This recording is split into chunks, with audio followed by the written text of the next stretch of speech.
Okay, everybody, we are live. We are in live stream number 2 in our End of the World Again 24-hour broadcast. So I have Jesse Weber. I'm going to bring Jesse up on stage right now. Jesse, how are you? I'm good. How are you? Thanks for having me. We are so happy to have you here. We're doing a 24-hour live stream, and we call it the End of the World Again. And it is to, because Chad Daybell, the horrible mastermind between of those terrible murders, he said that on July 22nd, 2020, the end of the world was going to happen. Well, July 22nd, 2020, I did a 24-hour live stream just, hey, because if the end of the world's going to happen, we're all going to hell. We're not going to be going with Chad Daybell, that's for sure. Shockingly, the end of the world didn't happen. And because Chad's such an idiot, we figured he got the year wrong. So every year, just in case he was right, we get together in case the end of the world happens. And what we do is we talk about crimes and victims, and we offer up links for people to donate to charities. And we've turned it into remembering the victims of what happened in Idaho that was so horrible. But also, we talk about other victims as well and other true crime stories. And we just ended our first half. So I just put the link up and went live. I'm just going to ask you a few questions, let people get here so they can ask you questions as well. But sure. I got to tell you something that's interesting. I went in and I said, I put into, I thought it was Google, but it turned out to be AI. Jesse Weber is with what organization? And I got 3. So apparently you work for Law and Crime, News Nation, and Court TV all at once. You must be raking in the bucks, man. It did. Well, that's exactly what it told me. Well, that's very kind that ChatGPT says. I do work for News Nation. I do work for Law and Crime. I work for Sirius XM. And yeah, we now have Court TV, a part of Law and Crime. So it's very exciting. A lot of different projects that I get to be a part of, and a lot of really important stories that I get to present and analyze. Well, you don't know this, but at Websleuths YouTube Live, which is part of Websleuths.com, which is a true crime discussion forum that's been around since 1999, we have close to 250,000 members. And we broadcast Monday through Friday. We do a live stream about true crime. We rely a lot on you and Anjanette Levy for she's great. Yeah, for our facts. And we love the show that you have. And I apologize. I thought I had it written down. I've been up like almost all night. What is the name of your show? Sidebar. That's it. Thank you. Sidebar. So I just want to personally tell you how much we appreciate when you're factual. As you know, I appreciate that. Well, it's so hard, especially in true crime, because everybody has a microphone and a YouTube channel, and they, blow out crap without even realizing that it takes on a life of its own. It's really interesting you say that, and I appreciate you saying that. It would be so much easier from a financial point of view to just take a side, have an opinion, blow it out, accuse somebody of something. You would just see the views rack up. You'd see the money come in. It's not what we do. It's not what we do. And I think actually a clear example of that, I think there's 2 clear examples of that. One was the Johnny Depp Amber Heard case, and one was the Justin Baldoni Blake Lively case. If you looked online, there was such an appetite for people to just trash Blake Lively, to just trash Amber Heard. And I could have created a channel and done that. It's not what we did. We really took it down the middle. We presented both sides. We presented the arguments for both sides. People didn't like it because they only wanted one perspective and one opinion, but that's not how I sleep at night. That's not what Law and Crime is about. That's not what I'm about. And so I appreciate you saying that. Thank you very much. Well, and it's true. And you're right. If you defended Amber Heard, you might as well go hide, because they're going to come after you with torches and pitchforks. And I got to admit, I was one of those people that couldn't stand Amber Heard, but I don't like it when people go after somebody else because of their opinion. So anyway, okay, what I would like to talk to you about tonight, Jesse, or today, I should say. And I know you have limited time, and I really appreciate you coming to us tonight. And we'll put the link in chat to your YouTube channel. This Ohio case, the Siders case, It sounds so horrific. She had, as far as we know, 18 children. Yeah. Twins died at birth. There is a rumor that she is pregnant now, according to one of the foster mothers. And she was asking her lawyer, this is what her lawyer said, and this is Elizabeth Siders. She said, when can I see my kids? She thinks she's going to be reunited with them. But you have been delving into this case. Can you tell us about it? Give us the facts, please. Yeah. So this is a really disturbing situation that you're seeing in Hamden, Ohio, which, by the way, I think something to note is a very, very small community. From all accounts, it is not the most affluent of communities, which I think is an important factor, because if you look at the discovery of, 16 children in this reportedly dilapidated house, living in a 12 by 12 foot room, one bathroom, horrible conditions, feces splattered all over the place. They call it a house of horrors for a reason. You see the arrests of the parents, the grandparents in this case, all living together. The reason I mention that community is because the question is going to be, how on earth is this possible? How on earth can you have children who's like 1.5 to 18 years old that just, live there and nobody knows for a period of time, for several years? Exactly. And I think the question becomes, one, if you have such a small community with limited resources, do they have the ability to do welfare checks, to know what's going on? And this is a family that might have been a bit transient too and moving around. And when you had these truancy reports, they might not have been able to actually serve those reports. And also, I believe in Ohio, if you're homeschooling children, you don't necessarily have to report that. So if you are not having children that are in the educational system or getting periodic medical treatment, how on earth would you know what's going on?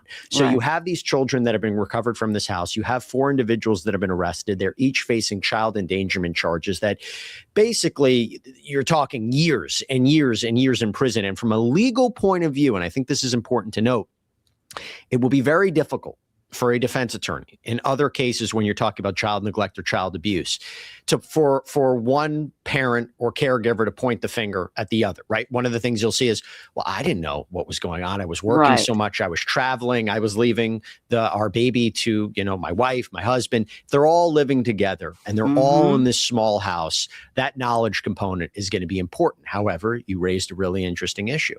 The idea of what is the mental health, the mental capacity of these individuals. And that's something that's going to need to be explored. Well, and again, they supposedly, and tell me if this is correct, supposedly the reason why they moved is because they were being looked at because the children weren't in school. Did they move to try and get away from the law, basically?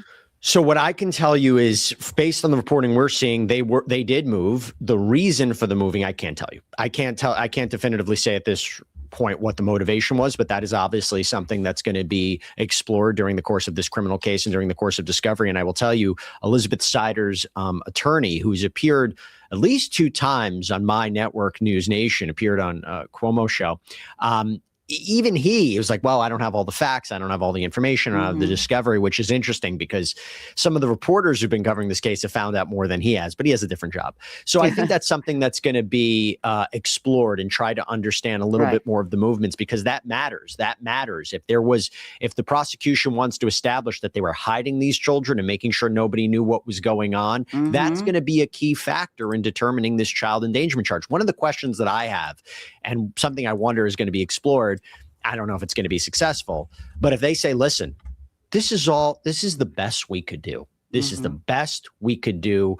We were living in the same house. It's not like we had the children in a basement while we're having caviar upstairs. No, we're all living in this. This is all we could do. But at the same time, when you read the Ohio child endangerment statute, it says if you create a substantial risk to their health or safety, that's really what it is. And I don't know if that's going to be a sufficient defense, because if there were resources available. But look, I think you're right. I think understanding their movements and understanding where they went or what they did is going to be key in this kind of case. Absolutely. And thank you for following it and giving us the facts, because again, it is so important. And another case that you're following on Sidebar is the David murder case. Yeah. And wow, what a story. This kid, what is so sad is this kid had such talent. but he had been grooming this young lady.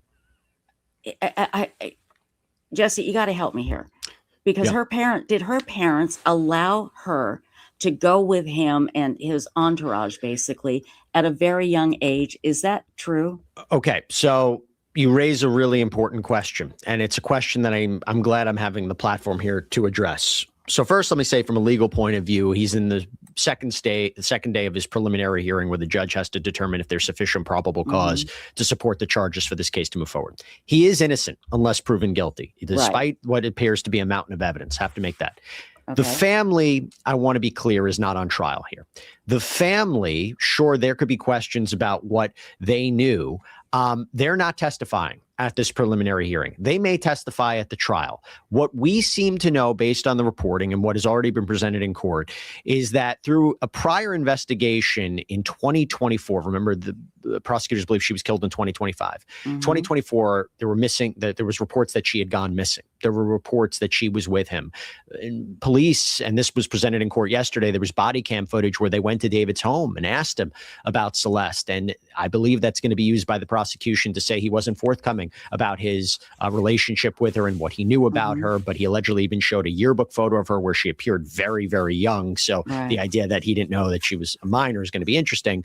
But there's nothing that I've seen so far to suggest, the family let her do what she wanted. The family didn't care that she was with a celebrity. Nothing like that. Remember, this is a family that's not only trying to navigate the loss of their loved one, of their child, but this case has been amplified. It has a tremendous spotlight. And what happened yesterday in court, this family had to look on the screen of the photos of her dismembered body. Her dismembered body was reportedly found in a Tesla that was allegedly registered to David. Those photos were shown in court. So to think about what this family is going through and how they have to make sense of this, I just want people to remember that.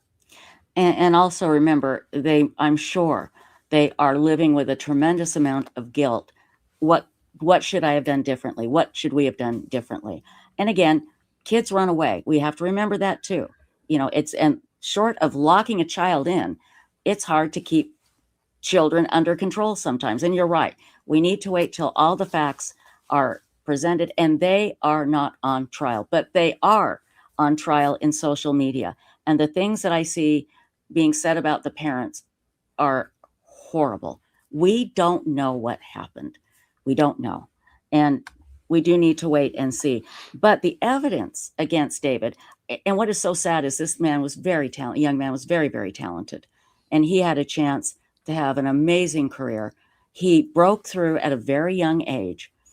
And Jesse, I think it's safe to say, when you're that young and where he came from, he came from a kind of a poor household, to all of a sudden have people surrounding you, adults surrounding you, wanting to have a part of you, and giving you everything you want. And I'm assuming, I can't imagine that the adults around David told him no very often. And well, you raise an interesting question. So let's remember, he's not only charged with first-degree murder, he is also charged with special circumstances. In other words, the prosecutors say he killed Celeste to keep her quiet about their alleged illegal sexual relationship, because if that came out, it would have destroyed his very lucrative career. What do I mean lucrative? It came out yesterday from one witness that he was making $11.5 million. I mean, that is quite significant. Whoa. And so the other question that you raise, and this is something on my News Nation show, because I have my News Nation show, Jesse Weber Live, 11 p.m. Eastern, Monday through Friday, self-promotion. Yes. Everybody, please watch, and we'll put the link in chat. Thank you. So I interviewed Nathan Hochman the day that David was arrested, and I said to him, basically, are there going to be other arrests? Is it going to be hard for people to believe that a 21-year-old did all this, or allegedly did all this on his own? And he wouldn't tell me one way or another. But I think the question becomes the handlers, the managers, the agents, the finance people. Did they have any idea at the very least that he was allegedly in a relationship with a minor? Did they know about that? Because there becomes a question. If he was traveling with her both domestically and abroad, he booked those tickets all by himself? I think that's a fair question. And so that's something that needs to be explored as well. Who knew what? Are there any immunity deals being worked out or have been worked out for people to testify against them, which is one of the things I want to see who testifies at this preliminary hearing, let alone the trial. But a question of knowledge and who knew what in the inner circle. You know, Asia Collins, who was one of his friends, she went on social media. She posted this video where she claims she confronted David about Celeste being a minor. And he was like, no, I'll show you the proof. And she's like, she was trying to balance how much to harass her friend about this and question, but she claimed she had concerns that she was a minor. And that's going to be a conversation that's going to develop. Well, and again, when this story first came out, our members at Websleuths.com were all over it. And apparently, and I don't know if this has come out in court yet or if it will, but apparently there is communication, text messages or messages on a board when she was 11. Have you heard anything about that? So they say, based on the prosecution's filings, that he met her in 2022. Okay, 2022. Okay. There is the allegation that he began a relationship with her in 2023. And remember, she died. She was killed or allegedly murdered when she was 14. So you're looking at that time frame. And again, what makes his interview with police in 2024 about her being 12 or 13 very substantial, very important. So when you hear that 11 number and when he met her, that's going to be something that's going to be explored as well. And by the way, at the time of this recording, or at least when we're broadcasting right now, the content of the text messages between him and Celeste hasn't been revealed yet. I'm looking out for that. I want to see what the substance of that is. I want to know how far back it goes. I want to know what they were talking about. They also claim he had illegal child sexual abuse material on his phone or devices. We need to know a little bit more about what that is, because that also makes up a separate charge that he's facing as well, continuous sexual abuse of a minor. So it is a preliminary hearing is what's going on in Los Angeles now? Yep. Okay. And are they going to broadcast this live? Do you think live stream it? Nope. They're not. Nope. It's actually, look, you're talking to a guy that works for Law and Crime, and now we're part of Court TV. If you ask me, I think there should be a camera in every courtroom. Me too. I'm not saying that you have a camera looking at the crime scene photos. No, I'm saying I think a matter of transparency, public interest, how our system works, so that conspiracy theories and rumors do not develop. There are no cameras allowed in this courtroom. There's no audio equipment allowed in this courtroom. We're crazy. Lucky enough. We have a reporter in the courtroom who's able to write down in a live document for us the notes that are happening in real time. You can't live tweet in there. But this hearing, to be clear, what it's about is it's a very low standard for prosecutors. They just have to show that there's probable cause to support the charges, that there's enough evidence here to move forward. It's not proof beyond a reasonable doubt. They're not going to present every single piece of evidence they have in this case, just enough. But when you dedicate 3 to 5 days to a preliminary hearing, they know what's at stake. They know there's a lot of eyeballs on this. They know there's a lot of people watching. So I think that they want to present as much evidence as they should or can in order for this case to go forward. And again, it has attracted a lot of attention. I do not understand, Jesse, and I want you to explain this to me. I'm putting all this pressure on you because somebody's got to explain it to me. All good pressure. Why in the name of everything that is holy, why in the world don't we just have one camera in every courtroom other than when minors are involved or, certain situations? Right. I mean, the media would pay for it. What are they afraid of? So, first of all, there's tradition, right? In federal courts, they don't allow cameras. This is not a federal case, but just putting it there. The big concern is that it's going to jeopardize a defendant's right to a fair trial. That if you start to broadcast that, this could, affect jury selection. It could affect what evidence gets out there. It could affect how the attorneys behave. There are concerns. I hear the concerns out there all the time that you want to make sure, because look, here's another way of looking at it, right? Brian Kohberger, before he pled guilty, I knew he was guilty. The evidence was overwhelming against him. Right. The last thing that you want to do The last thing you want to do, if he went to trial and was found guilty, was give him any room to argue on appeal that his rights were violated, his convictions overturned. You got to start the whole process again. It's not necessarily he would get a conviction a second time again because the evidence is stale. It's a second trial. There's complications. So I get it.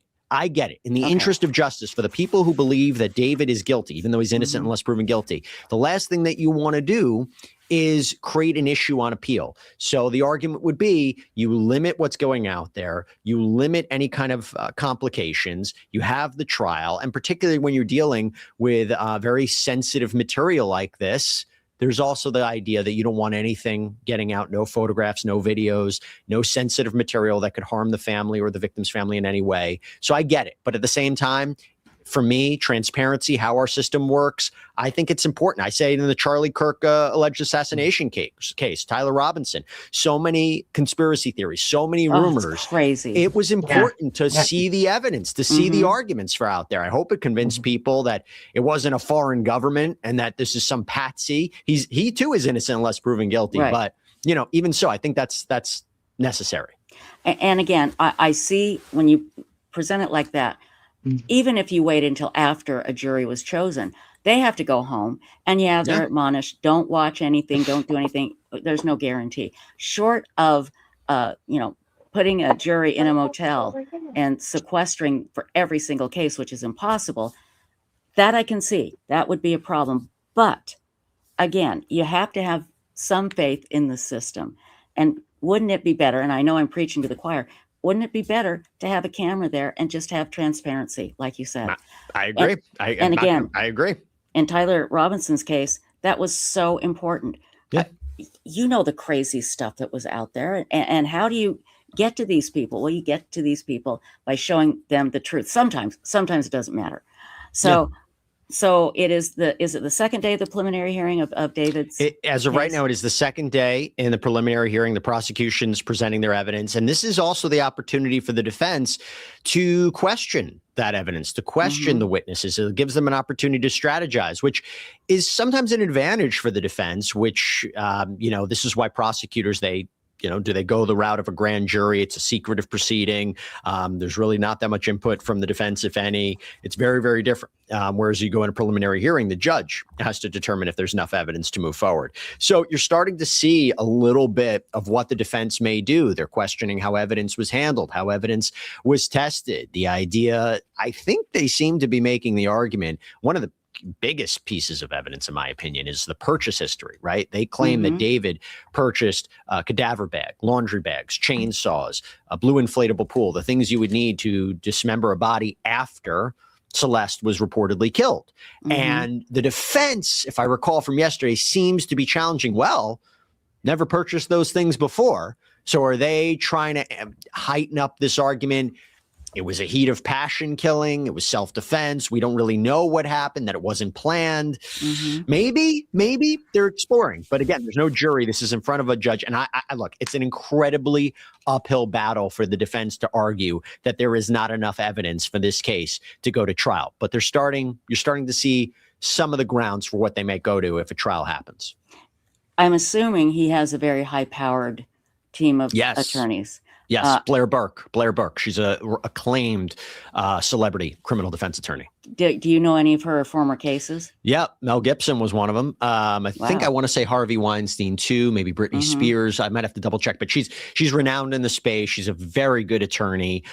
She's been tight-lipped, and one of the statements that was made right after David was arrested was, our client didn't murder Celeste Rivas Hernandez, and he is not the cause of her death, which, if you ask me, that was a telltale sign, right? I think they're going to challenge the medical examiner's report about what killed Celeste. And there's complicating factors, decomposition, dismemberment. Right. How do you exactly know? You're saying it was 2 penetrating wounds. How do you know for sure who did it? So I wonder if that's something that they're going to explore.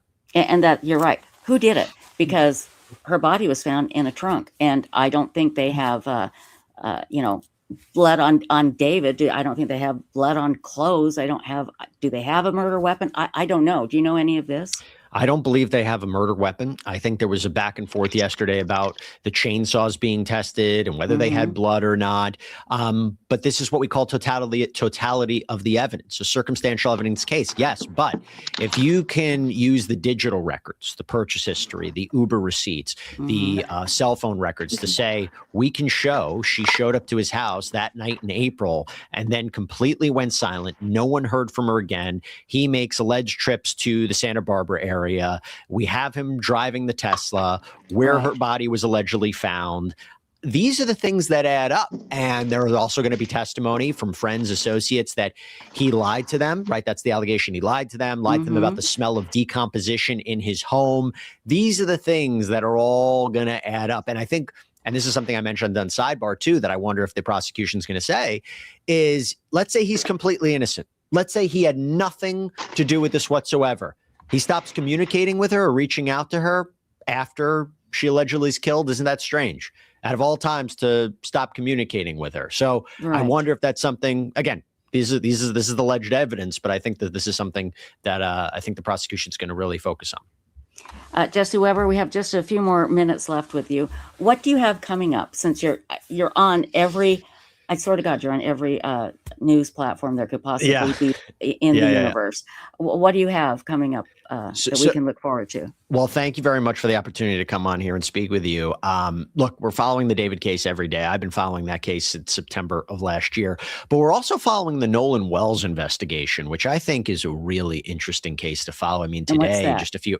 Oh, you don't know this case? I know the basic outline. Oh my goodness. 18-year-old college football player went on a boating trip July 4th weekend, Horn Island off the coast of Mississippi, disappeared. His body was washed up 2 days later. There's been a lot of questions about what happened to him. Their family's being represented by attorney Ben Crump, civil rights attorney. There's been questions of, he was the only or seemingly the only black man with his white friends. So there's a question of if race is involved here. The family ordered an independent autopsy before the results of the official autopsy came out from the state medical examiner's office. Came out today, basically said the cause and manner of death is undetermined. And one of the reasons the medical examiner they used said that is because, and I'm paraphrasing here, the body that was given to them lacked certain body parts. And this becomes a question of what exactly was the examination from the state medical examiner's office? Why was something missing?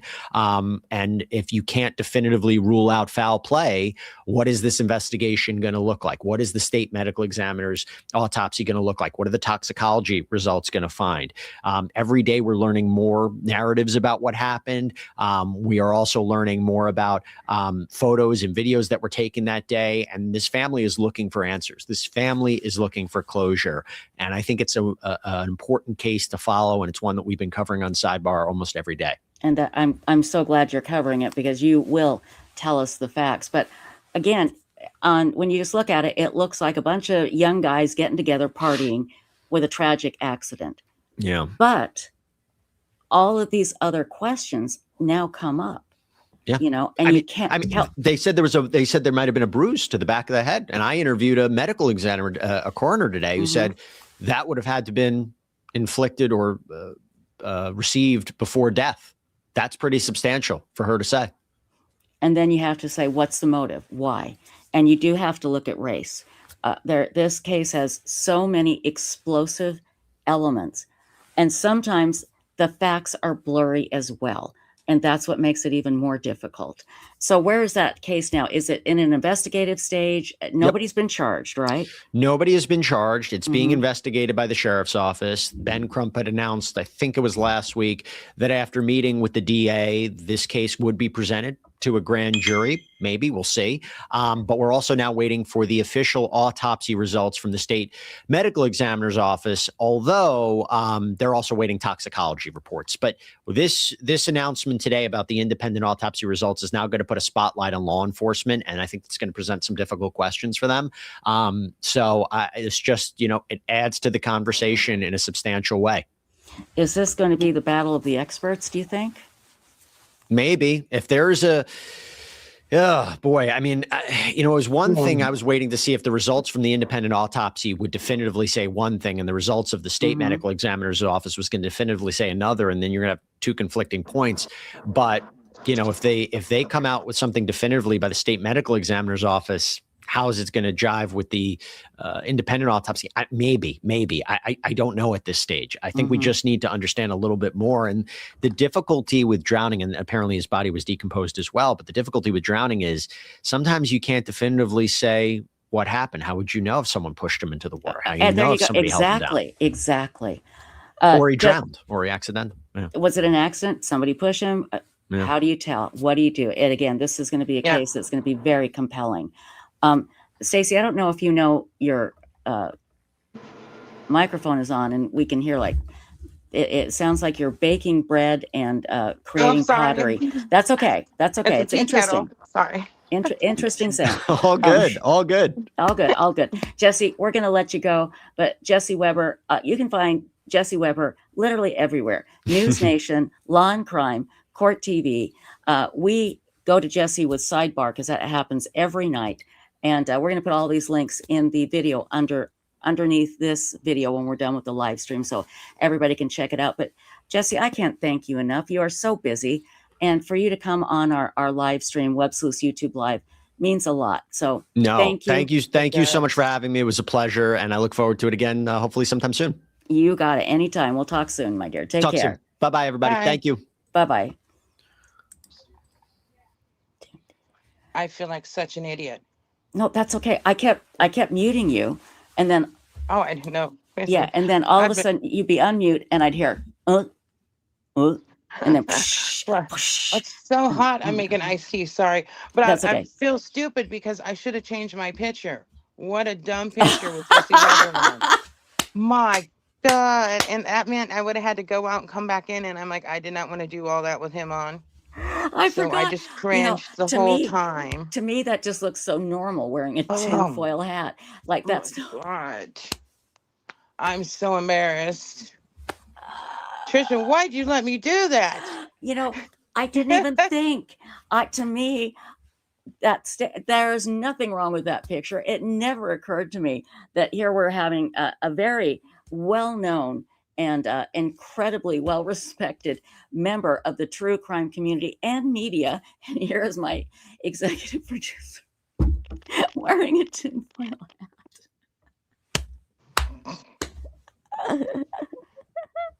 Oh my God, I'm going to lose it. I am going to lose it.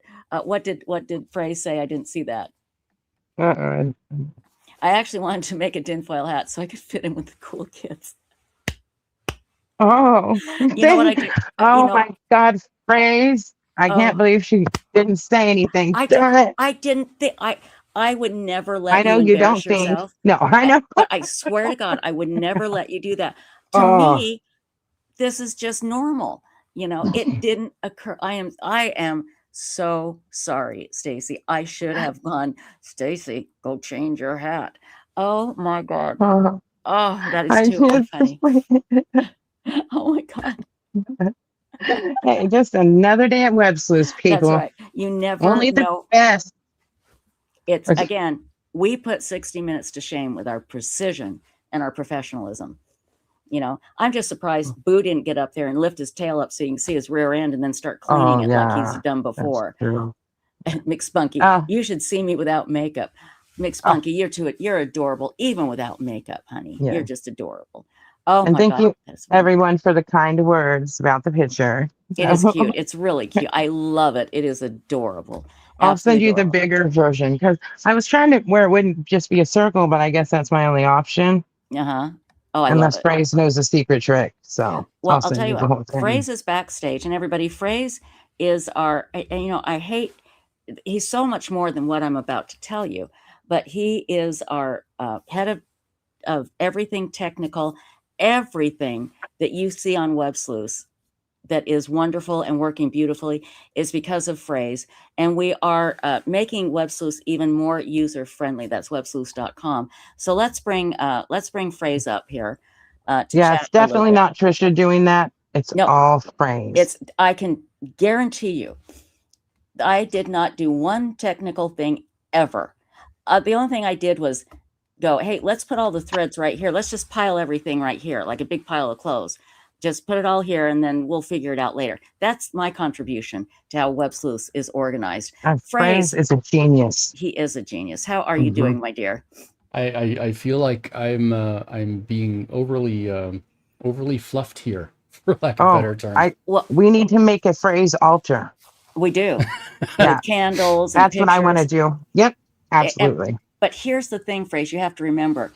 These people had to, on websleuths.com, that's the true crime discussion forum, they had to rely on me to organize. I know. See, look, he's laughing because he understands. I didn't mean to laugh either. He understands it. They had to rely on me to try and organize things. And I'm looking at it and I'm going, well, let's just put it all here. So again, you have made Websleuths such a greater place. I will admit it was a great place because our members are amazing, but you are working very hard to make sure that it's even more user friendly. And I want to ask you something. I'm going to put you on the spot a little bit. When you first were hired for this job, when you came on Websleuths, what did you think? Did you look at it and go, my God, who did this? Or I'm not getting paid enough for this. I'm going back. I'm getting another contract. Yeah. Actually, my first impression was I was kind of intimidated. It was here I am coming in to try and help a site that has been up for 26 years, that has had 18.5 million posts across it, over like 600,000 threads. I mean, the sheer weight that the presence that Websleuths has had over 2.5 decades was incredibly intimidating. And I thought, okay, well, I'm going to make some small tweaks here and there to just try and modernize things. I figured that you hadn't had the help before, and so here I am as a new resource. I can come in and tweak a few things here and there just to try and make them a little bit better or modernize them a little bit. And over time, I kind of realized there was a lot that it was kind of being held together by gaffer's tape and popsicle sticks. But eventually, I was like, all right, well, this is a problem. Let me fix this. All right, this is a problem. Let me fix that. And the more I got into it, the more I worked on it, the more I thought, there's some serious structural changes that we can make to make things so much better. And it's been a year and a half now, and man, I can't wait to show you what I'm working on now. I mean, you guys are going to be blown away. You're muted, my dear. Oh, hey, good. I get to talk. It is so much more amazing since you've been doing what you've been doing on Websleuths. I'm sorry. I did not mute myself. I swear to God, I didn't. I don't know how that happened. It might have been me. My mouse has been clicking all over the place, and I have admin rights on StreamYard. So I'm a dangerous person right now. I could break everything. Yeah. I'm sorry. So Stacy, go ahead and repeat that, please. I was just saying, since he's been working on the Websleuths forum, it is so much better. Yes, so much more user friendly, clear. Everything looks nicer. I love it. He's made a huge difference. And that's the biggest complaint that we always got about Websleuths is people go there and they get so intimidated because it is so big and massive. It was started in 1999 to talk about the John Benet Ramsey case, and it evolved from that. And I took it over in 2004, and then Othram and Websleuths partnered in 2023. And so Phrase does have a monumental job ahead of him, but so far he is, and that's what I always hear too, Phrase, is just how much better and how easier it is to navigate. And one thing I want to do, and you and I talk about this a lot, Phrase, is the people on our live stream on Websleuths YouTube Live, I'd say about half of them are members of Websleuths.com, but they are not even aware of Websleuths.com. And it is important to understand that Websleuths.com is like a beacon in this massive social media, explosion of misinformation, because we do not allow rumors and a bunch of crap on Websleuths. That means we're not perfect, but it is important that if you want true crime and you want to be a part of a true crime discussion, websleuths.com is the place to go. It really is. And I feel in my heart and soul that Websleuths is going to evolve into something even bigger than we realized. Phrase, am I up in the night here? No, I mean, the thing that I realized about Websleuths is there's two things I always keep in mind when I'm considering the future of Websleuths. And the first thing is the things that Websleuths cannot be. I mean, there are plenty of other websites out there where you can discuss true crime. You can discuss them on social media. You can discuss it on multiple different sites we're not going to mention. But the two things that can't be replicated are, number one, we've been here for 26 years. We've got millions and millions and millions of posts that are snapshots in history that you just cannot get anywhere else. Exactly. Sure, you could probably download them and present them in another way, but it's still Websleuths content. We made that. You made that at websleuths.com. So that can't be replicated. The second thing is our reputation, just like you said. We've seen what can happen when the internet goes wild. I mean, don't get me wrong. Our users are so good at what they do because they're tenacious. They're like bulldogs. Right. They'll grab on a bit of information and they will shake it until everything falls out. The problem is that there needs to be a cooler head to vet that information and make sure that it is accurate, that it is properly sourced, that it is free from bias, that it tells every side of the story, that it advocates for the crime. That's why we're ostensibly here, is to advocate for the resolution of a crime. So we want to solve crime, or at least help solve crime, or bring justice into a world where injustice has been inflicted upon it. And you can't do that if you're blinded by your own biases, by your own emotional state. If you're angry about a crime you've seen on television and you want to vent about it, go do it somewhere else. Because we are here to talk about what happened, who's responsible, and to bring them to justice, or at least bring peace to the family members and people around those who have been aggrieved. And so what we do is we will let you discuss it, but if you step across that line from serving justice, serving the interests of justice, into I just want to be angry at someone and I've got my pitchfork and I got my torch and I want to set something on fire, go somewhere else. This is not the place for you. Exactly. And that's 100% right. And there's let me say something else real quick before I let you go. There's so many entities out there that are just outrage farming. All they're doing is they're just creating rage bait. They're finding some issue and they are wringing it dry. They're completely destroying people in the process of creating content. They're bringing in all kinds of fantastic money, but all they're doing is rage baiting. All they're doing is feeding on your emotions. They might not even be aware that they're doing it. Right. You know, they're talking about stories that they've created out of whole cloth because their audience responds well to it. You know, and they're seeing the numbers and they're seeing the revenue come in from it, but they're not serving justice, and that's the problem. You're absolutely right, and it's creating injustice. It's creating a big problem because Go ahead, Stacey. Go ahead. Some of it's more crime they're doing on their channels. That's true. Yeah. Absolutely right. And criminal behavior. Yeah. Absolutely. And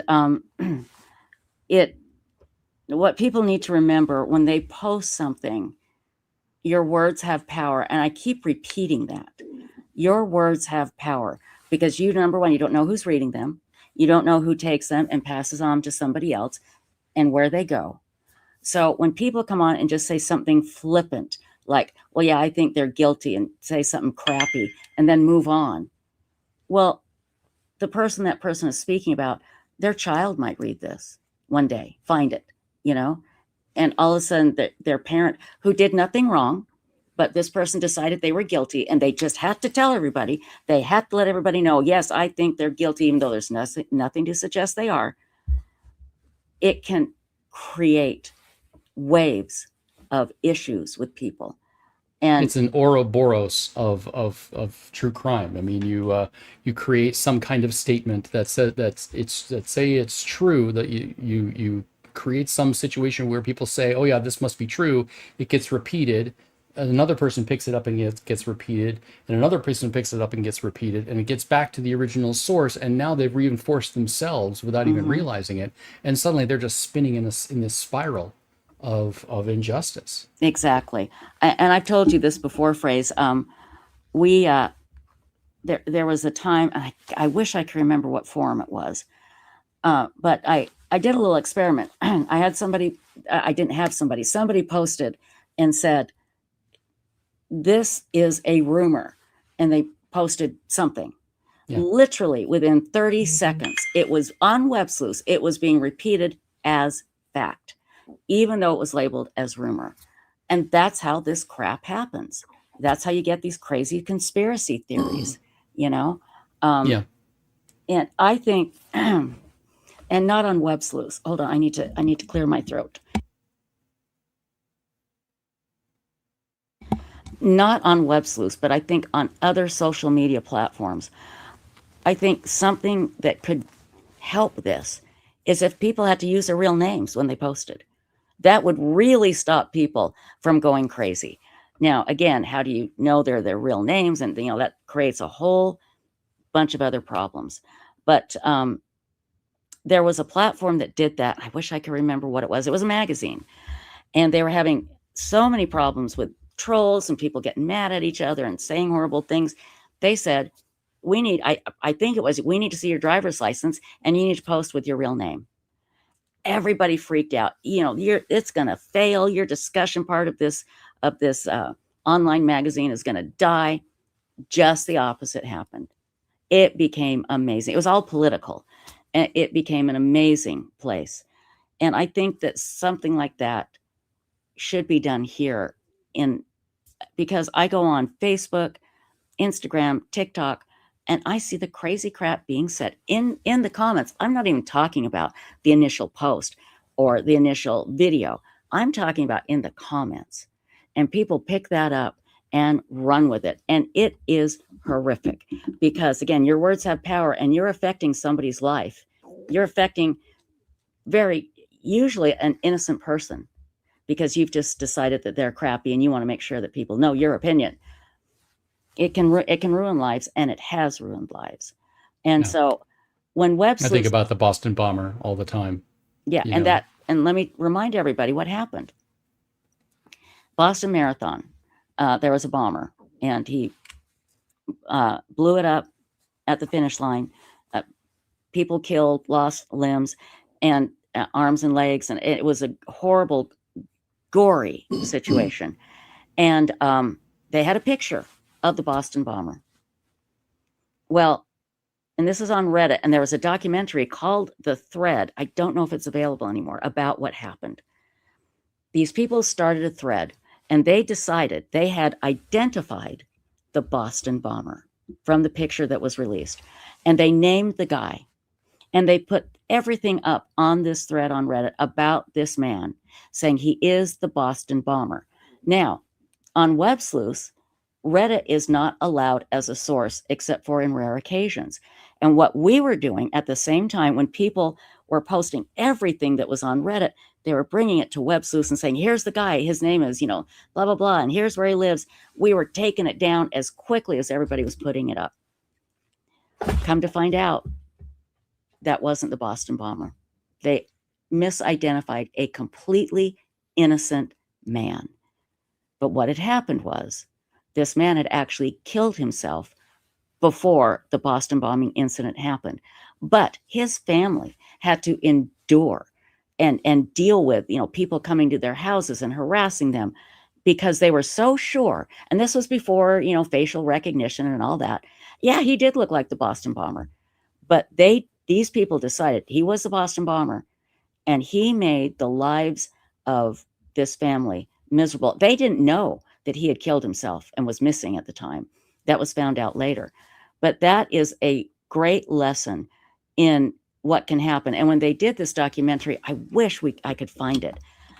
When they did this documentary, the person that created the thread admitted that, yeah, what we did was not right. You just have to be careful. You have to be very, very careful. The insidious part of it all is that the people who were trying to locate the Boston bomber through these means, they thought they had identified him, and they were trying to sleuth him out. They did so thinking they were doing good, that they were the heroes of the story. Absolutely. They didn't understand the power that they had. Mm-hmm. They thought they were these crusading angels coming in to help and solve the crime and bring justice to those who have been been afflicted by injustice. They thought they were doing good work, and they weren't. They weren't. So, right. The responsibility that Websleuths has to maintain that mantle of truth and true sourcing and trying. We're not always successful, but trying really hard to remove bias from any investigations that we host. It's so important, even if you don't think it is at the time. And the thing that really bothers me sometimes is that we'll get people who are trying to do good sleuthing work, and we will take their posts down, and they will get so angry just at us enraged. Because they feel like we are infringing on their ability to do this good work in their minds. And it's every week we get someone who is absolutely enraged that we took their post down. Delete my account. I hate this place. I'm going to leave a bad review on Trustpilot.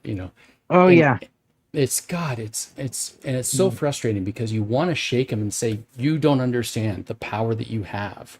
We want you here. We need you here to talk about this stuff. If we take this down and we tell you why, pause for a moment and ask yourself, what part am I playing in this, in pursuit of justice and committing injustice in the process? Yeah, that's exactly right. In the heat of the moment, that's such a hard lesson to learn. I mean, I myself have done the exact same thing where I get moderated on Reddit, and I'll like, how dare you?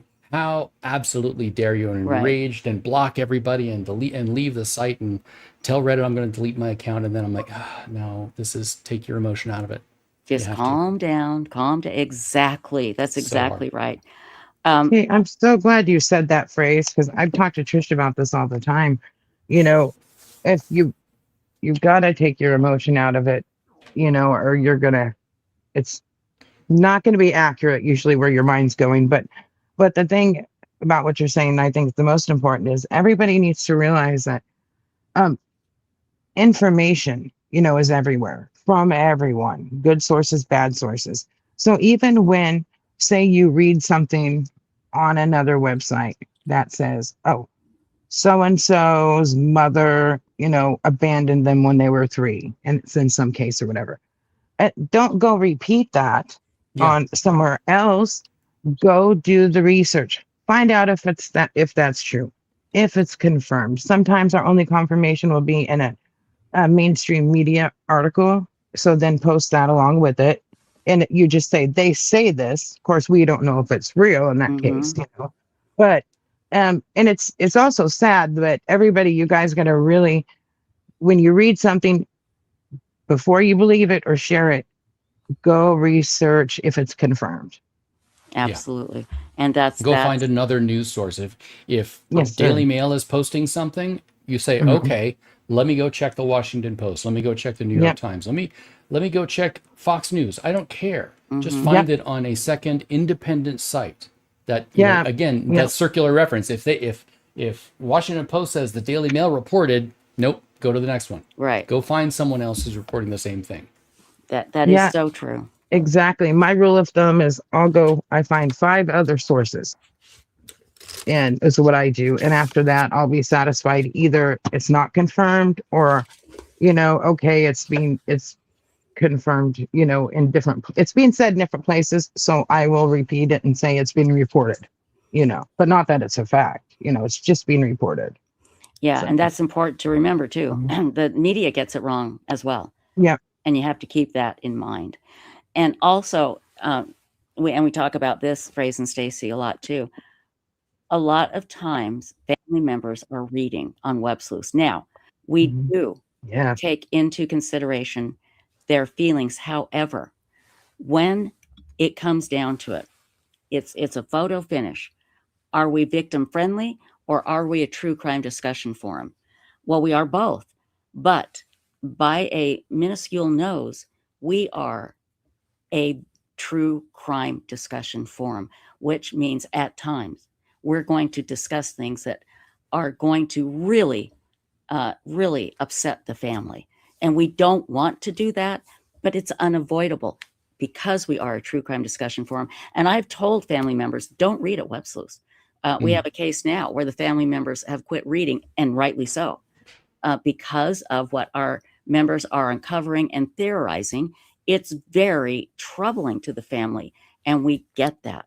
But we do try very hard to make sure that we are victim friendly to the point that we can go, right as far as we can go. And then there are times where it is going to hurt the family. Speculation, because we are trying to suss out something. So we'll have theories that are horrible for the family to read. And it's all the nature of the beast. It's all part of it. But Fraze, I got to give you even more credit. You came in not being a true crime person at all, right? Correct. Yeah. And you came in to this monolith of stuff with rules, pages and pages of rules, and people's emotions and personalities, and how you do things. And you are such a fast learner. I can't to me it would be like, okay, Trisha, here are the instructions on the space shuttle. Go ahead and start building. I would just start crying. I just sit down and cry, and you came in and you learned it. You understood the people, you understood the emotion of it all. And again, you're doing an amazing job. Hats off to Othram, because again, Websleuths would not be here if they hadn't partnered with us. I fully believe the entity that I was getting ready to sell it to would have, I think, just destroyed it. They would have been charging for everything. And I was so surprised when I just happened to mention to, I think it might have been Colby down at Othram. I was down there at the beginning of 2023 to do a live stream to show the lab. Again, this was long before we were partners, because I just loved Othram. And I just mentioned to him, and I've told you this before, David was running late, so he made these guys in the lab take me out to dinner. And there's these young guys. The last thing they want to do is hang out with me, but they were so polite and so gracious. And I just mentioned it. And David all of a sudden comes rushing up to me. He's like, first right of refusal. I want first right. And I'm like, huh? I could not wrap my head around, why would Othram? Now, we did do a lot of work with Othram, because we have these amazing members that they've learned how to identify unidentified remains that have been recovered and that are at medical examiner's office. And they were doing a lot of genealogical research, trying to find, they did all of that stuff that I don't understand. And I found out that the people at Othram would come to Websleuths and find out that a lot of their work had been done by our members for free as volunteers. So that was one of the reasons. And again, I can't say enough good for what they've done for Websleuths and what they do for people in general. Othram is an amazing organization that literally spends 24/7 trying to help. And Fraze, I'm not wrong, right? Oh no, I mean, that was one of the things that really drew me to Othram when David and I were first talking about me coming on board. I was drawn to David's sense of a scientific accuracy. I mean, he's a scientist by training and by trade. So he understands the scientific method, where you come up with a hypothesis, you test, you evaluate the results, and you make adjustments. If your if what you think is the truth turns out to be contradicted by the results, you have to adjust your understanding of what the truth is. And so that lends itself to my own sense of justice, where it comes to, I understand the emotional impact that a case may have on someone, and a priority that you might apply to prosecuting such a case. Mm-hmm. But when it comes down to it, it's about evidence, and it's always about evidence, and you have to consider it as coldly as you possibly can. There's a reason why the Lady Justice who holds the scales and is wearing a blindfold. There's a reason why she's wearing that blindfold. She must be blind to the emotional impact that a case may bring. You have to balance the scales with information, with exculpatory as well as damning information, and find that balance, or it tips in one way or the other. Exactly. And Websleuths has to be the same thing. We have to hold to that standard. It's very, very hard because we're human. We're not robots. Some of us aren't robots, but we're not robots. So we have to be better than our emotional selves want us to be. Exactly. And again, it is about the science. It doesn't matter what the opinions are of the scientists at Othram, as far as, I don't think they think about who did what. They're going to let the science lead them. And that's the beautiful thing. It doesn't matter what you think about a case. When Othram is doing the science, that's what's going to lead them in whatever direction it ends up. It's the science, and it's not the emotion. It's not what you think. It doesn't matter if somebody's lying. If they have the science, that science will tell the truth. And that's why I love the fact that Othram is working on all these cold cases. They're going to find the truth based on the science, and that's it. It's that simple. It really is. They are that, Othram is above reproach as far as a company, as a group of people. They are amazing, and they're scientists as well. But they're very compassionate when it comes to victims. And we've seen what Dr. Kristen Middleman has done, David's wife. And she just, like they say, she's the heart of Othram. And she really is. Brings in those victims and just holds them and hugs them. And she's incredible. Jesse, thank you, Jesse. Jesse said, I was able to track down the documentary, The Thread. It's available on Amazon Prime Video. Now, I saw it on Amazon Prime Video, but it said unavailable. But that was like 2 years ago. So I don't know. I see Phrase moving. Are you going to check, Phrase? Nope. Okay. I'm going to check really quickly because I want everybody to see The Thread. So hang on here. Stacy, can you read some things in chat for Phrase? And well, I take a look in here and see because Amazon Prime, that's my home. That's where I go.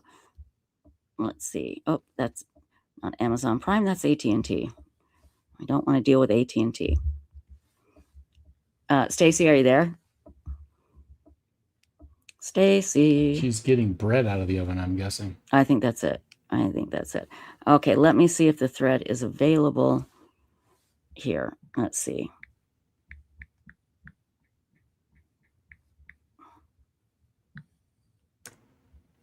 The Thread. Kelly Dragonborn says it's definitely on Amazon Prime UK, so it could be a region lock. It's available. It's absolutely available. Great. Yep, absolutely. So, I'd love to do a watch party with that. I don't know if we can or not, but yeah, that's great. Well, you know how they get around it. You watch it for a little while, then you pause and you discuss. Right. You watch it for a little while and you pause and discuss. Exactly. Oh, let me take Stacy off here. I was calling your name and you weren't there. There we go. Can you hear me now? Yes, we can. Yep. We can hear you now. It was weird. My audio I was talking and nobody could hear me. So I just went out and came back. Because you have those stupid Apple ear things. I hate Apple. The ones that I'm wearing that are working great. Yeah, those ones that suck. That pretty soon. Gold candy. Pretty soon, Phrase, those won't work. And we're going to hear feedback and we're going to get, somebody else, your neighbors yelling or some crap like that'll come through. It's going to be awful. So, okay. Yeah, what we could do is we could do a watch party on Zoom, right? And Yeah. Yeah. and then Yeah. because I think it would be extremely important to do that for the people on websleuths.com. Everybody needs to see this documentary because it's incredible. Trish, What? what's the name of it? I was asking like 50 times, Oh, but nobody heard me. it's called The Thread. And when I Okay. was talking about it, I'm going by my memory. hmm Please, I want to preface that. Please don't take Not that good. as factual all the time. Yeah. I watched this years and years ago, and I'm just trying to remember, but I do feel that we should watch The Thread. Do you think that's something we could do, Phrase, is have a Web Sleuths watch party? Is that even possible with Zoom? Yeah. As an employee of Othram, it is possible, but it is not legal. Oh, So okay. we will. So no, we can't. We'll discuss it So, later. Okay. yeah, because there's ways like Amazon Prime does watch parties, so you have to figure out the legal way. Yeah. Well, if they do watch parties, we'll figure out the legal way. See, I don't know this stuff, so that would be great. But anyway, this was made in. Let's see, what does it have a year here? It was made in 2015. Was it 2015? Yeah, 2015. So 11 years ago, and it was it is incredible. And I love the fact that the person that started the thread was absolutely admitting to what had happened and how crazy it was. So, Yeah. oh my gosh, Rainy Day says, "Woohoo! Houston feels like temperature 116, 47 degrees Celsius." It's going to be 104 today where I'm at in Dallas. Next week, it's supposed to be 109. Oh my God, I can't. Yeah. It's unbelievable. So maybe we need That's to when watch. I was making iced tea. Yes, that we could hear Gosh. you making. That we could hear you Sorry, making. I'm sorry. That's okay. No, that's Stop. okay. You're going to give her a complex. I know. I have to tease her. I have to tease her. So, Phrase, is there anything that you can tell us about what we have coming up? We do have a Zoom call with the Guardians. Why don't you tell us about Yep. the Guardians for the people that are listening that don't know about Guardian memberships? It's really cool. Yeah. Yeah, so let me preface by saying that Web Sleuths operates at a financial loss, and we pretty much always have. We don't have any advertising on the site, at least not anymore. And prior to my coming on board, this is one of the very first things I did. Prior to my coming on board, our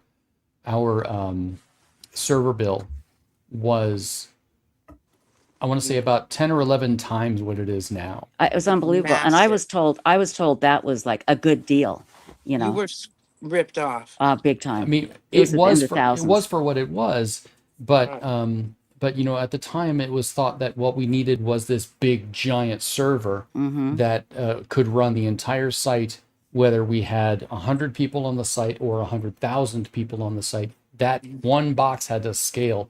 I'm getting way too technical, but basically it's like I only drive from my house to church and back, but and the speed limit is 25, but I need a Porsche because I may need to go 140. Gotcha. That makes sense. I don't need to go 140. I can, but I don't need to. So we found some more efficiencies. We scaled back our server so that it was it's still more than capable enough, and we'll scale if we need it to, but for most of the time, 90% of the time, we don't need it to. So we were able to reduce our monthly server costs by 90%.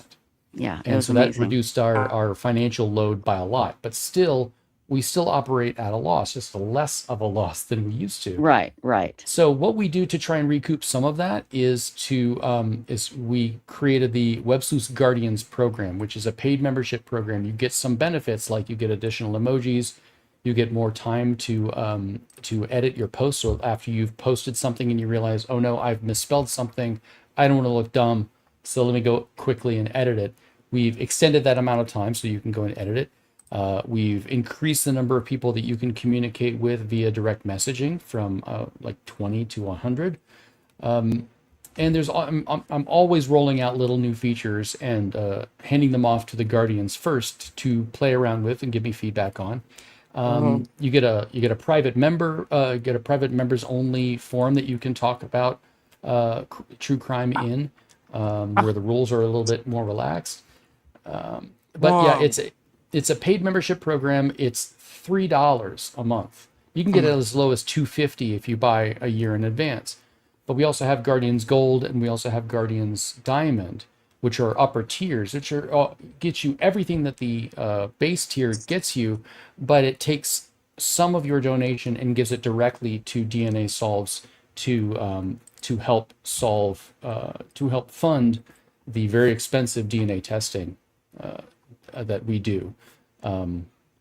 Just a little, I'm sure you're aware of Othram and the work that we do, but we work with these municipalities and counties and state governments who don't have the budget to do the expensive DNA testing for some of these cold cases. We know what we're really, really good at is not only DNA testing and genetic and forensic genealogy, but we're also really good at reconstructing degraded Yes. materials. So if a body has been stored improperly or was found in a ditch 10 years after it was laid there, chances are good we can still extract DNA from it.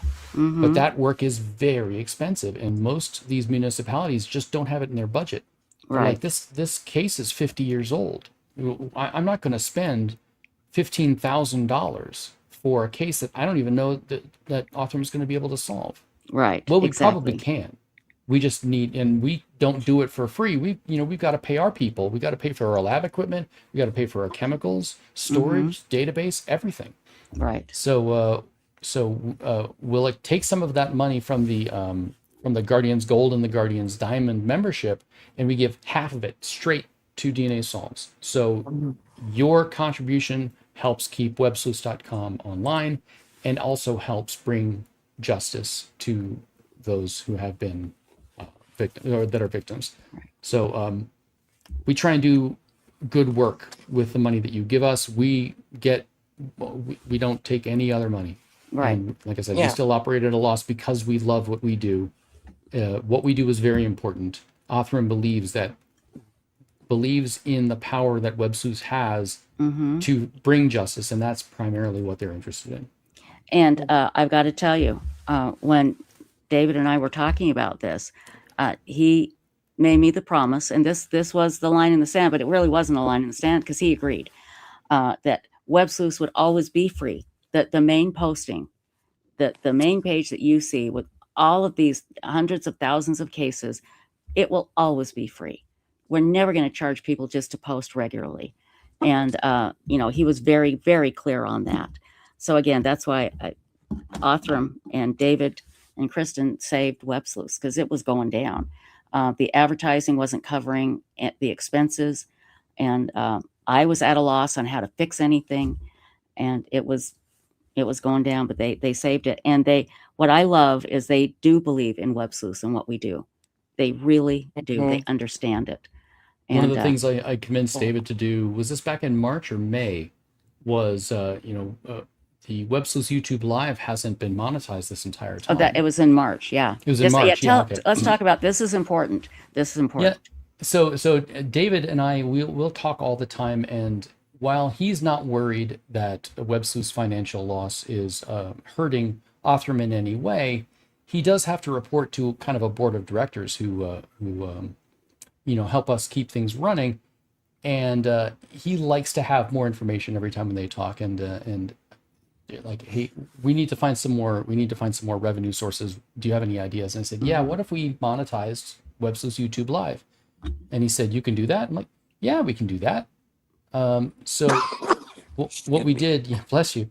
What we did was I created the Othram's, what do they call it? The Google Ad Network account. Right. And then we switched the AdSense account. And we switched the account that was attached to Websleuths YouTube Live from Trisha to Othram. So we basically just swapped out those two accounts. And it took 2 weeks because it required that someone at YouTube go in and go, yeah, okay, so this account is attached to this brand and now this account is attached to the brand. So we need verification. And I had had to like do a video chat with him and hold up my ID to prove who I was. I mean, it was kind of an ordeal, but we finally did it. And so now the hopefully very brief and very relevant ads that you do see on the on YouTube, that ad revenue now goes feeds off from, as well as the any super chats or anything like that. Yeah. Please don't give any super chats now. We'd much rather you support. I'm sorry, you're gonna have to tell me about the charity that we're supporting. We're doing 2 charities today, and we've turned off the super chats. So yes, thank you. Okay, great. Yeah, we're doing 2 charities, and one I'll announce right now is the Tammy Daybell Foundation. Let me put that up right now, and the other is the foundation put together by Dr. Christine Marie, and that is called Voices for Dignity, that help people that have human trafficking, that have been human trafficked, and they've had public humiliation, and they need help getting back into society and help dealing with what they've been through. But let me talk about the Tammy Daybell Foundation. This is a great segue phrase. The Tammy Daybell Foundation was started by the Douglas family. That's Tammy's family. Tammy being Chad Daybell's wife, that he has been convicted of murdering, and which he sits on death row for, which he is exactly where he needs to be. And Lori Daybell has been convicted of murdering Tammy, although she is not on death row, but she's never getting out of prison either. Let me go to the Tammy Daybell Foundation. So let me get to it right here.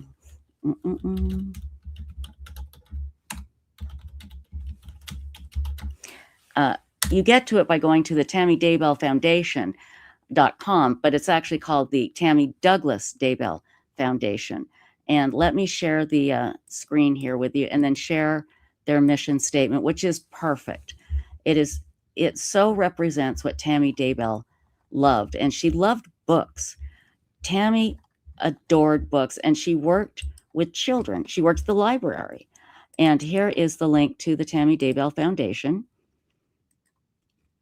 And I'm going to share the screen now to the foundation. Where did it go? Ouch. Cat, really? Do you have to do this? Oh, good Lord. Where are we here? Here we go.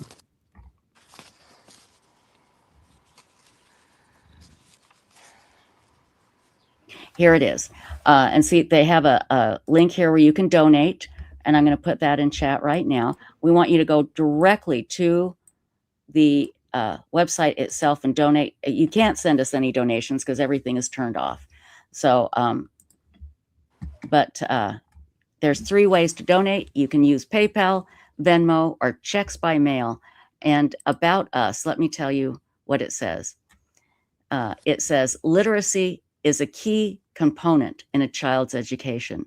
Books take us on an adventure, teach us new skills, and offer comfort. Yet schools are underfunded, and libraries often lack the resources they need to encourage kids in learning to love reading. Let's change that. As a school librarian, Tammy was a lover of the written word and an advocate for children's literacy. The Tammy Douglas Daybell Foundation, but the address is tammydaybellfoundation.com, strives to honor Tammy's legacy by assisting libraries and supporting literacy programs in the Utah and Idaho area. Our goal is to help get books into the hands of kids. With your help, we're doing exactly that. And you can see here they have a lot of pictures.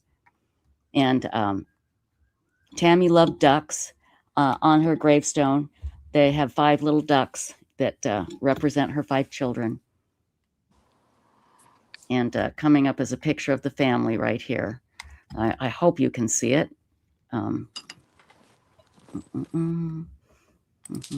Yeah. So anyway, here is the link to actually donate to the Tammy Daybell Foundation. And I'm going to put this in the top of chat. I'm going to pin it. And you can find it at the end of this broadcast when this live stream becomes an actual video on YouTube. You will find it in the description as well. And we'll also put the link to Dr. Marie's foundation that helps people of human trafficking get back into society. And they need so much help. And her foundation is really does a lot of great work. So let me pin this in chat right now. Here we go. Tammy Daybell Foundation. And this is the link to donate. So I think it's the link to donate. Let me just double check here. Hang on.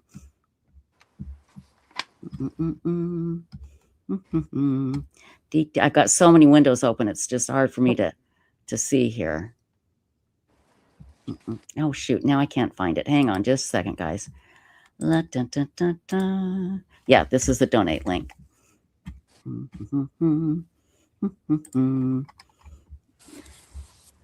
Whoops, I spelled it wrong.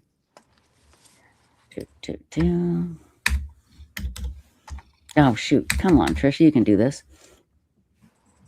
There we go.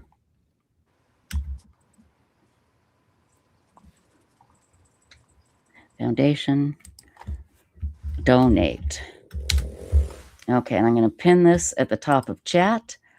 And we encourage you to please donate to the Tammy Daybell Foundation or Dr. Christine Marie's, or both, voicesfordignity.org. In fact, you know what I think I can do here? Hang on. I'm gonna do something kind of wacky. I think I can put both in one. Shocking, Trisha. I know. Shocking. I'm gonna put in one thing, in one post, both links. So hang on here. I need to delete this one. I'll just unpin this one. Okay. So it's going to take me a second to put this together. But anyway, guys, if you could, we would greatly appreciate it, because, I mean, what an organization, and what a great way to remember Tammy Daybell. Obviously, she did not deserve what happened to her.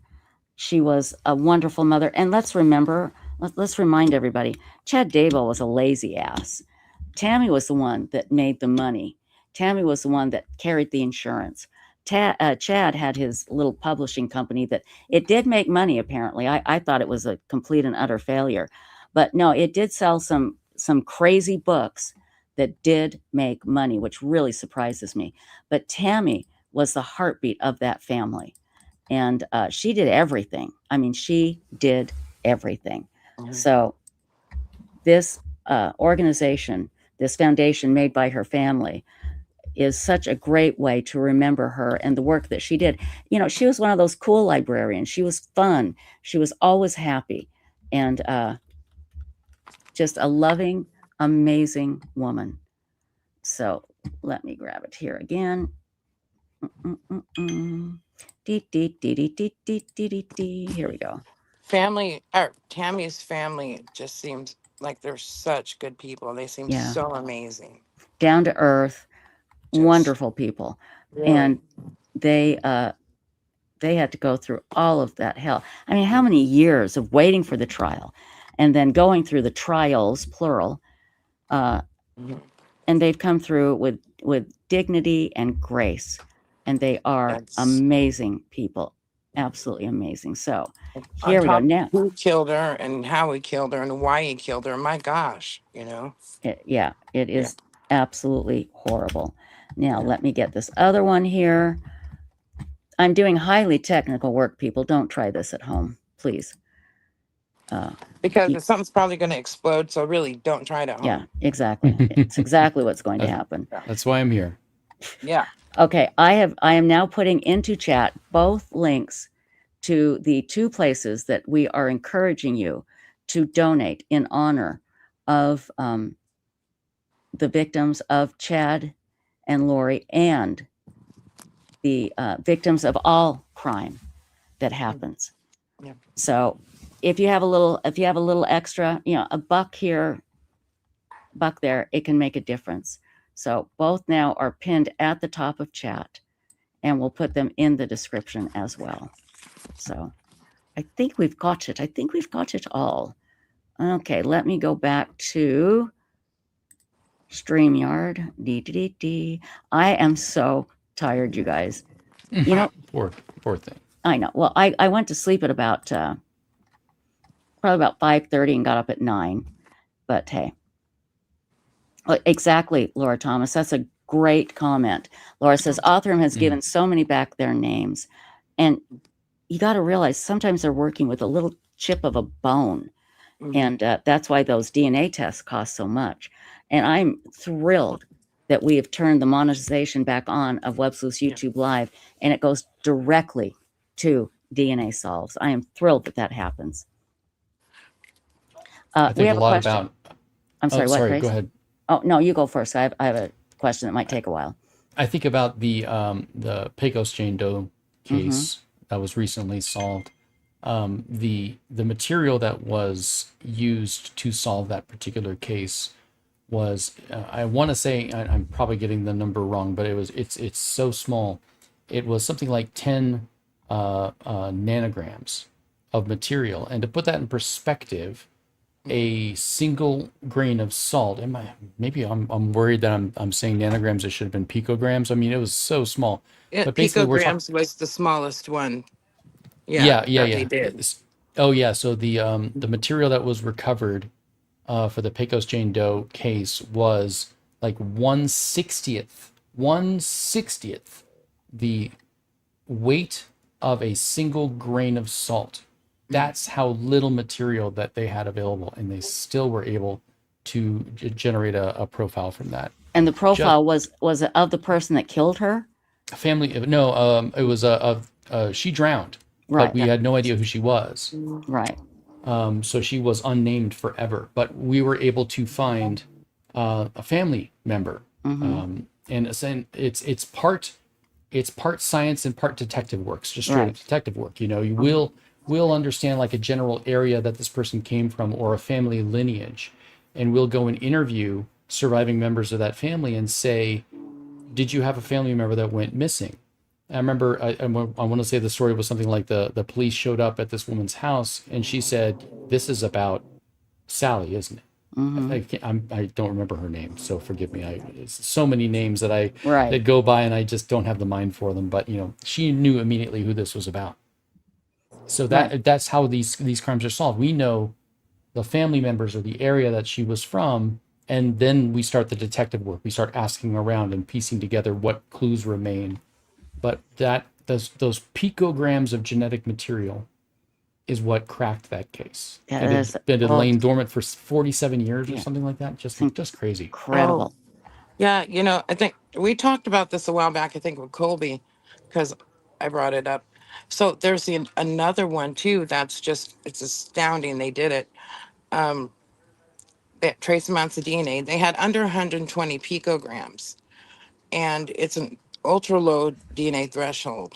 So it was a murder of 9-year-old Stephanie Isaacson.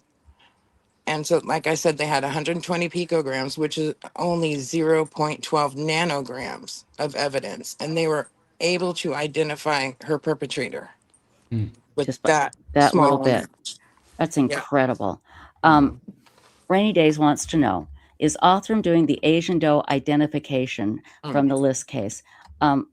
I'm going to just say one thing, Fraser, and I want you to weigh in. We don't know what Othram is doing, and we don't ask. We wait for them to tell us. So, yeah, that's the real challenge. And because we have so much respect for not only the potential family members of the victim, or even the perpetrator or the suspect, but we also have respect for the case as it evolves. We usually aren't going to talk about what cases we're working on until they're done. Right. And that's because, that's because every case is an ongoing investigation until it is no longer an investigation, and us talking about it pollutes that process. Right. And so we do not want to do that. I know I would love to tell you what cases we're working on because I think it's fascinating. I do occasionally get to see some insights into the cases that we're working on. But they are always embargoed until we get permission to talk about them. And let me tell you, I never get to see anything. I know nothing. That's okay. I'm fine with that. I'm fine. I'm absolutely fine with that. The only reason why I have any visibility at all, I don't even actually see what cases that we haven't solved yet. I will see the cases that we have solved, but haven't discussed yet because we start writing stories and we have our own internal document repository where we're going to write out the story of this case, and we'll sit on that story until the police tell us we're okay to talk about it. Right, exactly. Yeah. Well, hey, oh, Stacy, did you have any more to say to Phrase? Oh, we love you so much. Thank you for helping. I don't know where we'd be without you. That's Trish would be true. driving me crazy. I know. You know, be in a hospital. Yeah, Yeah. Stacy would have been hospitalized. It would have been ugly. Just very ugly. So I'm content to just hang out. If you, well, yeah, yeah, cool. Do you want to hang out up on stage? Is that cool? You want to go backstage? What do you want to do? I can hang out on stage. I'm gonna keep on working, so I might mute my microphone, but I'll keep my do that. headphones Mute in. your And if you say, microphone. "Hey, Fraish," I'll hit my microphone. And we'll do that. Let's do that. That's a good idea because we may need you for something. So sure. Thank you, Phrase. Thank you so much. Stacy, when are you and Little Texan planning on coming on? Because I do need to make some calls because we have some people coming up. I want to remind everybody that at 6 p.m. Eastern, 5 p.m. Central, 4 p.m. Mountain, and 3 p.m. Pacific, we have a very special guest. I can't wait to tell you who it is. And this special guest just sent me some more pictures that you are all going to love. They're just so kind. They're amazing. Yeah, it is. You're going to love this person. But now you and Little Texan are going to talk about some cases as well. Do you know when you're going to do that? Okay, that's what I was going to ask you. I didn't know if you had a time slot for us or if we got to pick a time. If you could do it as soon as possible, that would be great. What time is it now? Let's see. Well, it's 1 o'clock. Will there be a time, open block a little later this evening? Yeah, absolutely.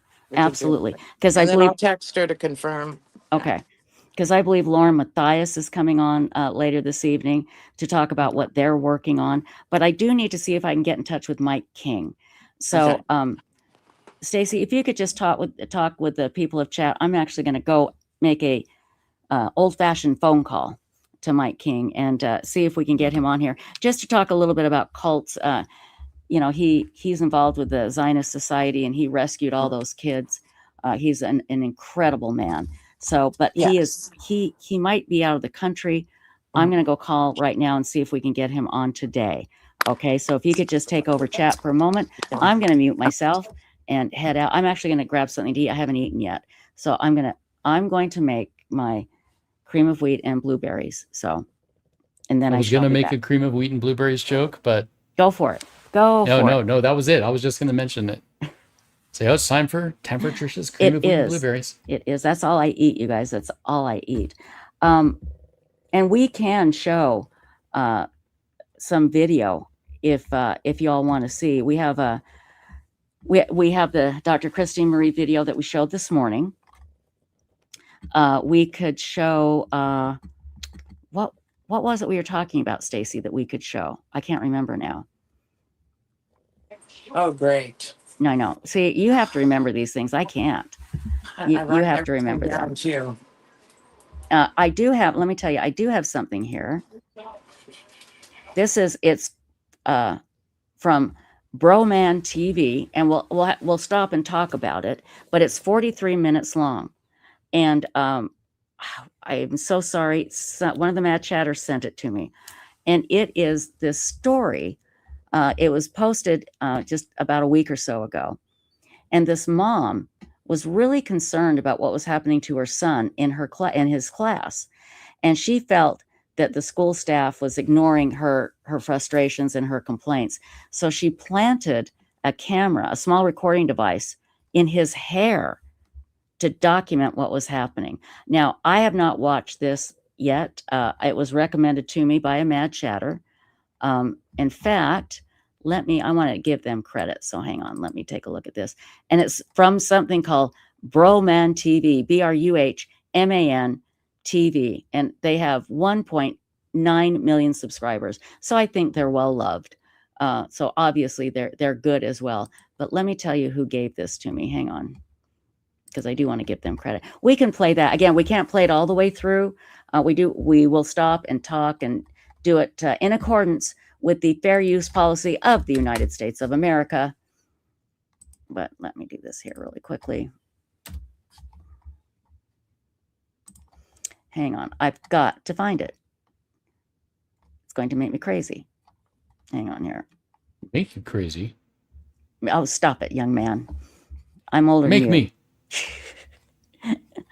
I don't know how. I will be honest. I don't know how to make you. But when I do, you better watch out. Okay, let's see here. Oh, it was from Robin. Thank you, Robin. Thank you so much. She sent this. So mom hid a camera in this kid's hair. So let's watch it for about 10, 15 minutes, and we're going to stop and discuss and then continue on. Okay? So let me grab it here. Is that okay with everybody? Are you cool with that? I hope. Like I expect everybody in Yes. chat to start yelling, yes, Trisha. We're okay with it. Okay, good. So let me share this here really quickly. And again, it's Broman TV. I'm going to put the link in chat. I want everybody to please go give them a thumbs up and a subscription as well. You know, hit subscribe because it's free. I just subscribed just right this second. So let me do this. And I'm going to pull us backstage here while we play this video. This looks really interesting. So here we go. Mr. R is beating my back, grabbing back and beating my. He's just strangling my for no reason. For no reason, he's strangling my. I got the police coming up here now. It's on camera. He's hurting my son and calling him in the N-word. Y'all let this happen to him. I beg y'all. He was pinching him and choking him, calling him a stupid. And y'all let this happen. I'm sorry if that happened. Y'all let this happen. I told y'all my son's a good boy. I had to put a camera on his hair just to see that my being a in the classroom, choked and being called it, and he's nonverbal. This is my baby. Get off me now, boy.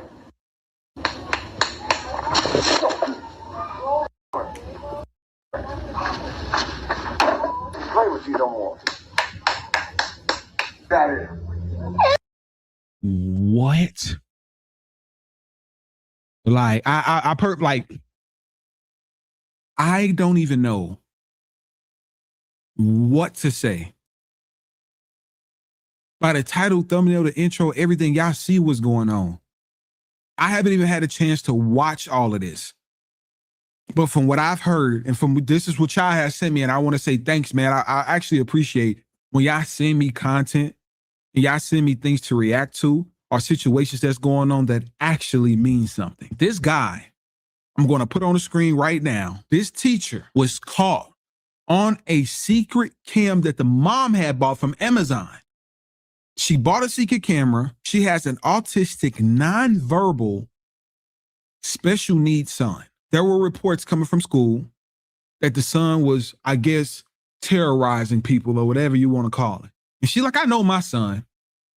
And this has been going on the remainder of the school year. And she thought, I'm finna put some secret camera into my son's hair just to see what's really going on. And what she found when she got to watch that camera is something that would turn any parent into a stone cold, I can't even say that word. Okay, we haven't even got to watch the whole live stream and see what's going on, but we finna get into it. But I just want to let y'all know what's going on beforehand, before we get into this pretty lengthy video. But let's get into this right now and see what happened, y'all.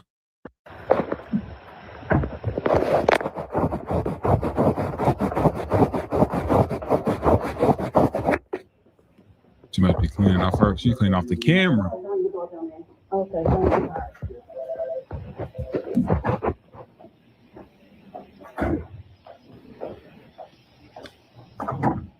Yeah, I'm sorry.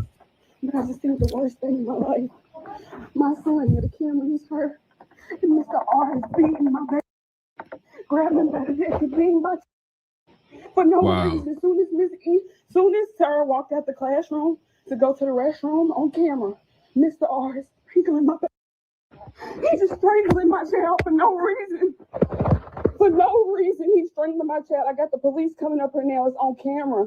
Soon as Sarah walked out the room, he's hurting my son and calling him in the. Wow. Wow. The police is on the way. I put the camera in his hair. And my come on in my office. W principal, whoever that is, man. Says she put a camera in his hair. So I guess, yes, they're on the way. Okay. He's choking my son and calling him the as soon as Sarah walks out the classroom. What? He's choking him. And that's why I said cameras need to be in the class. Y'all let this happen to him. I beg y'all. Y'all called me every week and said he did something that he'd never done before, and he was pinching him. He's never pinched before. He was pinching him and choking him, calling him a stupid. And y'all let this happen. On the camera in his hair. Whoever it is, I don't know if it's you or Mr. R. Whoever was in that classroom, there's a man's voice. I think it's Mr. R. Was calling him a and choking him. I am sorry if that happened. Y'all let this happen. I told y'all my son's a good boy. I had to put a camera on his hair just to see that my child's been in the classroom. That's the messed up thing. The fact that the mom you have to put a secret camera on your just to prove that you're not lying. And you know what's so crazy? I genuinely wonder about that though, because when I used to get in trouble back in class, and I used to be telling my mom, like, trust me, that's not how it went down. It's their word against the child's word. Sometimes you just need proof and evidence of how things can go on. You feel me? But this is probably one of the saddest things, man. The fact that mom said, like, I've been told y'all, and y'all never listened to me, ever. I guess she, as long as this video is going to be on pause, she have all the evidence showing from the camera footage that was in his hair, from her coming up to the event, the place again. So I'm positive we finna watch all of this. Okay, this is all basically live. This live stream just ended, so we just have to go through everything and see. But this is messed up, and she better than me, because I probably would have walked into the classroom. Whoever it was would have got the one too. At least she went about this professionally, because going to the principal, asking him, and her being emotional, I can only understand what type of mindset I would have been if I would have heard a grown man putting his hands on my child who's disabled and calling them it would have been straight through the doors, straight to the classroom, and whoever would have got straight dropped. Choke and being called a name, and he's nonverbal. This is my he will get justice, because y'all let this happen. Mr. R needs to get locked up now. It's on the camera. He's calling him a nigga and touching him. Boy, sit down. And my didn't even move. Sarah walked out the class and my didn't even move. Okay, you've got the police en route. Or do you have LMPD coming, or do you have JCP? The police is on the way. Y'all, my son has been up at the school and they let this happen. My son has never pinched anyone. He's pinching him. But the choking and calling him a nigga, is that what y'all allow? I actually never wondered why they didn't have cameras in the classroom. I just wonder why they never had cameras in the classroom, even if they turn on and off when a classroom starts. Like teachers can have their privacy within a certain period of, switching classes and stuff like that. But that's crazy. Is that what y'all allow? My child is nonverbal autistic, and y'all called me every day. Wow. And said that he was doing stuff because he's being a and none of y'all seen it. So you didn't know? Did you not know he was being a Absolutely not. Did you know that he was being a Did you know he was being a So y'all just let it happen. And I told y'all to investigate. We're going to stop talking until the police get here, okay? So we can have it all officially on record. I should show this video. Everybody share this, because my nonverbal has been these people been letting it happen. Wow. He was choking him, calling him a nigger on camera. Stop talking until the police arrive. Okay? Nonverbal is crazy. All right. Nonverbal and autistic. You know how much of a coward you got to be? You know how much of a coward you got to be to put your hands on a nonverbal autistic, a child in general, but a child who can't even ultimately defend themselves in a capacity to speak up if something is going on. But it's all good, because listen, they go take care of him in jail. They is go take care of him on a different level in jail. How much y'all bet? And I ain't trying to make no threats. I'm just trying to make promises right now. They go take care of him in jail.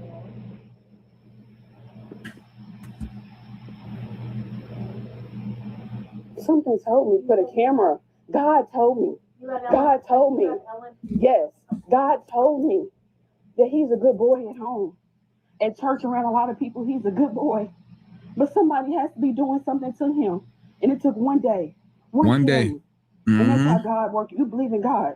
That's how he worked. That's how the power of Jesus Christ do. Because if I would have kept him, I said, I can't send him back to the school next year. And my son was sitting down. And this man walks over to him and calling him a and choking him. Yeah, that's crazy. Do That y'all is have crazy. kids? I have, yes, man. This has probably been happening every day.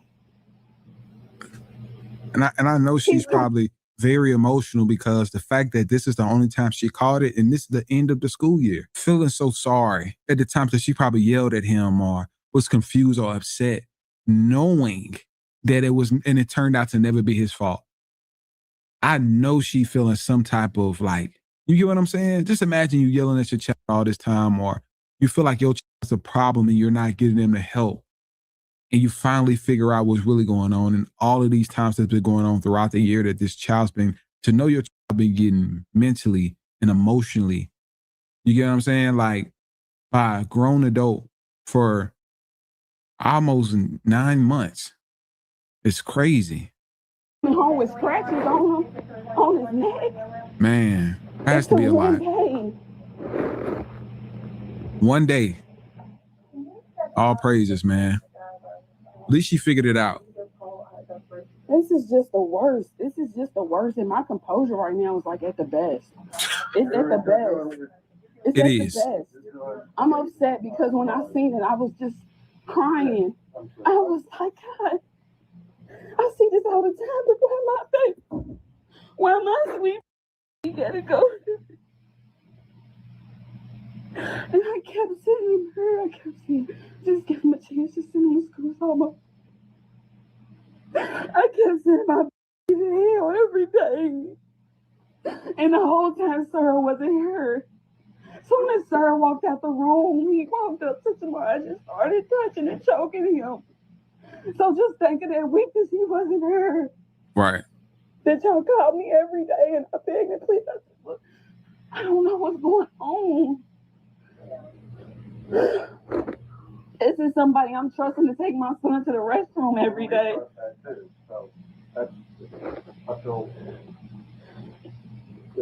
is the worst. That's sweet. And he's so small and sweet. And he wasn't doing nothing. He just was sitting down. He sat down the whole class. Wow. And when Sarah said, I'm going to the restroom, he walked directly up to my bed. I can't even let nobody see the footage. I gotta call a lawyer. That's good. I have to call my lawyer. I can't even let nobody see this footage. That's good. I can't even. Oh, I'm just sick to my stomach.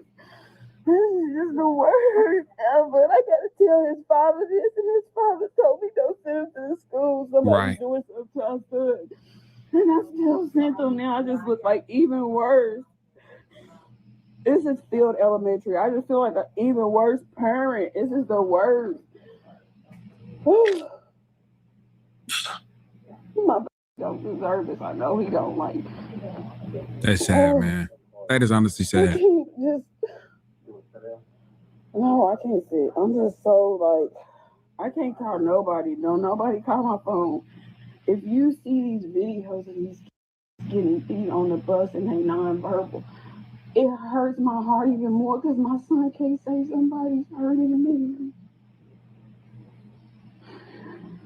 And then to be a little black boy and he called and it was just even more sickening. This is the worst. There's still water right here. No, I don't want nothing. This is just. It's sad, man. The worst thing.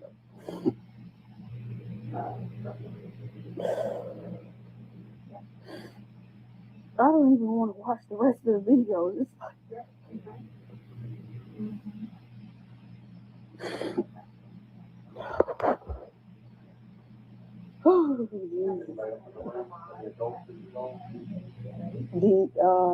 Dana was in there. It was just him and Dana.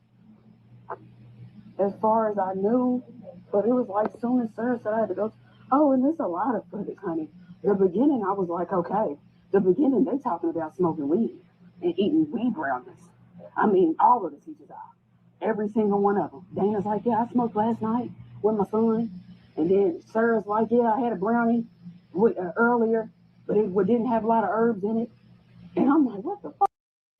Y'all get mad dealing with special needs?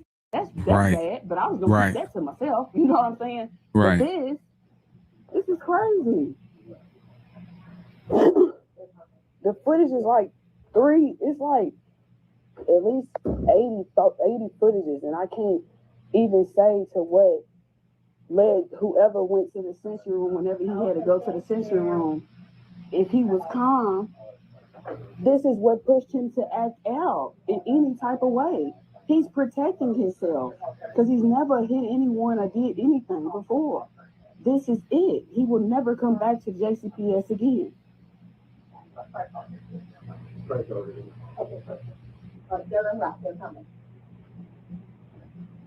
My son is non-verbal autistic.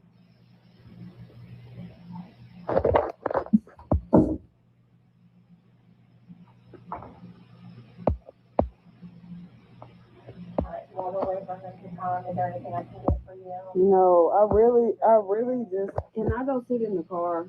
Because he's in the car with his stepdad. Sure. Do you want me to call you when they arrive? Yes, I'll be outside. Okay.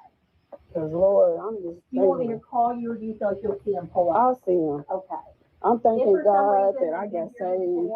Because Lord Jesus, if I didn't get saved, Jesus Christ, if I didn't know God, Lord. All right.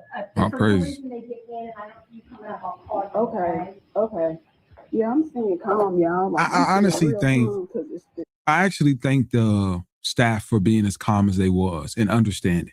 Even though she was yelling at them, I feel like they kind of understood that it was more so frustration at the entire staff for just allowing and not listening when she made the tickets of, as far as like, hey, something is going on with my child. You know, and the fact that they at least stayed calm to understand their wrongdoing, even if the people weren't even there doing it, to know that they all had a part in it some way, somehow, that all of this could have been prevented. You know, like as teachers from other places that probably was coming in like, what's going on? You know? So I do appreciate the professional and how just even calm the mom is. Because I know a lot of my people watching me right now, this would not have ended, started like this. It probably would have ended in a more professional way, lawsuits and all. But started, I don't know about me. Because you can't make no threats at a school, you feel me? But this is not the fuck. I ain't lying. Just start choking him, y'all. I'm sick about this shit. I'm sick of it. Ain't shit I can do. It ain't nothing that I can do. What are you thinking this? This shit's crazy. It ain't nothing that I can do. Like, thank you. It ain't nothing that I can do that I want to do. All I can do is call the police. That's smart.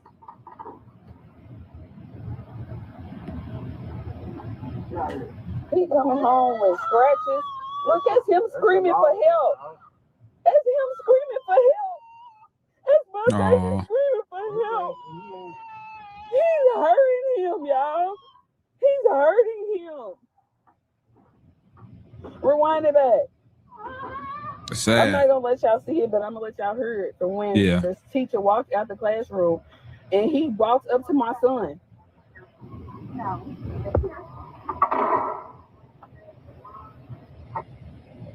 Hold on. Like, we gotta hear this.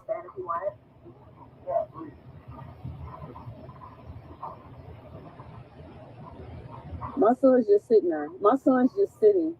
He's not doing nothing. He's sitting there. So the camera is in I it. don't know if y'all gonna be able to hear this, but listen how this motherfucker comes up and starts hurting my child for no reason. The camera is in his hair. I'm trying to listen. Hold on. Nope, I'm on traffic. That's here. No, I'm staying here.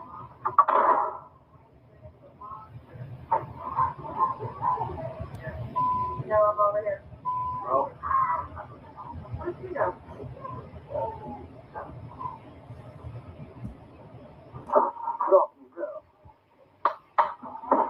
Oh.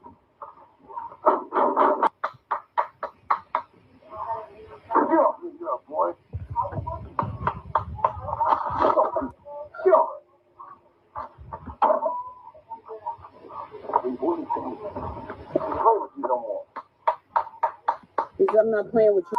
And listen, I'm keep going. Away.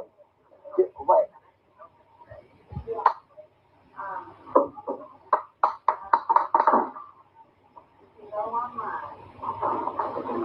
Get out of here. And he started saying, I'm not playing with Let's go to the next video. Okay, this is when the police finally show up. And okay. All right. Let me start it. All right, this is when the police finally show up. Like you said, she was on the way down the car. So let's I start. knew something was going on. Here, come on, let's go in here. I'm so fucking sick.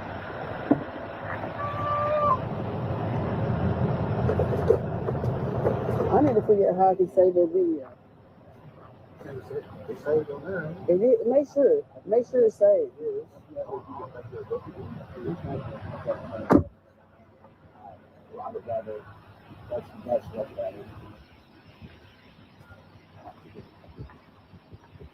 Everything gotta be recorded. Everything gotta be recorded. That's good.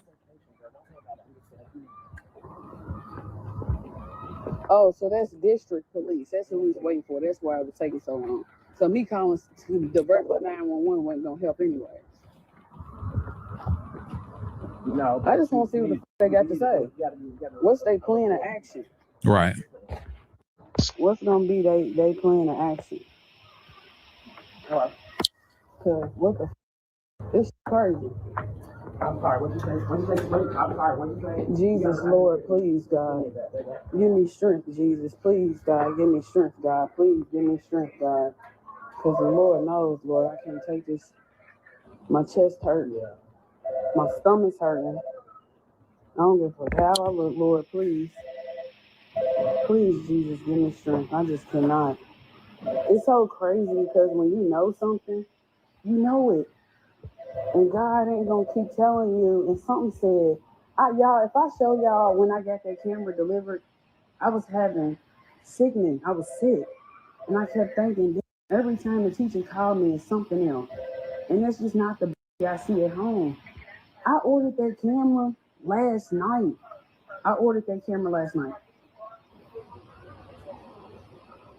I literally ordered it last night and paid for 3 hours. Okay. But they I literally ordered that camera. They ain't even let me in the school no more. So I guess I gotta wait out here. So I guess you feel me? What's going on? They're gonna lock down now. I seen the police. She told me to come back up here when the police. I guess they ain't gonna let me back in. They want to talk to the perpetrator. I seen the police when they walked in. They was happy, jolly, and white. No offense, but still. I ordered that camera. It's Tiffany. She told me to come back when the police arrived. Hey, crazy. I literally ordered that camera at like 7 p.m. And all night I was thinking of ways how I'm going to put it on him. And I put it in his hair and his ponytail. Right. Okay. I put it in his ponytail. It was like, as soon as that regular teacher walked out,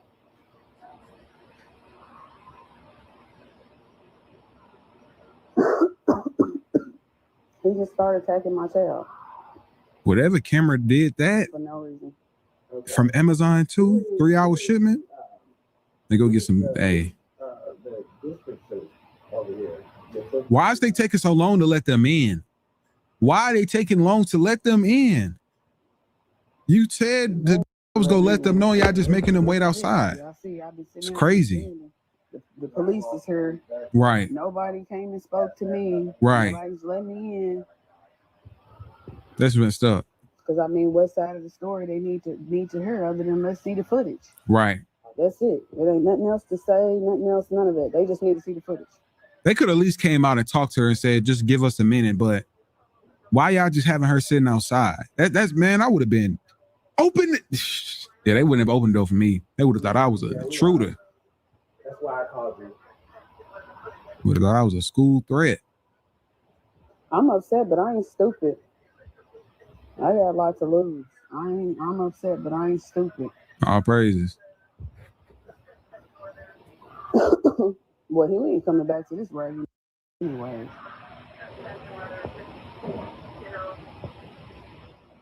No, I kept it cool because, honey, I could have. They didn't even see me come in the deal.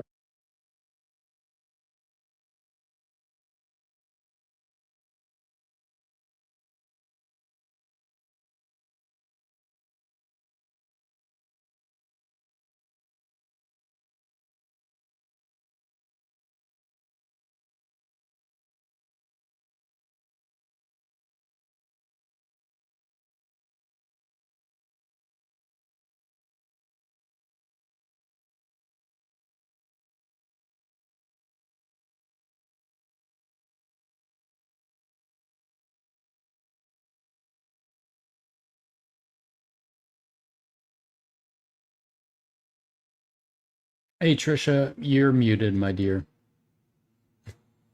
Oh my God. I'm so sorry. I have a reason now because I am so exhausted. It is my I fault. wondered what was going on. Yeah. Let me say that this is Bro TV, and we are watching something very interesting. This mom knew there was something wrong with her nonverbal child. So she went and got a little teeny itty bitty camera and put it in her child's hair. I guess this is a school for kids with perhaps autism and special needs.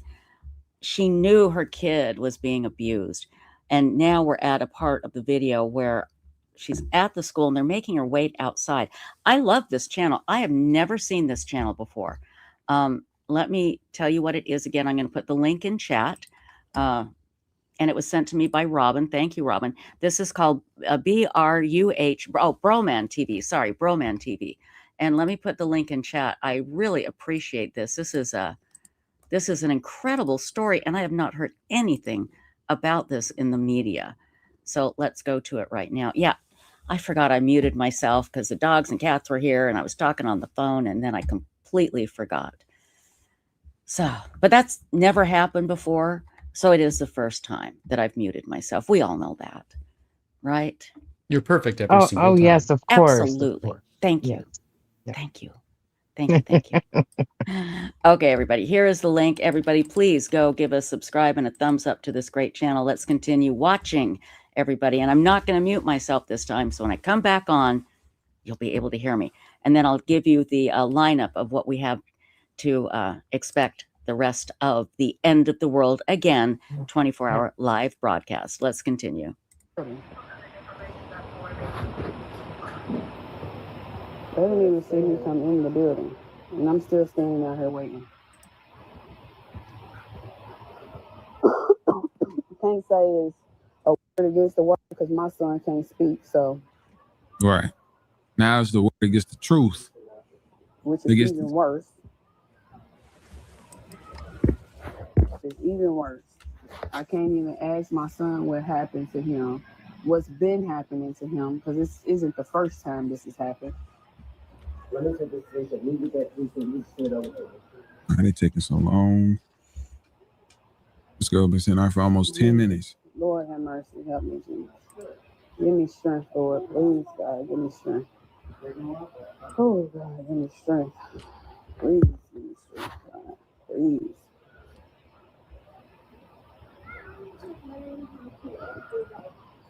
Then they gonna tell me. The lady told me, she called me at 12 and she said, well, we was in the room and we seen something lightning in his hair and we can't have cameras in the school just to protect the kids. That was her exact words. We can't have cameras in the school and recording to protect the kids. So I said, okay. I came and picked him up. As soon as I got home, I checked the camera. Come on, man. Who's really need protected is the kids. Right. They ain't doing nothing. Am I here to see you? Yes. Are you mom? Yes, sir. What's going on here today? I had put a camera in his hair because I felt like something was wrong because they kept saying he was pinching and he was fighting, and that's something he normally does. He's nonverbal. He can't speak for and say anything for himself. Okay. So I put a camera on him. Okay. School, everything was regular. Soon as Sarah, his regular teacher, walked out the classroom, Mr. R walked up to him, grabbed his neck. Now, is this on the video or you just? This is video. Okay. This is from his thing. He's grabbed. You can see somebody grabbing him, and he's saying, "Boy, I'm not gonna keep playing with you. I'm not gonna keep playing with you." You can hear it hitting, and just commotion. And my son is screaming, and he's saying, "If you don't like it, stay at home." Okay. So is that something that's normal at JCPS? I've made my nephew video. Just hearing you say it, right? Yeah, I'd want to see it, and that's what I'm trying to decide whether this is the best place to see it or an office inside. It'd probably be best. Let me get my laptop. Play it on the laptop? Yeah, I have it on the laptop. Is Jessica available? Please keep this on. I want to see their reactions. I know Marge is in here acting a mess, honey. Let me get the video. He just can't say. What the fuck was y'all in the school for that long? If you the fuck where?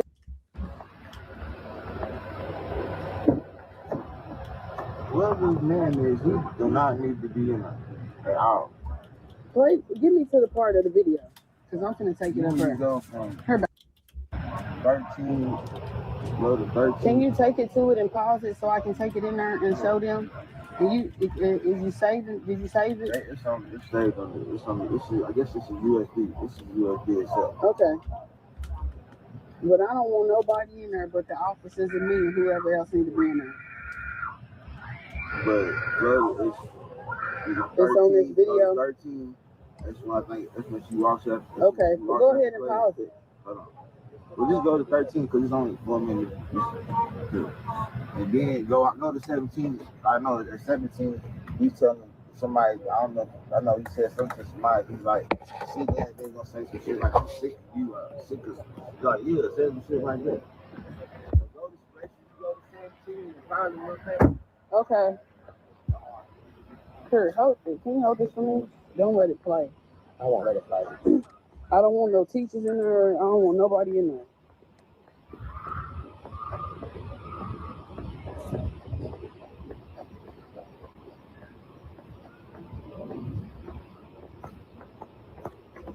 I'm sorry, my son is in the car with his stepfather. This is my brother. We'll have to wait. He gotta wait. I mean, he's not going to come inside at this point. Okay. Mm-hmm.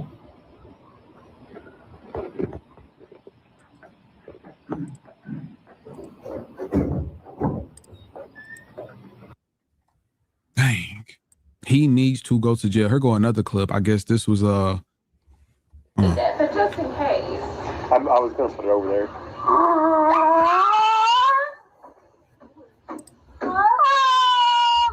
What's in his head? Is it like a hairband? No, it's something with a light. okay. This one they found it. This is when they found it. Steven, you need to come see this.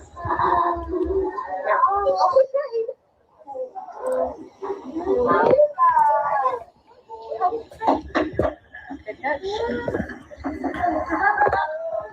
Being recorded. I'm not comfortable with that based on the confidentiality of my students. Hey, Jeff, here, please. Yeah, that's nothing more.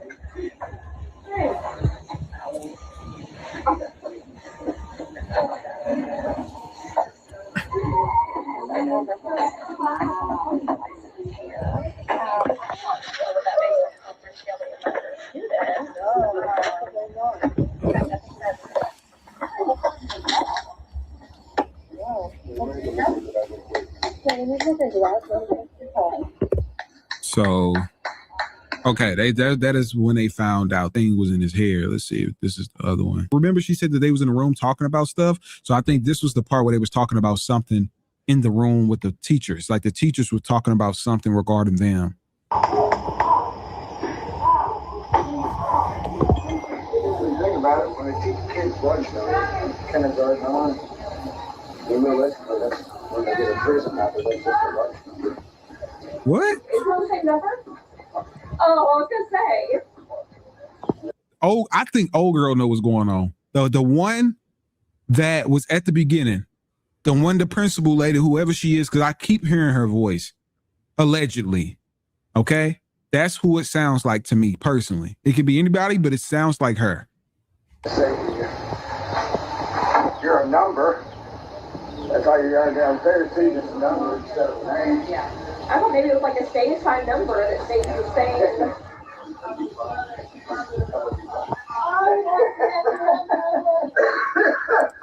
See, if you could have told me that that's how it was, then I would have just believed you. May the force be with you. He was saying that a number is like these are like prison because they get a number and assign a number. What's up, buddy? Thank you. I'm sorry. Yeah, I was like, what's going on? Yeah. I don't know what's happening. What's wrong with him? Nothing. We just can't have anything. You said he had that tracker on. We just can't have any kind of recording devices. And again, I just want to remind everybody, this is Broman TV, sorry. I'm going to put the link in chat again. Please go and subscribe to this very cool channel. And I think it's every parent's nightmare, what we're watching right here. It really is. I think point of order, it's pronounced Brahman TV. Brahman. Again, that's why I need you around, Phrase. I need a pronunciation guide. You're my walking pronunciation guide. So thank you. Thank you very much. Okay, let's continue on here. And I'm going to put the link in chat. And again, please subscribe to this channel. He has some great videos up here. Here we go. They're tracking devices. It's just against board policy. So you don't have to take him home. We just can't have anything on him. So it's totally up to you. Who touches her? Nobody touches hair. We just looked down and saw a blue flashing light in his head. Nobody touched him. Yeah. Yeah, I had to go in there to the sensory room, and it was just flashing, and I was like, sometimes, Wow. I have family that has seen devices, so I just didn't know. I thought maybe it was something like that. But, and then, I was like, well, to my knowledge, he doesn't have anything like that. So you can just see it. So no, we didn't touch it or anything. So No, once I did, I was like, oh, and then I left it alone. I was like, I'm not getting this. Dad brought me to him this morning, so I don't know what's going on. All right. Yeah. Just anything like that, we're just not allowed to have. It's just a board. It's the telecommunication policy. Okay, so I have a question. So as far as the board, how does it work with it? Is there cameras in the classroom? There's cameras in the hallways. Okay, so it's nothing in the classroom. So when I had spoke to Miss Volk about the hidden and the stuff that was going on in the classroom, she said that I was able to come into the classroom. She was going to give me a paper just so I can kind of help with, Yeah, we sent one home. It's because you could do an hour observation window. Yeah, I didn't get it. Which I know the school year is ending now. The last week's next week, right? Yeah. Yeah, I never got it. Oh, I'm sorry. I copied it myself. I'm sorry to make it in the backpack, but I can get you another copy of that. Okay. Thank you. We appreciate you. Come on, buddy. Thank you so much, guys. I don't know. You seem so animated. What's going on with you? He knows, and I think that was the teacher. I think that was the teacher. She didn't show his face. Y'all, I'm trying to. All I can do is just keep praying and not being upset. But I'm mad. I'm hurting for my. Something I was told has sat with me. I've been crying every day. Every day I've been crying and I've been praying. I'm disgusted. People are saying to me, don't say nothing without the facts. What's the facts? The fact is that I put a camera on my son because I knew something was wrong. The facts are deeper than what y'all think because I only showed a few videos. What I told that principal, the stuff I heard let's get to this. Let's get to the facts. Because people trying to put this story like they know it, and they don't. They got bits and pieces of it, but I'm ready to give y'all the facts. This behavior with my say just started. First of all, I kept asking, can I come and sit in the classroom? I was denied. I can't say I was denied. I was misled. Of course, they said, oh yeah, you can come to the class. We're gonna send a letter. No one never sent a letter in his backpack or any type of sort of letter, anything, right? I took it in my hands to put a camera on my because I have to be his eyes, his ears, everything. Right. I put a camera on my in a ponytail. And I had just paid for the camera. Didn't even know if it was going to work. Didn't even really know if the instructions was going to be accurate enough, because as a woman, sometimes I don't know. But I did it anyways. At 12 o'clock, I received a call from the principal. She says, oh, I was inside of the sensory room and I seen the camera. This is not allowed. Woo, woo, woo. I said, okay. Can you come and take it off of him?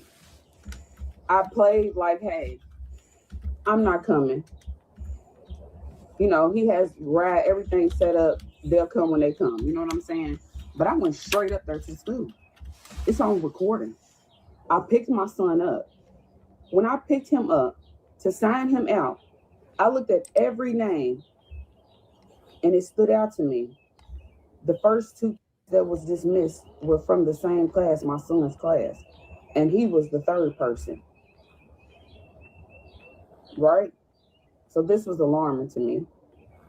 Then once I get interacted with the principal, the teacher, she never even came up to me. She stood all the way in the back. Like, she wanted nothing to do with it. A man comes up to me and he says he filmed the camera. So that's lie number one, right? So I'm still upset. I hadn't even seen the footage because let's be clear, this camera. You probably did find it. You probably was just trying to point to it like, so he don't say it. And the lady was like, oh my God. I feel like that's what's going on. They code switched as soon as they figured out it was being recorded. When I got home, I got my son settled. I sat on this her porch. I started watching this footage. The first video that I seen, that I heard, was the teachers discussing marijuana, eating brownies, smoking weed, as if these kids in this class, just because they special needs, they don't deserve the respect and the professionalism that y'all supposed to have. Y'all sit in this class, y'all talking about weed and marijuana in front of in front of everything in there. And that's safe? That's cool? And I told this to the principal. And they let that go, right? This is the first video I seen. As the videos go on, I'm listening, and then I heard my son's attack. Y'all seen it first. My first true reaction to everything, I came here first. Because they only take seriously when it's on social media, right? I go in there, they sitting down. You can see the heat in their eyes because they know y'all caught. Y'all didn't see the actual footage. In the actual footage, it's in his hair, so you can't see it clearly. But I can see this man going towards my son, his glasses, his face, Robert. They don't want me to say his name. His name is Robert Ransdale. He was coming close to my son, and everything after that sounded like aggression. It sounded like a fight with a grown man that is upset with another grown man, and my years old, and he cannot speak for himself. I watched my son for weeks come home every day from school, depressed and sad, mad. His attitude done changed. They got me thinking that my baby is some animal, that he's hurting him. He's hurting these people. This school should have been closed then. She's sending out a letter yesterday or whenever she sent it out, but y'all know she only sent that letter because it's on social media. In the beginning, I just told y'all they only care when it's on social media. I had to put a camera on him so I can hear and see what's going on in the class because my son can't tell me. So when they say about the facts, what's the facts? Because nothing the teachers is going to say is going to help me. JCPS police didn't help me. They weren't empathetic, sympathetic. They didn't give a damn. The fact is, the school should be closed. Today, yesterday, Robert Ransley didn't even get arrested. Wow. He didn't get questioned.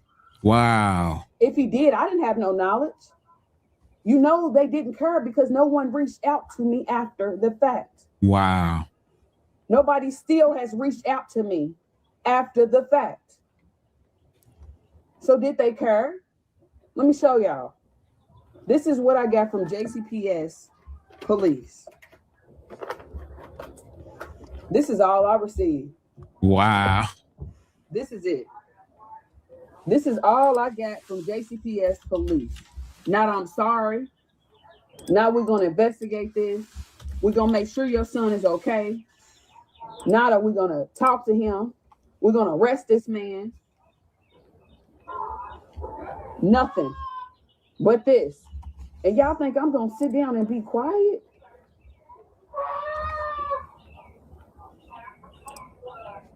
I understand, man. They want me to sit down and be quiet, and I'm crying every second.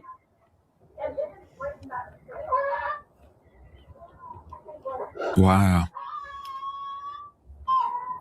This is all I got.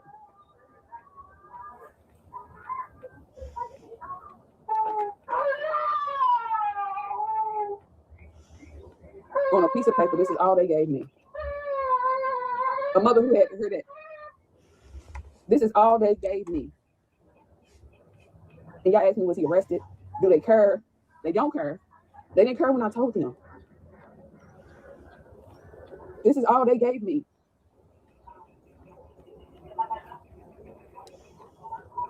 This is it. No sympathy, no empathy. This is all they gave me.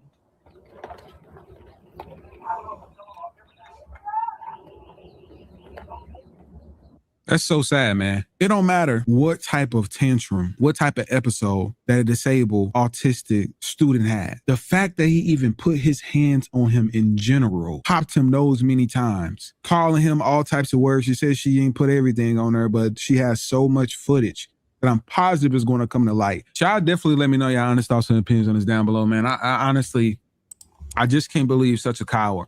Like, it's nothing that I can say about this, but I do hope that with the spread of everything that's going on, there's no situation in your life, no matter if that, no matter if her child is hidden or bodied, this is a special needs. There's no way you should be putting your hands on him and talking to him like that. My son near the camera, he's hurt.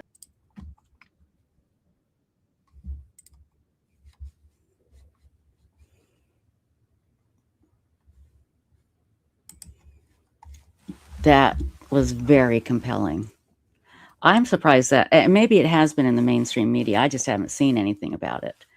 So, and hats off to that mom for remaining as calm as she did while it was going on. You know, that was incredible. So, again, it's hard to watch, but what a smart thing for that mom to do. It was crazy. This breaks your heart. I know. Yeah, Cat Ride 3 says, I just want to reach out and hug her. It's just so heartbreaking. Anyway, yeah, just call me Kim P says, I'm astounded. I have been looking for a video that I did. It's when I went down to Othram, physically went down there and did a live stream. I thought it was a live stream from there. It may have been recorded, but it was posted on Websleuths. And I can't find the damn thing. And I've gone into the Websleuths YouTube studio looking for it. And I have Othram so many times in the title, but it must have been in 2003 or 2023 or 2022. Phrase, do you know how we could search for that on, it's a tour of Othram Labs with me.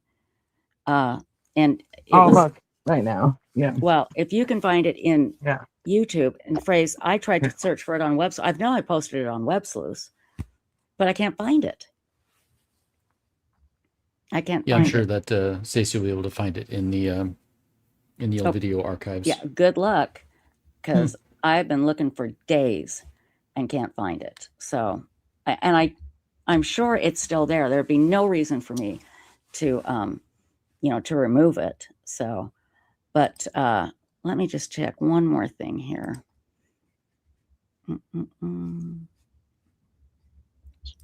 I'll just check this really quickly. Talk amongst yourselves, my darlings.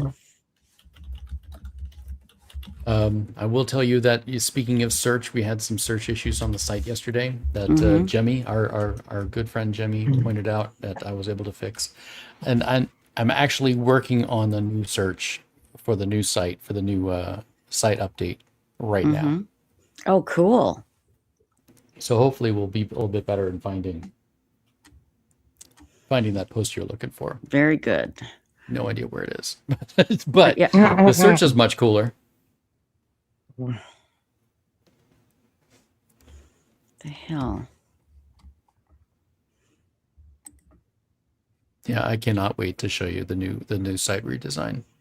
That is going to be so fun. So much simpler. Like if you go to websleuths.com right now, you just see this wall of text. It's just forum and forum and forum and forum. And I counted, we have 780 forums.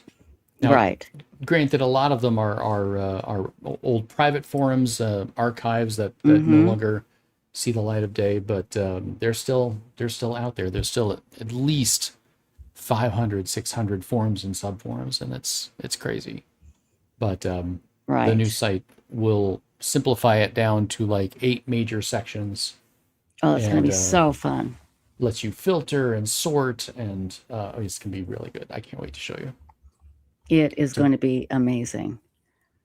It really is. And I think it's going to make a huge difference as far as people coming to Websleuths and staying, because a lot of times they go there and then they are just intimidated, Yeah, I've said it before in chats, but we've had longtime users who have been with us for a dozen plus years. We had one user who was 14-year veteran of the site who never posted because they didn't know where to post.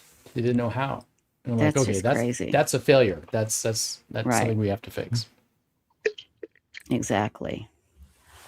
I've got to find that damn video. I know it's there. Yeah. I know I've posted it on Websleuths. I know it is in the I'm sure it's private because I privatized all the old ones. I talked about that. And I'm going to put them back out there here in a little bit. But let me see if I can find it. Are you back in the YouTube admin place, Stace? Yeah. Okay, good luck. Yeah. Because I've even been trying to do Google searches to find it. I took my laptop down there and I just walked around with Kristen, and then I interviewed David. It was so fun. It was such a blast. But let me tell you what's coming up. Let's see, what time is it here? Okay. Megan. Oh, go ahead. I was going to say, we were talking earlier about Guardian membership, and it was all leading up to us talking about our call on Saturday. Oh, God, we forgot to talk about. Yeah, that's right. So if you are a Guardian member, and what that is, again, is you make a small donation every month, and you get some really cool things on websleuths.com. That's the True Crime Discussion Forum. And once a month, what we do is we have an 8-hour Zoom call where Fraze and I sit down with all the members of the Guardians that want to come and attend, and we just talk. And we do have an outline, and then the outline gets done, and then we wander off into the craziest places. I mean, we've had ferrets running around. We've looked at full-size dummies of Freddy Krueger. I mean, it's been crazy, the stuff that has happened. So, and that's coming up this Saturday, right, Fraze? Yeah, that's Saturday from 11 a.m. Eastern till about 7 p.m. Eastern. Right. You have to be a Guardian member, and that reminds me, I need to start sending out reminders to register. So you have to register to get your private invitation. We don't want any trolls coming in.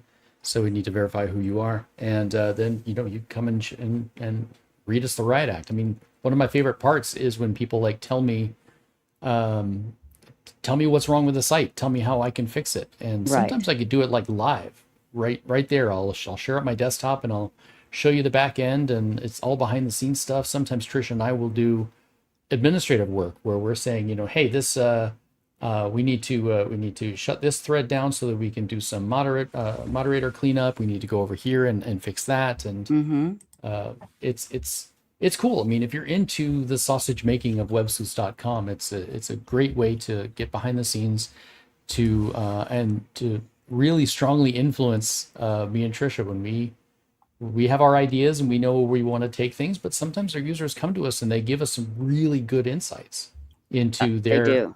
Yeah. And lengthy conversations with our friend Muddy K and Jimmy and Megnut, who will give us all kinds of information that I use every single day. Those people are amazing. And again, I'm trying to get the crossover between the two places, because without websleuths.com, there would be no Websleuths YouTube Live. So let's see here. La,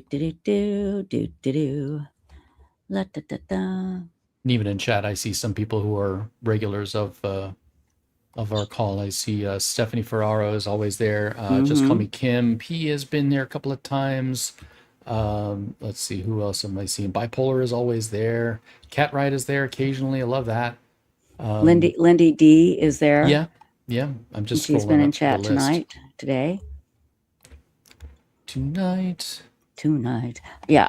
By the way, last night we played a video of a memorial walk that Aspen Connor went on for the Flora Four, those 4 girls that were murdered by arson, and in it was a very brief clip of a song, and I muted myself. I muted the video as quickly as possible, and guess what? Got a copyright strike. Not a copyright strike, no. Thank God, no. It just says you can't monetize this video. Well, we weren't monetizing it anyway. So because we played just a little teeny clip of this music. So it was crazy.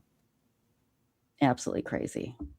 So let's see here. I'm trying to find a good tour of Othram Labs if I can't find my video.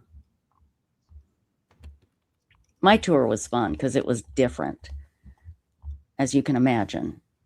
It wasn't your normal media tour, that's for sure. But also, let me tell you about our special guest coming up at 6 p.m. Eastern, 5 p.m. Central, 4 p.m. Mountain, and 3 p.m. Pacific. Lauren Matthias from Hidden True Crime will be joining us as well at some point during this interview. This person has sent us some amazing pictures. I will tell you that they are related to a victim. And this is going to be a very emotional, but a very, you're going to learn a lot during this interview today. And I am so grateful that this person has agreed to come on. It's going to be incredible, to say the least. And Megan Connor will be here in just a little bit. I think she'll be here about, let's see, probably within 15 to 30 minutes. Megan Connor is Lori Daybell's cousin. She comes on every year during our End of the World Again. And Megan is a really unique individual. She talks to people about childhood trauma. And let's face it, none of us gets out of childhood alive, as Jim Morrison of the Doors would probably say. And we all have some sort of childhood trauma that we need to deal with. And we don't deal with it because it's too painful. We just push it down. And that causes other problems. But she was also Lori Daybell's cousin. She had Lori in her line of bridesmaids, and she lived with Lori. She's got these wild stories. And to me, it explains a lot about Lori Daybell, about what happened to her. I find it interesting that Lori's sister, Summer, when she spoke at CrimeCon, which I thought was strange, that she tried to say that nothing unusual happened in her family. This brave woman got up at CrimeCon a few years ago and I'm paraphrasing, basically said, okay, so her name's Summer. Summer, what happened to your family? Something must have happened. What was the abuse going on? What happened to create Lori? And people booed her. And I'm standing up going, yay. And Summer just absolutely denied it. There was nothing wrong. We had a normal childhood. Everything was fine. Well, no, it's not. Her dad's wacko. He's one of those guys that says I don't know if he calls himself a sovereign citizen, but he feels like he doesn't need to pay federal taxes. He wrote a book about not paying federal taxes, and then he spent time in prison for not paying federal taxes. So there you go. Yeah, and she's also the cousin of Tylee. And yes, Tylee's cousin as well. Yeah.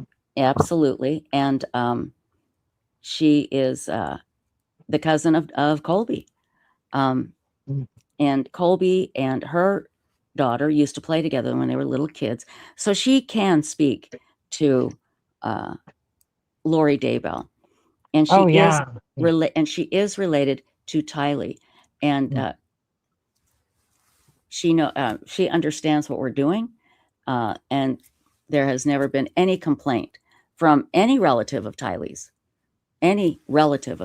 We have never had a complaint about when we do this end of the world, but she is literally a relative of Tylee's and understands what we're trying to do here. So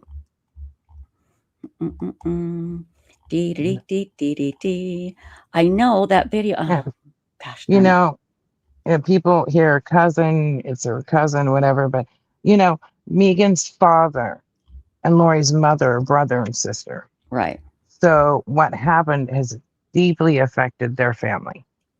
Very much so. Very much so. Janice is his sister. Mm-hmm. And, those children were related to him by blood. It's deeply affected him. Absolutely. I mean, absolutely. JJ wasn't related by blood, but Tylee was. Mm-hmm. No question. And Colby. Because, Colby is here, thank goodness, but he's a victim in all this. Mm-hmm. It's so bad. Oh, and Colby, if in case you missed it, he actually did an interview with his mom and really confronted her about all her crap. And she didn't back down, but he did what he needed to do. And not that he needs my praise, but I was so proud of him for just shoving it right back in her face, and saying, this is crap, Lori. He doesn't call her mom. This is crap. And she, again, remember, the narrative is Lori says that Tylee accidentally killed JJ. And so she felt so bad that she unalived herself, which is such bull. First of all, the timeline doesn't work because Tylee went missing several weeks before JJ. Again, Lori and guys, this is what's so dangerous. Lori really believes this, and she thinks she's a translated being, meaning that she doesn't need to eat or drink. And Colby confronted her about that because she was saying she wasn't feeling well or something, or she was hungry. I can't remember what she said. And he said, well, you're translated. I think it was sick. You're not supposed to get sick. Why are you sick if you're a translated being, Lori? And she said, well, it's in stages. She has to come up with an excuse. But again, I think that things happen to Lori that I'm not saying it excuses anything, not at all. But I think there was some major childhood trauma going on there because that family was weird. And but anyway, Megan Connor can speak to a lot of this, and she has great advice for people. She's not a therapist, she's not a licensed therapist, but the advice she offers us is very helpful because we can't push down our emotions.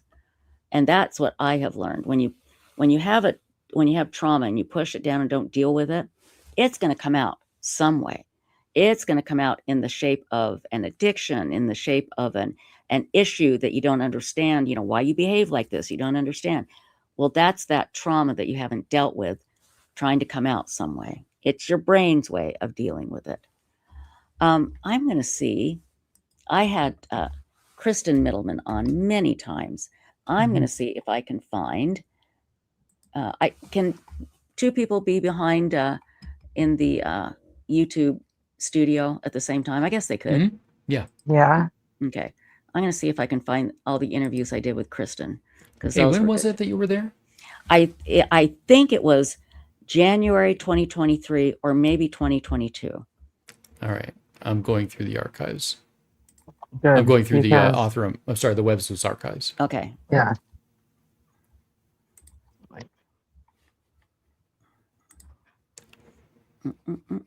So I'm looking basically for every time you posted using the word Othram. Yes, that's what I was trying to do. Yeah. And I couldn't find it. And I know it's not removed. Unless David went, let's remove it. Don't tell her. Just don't tell her. No, I don't. I know he wouldn't do that. I would see that if Yes. if he had. But yeah, I'm just looking for anything.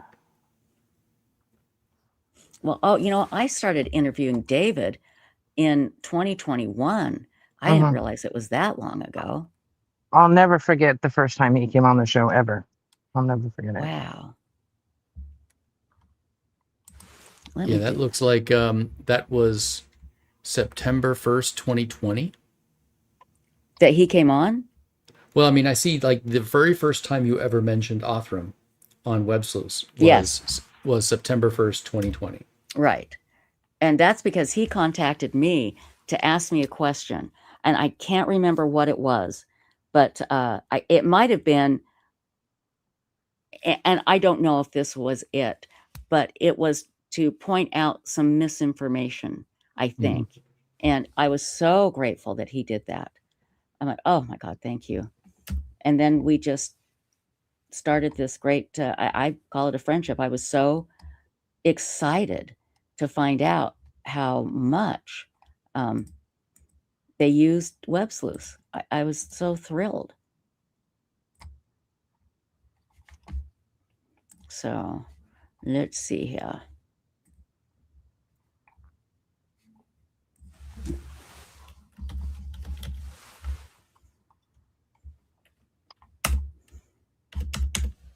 You see a bunch of posts in 2023, but March, then July.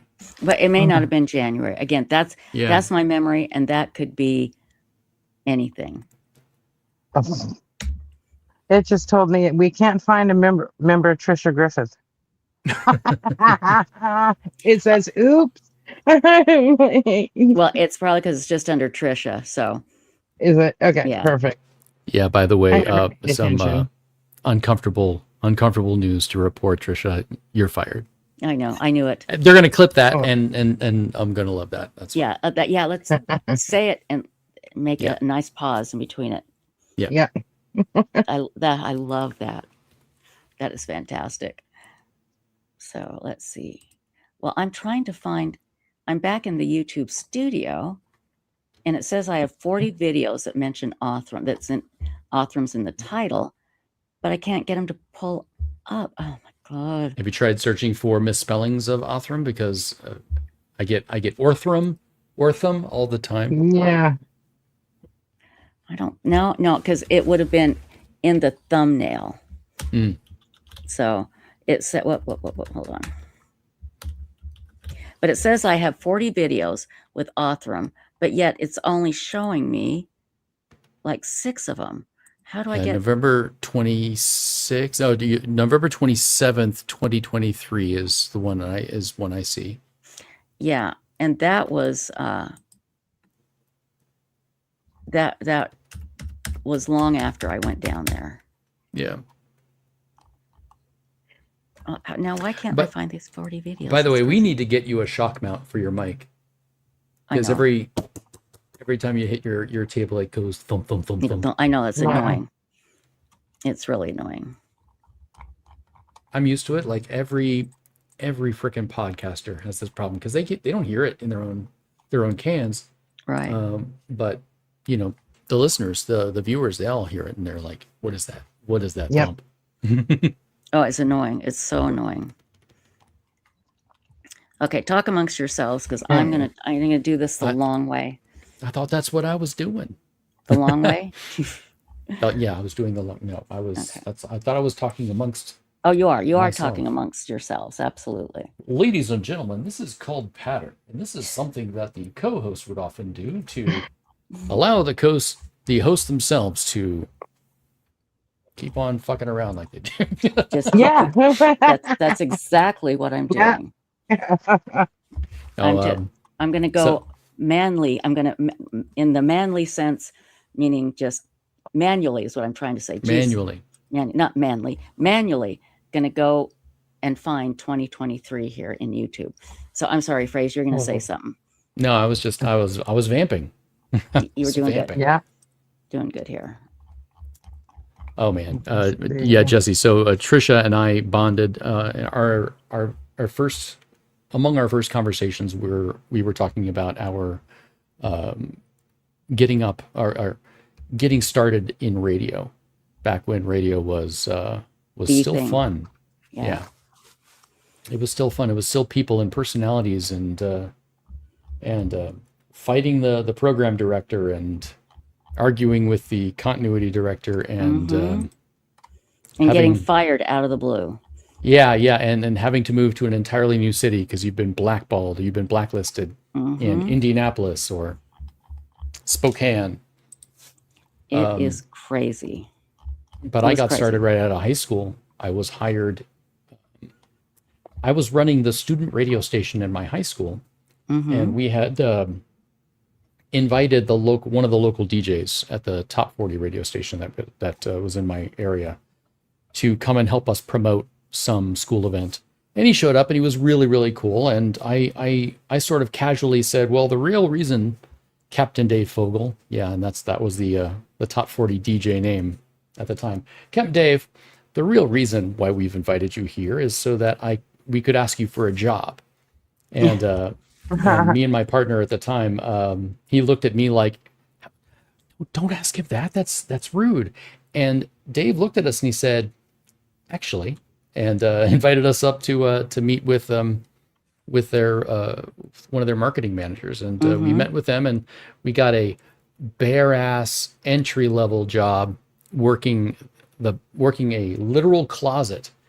If you've ever gotten a phone call from somebody asking you to rate a song, like they'll play a song over the headset and ask you, do you like this song? Do you hate it? Are you sick of it? Tell us what you think. Right. And we would use that information. We would feed that to the program director and he would make choices about what music to keep on playing. Right. Our program director hated us and refused absolutely every bit of advice we ever gave him. Really? But he did not pay our salaries. He was, they were paid by the owners of the company, MS Broadcasting. They wanted us to have better research. And so we had a mandate and we had a budget, but he was under no obligation to accept any of our input. But anyway, I worked 5 days a week from 6 to 9 p.m. Because we had to be out by the time the offices were closed because everyone was annoyed by us. But Yeah. Oh my God. we more or less had the run of the radio station, except for like us and the on-air DJ. And so when we were done at 9 o'clock and we were done with our calls, we would just hang out with whoever was on the air. The joke And on the air, yeah. They loved it because they had no one to talk to except for their microphone. And we would like do odd jobs for them while they were DJing. They're like, hey, can you run down to the coffee maker and get me a coffee? We're like, sure thing, Captain Dave, we'll be right back. Oh, I bet that was so fun. I bet. Loved that. So, but in exchange, showed us around, explained how things worked, would occasionally like crack the mic and let us speak on the air. So that was fun. And then slowly we ingratiated ourselves upon the rest of the station. We would ask the program director, like, hey, how does this work? And he would sit us down and work us through it and understood that side of the business, go to the continuity director and showed us how they were selling commercials and fed us in candy bars because they got boxes of candy bars from M&M Mars when we were doing a Snickers commercial. Absolutely, yes. And we bought pizza from Pizza Hut in exchange for the CDs and records that the record companies would just send us crates of records. They would send us like a full crate of a particular LP, and we would pull one out for ourselves and we give the rest away. And we would often trade stacks of records to Pizza Hut in exchange for pizza. And that's when radio was fun. People thought radio was cool, that it was like people on the radio were famous. I thought people on the radio were famous. Yeah. You know, you'd call and make a request, and absolutely. They are some of the worst people you will ever meet. Oh my God, the lowest of the low lives. No Yeah. question. I met a couple of them and DJs in person and became friends with them after I just called to request a song and stuff. And then another one, it was female and I babysat for her and stuff, but they were okay. No, but they weren't great. I take it. Just lots of partying. Oh yeah. Yeah. They were often very full of themselves. They loved their own notoriety. Sometimes, though, thinking about it now, that was all they had.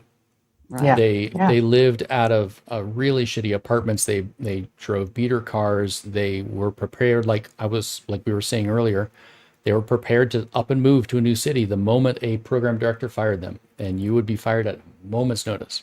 You had no clue, no reason, warning. Yeah, no reason. Wow.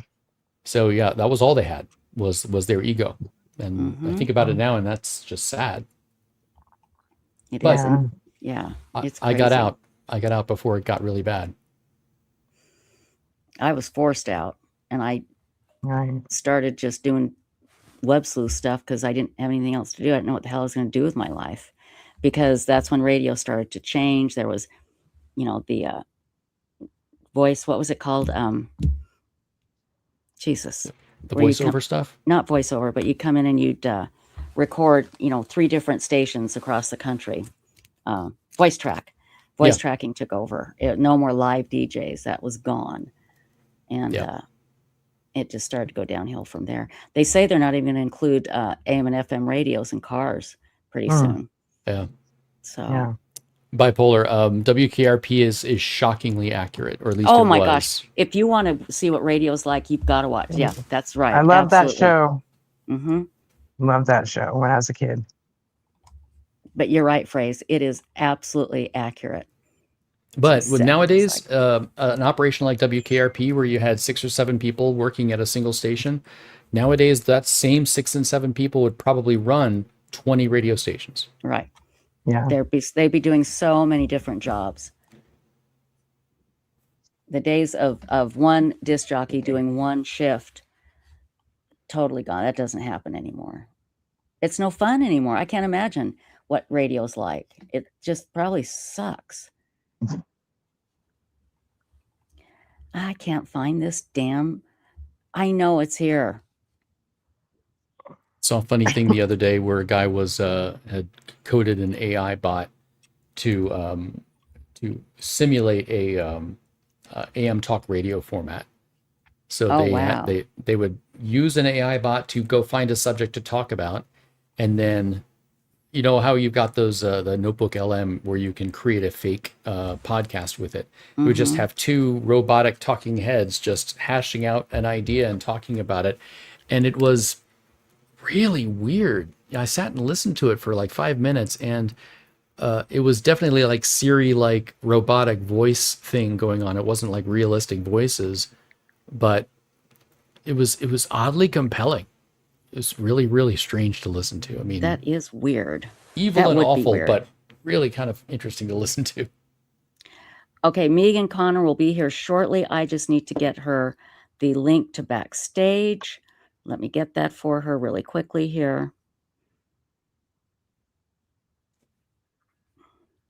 Oh, is Megan here already? Unless Stacy, did you give her the link? Oh, here, I will. No, I've got it. Oh, okay. There we go. No, she just texted me. And okay. so, yeah, just jump on, Megan. we'll be watching for you here. Well, before I go, in the immortal words of Dr. Johnny Fever, booger. And please watch WKRP. That is exactly how radio was. It was that fun and that crazy. And just as I say booger is the time that David Middleman from Othram shows up. Like last year, when I was telling the story about the guy we caught masturbating, I said, yeah, and he was masturbating. And David popped into the backstage. That's what he heard me say. Didn't crack a smile, nothing. And you were there, Phrase. And I'm dying. I'm going, my God. It was terrible. It was awful. I apologized on your behalf, and he had no idea that it had happened. He was just absolutely just didn't notice. So then I had to tell him that it had happened. Oh my God. Yeah. Yeah. It's funny now. Back then it wasn't funny. So let's see here. La, da, da, da. And before Megan pops in. Yes. Yeah, there we go. Before Megan pops in, if anybody has any other questions, anything else I can answer for you, I will pop out and let you guys actually talk true crime rather than the bull crap that I tend to talk about. No, you're talking about Websleuths, which is true crime, and that's what we love. But I want to comment on what Lynn Gen 2 just put up. As God is my witness, I thought turkeys could fly. That's based on the WKRP story about when they threw live turkeys out of helicopters. Oh, who's this? Oh, just a sec, guys. Hold on. Yeah, that was a fantastic episode where they were throwing live turkeys out of helicopters. We used to do the craziest marketing programs at the radio station I worked at. We used to have this giveaway where we were giving away an IROC Z. If you guys remember that car, and a fiery red Fiero. That was our big thing. We're going to give away a fiery red Fiero. We gave one away every single day for like a month. We had teamed up with a local auto dealership, and they had underlined it, and basically they gave us the cars. But the dirty little secret is we would give you the car, but it was a lease. We didn't tell anybody that. It was essentially a $0 lease. So at the end of their lease, they had to give the car back. Or oh my God, they can just take the cash equivalent of a year's worth of the lease, which ended up being like, at the time, like $6,000. So it ended up being like not a huge deal. But it was so, I mean, radio was so messy, and people thought it was so polished and so cool. It was just the worst. Just the worst. Yeah, I ended up nearly getting fired because I wasn't allowed in the production studio, which is where you record your commercials. When you sit down and you record commercials. Megan's here, so I'm gonna bail. But yeah, we would. I was not allowed in there, and one day I went in there and used the production studio I recorded a record onto my own cassette, and I came out one day and the record was gone, the cassette was gone, and the chief engineer had the cassette in his hand. And he said, "You're fired, buddy." And I was like, "Wait, what? No, I got permission. I was allowed to do this." And he was like, "Nope, let's go ask him." So we went over to the guy I got permission from, and the chief engineer said, "Did you give him permission to use my equipment?" And the guy was like, No. And I looked at him like, "You snake, you absolute snake." But he also didn't want to get fired for me using the production studio, because he would have. So I was mad at him at the time, but I forgive him now. My story is done. Thank you, everybody. I am going to bail. Bye. Good to see you all. And welcome, Megan. Yeah.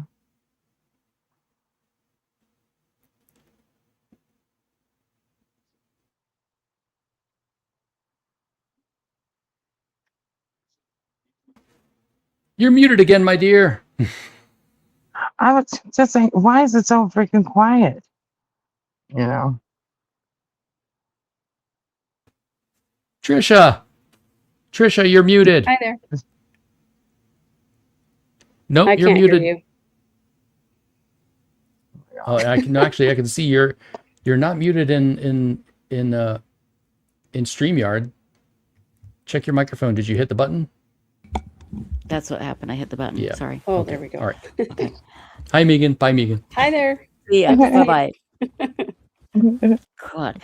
Guys, the reason why I had to mute myself, Shad, you all know Shad, the floating head. Mm-hmm. Remember Shad? He is going in tomorrow for a colonoscopy. He got a stent put in his heart. He's doing okay, but he's having some medical issues. So if you could, oh, God dang it, if you could keep him in your thoughts and send him lots of love and good energy and prayers, that would be fantastic. And that's who called me, was Shad. So yeah. So anyway, and he'll be watching. We love you, Shad. We love our floating head. Megan Connor, welcome again to the end of the world again.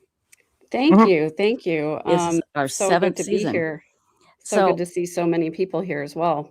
Well, we miss you. You know, you've been taking a little bit of a break from true crime, and when you were doing your true crime channel, we had you on all the time because we love talking to you. You have such good common sense, and what people may not realize that you do a lot to help people. That's kind of, you're one of these people that you get up in the morning and you say, what can I do to help somebody? And you're incredible. You're also Lori Vallow, or Lori, what the hell's her real last name? Lori, what is it? Rex. Well, it depends on which one you want to pick, but well, her dad's name. Vallow, Lori Daybell. Cox. Lori Cox. Yeah. You are Lori Cox's cousin, and you were close to her growing up and when you were young adults, right? Right. Yeah.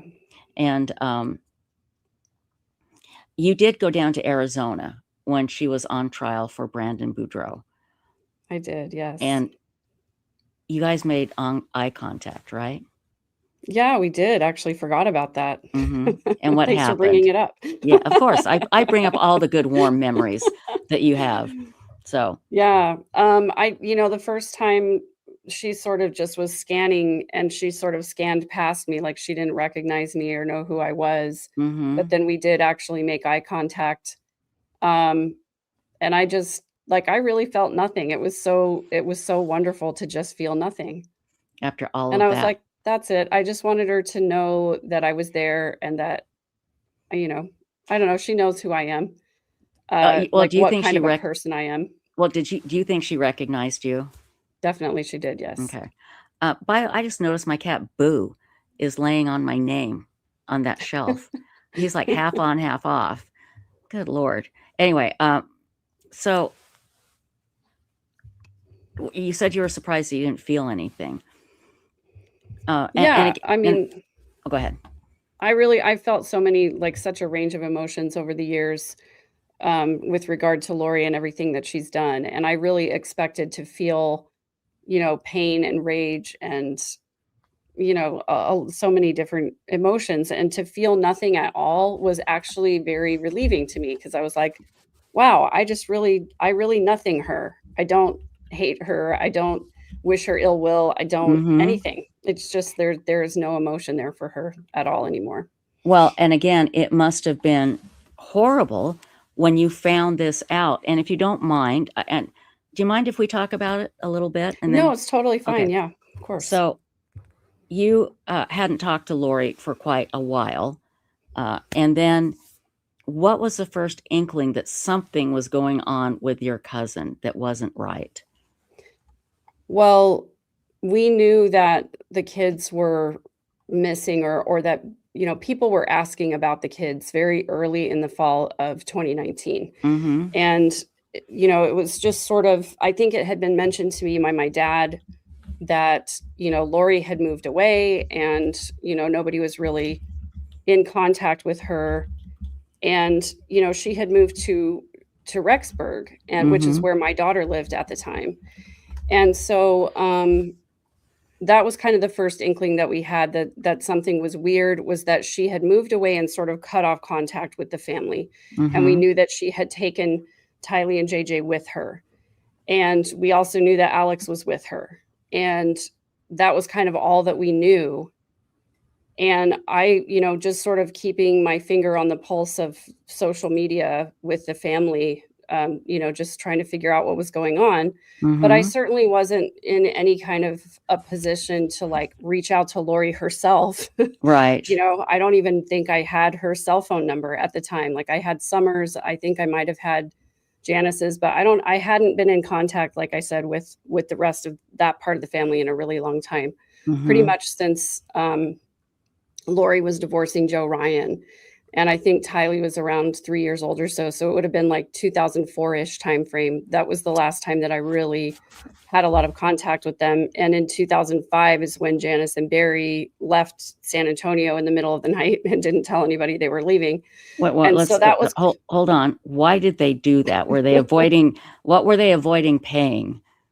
Allegedly there was some tax evasion going on, and they both, Janice and Barry, had sued the IRS, and the IRS sued them, wanted them to pay these back taxes, and so they countersued, and there was this whole legal thing going back and forth. But they just up and left in the middle of the night, and didn't tell my parents that they were leaving. Like my dad is Janice's brother, and so and we hung out together all the time. We did family dinners very often. And, my parents and them they were temple workers at the same time in the San Antonio temple. And so it was weird that they would just disappear like that. But that was kind of the last kind of contact that I had with that part of the family for a really long time, except for, occasionally seeing one of the family members at a wedding or something like that. Sure. Yeah, that makes sense. So you start to hear these stories. When did you hear that JJ and Tylee were actually, well, first of all, the first thing that happened was that Charles was shot. When you heard that and you heard the story behind it, did you know in your heart that it was murder, or did you have any idea? I definitely did not believe it was self-defense, like not ever. Right. So yeah, I mean, we were talking about the kids, and so I guess I sort of glossed over the fact that we knew that Charles had been killed. And I should just speak for myself personally, hearing the circumstances that happened. One family member reached out to me, and we talked and texted back and forth about it. And there was zero bones in my body that believed that had anything to do with self-defense, knowing Alex's history of being violent with Lori's romantic partners, that he tased Joe Ryan and served jail time for that. So to me, when I heard about Charles, I was like, absolutely, they set him up somehow. And, hearing that they had then took the kids and disappeared to Rexburg and weren't talking with anybody, I pretty much thought that they were just trying to lay low so that nobody would be suspicious about Charles's death, to be honest with you. That's kind of what I thought was going on with that. So I never in a million years imagined that the kids were in danger at all.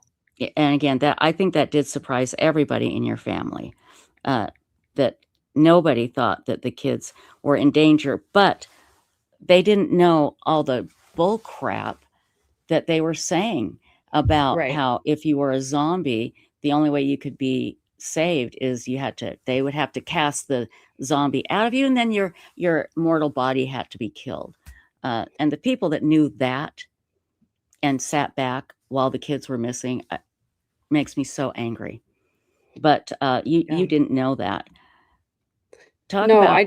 I knew little bits and pieces of what Lori had said to Charles, and saying that she could hurt him. And then, of course, he ends up being shot. And I'm like, she told you she was going to do this, basically. Right. Nobody wanted to believe that it was real, or that, she and Alex were really going to carry that out. So there were little inklings, and I would have to go back and look at the text messages to refresh my memory as to what was said about the crazy belief she was saying. Other than what she said to Charles, that was it. And so again, the family story or the story that Lori kind of was telling people was that the children, she felt like she had to take the children into hiding and protect them. That's basically what Janice had told people that Lori had said, and Janice just believed her. Oh God, that's again absolutely insanity. So when did you begin to think something's wrong here? Tylee and JJ are not here, and I think something happened. I honestly don't remember exactly what I felt and when. Sorry, guys. I'm sorry. I didn't mean to put that up there. Sorry. I'm trying to delete some pictures because I have pictures coming up. So hang on, guys. But go ahead. Go ahead. Yeah, I can't say exactly when. I never had a good feeling about it, with Lori going into hiding. But I didn't really, nothing really clicked or registered until the missing persons flyer actually got posted and family members started saying, help us find these kids. I was like, at that point, I realized that nobody really did know where they were. Nobody was in contact with Lori. Nobody, Lori wasn't answering the phone or anything like that. I really did not want to believe that she was capable of harming them. And so even when the missing children's flyer came out, I reposted it. I talked to everybody that I know. I have a friend who had relatives in Hawaii, and I asked her to please keep a lookout because I know Lori always had escaped to Hawaii. That was her typical thing to do. Right. I thought maybe that's what she had done. And, I talked to everybody that I possibly could, and I reposted on social media trying to get attention, but I had, for the kids, but I had no idea that they were already gone, obviously, That's so and horrible. I think it wasn't until Lori was found in Hawaii and they told her to produce the kids and she didn't. I just knew at that point that they were gone. Right. There was no way, because I thought there's no way she would risk going to jail if the kids were still alive. Were there. Right. Yes, she would have produced them. And that, again, that is just, it's, I don't even know what to say because it is so contrary, I think, to what everybody thought about her being a mom. Like Colby says, she wasn't this great mom, but nobody in a million years thought that she would harm her children. I mean, again, just absolutely beyond shocking. What did the authorities ever come to you or talk to you about anything? No, they never came to me personally to talk to me, but there were 2 points where I called the FBI, and one was, when Lori was missing and nobody knew exactly where she was. Right. I did call the FBI and tell them, hey, she likes to take off to Hawaii. And I'm sure they were already exploring that angle, but I'm a do something person. And so I hated the idea of just sitting there doing nothing, hoping that they would find her, or that somebody would do something. So that was the only thing I felt like I could do. And then later on, after, a lot of things started to come to light, and we had this realization that, Alex was the one who had shot Charles, and he was, obviously very involved in the deaths of the children. When all of that started to come to light, when details started coming out, I called the police again, or I called the FBI again, because I was remembering the circumstances of Stacy's death, where Alex and I were there together. Right. And I just sort of had this realization that oh my gosh, he had something to do with that too. And at that time, they referred me to go back to the local police department and make a report, which I did about Stacy's death. But at this point, it was so many years later, and, the possibility of getting evidence of any kind wasn't, it wasn't a real possibility. But I had to, do what I could and say what I could just to ease my conscience a little, I guess. And I don't know. I don't know if you want to go into everything, but Stacy was Lori's sister, and you believe that Alex basically did something, right? Yes, killed her. I do. And they were the rest of the family was in Hawaii, and Stacy is taken to the hospital. Was she in critical condition? She wasn't she? She was unresponsive, and so the paramedics could not basically could not revive her Mm-hmm. at the house. She was intubated. And so I think she was alive, obviously, but her, you know, she was not awake and alert. And her family did not come home. Now, I want everybody to think about this.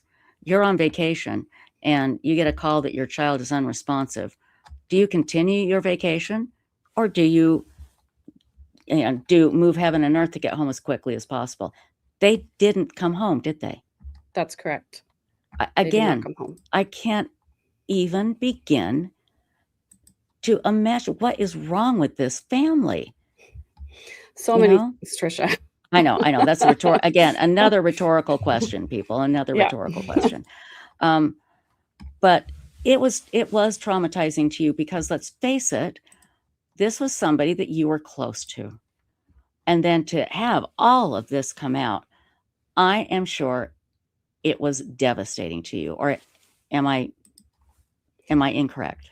No, it really was. You know, Lori and I, of course, there are a lot of opinions about how much time is a lot of time. Like, how much time did you actually spend together? Right. You know, the thing is, our families were close. We spent time together, you know, as a huge group of family members. There are 21 total cousins on that side of the family. You know, my Uncle Rex and my dad and Janice are siblings. There's another sibling in there that probably doesn't want to be mentioned, but you know, our group of families spent time together as often as we could. And when I was growing up, that was every summer that we were together. And Lori and I and Summer and I and another cousin, you know, exchanged letters, and we would send each other our little school pictures with, you know, little inscriptions on the back and stuff like that. And then, you know, when we were young adults, Lori and Adam and I lived together for a short time. And then, you know, Lori's parents moved to San Antonio. Okay. And for a while, Lori was living with them. And, you know, Summer and Adam both lived in other locations. And so they weren't around at all during the 10 years or so that Janice and Barry lived in San Antonio. But during that time, you know, I had a baby, she had a baby, I got married, she got married. We spent time together. We spent holidays together. Colby and my oldest daughter spent a lot of time together when Colby was pretty young and Barry was taking care of him. So we were close family. And, you know, there were, like, every holiday, every birthday, we were spending time together. And so for me to hear of all of this, you know, that went on, I spent time with these people. Like, I was in their home. They were in my home. I slept on a mattress next to Lori for 3 or 4 months. You know, it was horrifying to think that not only had Lori and Alex, you know, not only were they responsible for the deaths of multiple people, but children, their own children, right? You know, their own niece and nephew. And then not only that, but the family members helped to isolate Charles. Janice and Summer helped to isolate Charles so that Lori and Alex could carry out their plan. That is horrifying, that these people that I loved and cared about were capable of this kind of, you know, just monstrous behavior. Just still to this day feels like some kind of weird nightmare to me. Yeah, that is very strange. And I don't think you would ever get over that, right? I mean, get over it. All I can say is that I am grateful that Alex is dead. I'm grateful that Lori will never leave prison. And I'm grateful that I don't have any contact with any of the other family members, because they're despicable people. No, absolutely. Absolutely right. And I don't even know how you could process this. It never leaves you. It changed who you are, I'm sure. Yeah, definitely. It definitely did.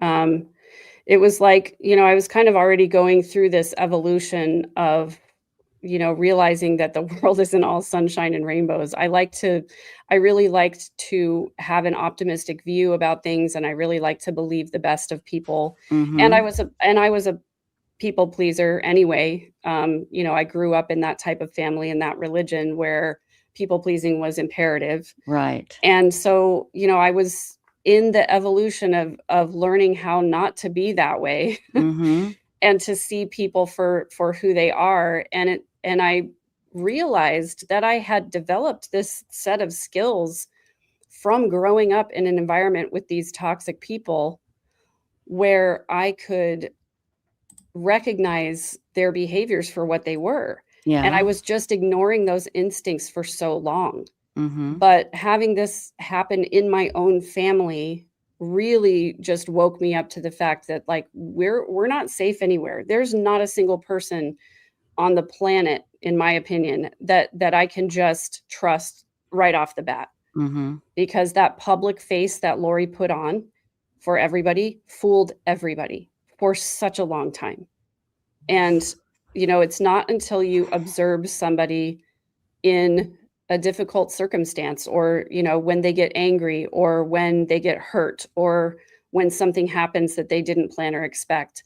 Those are the times when people's real character gets revealed. Mm-hmm. And until I'm in a situation like that with somebody, I really reserve, you know, I'm like, okay, you have all these check marks in the positive. That's all great and everything. Let's see how you handle disappointment. Let's see how you handle pain, those kinds of things. And before I make a judgment that, like, hey, I feel safe with this person, I can trust them. Going through this, has it helped you help others, basically? I mean, because now you've gone through a trauma that you never dreamed you would go through. When you started your YouTube channel, none of this had happened. You started your YouTube channel for a whole other reason. And well, it had happened already. Oh, I mean, okay. I wrote my book before any of this happened. Mm-hmm. And my book was about my healing from trauma. But I did start my social media based on helping people who were in a similar traumatic situation, helping people heal from PTSD. Yes. That's really what I started social media about. I think I started doing that maybe in 2021 or so. Mm-hmm. You know, back to my Instagram, I think, was the first thing that I did with that. And then it just sort of, it did sort of evolve because I started, you know, realizing that there was commentary to be made about the family system that Lori grew up in, and understanding how she got to be the way that she was. Right. And so it did help you with helping others, basically. Yeah. I mean, when the whole reason that I started talking about my experience with PTSD is because I was in a group therapy with probably 8 or 9 other women. And I kept seeing those women sort of go through the same cycles over and over and never really heal and never really move on. Right. And I didn't really have an example in my real life of somebody who had been through some of the trauma and abuse that I went through as a child and who were happy and successful. And like all of these women in the group were still suffering to some degree. And many of them were struggling with addiction and other illnesses and things like that. And I really just wanted people to know that it was possible to go on and have a happy life, because the statistics are not in your favor. If you are the victim of childhood trauma, and you have PTSD, the likelihood of you not being, you know, becoming an abuser or becoming addicted or even self-harm later in life, the statistics are just not good. Right. And so I really wanted to tell people that, hey, it is really possible to move through this stuff. You know, when I found EMDR, that really saved my life. And I wanted to tell more people about it. So EMDR is a trauma-based healing modality, and it stands for eye movement desensitization and reprocessing. Okay. And it is a process by which, you know, you have to be a licensed mental health provider in order to do EMDR legally in most states. And then you should be EMDR certified as well, which means that you've taken enough training that you know how to do it properly. And it's a process by which, through a certain set of, you set things up in a certain way. And then there is a bilateral stimulation of either a light that goes back and forth, or some therapists will wave their fingers. For me, I watched a dot move back and forth across the screen, and you watch this bilateral stimulation as you recall the traumatic memory that you have and the feelings that you had during that traumatic circumstance.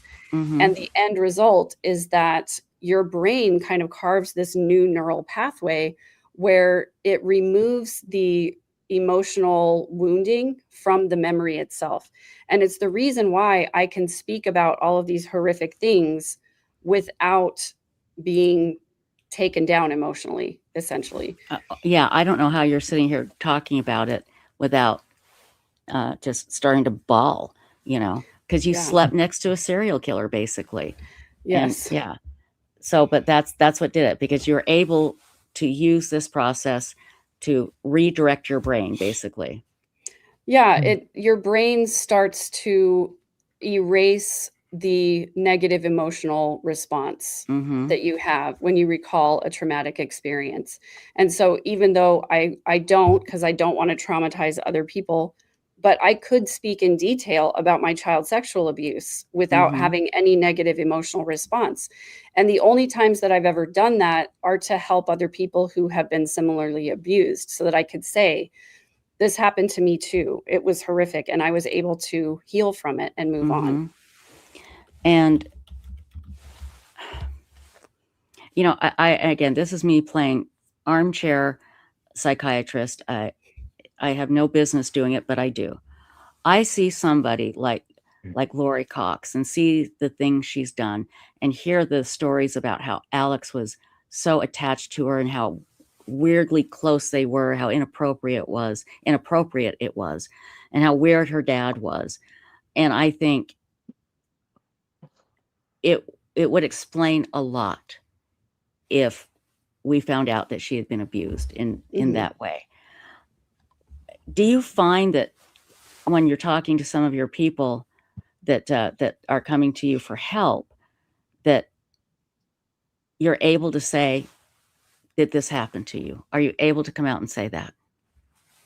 Yeah, absolutely. But, only to the extent that it helps somebody else feel validated and seen and heard and everything, I also talk a lot about the symptoms that I had, and not just psychological symptoms, but physical symptoms, all of those things that come up in certain situations when you have experienced sexual abuse as a child. And there are a lot of symptoms of child sexual abuse that would be unexpected to people. Right. One of them is promiscuity, just going from partner to partner to partner, trying to feel some kind of connection and not being able to. Exactly. There are a lot of different relational symptoms that occur with somebody who has been sexually abused. And I think that it's very possible that, looking at Lori's pattern of behavior, it's very possible that she had been. To me, that would make the most sense. Really would. That would explain an awful lot. But we can't say for sure that's right. True. Now, your daughter and Colby used to play when they were little kids. Yeah, I bet he was so dang cute. Well, your daughter's adorable. I bet they were just so cute. Thank you. Yeah, they were really cute together.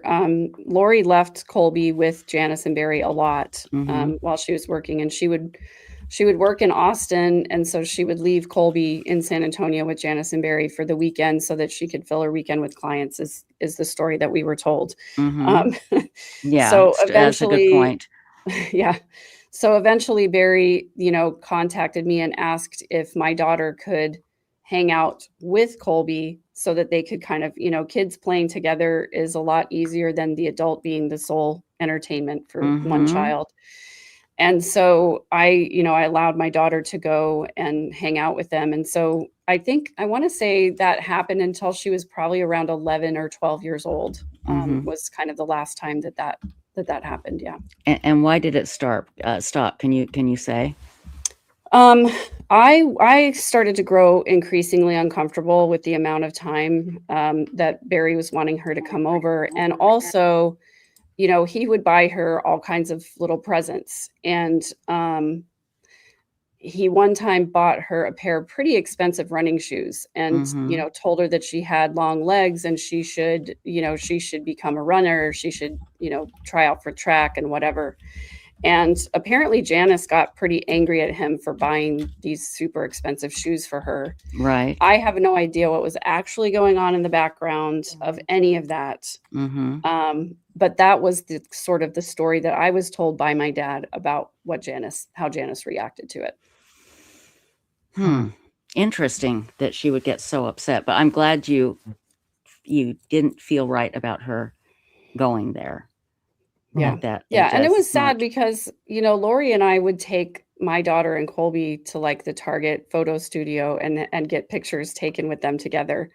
And I recently dug some of those up and it's just so cute to see the two of them. We sort of treated them like they were siblings, even though they were cousins. Right.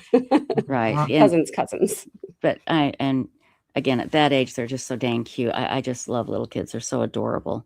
Yeah. So, but I remember when you told us that your partner said, you realize you slept next to a serial killer.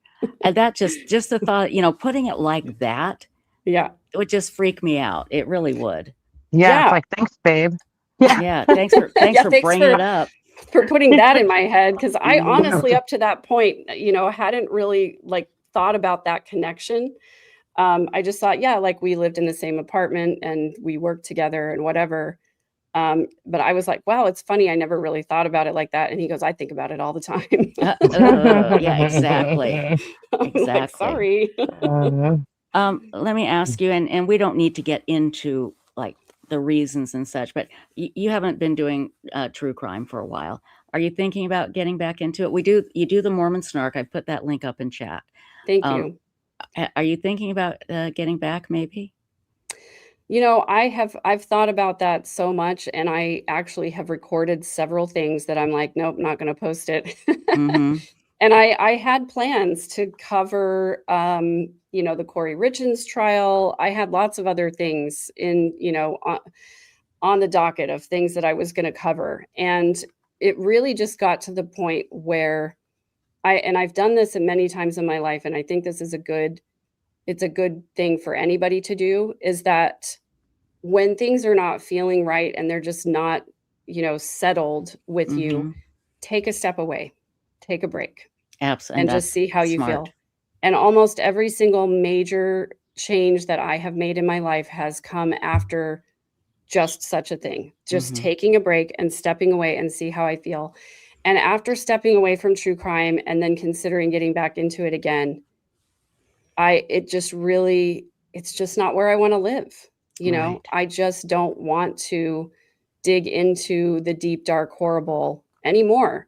It's like before I was already swimming in it. Right. And so it was easier for me to just pick up another case here and another case there because I was already there. I was already down in the bottom of that well, and thinking about going back there now is just not, it just doesn't feel right to me at all. Yeah. However, I did just post the first episode of season 3 of the Midlife Revolution podcast earlier today. It came out at 2:00 today. Good.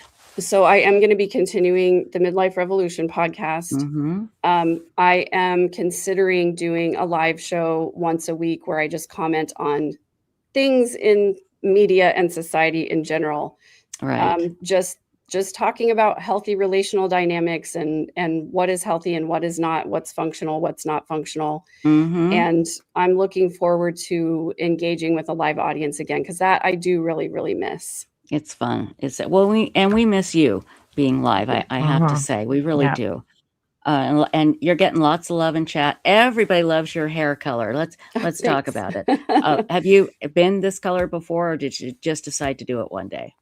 Yeah, I mean, when I went on my first Mormon Stories episode, my hair was this color. And sometimes I do this color during the summer just because it's, my hair gets lightened by the sun a little bit. Might as well push it to the end of the envelope. Yeah, just but yes, keep making it light.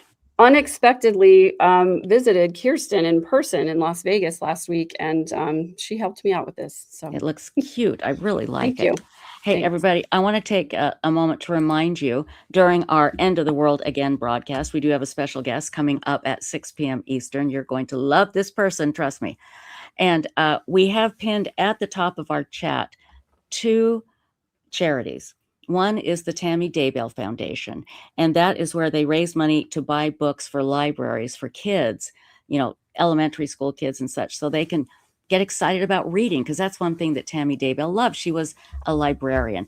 And we also have the charity founded by Dr. Christine Marie, and that is called Voices of Dignity. And this is where they are helping people that have been hold on, I want to get their exact mission statement here. The mission is to dignify those affected by human trafficking, public humiliation, and stigmatizing by helping them to heal, reclaim their voice, and flourish. And it was this organization that helped the women in the Trust Me, the False Prophet Netflix documentary. It helped them get their lives together and get out of that situation. So we're asking, if you have a little bit of extra pennies lying around, if you could take a look at the top of chat. There are 2 links pinned there. One is the Tammy Daybell Foundation. The other is Voices for Dignity. And we are going to add a third one here in a little bit when we have our guest on. So do check that out. Megan, I want to ask you something, and I should have asked you before we went on, but you don't have a problem with us doing this, do you? Doing the End of the World Again broadcast, right? No. Okay. No, absolutely not. Again, I have not been contacted by any member of any victim's family saying they have a problem. So I just want to get that out there. So yeah, in fact, the episode that I just posted is titled "Who Has the Right to Grieve?" Mm-hmm. And it really, I think about the true crime community a lot, because there are so many people who consume true crime, not just as a source of entertainment, but they do it because there is something in the victims or the families that remind them of themselves or someone that they love. Right. And there are so many negative comments out there from people who will say things like, "You didn't even know this person. How are you so upset about this?"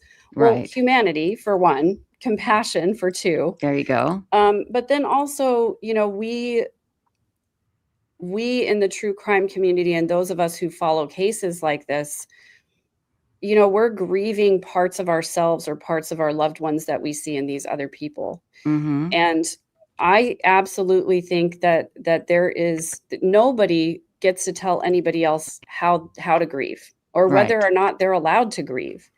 And what I said at the end of the video is that if you grieve by holding a 24-hour live stream once a year, you should be allowed to do that. Mm-hmm. And nobody should be able to tell you that that's not something you should do. And especially, I just love the fact that you are honoring Tammy's charity and that you're honoring other victims of trafficking. And that is really the whole premise behind this, is to honor the victims and to remind people, not doing this. I think after it's become such a tradition for you and your channel, not doing it would almost be like forgetting the victims. Well, that's exactly how I feel. I think it would be a disservice. We started it because we wanted to remember the victims, number one, and to show people that Chad Daybell's an idiot, and for God's sakes, do not believe him, because he is trying to be a cult leader behind bars. That is absolutely proven with his letters from Chad bullshit that Emma, his daughter, helped him post. He wants to be, I think he wants to be, what's his name? Warren Jeffs. Yeah. So again, so it was twofold. And each year it's gotten bigger and better, and more people have joined in. And I love that. I just love that. So Stacy, I have a technical issue. Something so weird has happened here in StreamYard. The pictures that I have, that I'm going to be showing here in a little bit, they are now showing like the regular picture, and then they have like an extra vertical picture on the side. I don't know why. Okay. And if you look at the screen, Yeah. okay, it says show vertical. I've never seen that box before that says show vertical. It was like something just snapped. I didn't touch anything. It just went ping. And so well, now the screen changed. yeah, it was weird. It changed. And so now when you go to media assets and you look at the pictures, you'll see each picture is double. It has the regular picture, and then right next to it is a vertical picture. And it's like, why is it doing that? I think it might be my fault, actually, Trisha. Because, well, no, it happened before you got here. Oh, did it? Okay, Yeah, because but I why do was you going to think say, that? I have the settings on my StreamYard where I have both vertical and horizontal available. Mhm. And so sometimes when I come into other people's streams, it presents both at the same time. So I don't know if that's what happened, but well, maybe that's it. But Yeah, again, I don't remember it till Megan popped up. So, or maybe maybe that is it. Because again, all of a sudden the pictures that I'm about to show, and you guys are going to be, these pictures are so cool. All of a sudden now there's two pictures in one frame, and one's a regular and then one's a vertical. And I'm like, well, maybe it is your fault. Gosh darn it. So, okay, well, that's good. Probably is. So when I go away, the problem will leave, just It like will, most okay. of the time. What Just like happens. with everybody in your life, as soon as you walk out, their problems are over. I understand. So, well, Megan, is there anything that we can do to help you, my dear? Because you're always so good to us. You know, I just appreciate coming on and talking with you guys. I really appreciate what you do on your channel, and Thank you.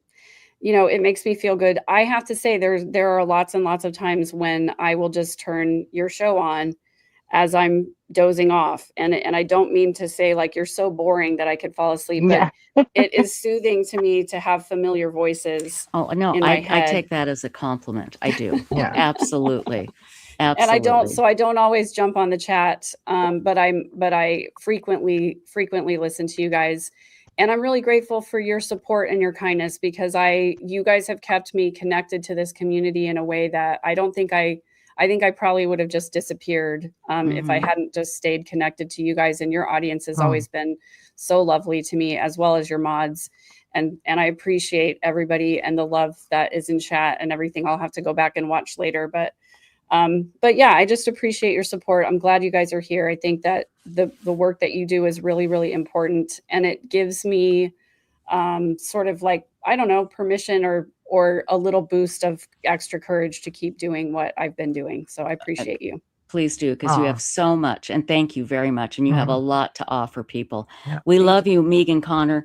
The only complaint I have, and it's with your parents. Now, if I meet a Megan, I have to pause for a split second. Is it Megan? Megan. So other than that, there's no problem. So yeah, it's been a curse of a sorts in my life, but it also is a little bit of a blessing, because I can always tell who's like paying attention, who cares enough to say my name correctly. I've had people in my life who've known me for 20 years and never said my name right, not once. I'm like, well, tell me you don't care about me without telling me. Yeah, without telling me. There you go. There you go. But Thank then, you, my you know, I had to go and do the same thing to my own daughter. I gave her the same name and did not spell it any differently. So I just passed the curse on. I'm just a terrible mother. You are, and we're going to remember that. So when we make our report to Child Protective Services, that's going at the top. Right. Thanks. Funny. Thanks, Megan. You take care, okay? Okay, thanks, guys. Bye-bye. Bye. Now let's see if she leaves, if the vertical thing goes away. Not with no, it hasn't. It didn't go away. Okay, there is a name for this setting, and I'm trying to remember what it's called. Anybody use StreamYard out there that can help us? Here, I'm going to put up a picture and show you what's happening, okay? I don't know if I told you guys this story.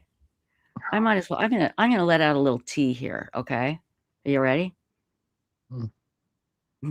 Are you ready, Stacey? Yes. Okay. Yes. She's like, oh God, what? I got this in the mail anonymously a while ago, and now I'm going to show you. It's a very lovely saying, but I have no idea who it's from.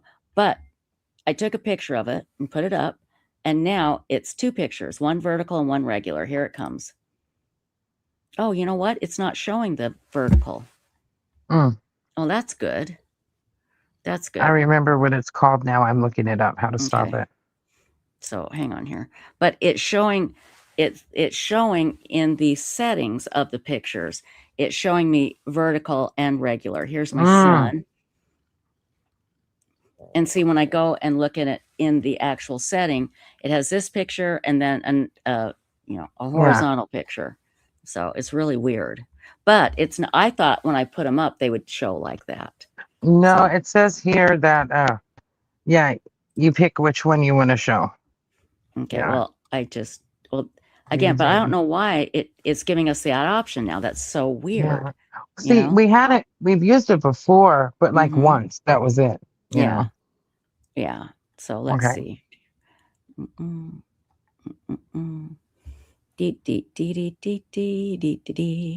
trying to see, gosh darn it, I can't tell where the tinfoil hats begin and the picture for our guests begin, because they're so small. Shoot.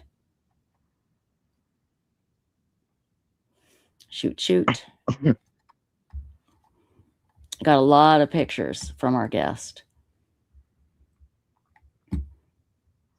Okay, and I did tell people earlier that our guest is related to one of the victims.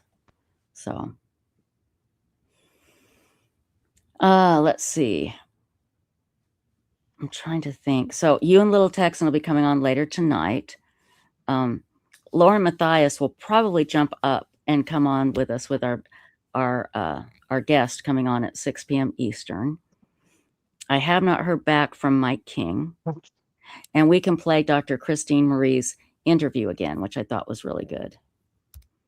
So, and we could even play I Hate Chocolate's story about Jim Jones. That was so emotional today. That was really emotional. I started bawling, So, are you there, Stacy? The heck? Okay. Are you there, All of a Stacy? sudden, okay. You sound like a chipmunk to me. I think I'm gonna have to back out and come back in. Yeah. That is You know the why? funniest thing. You know why? Because of that damn Apple crap you're using. That's why. Yeah, go ahead and go out and come back in. Definitely. And you sound fine. Everything sounds fine here on my end. So that's good. And I'm so grateful that Phrase came on. I love him. He is such a great guy. I don't know if he's still in chat or not. I hope so.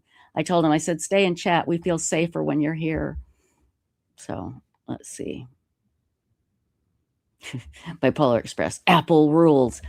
People are going to start throwing down in chat. Let's see. Yeah, that was a picture of Will. I've told you that story. He went to Montessori school when he was a little kid. He's probably 3 there. Montessori is a hippie, touchy-feely school.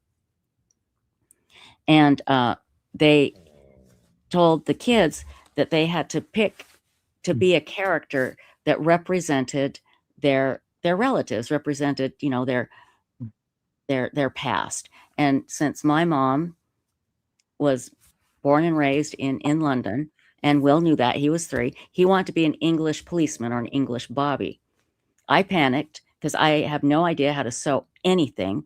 And being in Utah, where growing up surrounded by LDS women that knew how to sew and make incredible costumes, I knew nothing. I felt like such a loser. And I panicked. I thought he wanted to be a Bobby. He didn't know it was called a Bobby, just an English policeman with a big hat. And so I panicked and I called Scotland Yard and I said, I need to get an English Bobby hat for my son. And I unleashed on this poor guy that answered the phone at Scotland Yard that I'm a terrible mother because I don't know how to make costumes. My son's going to be the only one in this school that doesn't have a cool mom that knows how to make a costume, and he just wants to be an English Bobby, and I don't know what to do. Where can I get a Bobby hat? And he sent me a real English Bobby hat from a retired police officer. Thing weighed about 3 pounds. And so that's what Will is is wearing here. Let me show it again. I fixed the screen, by the way. No, it's still showing me the same thing. Oh, not me. Oh, okay, I can get it to where I can tell you how. Okay. And yes, thank you, Othram Phrase says, yes, I am really great. You are really great. And like I said, I want you to stay here because I feel safer. But that's the picture of Will. And that's a real Bobby hat from a retired English Bobby. And when you flip it over, it has his name and that's his real badge number and everything.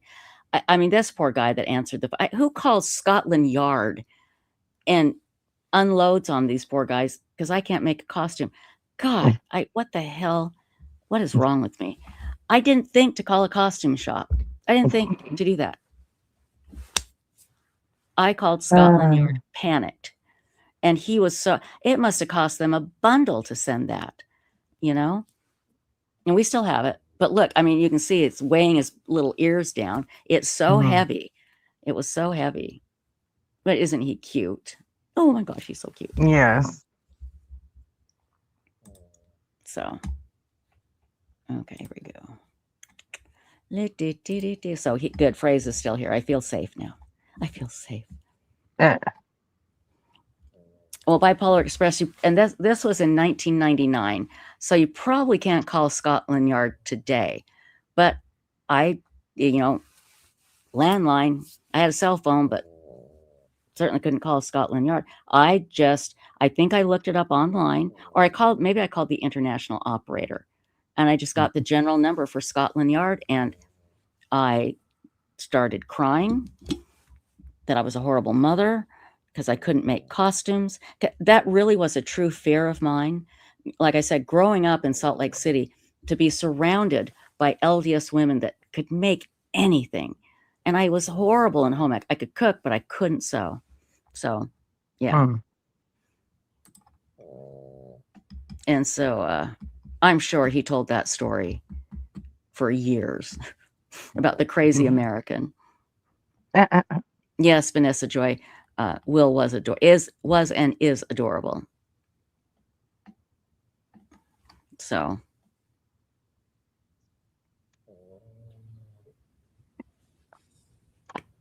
at the bottom of your screen, you know where it shows the microphone, the camera, and then the person, and then are there 3 dots on the bottom next to the person? No, I have. Hold on. There's 3 dots on my picture and your picture. And then next to that, it says present or invite. And that's where you click on that to send the link. And then below that, there's a picture of the microphone. And I click on that and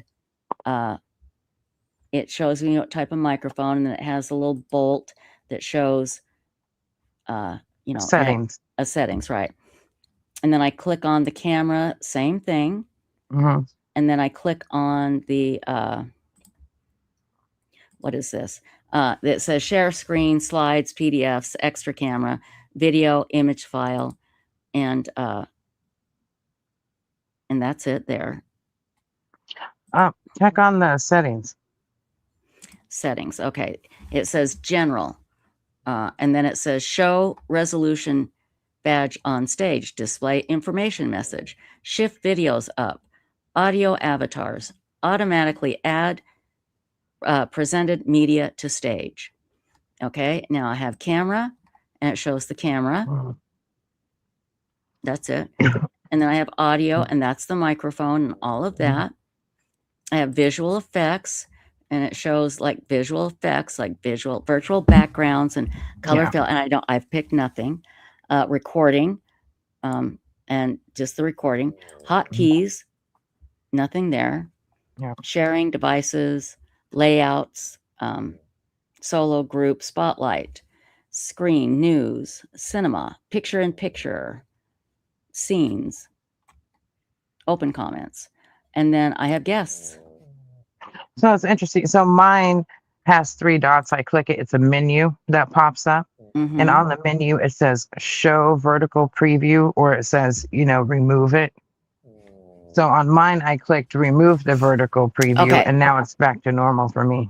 And I have a little box now that wasn't there that says, and I put my mouse over it, and it says, show the preview of your vertical broadcast. So I click on that, and it shows the vertical preview, and then I click on it, and the vertical preview goes away. However, when I go to media assets, the vertical preview is still there. Yeah, I guess that's a new thing because I was reading about it. It's giving you the option to show it either way. So But I don't want that. I know it's annoying. You click on the 3 dots. It said when I was reading, and when then I click on the 3 dots, it says rename brand, duplicate brand, or delete brand. That's all it says. Yeah, it has horizontal, vertical, and you hide it from the stage or replace it with another picture. Mine doesn't have anything like that. Okay. It just says logo, overlay, fade overlays. Why is yours so different? I don't know.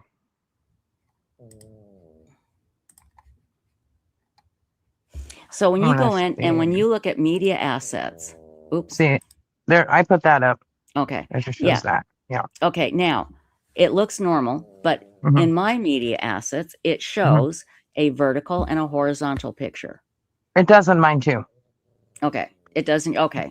So, yeah, but since we turned off the other setting, it should show up like this now. Okay. Yeah. But we still have to look at the double. That's what I'm asking. Okay. Yeah. Oh crap.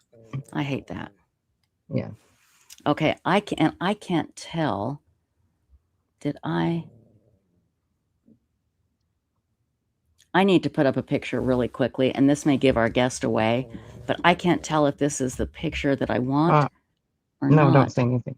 Well, I'm not going to say anything. I got to see the picture, and I can't tell.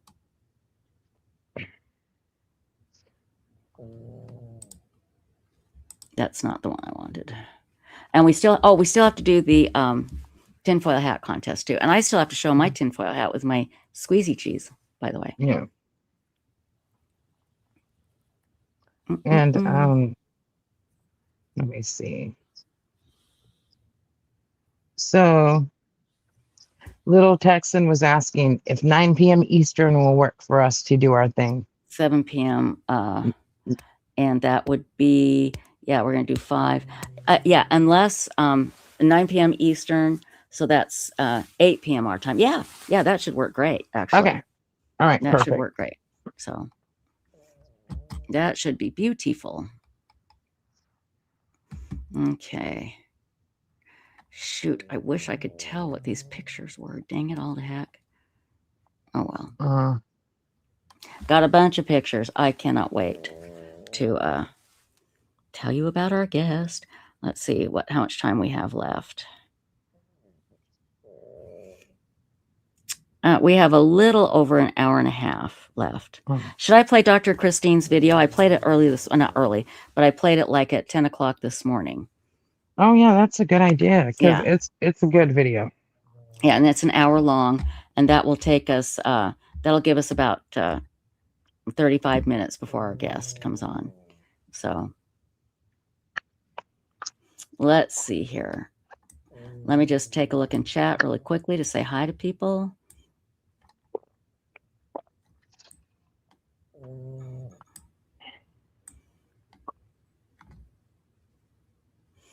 Oh, I agree, Phyllis Jarrett. Alex Cox acted under instructions. He did what he was told by Chad and Lori. There is no doubt. No doubt. So, hi, Cajun Bayou Girl, _ LA. Is that Louisiana? I take it. Good to see you.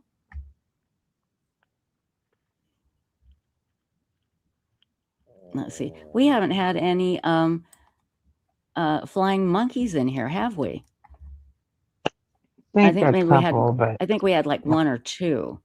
And that's another word for trolls. We call them flying monkeys. And we have now a sound effect, which I love. I get to play it right now. Okay. You ready? Okay.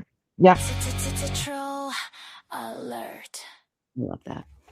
That just makes me happy. Okay. We are going to play Dr. Christine Marie's interview that I did. Actually, I did it a couple of days ago, and we played it early this morning. And she is amazing. Is this it? No, that's not it.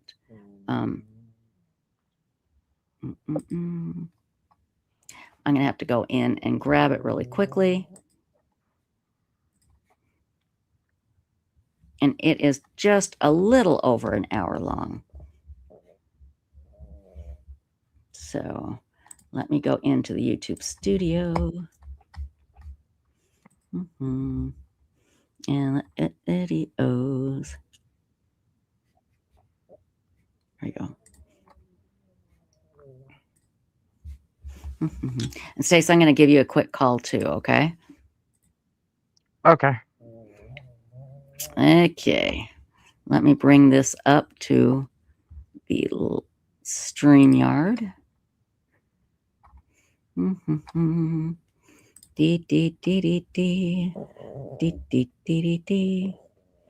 Hi, Kino Saron. Good to see you, my darling.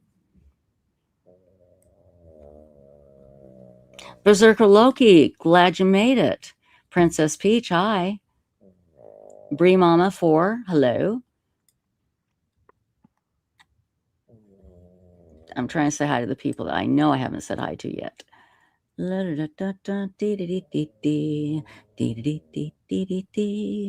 Florida Mermaid. And is this I can't read it. It's all a bunch of Eileen Noreen Nelson or something. Hi. I can't tell what that is. Captain Homer, hello. Again, I'm trying to say hi to the people I haven't said hi to yet. Kinder Kim, good to see you, my darling.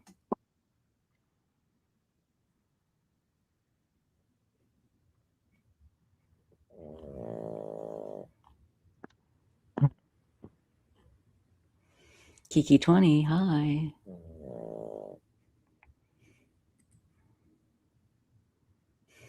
Spunky. Okay. Here's Dr. Christine Marie. And again, we have pinned to the top of chat her organization, and it's called Voices for Dignity. It is her charity, and they help victims of human trafficking, among other things. So let us listen to this interview. She is a fantastic, amazing woman, and I am so grateful that she is in our life. So here we go, everybody. We're going to share the screen, and then we'll be back as we get closer to 6 p.m. Eastern and our very, very, very special guest on Websleuths YouTube Live. Here we go. We are in the End of the World Again 24-hour live broadcast, and we are having a good time. And we couldn't do it this year without bringing up a woman I admire so greatly. And if you have not seen the documentary, you've got to. Trust me, The False Prophet. It's Dr. Christine Marie. Dr. Christine, thank you so much for joining us tonight. I'm so excited to be here. Well, we have so much to talk about. Now, I've watched your Netflix documentary. It's called, again, trust me, The False Prophet. It's about Sam Bateman. And I know there might be one or two people out there that maybe haven't seen it. And we're going to get to it in just a little bit. But I think what might surprise people a lot about you is you are a former beauty queen. You are Miss, what was the state that you won? I forgot. Michigan. You were Miss Michigan. And you also had a puppet show. And I mean, the things that you have done, it's incredible. And you are a doctor. So let's talk about that. How did you get into the beauty pageant thing, if you will? And then how did you get on this path to becoming a psychologist? Okay, so excuse me, I had a personal tragedy, like 30 years ago or however long ago. Anyway, then I wanted to focus on something after the trial. So I was a true crime victim. So I wanted to focus on something after the trial. So I thought, I want to get in shape. I want to be stronger. And I lived in this small town. So I thought, let me do a pageant, and I'll just try to work on my fitness and focus on that instead of on the upcoming trial. That's how I got into it. And my apologies for being nosy, but I'm really nosy, and I can't help it. Would you like to talk about what happened to you as a crime victim? And you can tell me no, that's absolutely fine. Well, there was a knock on my door in the middle of the night, and my husband was gone. My children were there. So I answered the door, and then you can imagine the rest. Okay. I'm so sorry. And I hope they caught that monster. Yeah. The police were there before I was able to get to the phone, and the police were there before he even left the house. So. Wow. So you really can relate to the crime victims and what it involves and how it changes you. And it does change you, you know? Yeah. Yeah, for sure. Do you think about, maybe you don't do it now, but like, did you think before the incident, and then you think about, well, that was after the incident, you know, that was your point of reference in your life, you know, when something that dramatic happens, that tragic. It's interesting. That's called the centrality of events. There's studies in trauma where exactly what you're saying happens. So that point before and after is the central event. But actually, in my life now, the answer is no, because after that, other things happen. So that was old, and that, you know, I healed from that, and it just seemed so minor compared to other things, which, by the way, I'm writing a memoir. Oh, good. I know. I'm so excited. And I have a deal with one of the top 5 New York publishers. Yay. So I'll be talking more about, you know, the things that happened in my past that led me to becoming a PhD in psychology. Right. So. And so when you took that path and you got your PhD, did you open a practice and get patients? How did you continue after you got your doctorate? Well, I'm not a psychologist. Okay. Oh, I thought you were. I'm sorry. No, what I mean is I have a PhD in psychology, but unless you are a clinical therapist, you don't normally call yourself a psychologist. We do it, you know, just kind of in everyday language, because that's what you think. A PhD in psychology is a psychologist. But you also have to be associated with a university. So different states have different, requirements to say you're a psychologist. Now, when I start launching some new research again associated with a university, then I can call myself a psychologist in this state. But not a therapist is the main point. So I never had that kind of a practice. What I focused on was more social psychology.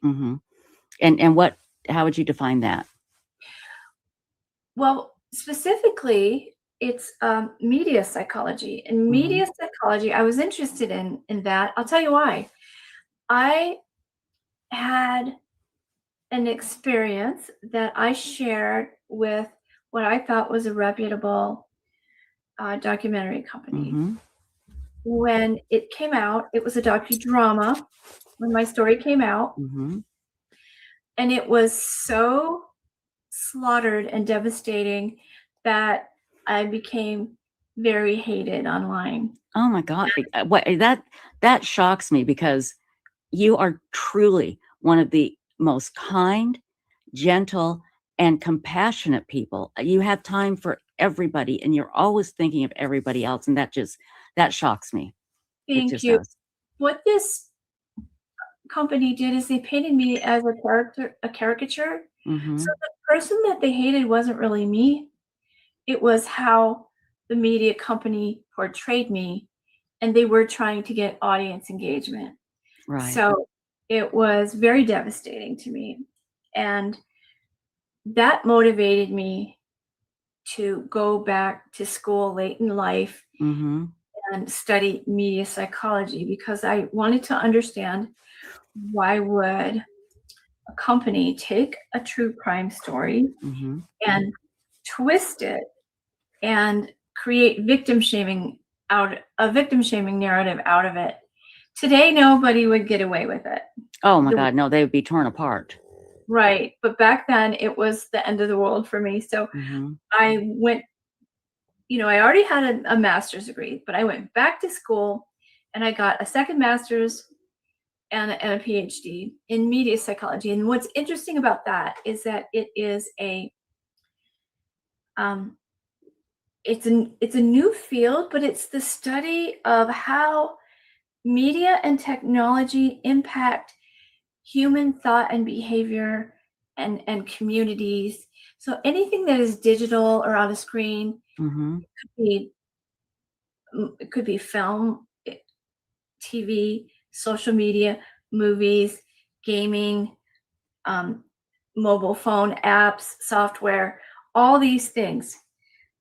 There's so many avenues to study. I mean, you can study how different games impact children, or how, what are the elements of a movie that make people feel transported like they're in the movie. There's so many aspects to it. Well, I did my research on victim sensitivity. It was, the name of my dissertation was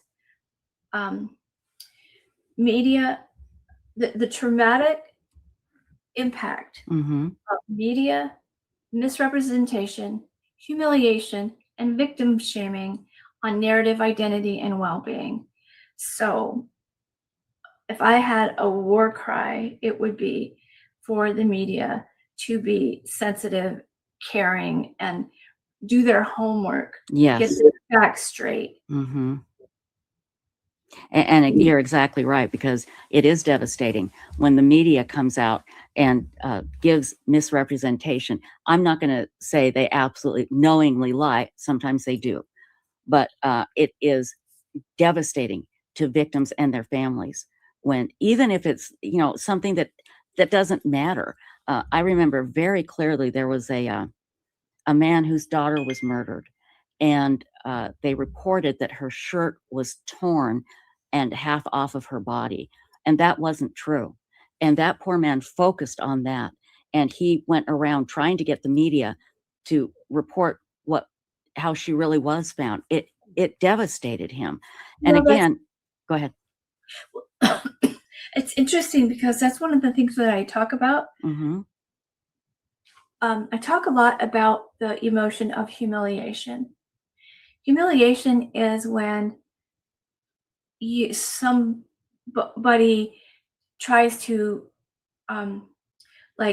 lower your status, or you're degraded, you are defamed or represented in a way that it's not really you. It's something that happens to you, and it's never, the people who feel humiliated are people who feel like something unfair has been done or unjust. So there's always a feeling of unfairness in humiliation. So in order for people to not feel humiliated, they need to be seen as whole individuals.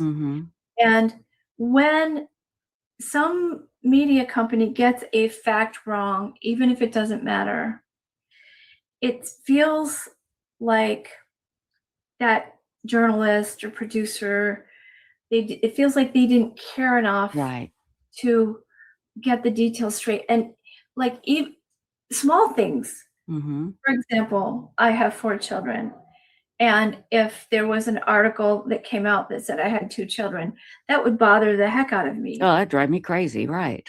Now I'm used to it, but until, because there was so much media about trust me and so many things, they got different people have said different things that are not true, but they're not trying to be untrue. They just write angry, and now it doesn't matter to me. But if you're not used to being in the media and you see something that's misrepresenting you, you feel like they're taking away a piece of you that's not the whole and true you. And in the case of the father, he was defending his daughter. That wasn't the whole true exactly. Yes. So being misrepresented, even if it's not bad, can be very hurtful. It's just we want to be represented correctly. Exactly. And that's what he focused on. And so we made sure on websleuths.com, the true crime discussion forum, that piece of the story was not allowed on it because it was so important to him. It really traumatized him. And again, the trauma of losing his daughter like that is just, I mean, I can't even begin to imagine. So, and again, it's something that he focused on, and I understand it.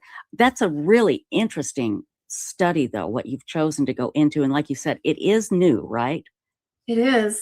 And what did you call it again? The study of what?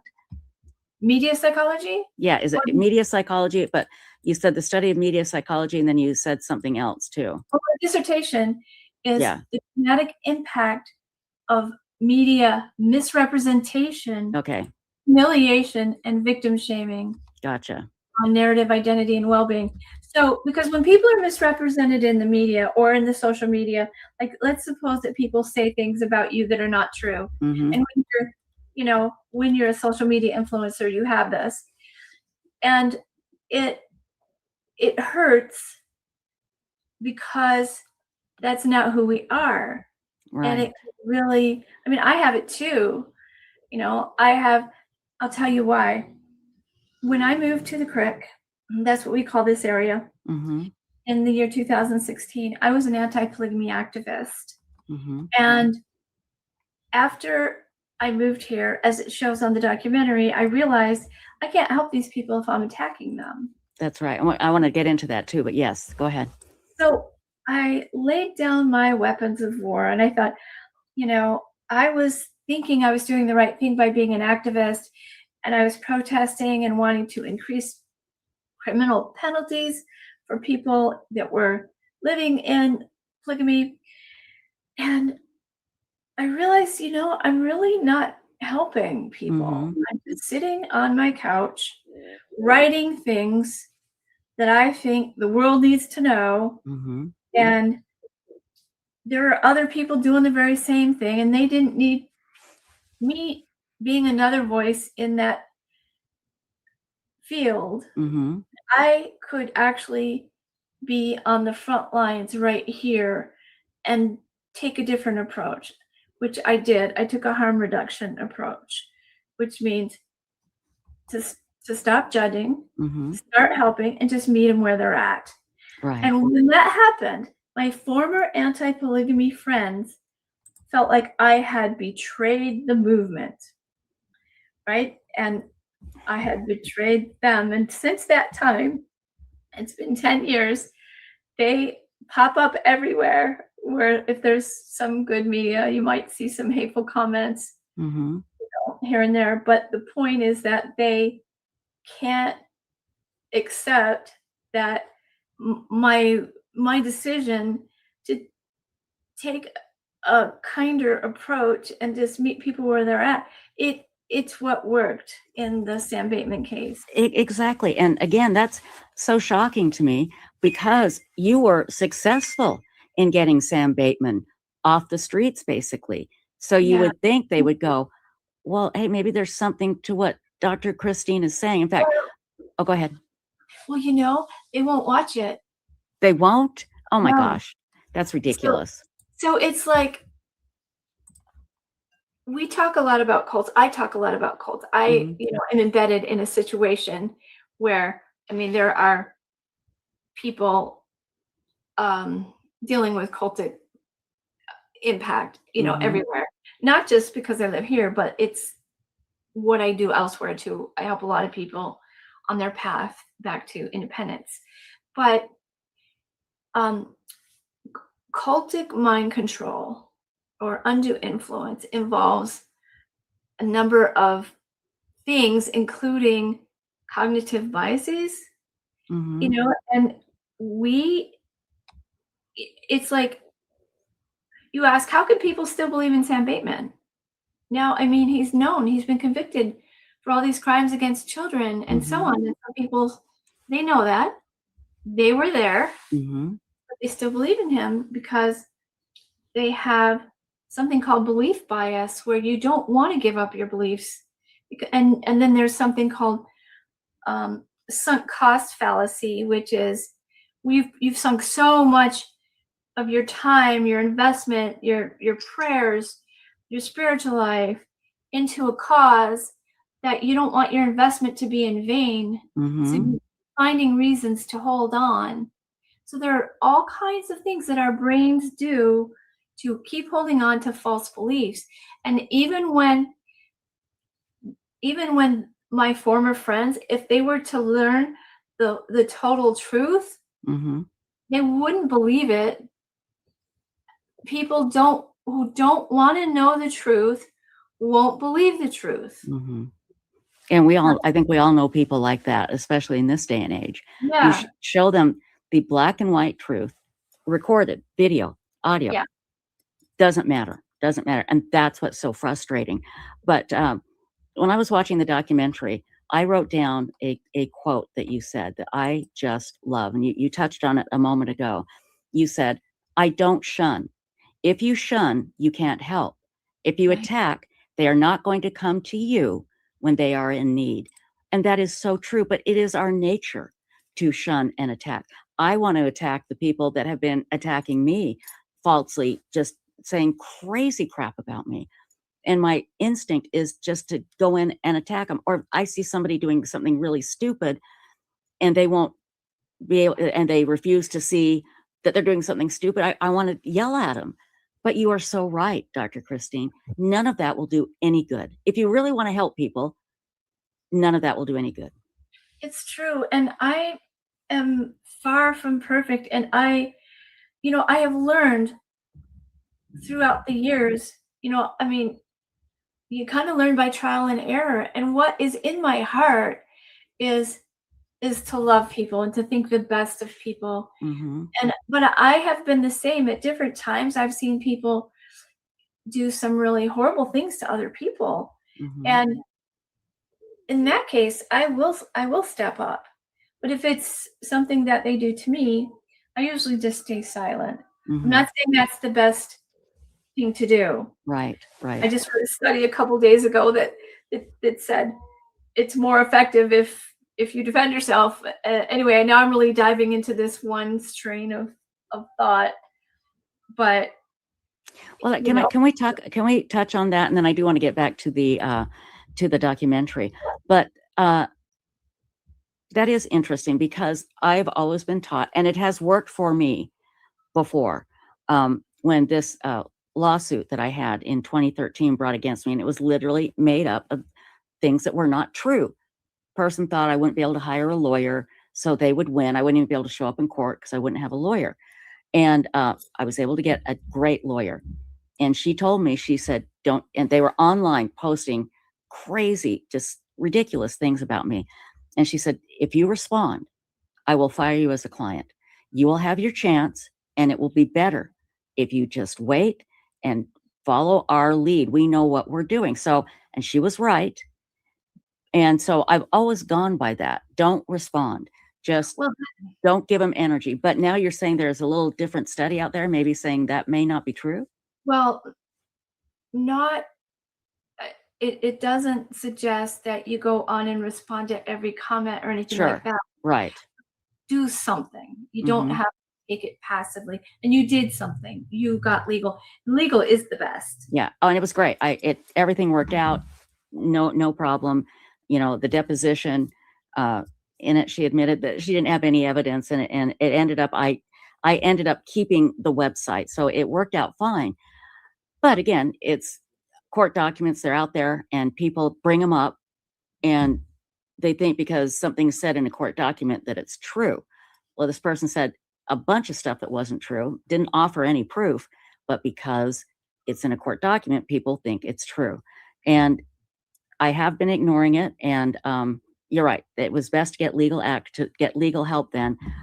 But in this day and age, with social media and these social media platforms, I do think it would be great to figure out the best way, and short of getting YouTube and Facebook and Instagram and TikTok to actually enforce their terms of service, because if they did that, none of this would be necessary, but they don't.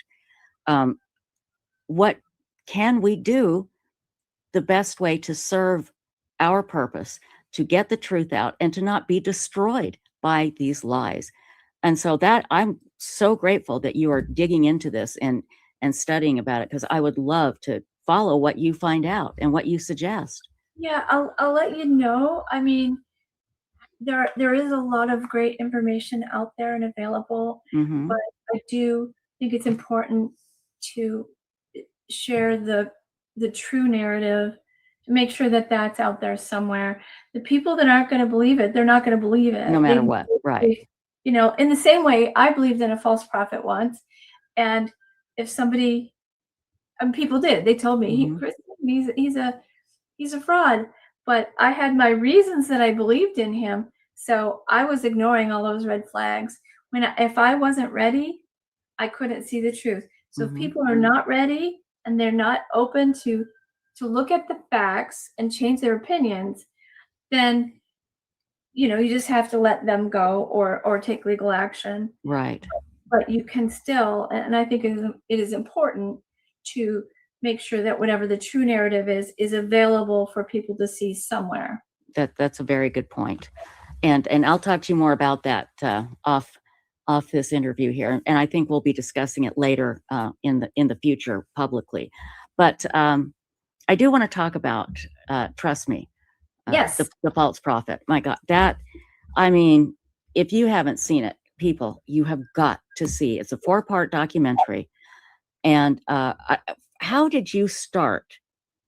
And again, I'm going to ask you questions that I know the answer to. I just want our audience to understand how this happened. How did you get into this? How did you get into the FLDS area of Utah, basically? And how did this come about? Well, I was mainstream Mormon. Yes, is the term they prefer to use. And then I got divorced and I got recruited by a very deceitful person who represented himself as the new prophet. And I fell for it. I know, but I did. He had, you know, documents that provided validation and all kinds of things. But the end result of that was very traumatic for me. And when I woke up from that, nobody wanted to help me. I was still in Salt Lake City. And the attitude was basically, I should have known better. You made your own bed, you sleep in it.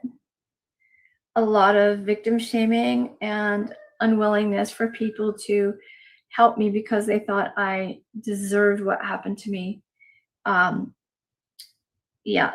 So when the more educated I became regarding the way the brain works and all these unseen influences that impact us, the more I realized, you know, I feel like I could help people now. People who have come out of a high control situation or coercion. I'm in a better place. I've been through it myself. And I went through a lot of self-blame for a long time, many years. And I wanted to help people to be able to heal from that and not take as long as I did. So Tolga and we were living in Las Vegas. And that's your husband? That's my husband. He's Turkish. So that's the explanation for his unusual name, Tolga. Anyway, we moved 2.5 hours away from Las Vegas. And that's where we live now. It's the southern Utah area. And I just embedded myself right here in the land of polygamy. And that's how it started. And you and again, everybody, you've got to see the Netflix documentary. And what is so shocking, and I don't want to give away everything, but, and honestly, Dr. Christine, I've probably watched this part of the documentary, I don't know how many times, because it's so hard for me to believe. You get Sam Bateman, and that's who this is about. He actually broke away from the FLDS sect to create his own thing. And again, all these guys do it because they're just dirty, disgusting old men that want to have sex with girls, basically underage girls, young girls, and they're just disgusting people. And he broke away and started his own. And did they call themselves Samites? Is that what they called themselves? Samuelites. Samuelites, that was it. Samuelites, yeah. And he presented himself as the prophet. You got him on tape. You recorded him without him knowing, or he admitted what he was doing. He admitted it. Yeah. So I had been reporting to law enforcement the things that I was told, because there was one young lady who was in the group that he hadn't married yet, and he was pressuring her to get married. And we would have secret meetings, and I learned a lot from her, but she didn't know everything because she was not married to him yet. So they didn't let her in on all the sordid details. But what I did learn, I was telling law enforcement as I learned it. Well, they kept saying it's not enough. It's hearsay. We need rock solid proof. Right. So when Sam started confessing what he was doing to women and children, I secretly recorded it on my phone. And when it was horrible, it was to listen to it is it's awful. Yeah, I was in shock. That was a very monumental moment for me, and I just wanted to kill him. Oh, yeah, I don't blame you. Right, absolutely. I mean, and you had to sit there and act like everything he was telling you was just fine, and inside you want to reach up and throttle him. I get it. Right. So, and I've got his victims in the car next to me. I mean, sitting in the seat next to me in the car. And so when I turned that tape in, I thought it would create immediate response. Oh yeah, I would think. I got some proof. Yeah, he's saying it, and the victims are admitting that they were the victims of this. But it still wasn't enough because they wanted a victim to be willing to testify against him. So, but other than that tape, everything else that was in the documentary, that none of that was a hidden camera. All the video that was there was by consent. He wanted to be filmed. All of the women, they came to our house to be filmed. They thought this was just great and normal and wanted to tell the world about it. That's what's so shocking. Right. They wanted these testimonies that they were sharing with us that we were filming to go on YouTube. Wow. And so they are all wanting to be filmed, which made it easy for us. I mean, and they gave consent, in various ways. And we just kept turning it all in to law enforcement. We didn't know what was evidence and what wasn't. We would just film and then turn it in. And in the trial, it was interesting because in the trial of two of his accomplices, Sam didn't go to trial because he did a plea. Right. But two of his accomplices did go to trial. And in that trial, they used our footage over and over and over. And obviously it's different than what you see in the documentary. There was so much footage. But Toga and I, after each sentencing, they would even use clips of our footage in the sentencings. And we would say, what if we wouldn't have come? What if we wouldn't have done that? Right. What if we would have moved here? What if we would have given up? Because the clips that they used at the time we filmed them, we didn't know how important that statement was. Right. But the prosecutors were just masterful at going through hundreds of hours of footage and pulling out statements that show, intention and time, dates and times and states and places and details, and it was like a master class in how to prosecute crime. They did an amazing job. Yes. Amazing. And he took a plea, and he recently just was found guilty on state charges of child abuse, and we did cover that. Is there going to be any follow-up to this documentary? I hope so. I don't know. I mean, I think so, because a lot of people would like it, but nothing has been started so far.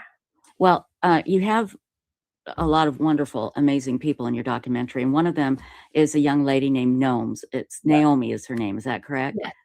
And I just love her. Oh my gosh, she has left the cult basically.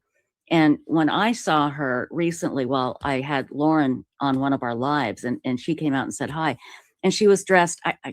The only word I can think of is normal, like a normal, wonderful, young, beautiful woman. Yes. And tell us about that journey, if you wouldn't mind, because when you watch the documentary, you get to know Gnomes, and I, like I said, I just love her.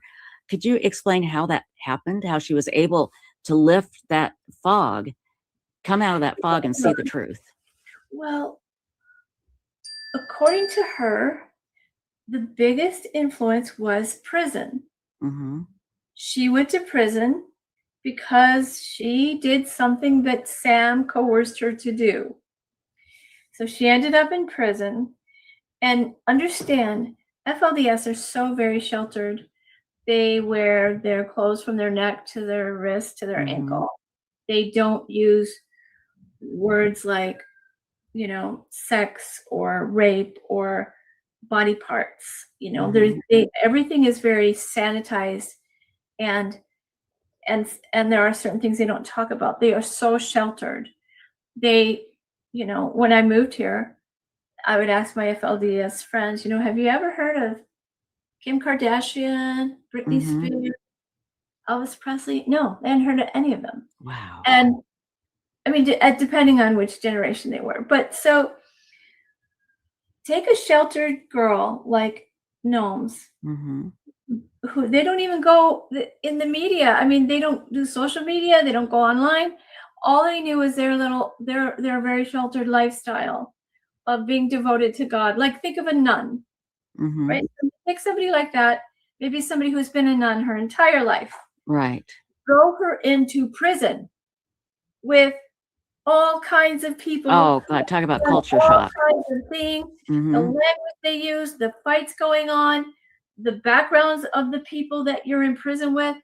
And so that was a big crash course in reality. When she was in prison, she was able to be separated from communicating with the believers.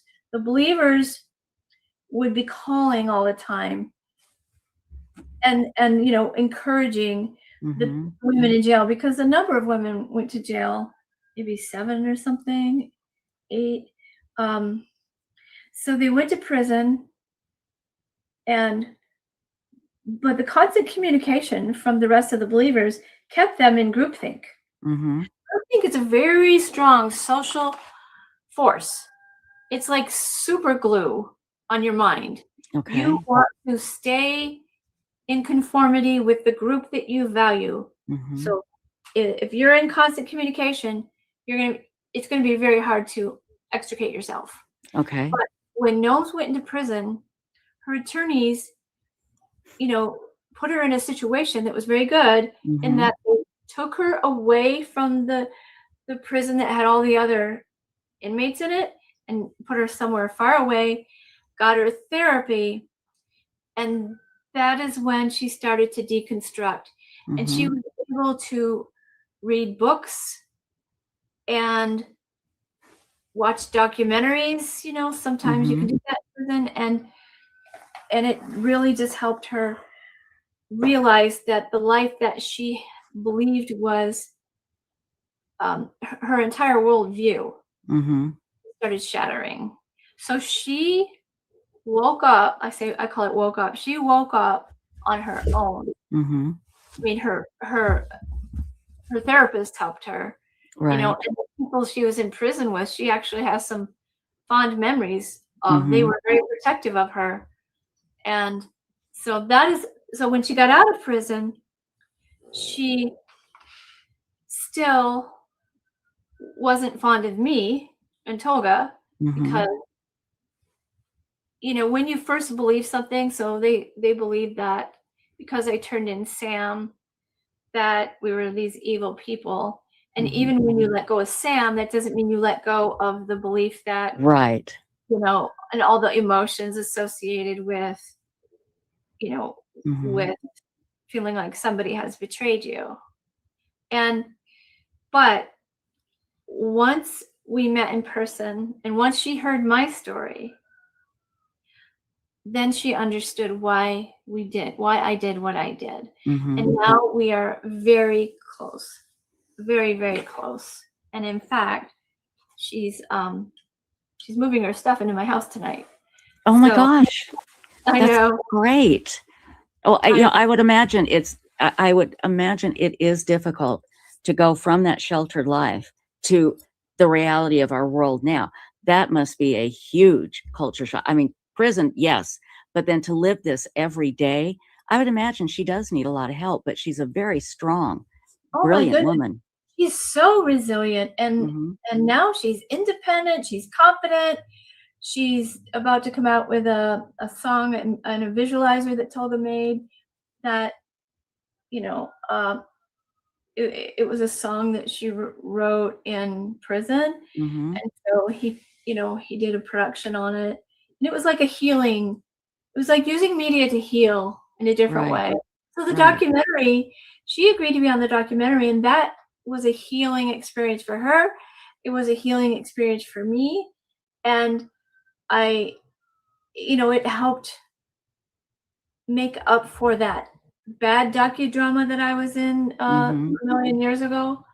But the way the director put everything together, because we weren't the editors, we weren't the production company, we did filming, but a company called Arc Media, they went through all the footage and they decided how the story was going to go and which pieces they were going to use and who they were going to have say what. And so we didn't even know how the story was going to turn out until 2 weeks before it came out. So the director came over from New York, and so me and Toga and Gnomes sat in our theater room, and we watched all four in one chunk, and it was emotional. Oh, I bet. It was very sensitive that they did that. They wanted us to see it in advance, and it took me. I mean, it was beautifully done, but every one of those scenes, we have other memories associated with them. Sure. So it felt so heavy for me. And I did some crying, and mostly the next morning, Gnomes cried during it. But it's not like the story shouldn't have been told because someone's going to cry. People who weren't even involved in it cry. I hear that from people around the world. That it's just a touching and it's a story that makes some people cry. Right. And that's one of the elements. We shouldn't not tell the Epstein story because the victims might be triggered. Some stories need to go public for justice to be done and for the society to learn. Yes. But it just needs to be done in a victim-sensitive way, which I believe the directors accomplished that. They did, and it was incredible. So Gnomes started out like in the FLDS community, right? And tell us what FLDS stands for. It's the Fundamental Church of Jesus Christ of Latter-day Saints. And they split. Mormons, basically. They split from the Mormon Church, basically over polygamy, if I remember correctly. Is that right? Okay. So she was a member of the FLDS church. Then she got in with Sam Bateman, but now she's not even practicing FLDS, right? No. Okay. And was that a difficult leap to go from, okay, Sam Bateman, he's disgusting and horrible. Did she want to go back to her FLDS belief, or did she realize that this just wasn't the way to go? What happens so often is that when people come out of a cultic situation, then they start unpacking everything like I did. I made so many mistakes in my life because I was acting on faith or on feelings that I had. And at some point, when you're following feelings as your guidepost for what's true and what you should do, then you can make a disaster out of your life because feelings don't represent facts. Right. So at some point, you only believe what you can see or what's been proven, and you get very scientific about, your decision making out of protectiveness and self-preservation, right? So no has gone through that. So she, I have heard her say that she feels like her whole life was a lie. And at some point you say, well, is the Bible even true? Is there even a God? And you go through these steps. Questions. Right. And some people lose their faith completely, and other people find a way to keep it, to keep believing in God, and there are productive things that come from being involved in a religion if it's not a controlling religion. Exactly. And again, so many times we hear about this. The first thing they control is their women. Women have to be second-class citizens and serve the man. Right. That's the biggest red flag for me for any religion. It's like, come on, really? But again, it's all about educating the public. But even when people are in a cult, like yourself, you are following this person, even when your friends presented you with the truth, it didn't work. They couldn't penetrate. You had to find out yourself through your own journey. And that's what I think people have trouble understanding. I do. I have trouble understanding, how can anybody be in a cult? Here is the proof. And this is why we do the end of the world again, because people are following Chad Daybell. They literally believe in him. Yeah, I mean, it's just a few people, from what I understand, just a handful of people. But he's trying to change the narrative behind bars. Last year, he had this thing called Letters from Chad that we believe his daughter was putting on Facebook, and he was rewriting his own history. Well, it pretty much got to the point of where he was going to have to explain the murders, why 2 children were found buried on his property, and why he was convicted of killing his wife, Tammy. And then all of a sudden, well, my lawyer says I can't do this because of my appeals. He stopped short of going forward. And he was presenting these ridiculous letters, trying to present himself as this, religious, deeply thoughtful, kind, loving man who had near-death experiences and had touched God's hand and all this. It's just crap. Same as my false prophet. He had a near-death experience. But he said he had a near-death experience, but that's very common with cult leaders. Yes. Because they have to find a way to say they have been imbued with knowledge that you don't have. So they use the near-death experience as their justification for why they, have access to the truth that you don't have, and you can't question them. Yeah, and again, my apologies for being nosy. I can't help it. I've tried. I've had therapy. It doesn't help. But no, I'm kidding. Do you mind telling us who this person was? Are they a known cult person, or? Well, actually, I was going to talk to you about that. I don't want to say who he is yet. Okay. Some people know, but I would like your Websleuths. What do you call them? Just Websleuths, yes. Okay. At some point, they could help investigate. Oh, this man. they live for that. Are you kidding me? That you saying that right now? Everybody's ears just like, what? Huh? What? Yes, absolutely. goodness. Whatever you need. This is a man who has changed his story so many times, and we have it documented, and who used to teach that suicide was not bad. It was just a resetting to the next life. So if you get tired or burned out or whatever, just reset. And when he was teaching that, there were a number of suicides in his group. Then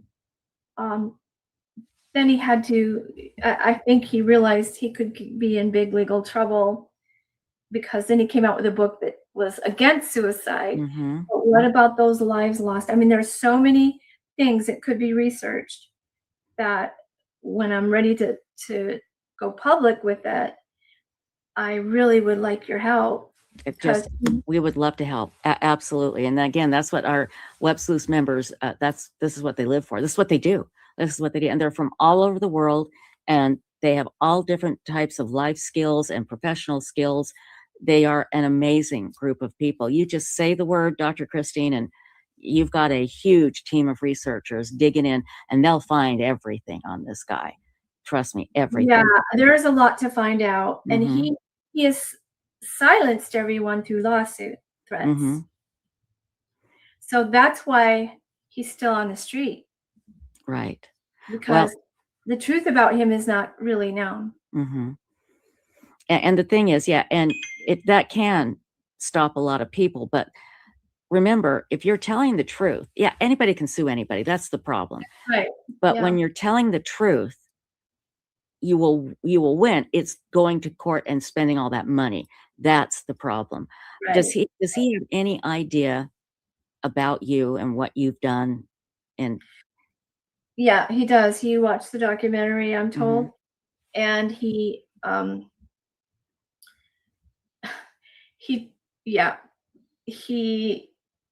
tries to say that what he does with people was the same thing. He was just deceiving them to get them out of religion. Yeah. The difference is, when he deceived people, he would take their money, have them turn their wills over to him. I mean, many, many, many benefits to himself. Of course. And he did it through there was no grand unselfish purpose. He was making a great living. Right. And again, I should have added that when I said these men that start these cults want to have sex with young women. And the other thing is self-enrichment. They want to get rich and have power. Yeah. Cult leaders are motivated by money, power, and sex. Absolutely. No question. And that's Chad Daybell. That is Chad Daybell all the way. So do you have a pug? I do. He's right here. Come here, baby. I'm a pug lover. We had a pug. Come on. This is let me tell you his full name. It's Othram Tex Bug Nugget the First. I actually named him Othram. Othram and Websleuths are partners now. Othram bought Websleuths and we're partners. That's the DNA company. And but even before they did that, I just loved what they did so much that I named my dog Othram. And then the other names are what other people came up with. So he's Othram Tex Bug Nugget the First, and we call him Othy. We used to call him Bug Nugget, but people thought I was saying Butt Nugget. So we changed it to Othy. Yeah, and he's a good boy. He's a very good boy. Oh, and he comes in. Usually he'll come in with his he's got these little toys, and he wants me to play pull toy with him while I'm trying to do an interview. I mean, it's constant. And I tell people, this is just how it is. This is who I am. I can't change it. They control my life. And, when they want to play the pull game, I have to play it. And then I have a little wiener dog here. Although some people think that his mom got out and had some fun with a Chihuahua. They think he's a Chiweenie, but he's supposed to be a full-bred. Come here, he's asleep. Come here, Scrappy. He's an old man. Sorry. Come here, baby. Oh, he's a good boy, though. I tell everybody he's like the old man that sits there and yells at people to get off his lawn. Oh, he's so cute. He's a good, and he's the best boy. He's a Scrappy Joe. And he barks at people and says, "Get off my lawn," because he's old and grumpy, but he's a sweetie pie. And Authy drives him nuts because Authy just wants to play. So this is my life right here. And then my cats, of course, but they're just hanging out. But anyway, back to you. And the cult. I worry about Chad Daybell a lot because, first of all, apparently his kids, and I don't know about all of his kids, but at least one of them, his daughter, who helped him put together letters from Chad to try and, like I said, to manipulate the public narrative. It didn't work. It was a disaster. In fact, we started a counter Facebook page called Letters to Chad, where people could write letters to Chad and say whatever they wanted. Not that he'd see them, but it was just a way for people to get their frustrations out. But anyway, the fact that his daughter is apparently still helping him and believing in him after everything Chad Daybell has done, it's very troubling. And again, that's why we do the end of the world again, because he said the end of the world was going to happen on July 22nd, 2020.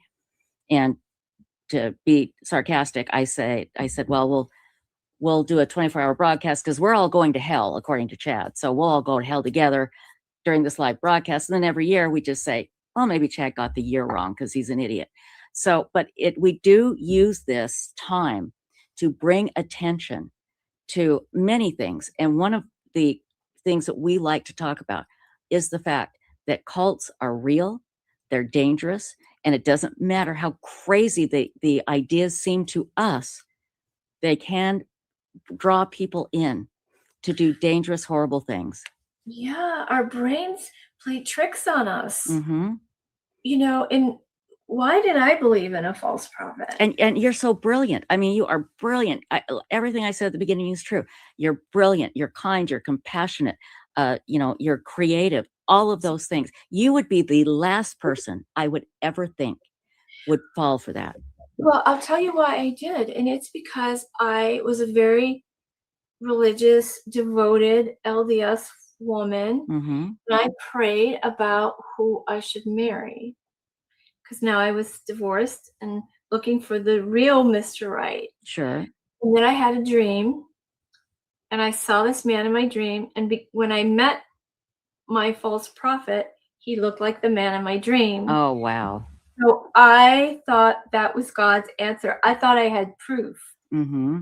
There I you didn't go. think I was, I didn't think I was running down the wrong path. I thought, here's the proof. Here it is. Here it is. Yeah. So that gave him so much power over me that he took advantage of. Wow. And again, and this is my point. And this is why it's so important that we will do this every year while I'm doing a live stream to bring attention to cults and how dangerous they can be. Again, all you need to do is look at, does this person want sex? Especially with younger women. Do they want power? Do they want money? If they are, go ahead. Oh, no, go ahead. Finish your. No, I was just going to say, if they are really religious and into God, they're not going to value those things. They're not going to value those things over everything else. And that's what they do. Power, especially power, that involves everything. If they have power, man, they'll get the money, they'll get the sex, they'll get whatever they want. And that's what's scary. Yeah, for sure.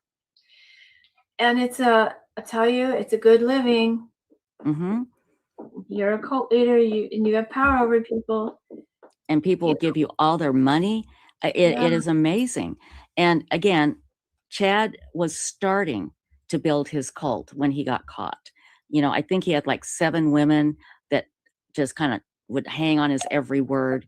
And again, the fact that his daughter was trying to help him change the narrative. He wants to be Warren Jeffs. That's what he wants. He wants to be the leader behind bars, but he can't accomplish that yet. But again, we don't know what he's doing and who is out there working for him. So go ahead. That's what's great about watching true crime documentaries, I think. Because one of my weaknesses that made me vulnerable to this false prophet is I didn't understand how predators worked. I didn't understand what a psychopath was, Mm-hmm. and that a person can preach all kinds of beautiful and wonderful things. Mm-hmm. They can know the scriptures inside and out. They can talk about Jesus or Muhammad or anybody. They can be an expert in the things that we value. Mm-hmm. And so I didn't put two and two together that this man could be saying all these beautiful, loving, kind things that I agreed with, and at the same time he was planning ways to be hurting me. Mm-hmm. That didn't compute. But I think the more, because true crime has exploded, yes, I think people are more savvy to look at somebody and say, just because he comes across like he is the most incredible man that I needed in my life, or woman, that doesn't mean that that person doesn't have an evil motive. Right. Because that beautiful costume that they wear could be just a costume. Exactly. And it more than likely is, especially if they're wanting money, power, and sex. Yeah. You know, Yeah. it's again, for those of us on the outside, we can so clearly see it. And it is very frustrating to have people that you love and care about that believe in this, you know. And again, I worry about Chad's children. I don't know them. They're all adults. But I really worry because especially his daughter, Emma, really believed in her father, really believed everything, believed that he was set up, believed that he was framed, that he didn't bury those children in their yard. That was Lori and her brother. I mean, it's so ridiculous, you know? Yeah. When you love somebody, it is really easy to have a mental block when the facts are presented. And criminals use it as a defense that I'm not that kind of person. They have people say, you know, he's not that kind of person. Right. In the Sam Bateman case, they did the same thing. In fact, Sam said it himself in the recent trial. He said, I would never harm a child. Yeah. And we're all sitting there, really? Now, how many children have you harmed, and how many times, and how many charges did you have? You know, exactly. You know, anyway, but I don't want to judge his daughter because I feel like in her situation, she's seeing the man that she knew. Right. No, I agree. I agree. Yeah. Facts. You know, it's our brain gets into this like cognitive shaft where we see things a certain way. We do this in politics too, and where this is what we believe in. Anything that doesn't match that, it's just going to bounce off. Right. It's not going to penetrate. And I agree with you. And I don't want anyone to think I was judging Emma. I wasn't. I don't know her at all. I'm worried about her. I would love to sit her down and hold her hands and just say, here, let me help you. Let me help you through this, you know? But again, is it possible that she knows he did it, but she still thinks he is a man worthy of love and he wants those letters there, so she's just doing it? It very well could be, because I have no idea. To me, I would think she's got to believe he's innocent, but that she absolutely could be doing that, saying, I love my dad, he's a good man, although he did this horrible thing. Maybe that's what she's doing. I just feel so bad for her. When you hear, there's a couple of body cam footage out there where she's talking to her dad while he's in the police car right before he's arrested and taken away. And it is heartbreaking when you see what she testified to at trial. You're just like, oh my gosh, Emma, let us help so many people. If any one of his kids came out and said, somebody help me, I know my dad's horrible and I don't know how to break away. But I mean, they would have thousands of people coming forward saying, let us help you. Let us, and bring you in and surround you and hold you and give you love and show you that you don't need him. but that's, again, he's trying to be Warren Jeffs behind bars. And that's one of the reasons why we do this every year, is we do talk about different crimes. We talk about victims. We have victims' family members on, but we also always want to bring awareness to cults. One final question, Dr. Christine. What is next for you? I know you said you have a memoir coming up. Is there something else happening? And do you have a website or something that we could promote for you? Yes. Okay. So, well, I'm very excited about my memoir. I have a website. It's christinemarie.com. Okay. We'll put that up here in chat. I'm thrilled if you guys would go in and subscribe, because when I get closer to my book coming out, I'd love to tell you. It's not going to be out till next summer. But I also I'm on Instagram. Okay. So Christine Marie on Instagram, and there's a period after the R, so DR period Christine.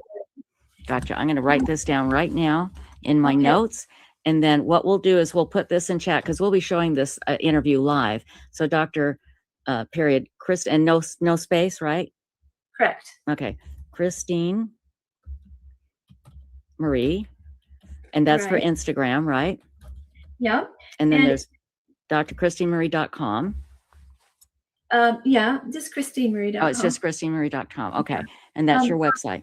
Yeah, I started a charity, and it's called Voices for Dignity. Okay, let me write that down. Voices. And is there a website for that? Yes, voicesfordignity.org. .org. Okay, gotcha. We'll put that up as well. We'll put it in the live chat. We'll also put it in the description under the video. And Dr. Christine, anytime you want us to help dig in and investigate anything, we are here for you. Please tell Noams I admire her a great deal, and I'd love to talk to her sometime. Give her my number, because again, she represents what all these women can do if we could get them out of there, Oh, so true. She is spreading her wings and experiencing life on her own terms. I'm so proud of her. She is amazing. She's really one in a million. She really is. Hopefully we'll be able to have her on our live stream soon. So Dr. Christine, thank you so much. We will be in touch. Everybody, Dr. Christine Marie, we've put the link in chat to her, the Instagram, and to Dr. Marie's website, as well as voicesfordignity.org. And all of those links will be in the description under the video. Thank you, Dr. Christine. We'll talk soon. Thank you, Trisha. Bye-bye. Bye-bye.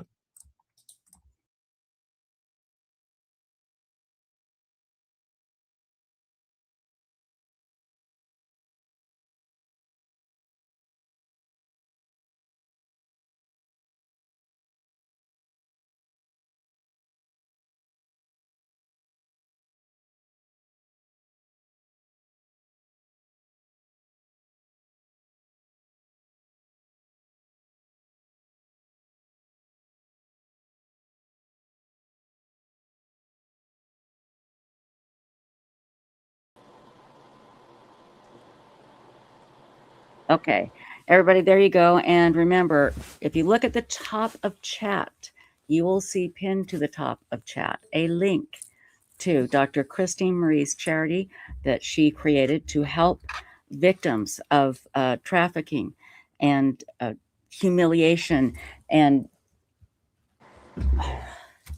people who have been horribly taken advantage of. And the name of her charity is called Voices of Dignity, and their mission is to dignify those affected by human trafficking, public humiliation, and stigmatization. Guys, I am so tired. Stigmatization, that's what I meant to say, by helping them to heal, reclaim their voice, and to flourish.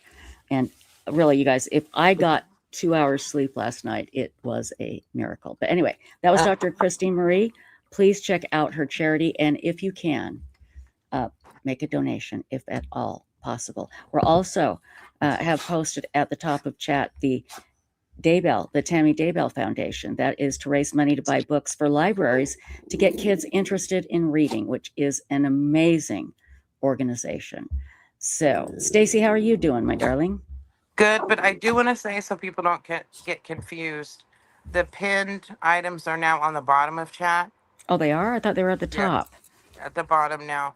So Well, the one at the so bottom we have is Tammy Daybell. okay, so there's two. They're both. They should be both in there. There's one comment with both links in there, right? I just let me see. I just see the pinned thing with yeah, it's pinned and it has both in the same one. Yes. Right, but it's at the bottom and not at the top. When did that change? It changed a while. The bottom's actually easier because a lot of times people don't even notice the top, but the bottom, when you chat, you see it every time. Okay, that's good then. That's good. Very, very good. So, okay, good deal. And we had a question in chat. When is the end of the world again ending? And it'll end sometime tonight, anywhere between, I don't know, 11 p.m. Eastern and 11:59 p.m. Eastern. We'll just have to wait and see. But I'm just getting ready for our guest that's going to come up in about 20 minutes, actually. So hang on. I need to find my questions. We did a little pre-interview with this person yesterday, right, Stacy? Yes. And it went very, very well. But I need to find my notes here. I know they're here somewhere. They better be.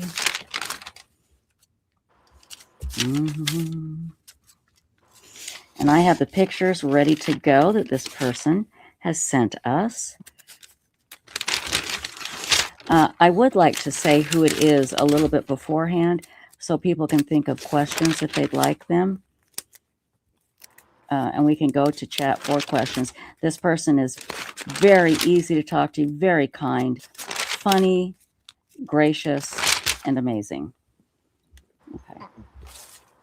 This was a notebook I used, right? Yesterday? I don't know. Yeah, let me just double check here.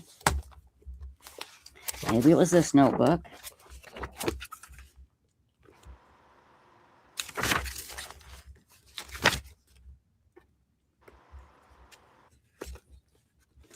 No.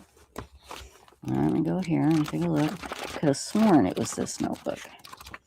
I think I can remember everything. And he's such an easy person to talk to that it shouldn't take much to keep it going, you know? Yeah. And I think everybody, when they see who it is, they'll already have questions, you know? True. I'm sure. For years now, you know? And he told us, you asked him, one of the last things you asked him yesterday, is there anything that you don't want to talk about? And he said, no. You know, and he would tell us, he would say, I don't want to talk about it. So, yeah. Okay, come on. I just saw something here. I could have sworn I had this notebook that I used. Can you watch for our guest in chat? He will be there at the bottom, Stacy, okay? Okay. Well, I take a look at this here really quickly.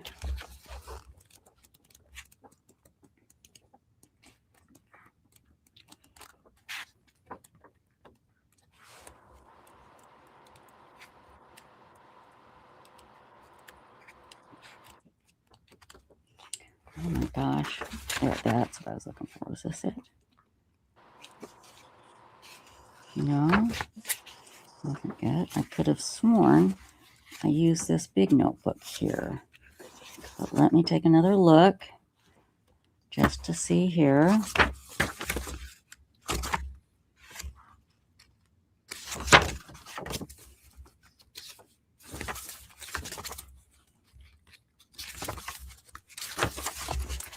Yes, Kelly Dragonborn says, excited for this guest. Me too. It's going to be great. We're going to learn some new things. And at the same time, it's very emotional. And, you know, so it's very special. Guys, hang on just a sec. I'm sorry to sit here and do this, but I had them all ready to go yesterday. I had it ready, and then I set it down. Maybe it was this notebook. Oh gosh, this is one I grabbed earlier to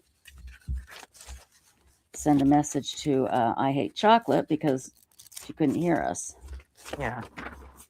Was it this one? No, I know it wasn't this one. No. I think I can like I said, I think I pretty much remember everything. And this person is such an easygoing. And again, I would just like to say, because for some reason, I've been getting email from one person claiming that somebody has a problem with our end of the world. It's just from one person. They keep writing over and over. And we have yet to hear from any family member that has a problem, right, Stacy? Right. So it's not like we're getting tons of email from all these people. It's one person. But I like to address people when there are issues, you know.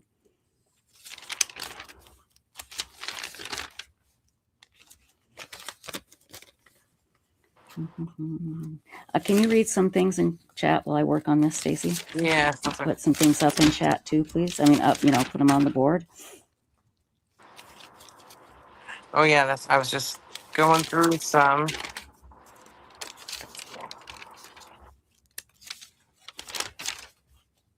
So what's going on is somebody asked, we're having a guest on in like 19 minutes. Let's see. Liz Ortiz says, "Hey Websleuths family, I'm so glad to be here and I'm super excited for this amazing guest. Sending love to everyone." Other members are excited to find out who it is. Well, and it's not like I'm trying to hide it.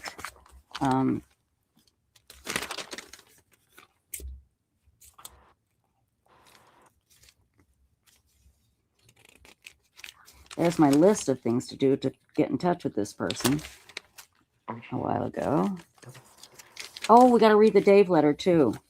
Let's not forget the Dave letter. That's right. Here it is. Here we go. Okay, everybody, don't let us forget. We have to read the Dave letter, and we should read that other letter too that I got in the Websleuths General email. Remember? Yeah. Because it's the both of them are hilarious because they're so angry because they hate us. And but one of them starts out really nice, and that's what makes it so funny. Is it starts out so sweet and nice, and it was one of the first emails I got when I started my live stream back in February of 2020, I believe was the first one, and I was so excited to get an email. Like it was almost like a fan letter is what it felt like, you know, because it was like, we really enjoy it. My wife and I listen. And then it ended up being like the meanest. Like if I was sensitive, I would have quit right then. I would have said, I'm done. I can't do this anymore. Oh my God. But I just burst out laughing. It was so mean. It's funny how they can hate us when they don't even know us. Oh, I know. Yeah. But they just hear what other people say and think they know us. So well, and they believe stuff that is like, you know, there's no proof of anything, and if there again, no proof. That's what kills me. Is I get accused of I am so boring, and I get accused of all these things, and nobody has offered the proof. So again, it is what it is, my darlings. It is what it is. That's the thing is, people keep saying there's a proof, but it's not proof they think of it's what proof. They're thinking. It's proof of the opposite. They don't know how to. They don't know how to read things. Yeah. It's proof of the exact opposite of what they're saying. Yep. And at some point, all of this will come out. It will. And again, what I talked about the other night, I just want to reiterate. Your words have consequences. And when your words damage people, you have consequences. So, and again, I will take criticism of the truth. I mean, Stacy, I point out stuff I do wrong. You know, I'm the one that goes, oh my God, I screwed that up. And I talk about it. and I make fun of myself. I'm the one that does that. So, okay, let's see. What time is it? Got about 15 minutes.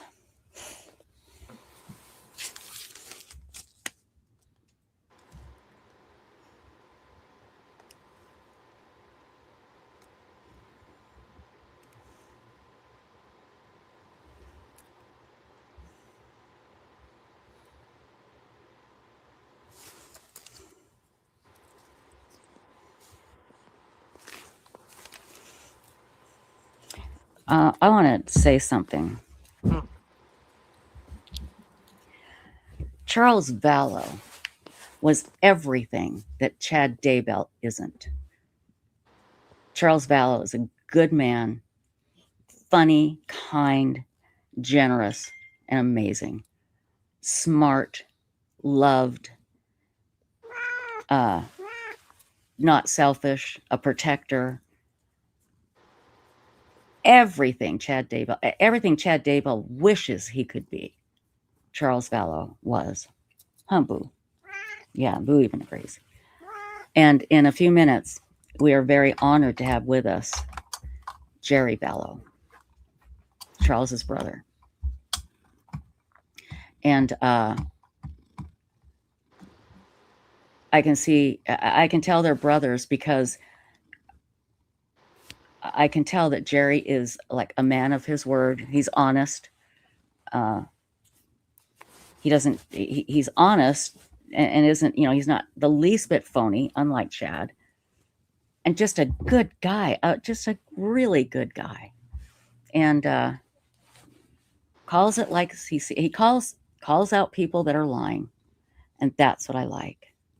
So our guest in a little bit will be Gerry Vallow. I'm very excited to have Gerry on. That's Charles Vallow's brother. And honestly, the world is a lesser place because Charles isn't here, because he was one of the good guys. He really was. And after talking with Gerry especially, man. And we're not going to play the body cam footage where Charles is trying to reason with the police. It was the Gilbert Police Department in Arizona, I believe. They dropped the ball. I mean, it was so obvious that Alex murdered Charles. But how long did it take him to bring Lori to justice? How many years? Yeah. They let Alex go that day. They talked to him. They didn't arrest him. They just let him go. Oh, okay. Yeah, it was self-defense. Okay. Ugh. So maddening. Yeah, nothing. I mean, Charles went to them obviously before he was killed. He went to them and told them what he was worried about, what was going on. What, they didn't make a connection there? Exactly. He was shot. This guy came to us and said, said, she's going to kill me and she needs help, and I've gone to her bishop and, they brought her in for questioning before Charles was killed. They brought Lori in and she batted her eyes and acted all normal. And they just went, oh, she's normal. There's nothing wrong with her. Oh my God. I can't imagine how Charles's loved ones felt knowing that that's what happened. Oh my gosh. Yes. That is wonderful, everybody. Lauren Matthias is here. Lauren, I believe I sent you the link to backstage. I would love you to join us with Gerry Vallow. Let me get you that link in chat just in case you don't have it handy. So hang on here. Here you go, Lauren. There is the link to come backstage. Oops.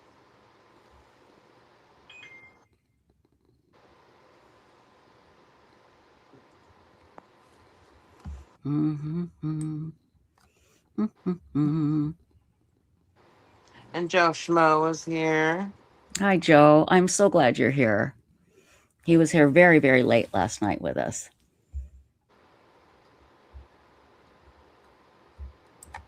Yeah, that was fun last night.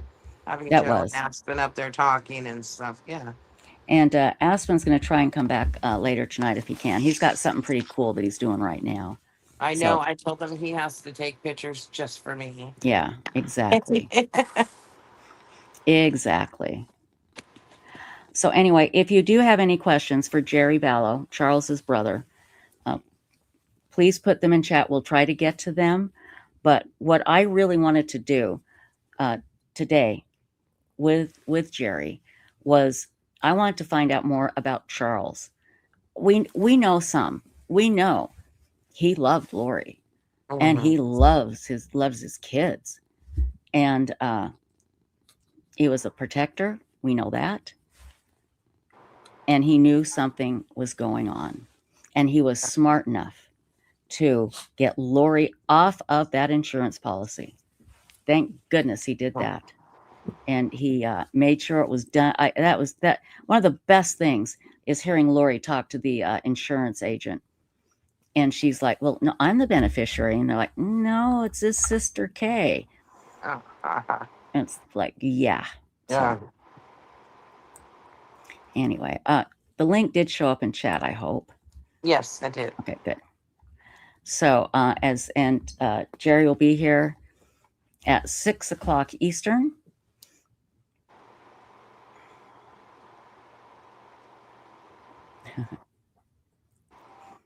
But he does have some fun stories to tell of he and Charles growing up in Louisiana.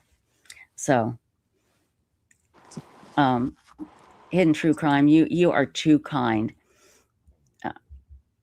Oh, what a sweetheart. What a sweetheart. I that is so kind. Thank you. She says victims, not visions, but visions work. Visions work too. That works, yeah. I'll take it. You're a rock star for visions. I am. I have visions all the time. I don't like to talk about them because people think I'm crazy, but hey, they're my visions. No, thank you, my dear. Thank you. We do our best to help victims, at least let victims know that family members know that a lot of people support them. And many times there's really nothing you can do. But I hope that knowing that there are people from all over the world that are here and saying, we hear you, we'll do anything for you, and we are so, so sorry. I think that helps. Over the years, I've learned that does help. So. So anyway, if anybody has, again, any questions for Gerry Vallow, he'll be here shortly.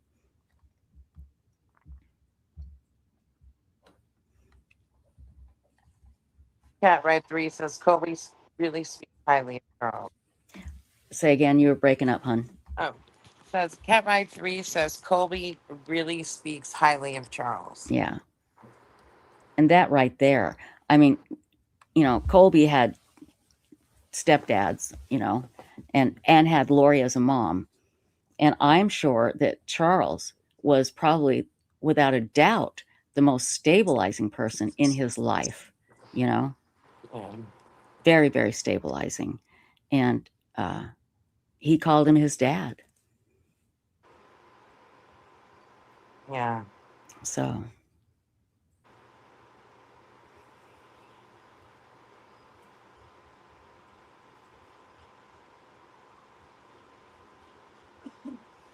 Yeah, I know he did a news interview. Just call me Kimby. Yeah, I do remember that. Was it Nate Eaton? It might have been Nate. I can't remember who it was, but yeah, he's great. And yesterday, he was just so open yesterday. I was worried when we were talking to him, just making sure that everything was working technically, that I didn't want to bring up sensitive issues. I didn't want to bring up things that upset him. Yeah. But again, we do know Charles from the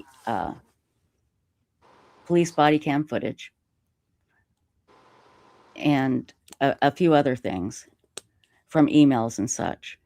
But Gerry really shows us and lets us in on who Charles was. And what is great is he is who we thought he was. We all, I think a lot, I speak for a lot of people I know when I say, seeing what we saw of Charles before he was murdered, we knew he was a good guy. And this just reinforces it even more so. So let's see here. I want to make sure he's. I was crying when I got off the phone. You were. You yesterday. I was crying. Yeah. Oh, he just texted and said, I will probably be about 10 minutes late. My apologies. That's fine. I'll tell you what, while we wait, I want to show you a picture. And he sent me some pictures, which I can't wait to show. But I'm going to show one now that he just sent me just a little bit ago. So hold on. Let me tell him that's no problem.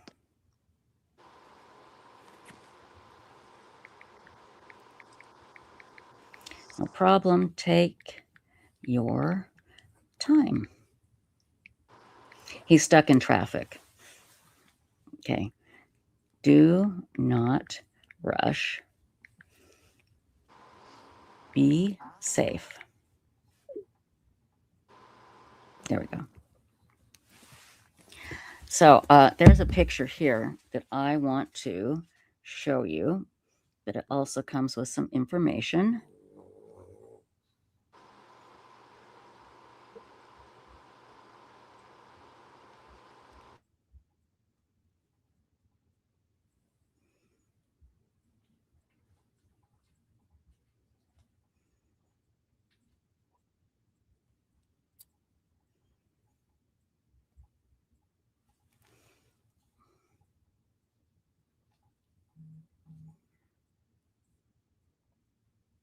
This is a very emotional picture I'm going to show you here.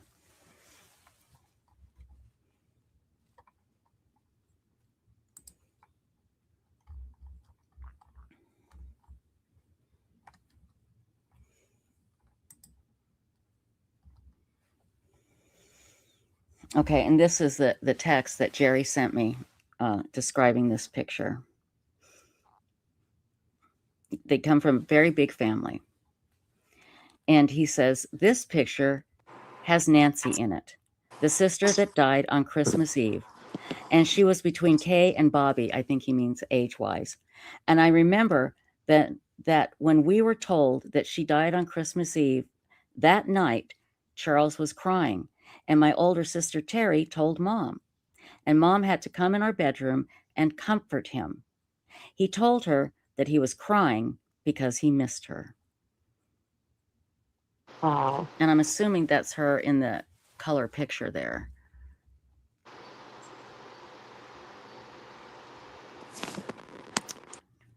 Yeah, he said he had 7 brothers and sisters, and one had passed. But, oh, that is just sad. Hold on, I want to see if I, let's see here.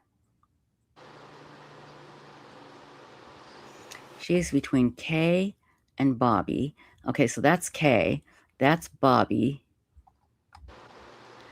And I can't remember if Charles was like a year and 8 months older or younger. He was older, right? He's older than Gerry. Right. Older so than that, yeah, I think that's Gerry there, right there by his mom. Look at that. He looks so mischievous. My guess, and that's Charles, I would guess, right there above his mother. That would be Charles. And that's Kay. Yeah, if I remember correctly, Gerry said Charles was the 3rd oldest. Right. But we have more pictures.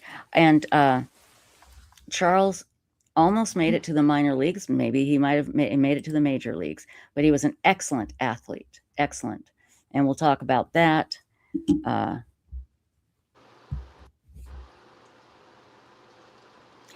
And Charles was like friends with a lot of people. It sounded like to me, the way Gerry describes him is he didn't make enemies. He really didn't make enemies, you know, unless you're flipping Chad Potato Head. Oh, you know, when I think of the difference between a man like Charles Vallow, and then I'm sorry, and I don't mean to be crude, but like a pussy, like Chad Daybell. There's no comparison. Yeah. But Chad Daybell had the pickup line that Lori wanted to hear. Hey, baby, we were married in a previous life. And you're a goddess. And you're a goddess. Yeah, and you're a goddess. And you're going to lead the 144,000. So he was saying all the right things. And that's something that Charles Vallow would never do. He wouldn't have to. You know, from No. what we know about Charles, Charles was Charles. He was himself a genuine person. Chad had to make shit up and pretend to be something he wasn't. There you go. That's a great point. Yeah. Yeah. That is absolutely a great point. So let's see.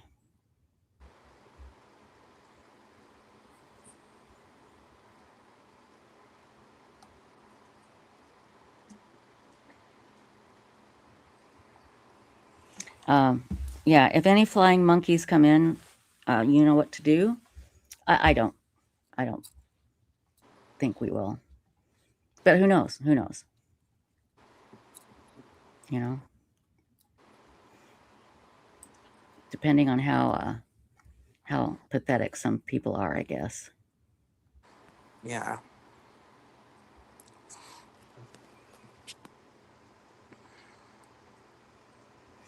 Hi, Sienna. She says, hi, I'm checking in to say hi. I've been here most of the time in the background. Here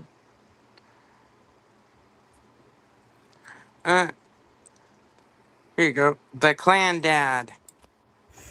Hey, how you doing? He says, once a year I catch a live. Thank the Lord for the end of the world again. Oh, the clan dad, thank you so much. Yeah. So far the end of the world hasn't happened. So Chad, we're proving Chad wrong again. You know? Good to see you, the clan dad. Thank you for coming in. And Cat Ride, that's a great way to be. I try every single day to say something kind to anyone because it matters. It really does. You're right. You're absolutely right. So.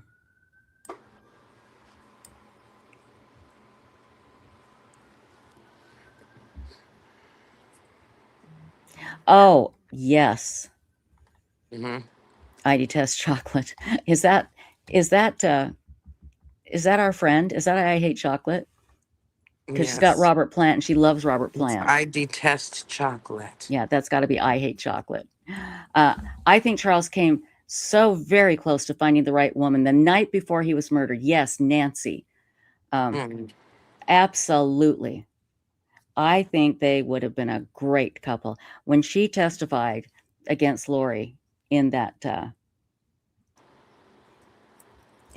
trial, she was a hero. She was amazing. But, you know, according to Gerry, there was somebody he thought Charles should have married, remember? Right. That's right. Yeah. He, I can imagine Charles had no trouble finding. Yeah, exactly, Bellatina. Don't flatter yourself. I'm sure Charles had no trouble finding women. And, yeah, he's got some very interesting insight on that as well. So, okay, I detest chocolate. Thank you again, my dear. You were fantastic today. You are so great. I'm just calling her Chocolate from now on. Yes, there you go. Her name's too long. Yeah. Well, you got to have I hate, because she doesn't like chocolate. So I know, so I'm going to be ironic, okay? Okay, you will be ironic. Absolutely. That's a good point. Kiki _210 says, might have gotten lost in chat. I would love to ask Gerry what his favorite memory of Charles is, the way he remembers him now, and what makes him smile. That is a great question. Yeah. That is a fantastic question. I'm going to write that down. And he shared some great memories with us yesterday. Yeah, exactly. They're just so perfect. You know, it's just sounded like a great childhood. You know, the stuff he described was stuff my friends and I would do, and it was just so much fun. and you could go do that stuff, you know, And when we were younger and right. Charles was younger. But nowadays you can't do that stuff because you And get in yeah, trouble or shot. You yeah. know. And they had each other's backs. That's the thing, Yes. you know. Yeah. So My dad told me stories that the water pumps at his grandparents' place, they would throw mm-hmm. cherry bombs Oh, there you go, down to in make the there. water explode. Yeah. Yeah, and stuff like that. And I'm like, oh my God, Dad, that's so stupid. Yeah, but that's I what don't kids know, did.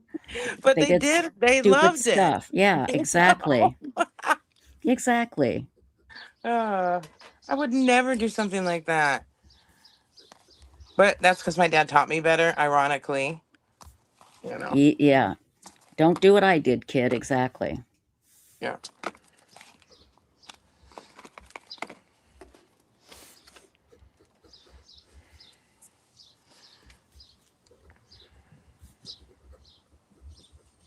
Write down this question.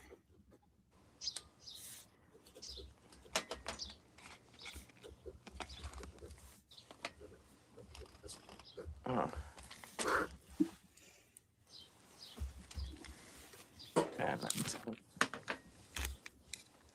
Kiki says, when I remember a deceased loved ones, I always have like a singular memory that I can see perfectly. Mm-hmm. Aw. Let's see. Look at, where is it?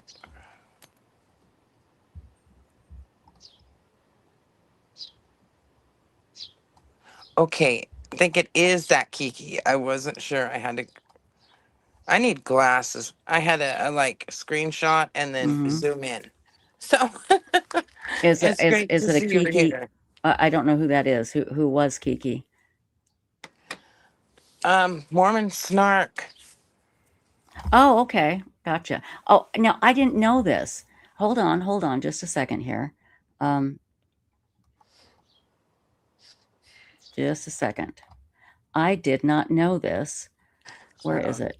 Where is ID Test Chocolate? Where did she go? She's here. I know, but I need to find her. She's at the bottom of chat. Okay. There we go. Okay. You just said that YouTube doesn't allow the HATE word. And that's why you had to change your name? Are you serious? That is unbelievable. Unbelievable. So you had to put I detest chocolate. But everybody knows it's you because you got a picture of Robert Plant there. Yeah. That's your favorite.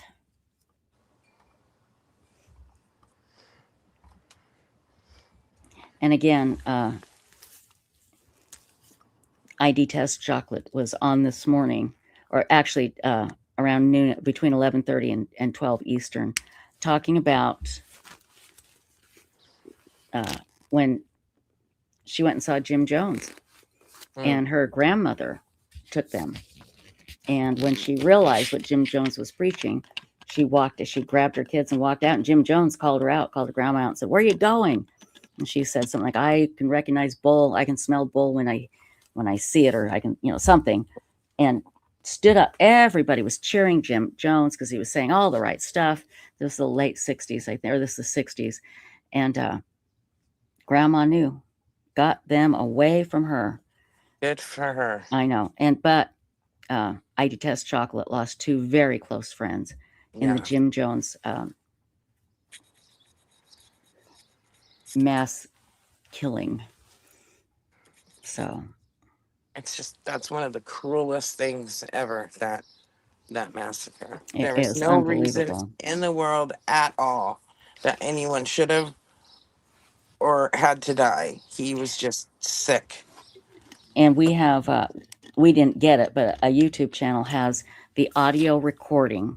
Oh yeah, of him talking. Yeah, of him talking to the people while they're drinking this drink, and we'll put that in the description when this is over. When this live stream is over, under this video, we'll put all those links under this video. So yeah, there's a lot of channels that have his recording. Mm-hmm. Because there's a lot of channels that do like the creepiest audio recordings Oh, you're right. ever and things like that. And he's on a lot of those. Yeah. This one is about it's really long. It should be the full one. The full Yes, one's it is all the full over. one. Yeah. Yeah, it's Yeah. really, really long. I got to a point, I can't listen to it past a certain point Yeah. because of children. So Can you imagine doing that to children? My God. yeah, I can't listen to it after so long. So Well, good point, Bipolar Express. YouTube allows all kind of hatred to be thrown at people and action taken at people, but you can't put that word in your name. Like, it is so unbelievable.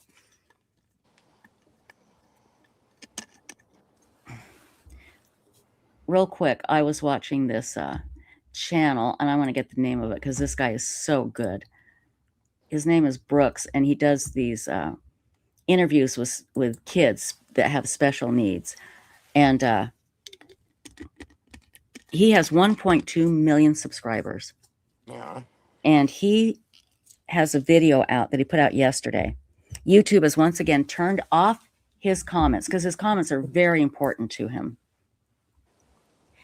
And in this video, he said, can somebody get to a human at YouTube? Now, this guy has 1.2 million subscribers, and he is putting out a plea for someone to get to a human. And he had this problem with YouTube before they turned off his comments, because he has a lot of handicapped people in there, and somehow that triggers something in their AI. And he got it, I think it was in 2019, he got it all straightened out, and it happened again. And he can't get to a human on YouTube. I'm going to see if I can find it here. It was so maddening when I read this.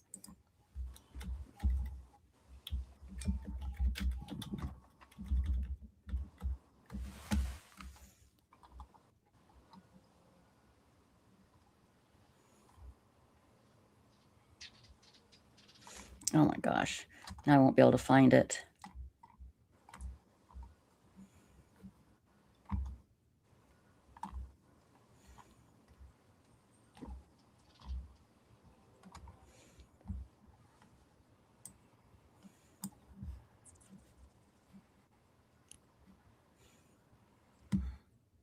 No, I don't want special books.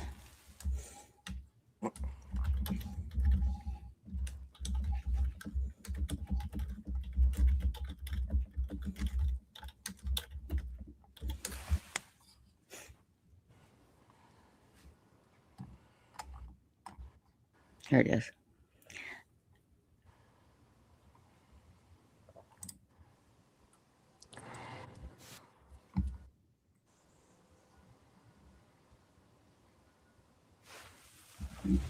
He goes by SBSK, and actually I take it back.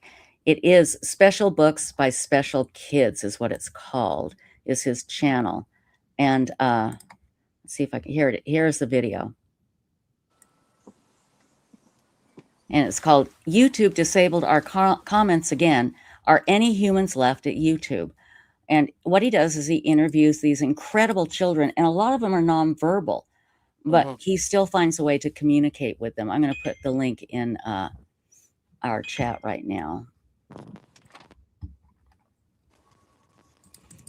And that's what he says. Are there any humans left at YouTube?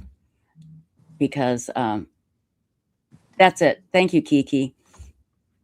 Yeah, SPSK. You found it before I did. Thank you. I love that guy. He is amazing. And again, he is trying to let's see here.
Yeah, thank you, Kiki. Yeah, he set up a Patreon. If anyone wants to support him there, he has a nonprofit. He is really amazing, that guy. So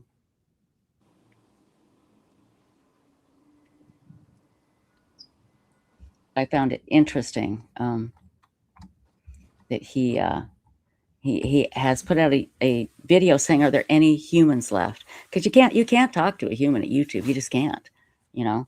And I thought with 1.2 million subscribers that he might have been able to get a human, but apparently not. So it's just terrible.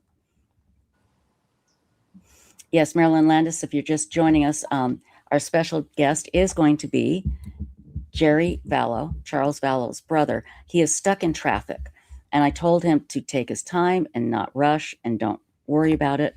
We will wait. And Lauren Matthias from Hidden True Crime is here, and I'm hoping she's going to jump on with us as well. I believe she is. Yes, thank you, Kiki. Thanks for letting us know about that. Because that guy is, if you've watched any of his videos, he is amazing. And I put his link in chat here.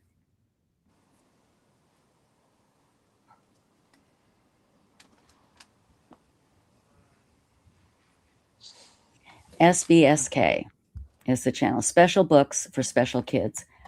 And he it's so moving what he does. But if he can't get in touch with a human at YouTube with 1.2 million subscribers, what chance do the rest of us have? You know?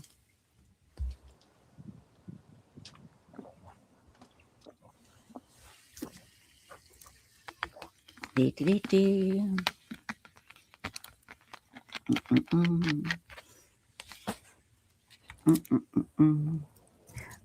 know, I could show a couple more pictures.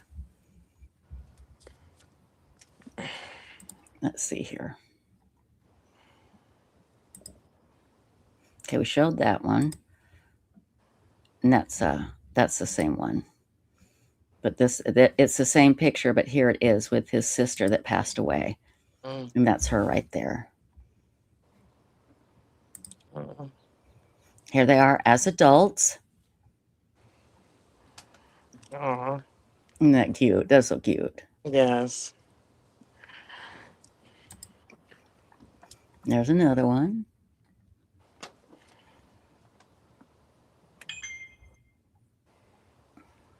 I think that's Charles there with the red shirt. And then right below him, I think that's Gerry.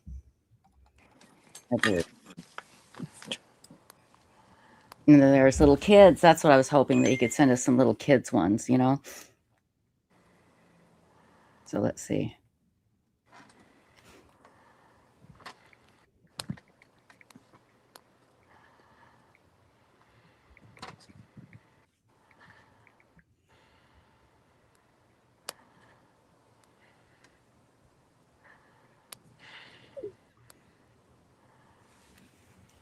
I love this one. I love old pictures of little kids, you know? Yeah. Anyway, we'll have them explain them all and who's who and such. Oh, that's from yesterday. Okay.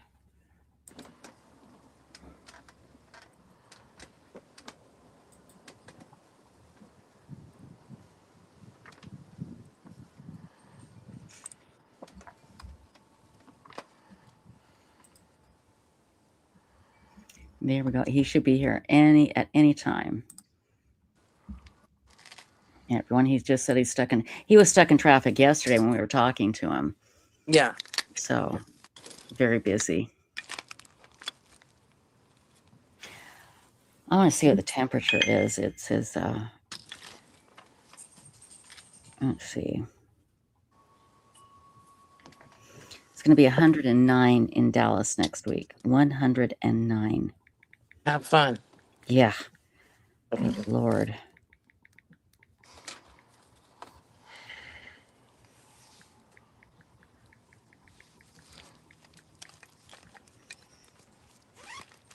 It is 104.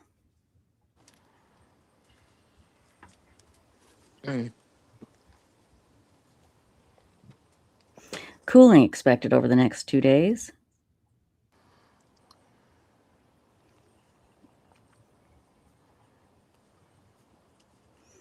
Let's see here. Oh, maybe the forecast has changed. Okay, let's see. He says he's in. I can't see you. Did you give him the right link? Well, it's the same link from yesterday. Okay.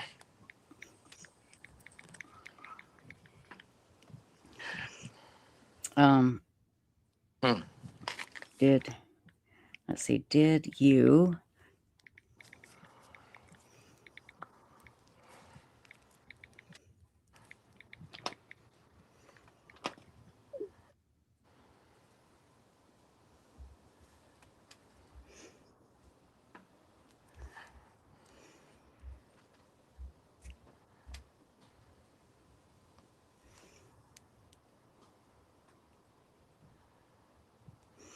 AI33? Let me see something here really quickly. Because that's what I Hate Chocolate happened with her. She didn't click on, you have to click 2 things. You come in and it says, you're in the studio now, click here and take you backstage or whatever. Enter, yeah. Enter, yeah.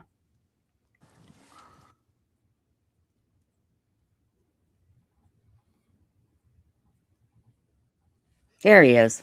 There we go. Apologies. Hey, do not apologize. Gerry, we are just thrilled that you are with us. Thank you so much, my dear. Can you hear us okay? Glad to be here. Can you hear us? Can you? I can. Okay, great. Thank you. I was worried you couldn't hear us.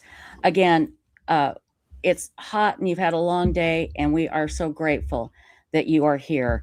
As I told you yesterday, Gerry, we've seen the body cam video of your brother Charles and how frustrating that is, obviously knowing what we know now. But I wanted to get to know Charles. I wanted the people that have followed this case from the beginning and that want to remember the victims. I wanted them to get to know Charles.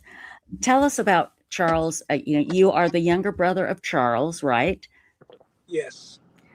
Well, and you grew up in Louisiana. Tell us about that. Just start talking about some of your memories, and then we'll jump in with some questions. Well, I guess the best way I know how to describe Charles is we played baseball a lot. We were baseball fanatics, whether it be wiffle ball in our backyard or we playing for Little League and minor league and Pee Wee and all that stuff. Mm-hmm. He taught me everything. He was pretty good at baseball.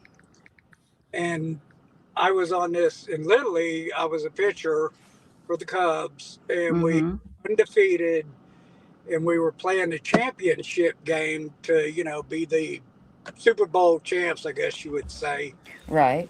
I was on the mound, and the coach came out there with a little microphone, dragging the cord and all that, and he gave me the Pitcher of the Year award. Oh, wow. And so the first inning, I just commenced to pitch in the worst game I ever did, and I threw 4 home runs. Oh, no. Oh, no. I was yanked out the first inning, and I was humiliated. I was down. Mm-hmm. But the coach put me back in at second base because I still wanted to play. Sure. And I went to bat 3 times and struck out 3 times, and it was just a horrible game, and we got beat really bad, and they won, and we lost. And after the game, Mom says, "Come on, boys, let's go home." And Charles says, "Nah, we're just going to walk, Mom." Mm-hmm.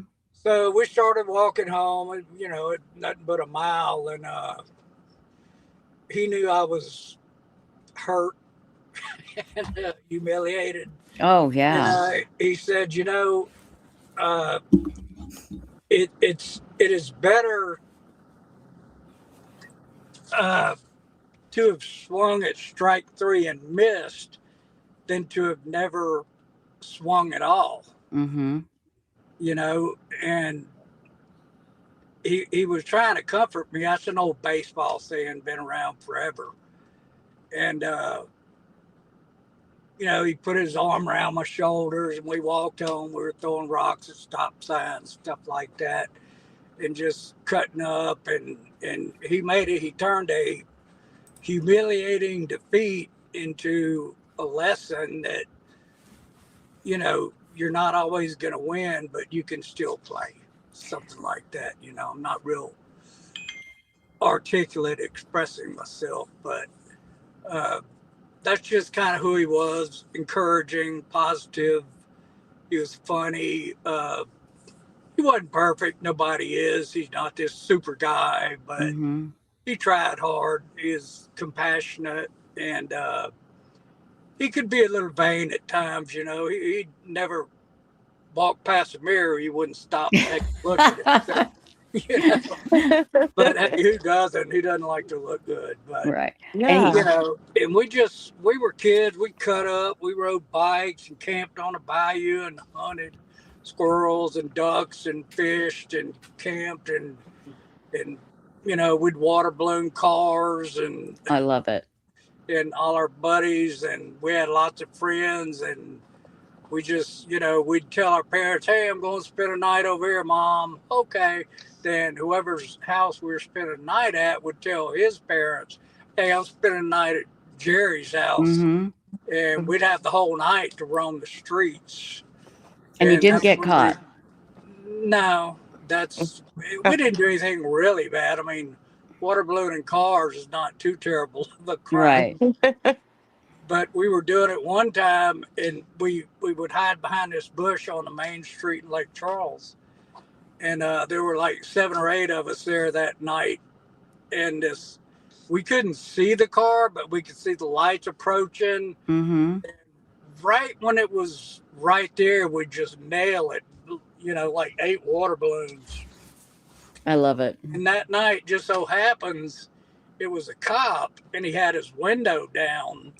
Oh, and no. I remember it to this day. One of them flew through the window. Oh, my and God. Nailed him in the face. Oh. And the brakes, you know, and then the lights went on. Oh, we had to no. run like, you know, 500 yards to jump the fence through the woods and get back in our neighborhood. We were laughing so hard, we just couldn't hardly run. We were falling down. I love We it. didn't get caught, but it was fun. And we just do stuff like that, you know. Well, I love it. And I want to bring Lauren Matthias up here from Hidden True Crime. But Gerry, we had a question from chat, and I think you may have already answered it. And that was, what one memory of Charles that you have makes you smile every time you think of it? And maybe that was it, what you just told us. Probably that one. That is But there's too many of them. I can't possibly remember them all, but it's that and many others. Well, tell us about the bully in school. That's a great story about Charles. Well, there was this guy, and he was, you know, a bully, and he lived down the street from us, same neighborhood. And him and one other guy, they were always picking on me. And one day they beat me up, you know, and of course I had a black eye and stuff and bloody nose, and he wanted to know who did it. So I told him, and the very next day, I didn't want to go to school. I was in, I think, 7th grade. And I went to school anyway because Mom made me. Right. And, that guy saw me and his buddy, and they just totally went the other way. And Whoa. I was never harassed by them again. And when I got home, Charles asked me, he said, hey, well, I won't say his name because anyway, he asked me, he said, did dude harass you today? I said, no. And he goes, okay, I took care of that. And I don't know what he did, but he never harassed me again. We can only imagine, and I'm sure it was very forceful, and I'm sure they remember it to this day, very much so. They had a great lesson. Lauren Matthias, welcome, my dear, from Hidden True Crime. How are you? Good, thank you. Good. Jerry's, it's so good to see you and to hear more about Charles. I also want to point out that your favorite girl is here. And Oh, is that Lily? Yeah, Oh, hey, I'm Lily. having a hard time Hi, seeing. Lauren. Hey, Jerry. There There's she Lily. is. There she is. Do you see her now? There we go. Yes, a big fluff ball with an eyeball. I can't get my phone work. There we go. There she. Look at that The sweet. coolest dog. Look at that sweet baby. Anyway, that bullying story Isn't that great? Yeah, Charles was a great big brother. Thank you for sharing and more about him. And I never want to forget him. Absolutely. And I just wanted to say, I meant to say this at the beginning. Gerry, we are so sorry that you and your family had to go through this nightmare because of these monsters.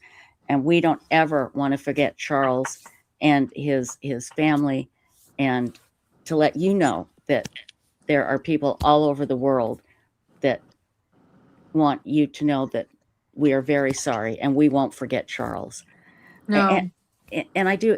And Lauren, one thing I think that we all know, that Charles was a great family man. Did he talk a lot about his kids, Gerry? Yeah, he didn't talk about them. He bragged about them. Yeah, perfect. Yeah. He loved them babies. Right. And can you talk about JJ? I mean, was that kind of a surprise when JJ became a part of his life? Well, it didn't surprise me, but it was a good thing. Very good thing. And he took real good care of him. And he loved that little boy. I know. He loved his kids. That's one thing I've really learned about Charles and admired about Charles. You did point out he wasn't perfect. It's true. Unfortunately, he fell in love with the wrong person. Damn it.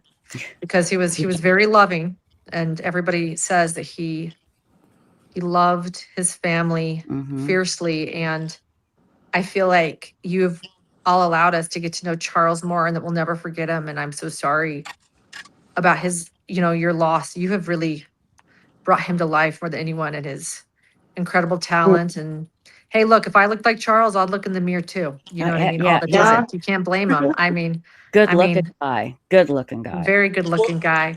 We used to, speaking of which, me and him and my little brother Bobby, we used to always have these arguments about who was the ugliest.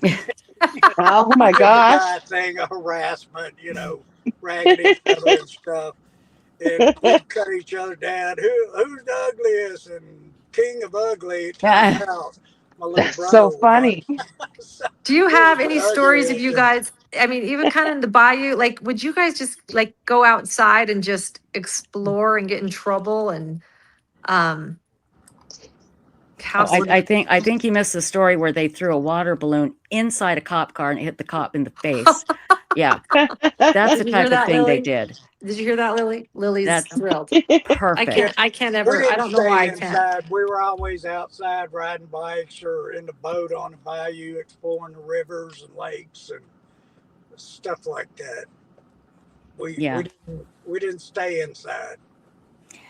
Well, no, you couldn't. You absolutely couldn't. I wrote down some things from our talk yesterday. And Lauren, please jump in if you have any questions at all, okay? Or you want to say anything. Yeah.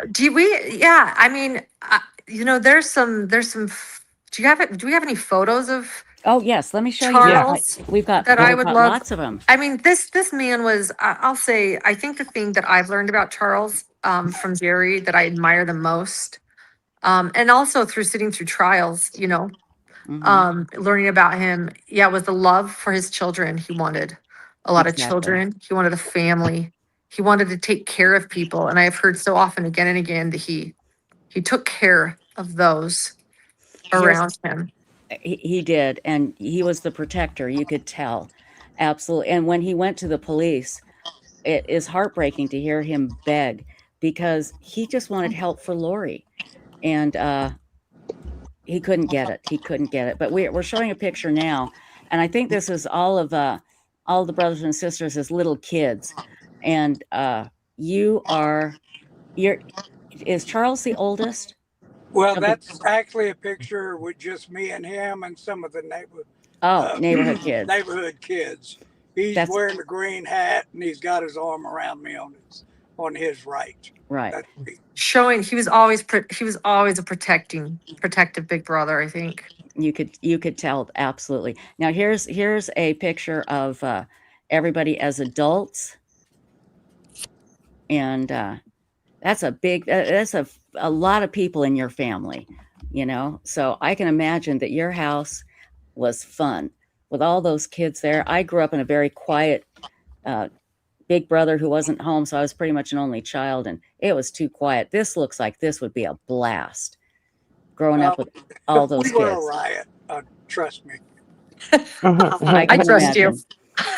I definitely trust you. We believe it. So, and there he is wearing the San Francisco jersey. Now, I gave him hell about that. Because you didn't like San Francisco? Nah. Yeah. That's funny. I want to tell this story here that you sent, Gerry. This is a picture of your parents and the kids, and in the picture is a color picture of your, I believe, little sister. And I want to read what you wrote to us here. You said, "This picture has Nancy in it, the sister that died on Christmas Eve, and she was between Kay and Bobby.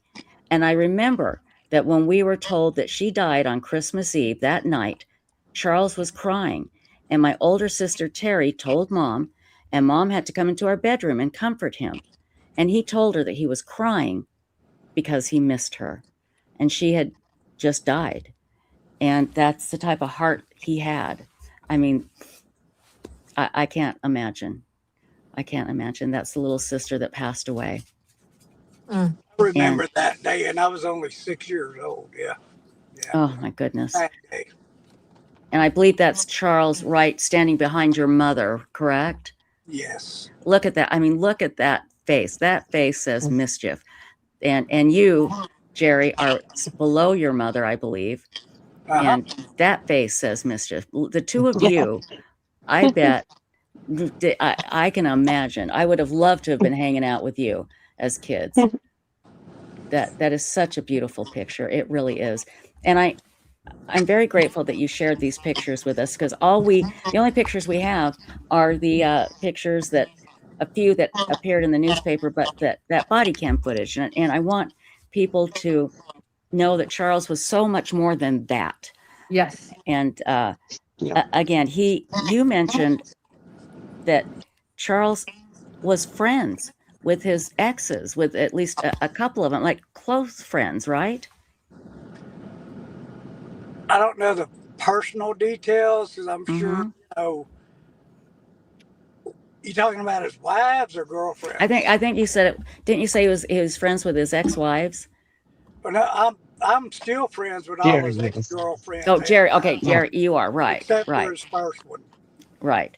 And there was one that you felt her loss. Right. And you felt there was one he should have married, correct? Yes, Heather. And that's, in the court hearing, or the court trial, when Nancy got up there, the woman that he dated the night before he died, we all were just... Nancy Jo Hancock. Nancy Jo Hancock. We were all just rooting her on, because when she told Lori, get over yourself, it was like, oh, that felt so damn good. And in another world, we were all hoping that Charles would end up with her, because he certainly deserved to end up with a decent woman that loved him. But what a smart man to make damn sure that insurance policy was not in Lori's name. She was not the beneficiary. Did that surprise you when you found out that he was able to pull that off? Well, I mean, no, He could have left it to me, but that's not here nor there. But Kay's done well with it, so Right. it's okay. But Well, no, it doesn't surprise me. I mean, if I knew my wife wanted to kill me, I wouldn't leave my $1 million to her. exactly. And that's what I mean. It was great that he was able to do that. Absolutely. Let's see here. One thing, a couple things. Sorry, I don't know whose microphone I see I hope it's not mine. I put myself on mute. I think But it might be your, hold on one second. Let me it check. might be Hold on. Jerry's.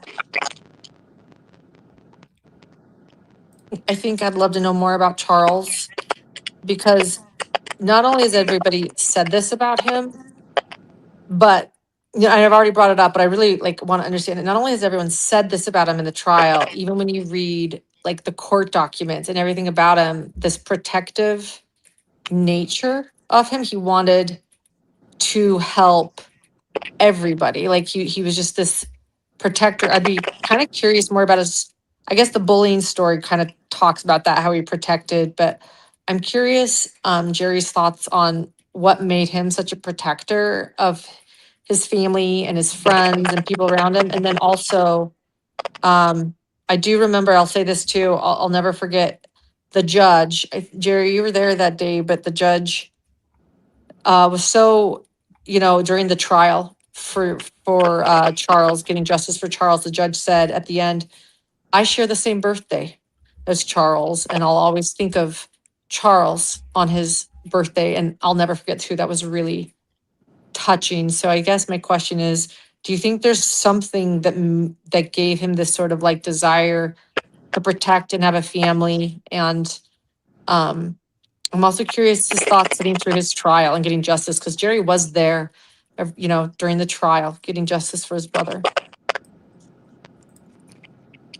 Well, so what's the question? I Solid. smoked too much That's a pot great back in question. the 70s, and I Go have ahead. half a brain, so yeah. Yeah. What was it? Yeah. Yeah, well, as a Go ahead. journalist, I didn't really ask a great question. So way to call me out. So I had a lot of comments. But what do you think?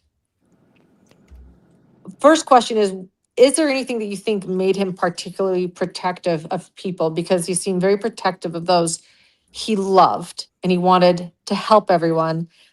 So that's my first question. And then I guess my second question is thoughts on sitting through his trial and seeing him get justice. The judge shared his birthday, and it was the one trial. I know, Jerry, you were there a lot. I was there. And so that's a second question. But maybe the first, is there anything that you feel like made him so sort of loving and protective of your family? Well, Lauren, God gave him a good heart. That's why. He just, he was a lover. He was a good guy. He protected. It was just his nature. What gave him that? It was God, because, a good heart is a good thing to have. And he just felt that he had to protect people, whether it be me or my sisters or anyone else. He was a defender. And I think that would explain when Adam Cox said, don't go over there, Charles. Don't go over there. Don't go over there alone. And he wanted to go pick up his son, JJ. And nothing was going to stop him. And he, I'm sure, didn't think for 1 second that he couldn't take care of himself, because he certainly could. And but that goes to what you're saying, Jerry. He was a protector and loved his children, and by God, he was going to go over there and pick up JJ. And well, it was scary. I always told him, man, Charles, you need to carry, a firearm. Keep it on you at all times, like I do, because you never know. You just don't know what's going to happen. And it's not like being macho and you got a gun on your hip. It's about protecting others and yourself. Yep. And what did he say to that? He wouldn't carry. He just didn't. He had tell us about his other children. Now, Colby calls him dad. Colby adored and loved him, and he had two sons? Yes, he had an adopted son and a natural son with Cheryl. And then he had JJ and Colby. Right. And like I said, I've heard Colby speak so highly of him. And JJ loved him. And I know at JJ's school, they love Charles as well. Again, this is so tragic. And I just want to make sure that, and Lauren, you and I have talked about this a lot. I want to make sure that people remember Charles, not what Lori and Chad and Alex did to him.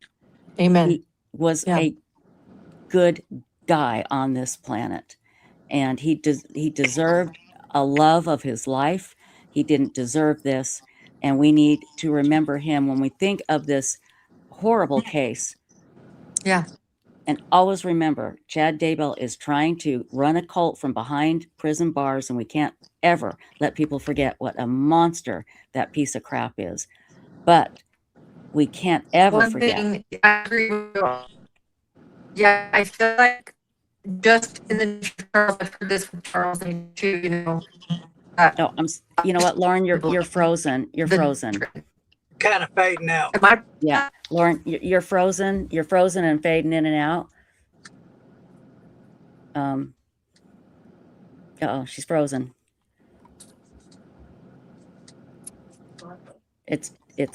Oh, there you go. There you go. Okay, now unmute. Am I back? There you go. You're back. She's back, everybody. Yay. I'm sorry. What were you saying? I'm on Wi-Fi, not moving.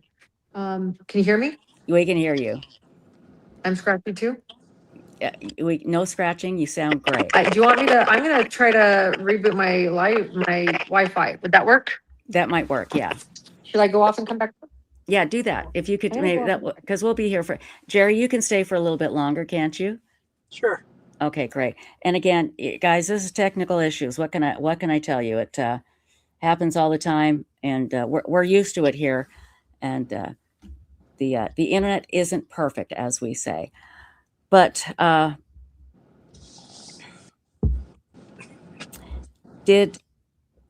when Charles adopted JJ, you said it was it a surprise? I apologize. I can't remember what you said earlier. Or did you know that they were talking about adopting him? It wasn't a surprise. I wasn't privy to all the details because, you know, I'm always working, and at the time I was. I just didn't keep in touch. My bad. I worked in the oil field, and I was always gone, always offshore, or couldn't talk on my phone, and when I'd get off work, didn't want to, stuff like that, you know. But when I learned of it, I thought, well, yeah, that sounds like him. What a good thing to do. Yeah, and it was a beautiful thing to do. And the nightmare that again, he had no idea whatsoever. Lauren is going to be coming back in, but I want to read this comment. It says, I love your stories, Gerry. Reminds me of me and my siblings growing up. Thank you for being so gracious, and also for the great pictures too. And I do appreciate the pictures, that they are fantastic. And I love the story of hitting the cop with a water balloon.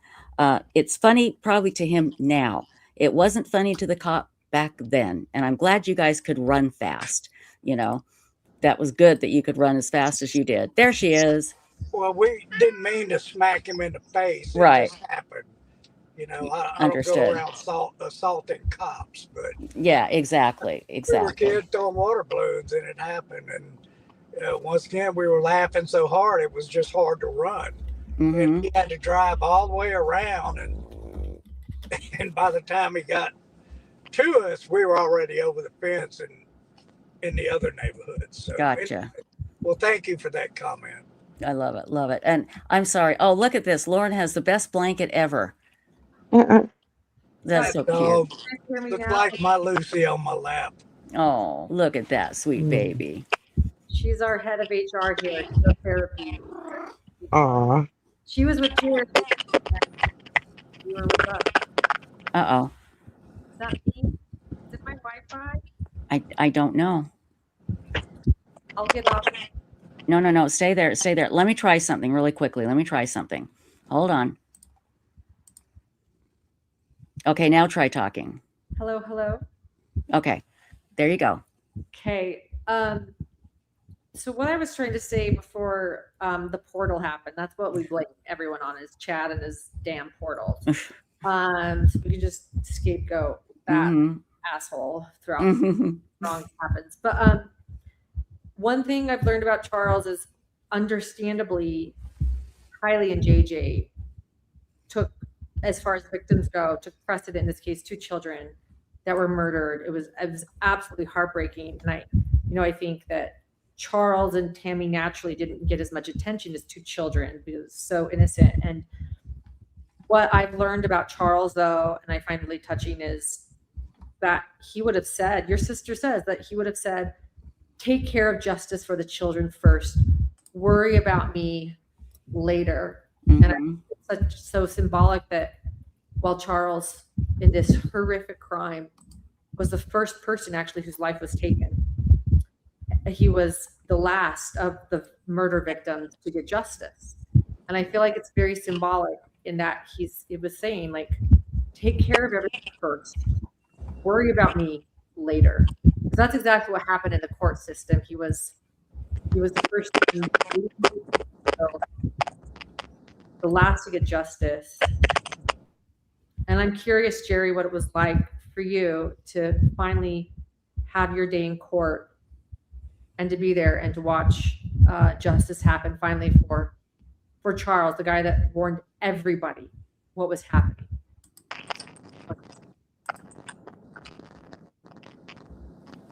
Did you hear that, Gerry? Not really. She was breaking up a little bit. She asked, what was it like?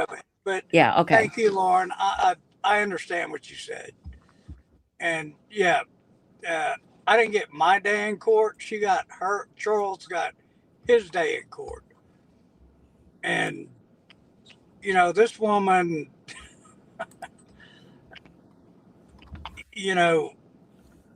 God knows what she did. And she's got life in prison. She'll never get out. And, until she comes to terms with what she did, well, here I am talking about her, this ain't about her. So I'm going to change the subject. Charles would be very happy at the outcome of everything. He would be overjoyed, and Charles was a believer. So, he's looking down on us, and I don't know if people in heaven can see what happens on the earth. I doubt it. But anyway, he's living his best life now. So.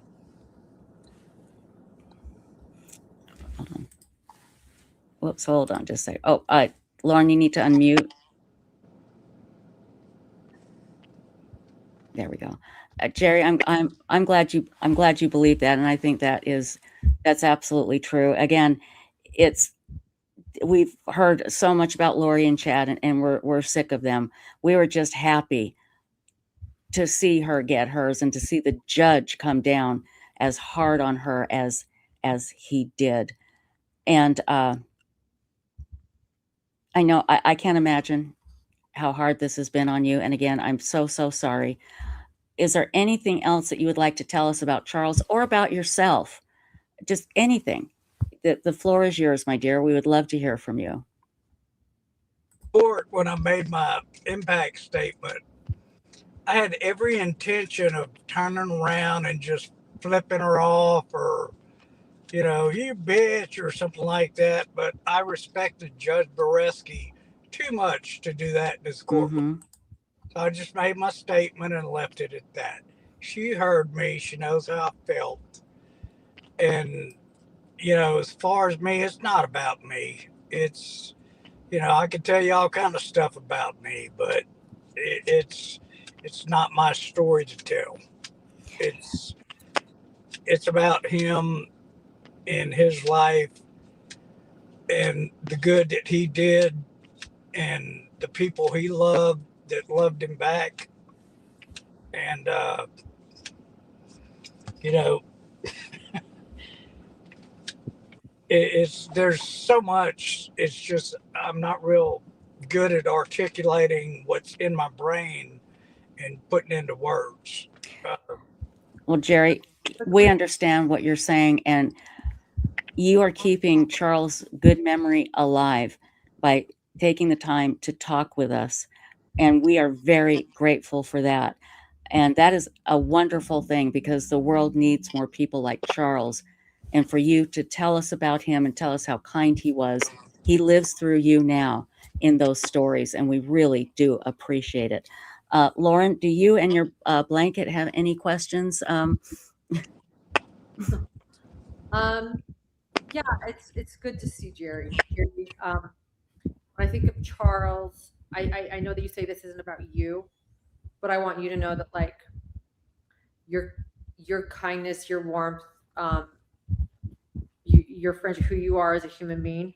I never got to know your brother Charles. I got to know you, and I want you to know that, like, I think you do represent Charles. That it is about you. That this is your grief, this is your loss, and you're his legacy in many ways, and you're a wonderful legacy and representation. We get to know Charles through you, and I know I would have loved Charles because you've got great, you've got a great brother. You guys were great human beings. The Vallows are good people, and you've allowed me to get to know him, even though I never met him. And I know your grief is immense. Can you talk to us about that day you learned about the loss a little bit and what that was to you? When I found out he was murdered? Yes. So I was at work on a rig in West Texas, just got off work. Matter of fact, I was kicked back, had showered, eaten. I was working on a half gallon of Bluebell chocolate ice cream, and my phone rang, and it was Kay. And we don't talk that much. It was kind of a surprise. She knows I'm working, so she doesn't bother me. And so I answered it, and she says, "Hold on, let me get Bobby on the phone. I have something to tell y'all." And she told us that Alex had shot Charles and killed him. And of course, we were shocked, and we all started crying. And I immediately knew the hair on the back of my neck stood up, and I knew that wasn't what happened. When your heart tells you. And that's how I learned of it, and everything that transpired afterwards, is I just couldn't believe that they believed her, that she said what she said. They just believed her. Those were the shittiest investigators ever. If you're listening, Chandler PD, my apologies. I typically don't talk bad about people, but y'all did a horrible job. You almost let this woman get away with murder. Actually, you did till the truth came out. Absolutely. Till they were forced to do something. I was angry for a long time. I wanted to kill her, but I didn't, because I wouldn't be no better than her. And so as time went on, I calmed down. What transpired. And it was a bad day. One of our members has a great comment, and Gerry, I hope you will take this to heart. She calls herself I Detest Chocolate, and she says, "If I could say one thing to Charles, I would just say, Well done, Charles. Well done. I think that says it that was a all. kind comment. I like that. That was great. Thank you. And you are getting a lot of love in chat, just so you know. Everybody is grateful that you're letting us get to know Charles even more. And Lauren, I'm playing mute and unmute because it seems to be that's where the crackling is coming from when both are turned on. I don't know why. It's crazy. So Lauren, I don't know if you have any final comments that you would like to say. Yeah, I thank you for being the unmute mute person because I'm so far, it's hard. As you see, I've got a blanket. Right. Yeah, you know, I do possibly have something to say. And I was looking to see if I have it. Forgive me. You know, I might not, and I was going to ask Gerry if I could even share it, but I just want to say this because it was one of the most touching victim impact statements I've ever read. I thought I maybe had it. I was looking for it done by you, Gerry, about your brother. I actually thought it was incredibly impactful. You know, you said, you know, you wanted to be like, you know, right, flip her off and say, you know, we got the bitch. Although you were able to say that outside, so I'm proud of you. That was great. That was great. Great. Yeah. That was great. But the victim impact statement, it brought tears to my eyes. I was looking at my phone. I thought I might have it. And I don't know if anybody has it or if I could, I mean, I can look for it a little bit longer and maybe read it in a little bit, but it was really impactful to me. I want you to know that, Gerry, and I can't imagine, you know, I know that your brother must be really proud of you. It was beautiful, and I just wanted for that. Oh, hang on just a second. Hang on. Just a minute here. Oh, just a minute. Where did it go? Hang on, Gerry. Hang on. There we go. Now you can talk, Gerry. Sorry. There you go. Thank you, Lauren. And I said what I said, and that's all. Actually, somebody wrote that for me because I'm not a writer. I just spoke it, and she put it into words that I couldn't say or didn't know how to say, I should add. So somebody wrote that for me. I can't take the credit, but it's what I felt. It's what I said to her, and she wrote it for me. And she sent me several drafts, and I read it, and I said, well, edit this, that, and that's what came out. So Gerry, I have it here on YouTube. Do you mind if I play it? If you don't want to hear it, that's fine. That's fine.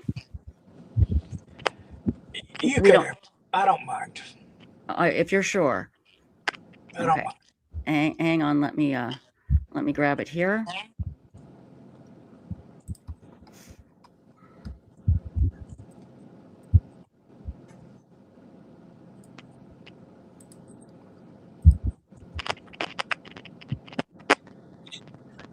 Muted.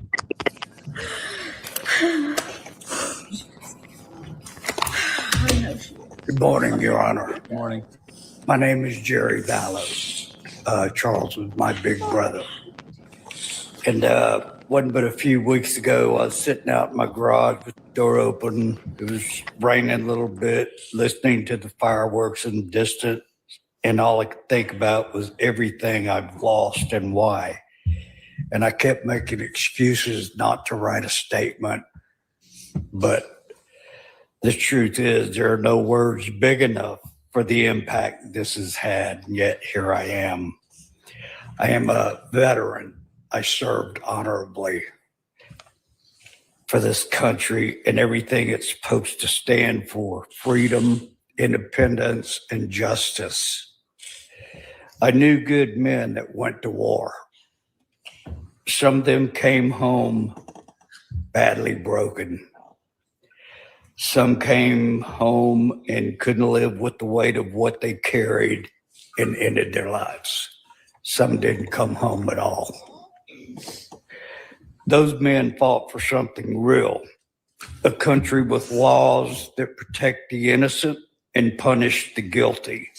That's why I'm here to speak for Charles, my big brother, one of the innocents, because I still believe in that. And Lori shit on all of it. She doesn't deserve to breathe the air those men fought for. She doesn't deserve to sit and play victim when she is the reason we are all here. When I came home from my service overseas, Charles invited me to live with him. He offered a home and support until I adjusted to civilian life again.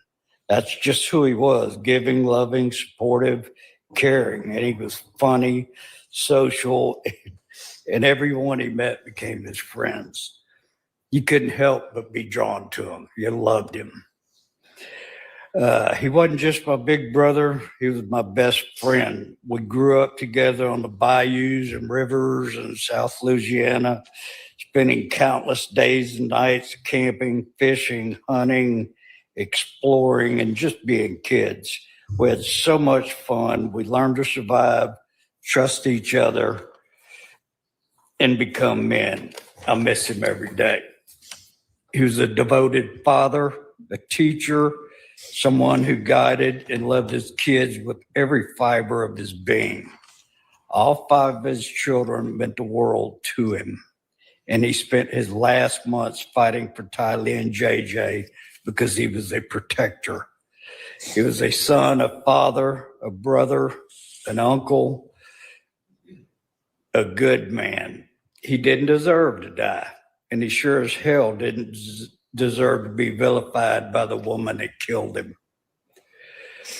I keep asking why. Why? Is it about $1 million? He wasn't just a dollar sign to fund Lori's sick game of make-believe. She tried to cash in on his life, and when that didn't work, she brutally murdered her kids for money, and she tried to kill Brandon when he started looking like the next available dollar sign. His murder impacted not only me, but my entire family. She tried to tear us apart, but she couldn't because we're pretty strong, resilient people. It didn't stop with Charles's death. JJ, Tylee, Tammy, all murdered, and Brandon almost lost his life. Innocent lives were stolen, and we all feel the deep pain and loss, and it hurts and will for years to come. Lori is responsible for all of this. This isn't a family tragedy that occurred randomly. It was a deliberate act of evil. This has never been a mission from God. She isn't an instrument in God's hands. She was sleeping with Chad Daybell behind Charles's back while planning his murder. You know what kind of instrument kills a father in cold blood, buries 2 kids in a pet cemetery, and lies through her teeth while doing it? Called a weapon. And God doesn't use weapons against innocence. She wasn't doing God's work. She was selfish, cruel, and calculated. God didn't send her to commit murder. She used his name to justify evil. That's not God's work. That's blasphemy, plain and simple. She used God's name like a weapon, lied in his name, killed in his name, and now she wants to stand in court and she claims she's doing the Lord's work. She's not some misunderstood woman. She's not some grief-stricken mother. She's not a victim of this story. She wrote her own disgusting make-believe story, and she wrote it in blood. She didn't cry for Charles. She didn't mourn JJ or Tylee, no matter what she says. She erased them. And she didn't give a damn about Tammy. So when she sits there and pretends this is some kind of tragic twist of fate, like she didn't like the fuse, remember that. She didn't just kill Charles. She stole him from everyone who loved him, from his boys, from our family, from me. She didn't just break the law. She pissed all over it and tried to claim righteousness. She started this. She caused this. She wasn't caught in some domino effect. She pushed the first one and kept pushing till there was none left standing. She twisted everything, God, family, and loves. And if she thinks she can twist justice too, don't let her. Don't let her twist away from what she did. She murdered my brother, Charles. Give her what she's earned.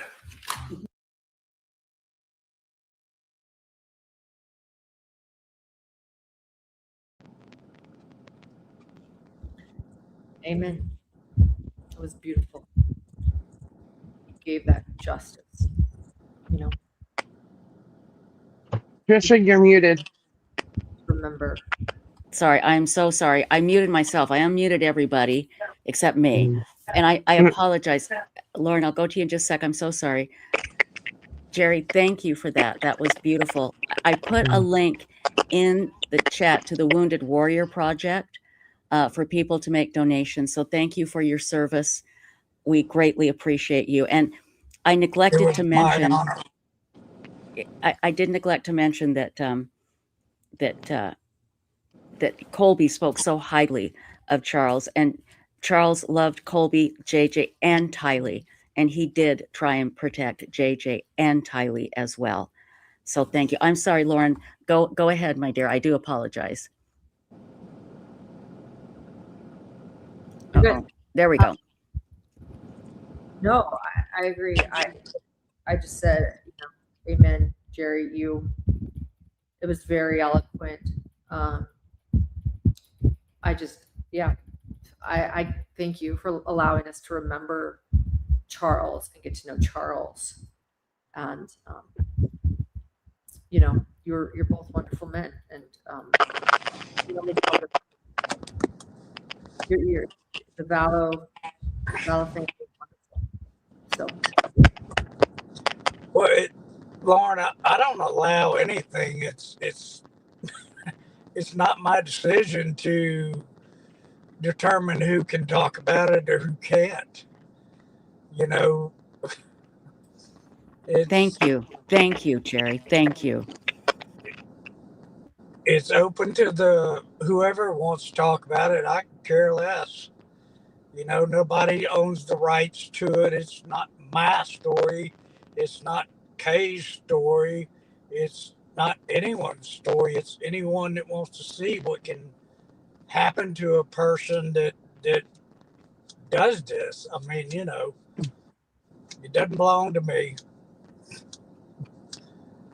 Thank you, Gerry. That means a lot. We really, really appreciate it. I just want to ask Stacy and Lauren if they have any final comments, and we're going to let Gerry go. He's been so gracious to us. Stacy, do you have anything you'd like to ask Gerry before we let this man go? Who, like I said, he's been so patient with us. Yeah. No, I just wanted to thank you so much for coming on. And I'm so sorry for everything you've been through. Thank you, Stacy. Gerry, justice. Once justice is served, life goes on for the crime community, but it never goes on for the victims. And I just want you to know that I'll never forget Charles, and he's touched my heart. And I know your grief, you know, and your loss continues, and I'm really sorry that you lost him. And thank you for helping us remember him today. Thank you for your kind comments. And I would like to say one thing as the last thing. And, you know, there's so much hate in the world today. And you don't have to hate, you know. if you just clothe yourself and be kind to people, have some compassion, forgive, have patience, do what's truthful and honest and right. You know, everybody, I'm approaching my 7th decade of life. In a couple of years, I'll be 70 years old. And I've learned certain truths in my life. And they are too many to mention. But if you just try what I just said, kindness, be nice to people. You can't kill someone. You can't judge people. You don't know what the guy next to you is going through. And, I think that I have it bad because of this or that. But, I often think, well, what about those veterans that were blown apart overseas? Some of them came back so wounded, no legs, no arms. They're in a wheelchair. They have to blow in a tube to move themselves around. They're horribly burned. Those people have problems. Mine are nothing compared to what they have experienced. So just be nice. That's all. Thank you, Gerry. And again, we've put the Wounded Warrior Project link in chat for donations. And I know that is a something that's near and dear to your heart, Gerry, but that's great advice. Just be nice. That's all. That's it. I mean, that is as easy as it can be said and as solid as a thing that can be said, and so true. And people take Gerry Vallow's advice. Gerry, thank you, my dear. If you and your wife ever need anything, people here at Websleuths and Websleuths.com, we are hundreds of thousands of people. You just call us and we'll be right there. Okay. I know you don't want us all in your living room all at once, but if you did, we would be there. Gerry, give our best to your wife too, okay? Melanie, hello from me. Thank you, Gerry. Take care now. Thank you, girls. Bye-bye. Bye. Bye.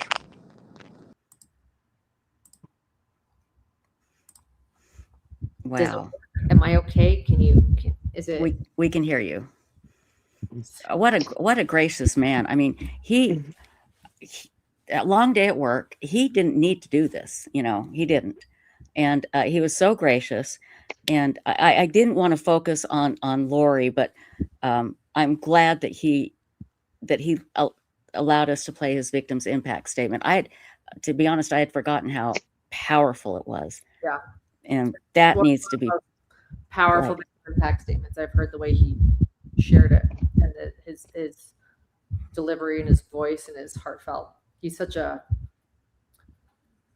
heartfelt man. Yeah. He really is. And I want to make a statement too, and that is we have spoken to relatives of Tylee. We have spoken obviously to Gerry, and nobody in either of those families had any problem with us doing this.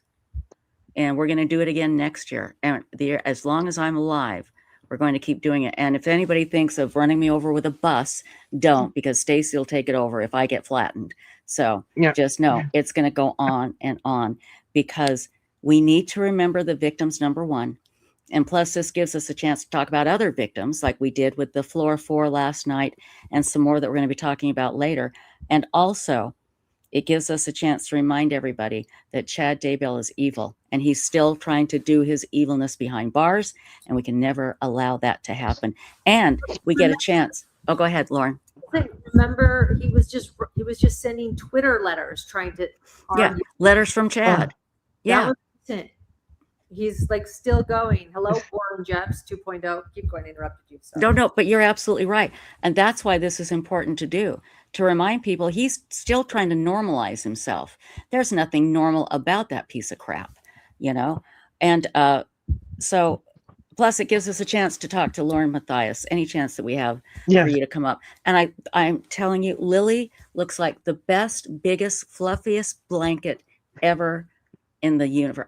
That dog is so adorable. So, You know what I gotta say, which is so weird? What's that? So my son and Grayson are the same age, and they both have dogs named Lily. Really? It's so weird. Well, Yeah. maybe there's a little hookup happening we should work on thinking about. Just saying. My son asked me once he saw her, he's on, is she single? Yeah, I know. She's so dang pretty and cute and smart and perfect in every way. But anyway, we still have many, many hours to go, and we will continue to go because we do this every year. It's the end of the world again, because just in case Chad Daybell got the year wrong, I want to go to hell with all of you. I don't want to end up with Chad if it's the end of the world, the way he says. Lauren, you've done some really great videos lately. Tell us about them. We'll put the link in chat. Oh my goodness, thank you. Yeah, I'll do that. First, to what you said, thank you for doing this every year.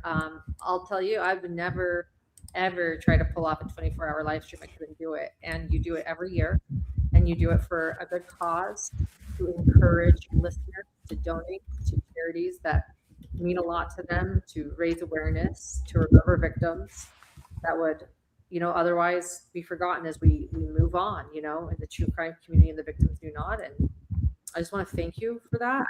I think that's beautiful. I didn't know that you've talked to several members of victims' families who support this live stream. And absolutely, watching to hear. Thank you for sharing that. Absolutely, I support this live stream. Thank you. That you do every year. It is difficult, and you are an incredible human being, Trisha. And you're too nice. You cared about victims, cared about the people behind these crimes, and that's why I've always connected to you. Thank you.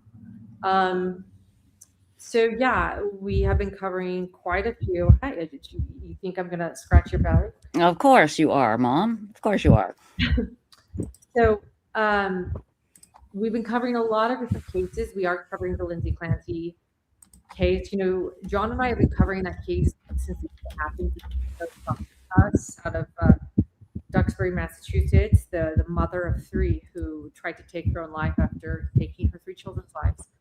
And we recently did a backstory that, in my opinion, no one else has done. I would say that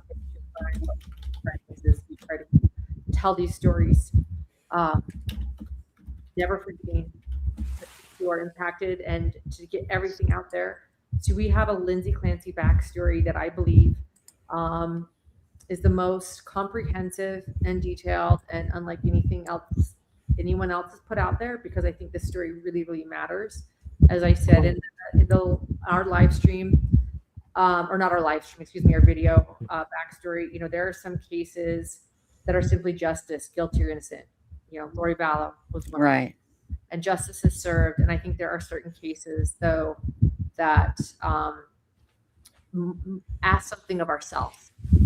Exactly. This is a tricky case. It's beyond guilty or innocent. Whatever the outcome of this jury in the Lindsay Clancy case, I think that we're going to all have some assumptions that we have held for a long time, questioned or pushed to our limits. And maybe this case asks something of each one of us as we listen to the evidence. I know that her husband loves and supports her, and is sad that this trial is moving forward. I know that the prosecution, the state, is stating that she did this intentionally, first-degree murder of her 3 children, and her husband and others who have loved her, and the children that have been murdered and killed, say she was in a psychosis, she was over-medicated, she was wrongly medicated, this was a medical problem, and that in her right mind she would have never ever done this. So it's a case that we're going to cover.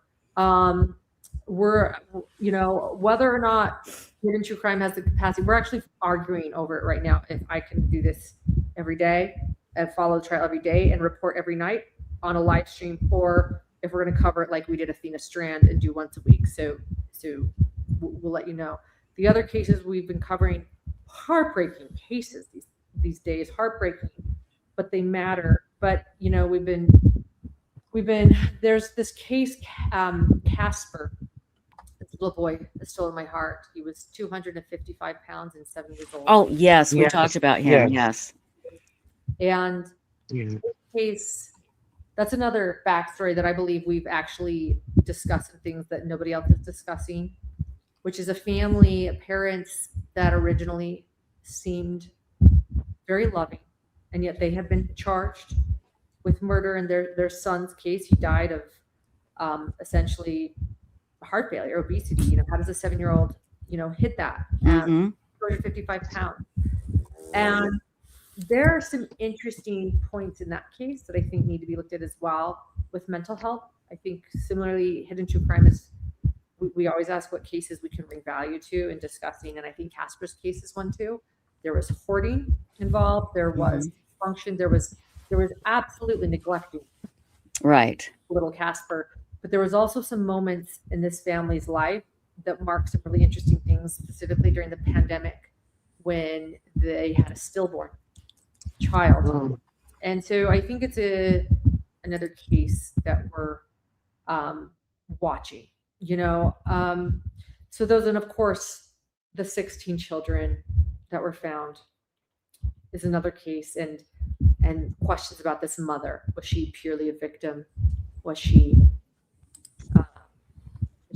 the mastermind, right? The questions about the mother in the, 16, in the case of the 16 children, because she was a child bride and has essentially been pregnant since she was, you know, 13 years old. So. Oh, it's horrible. That's such a horrible case. Well, I did put the link in chat to the Lindsay Clancy video that you've done, and you can all get to Hidden True Crime from that link as well. And Lauren, you are always welcome to come on, you and Dr. John, and just know we love and appreciate everything you do.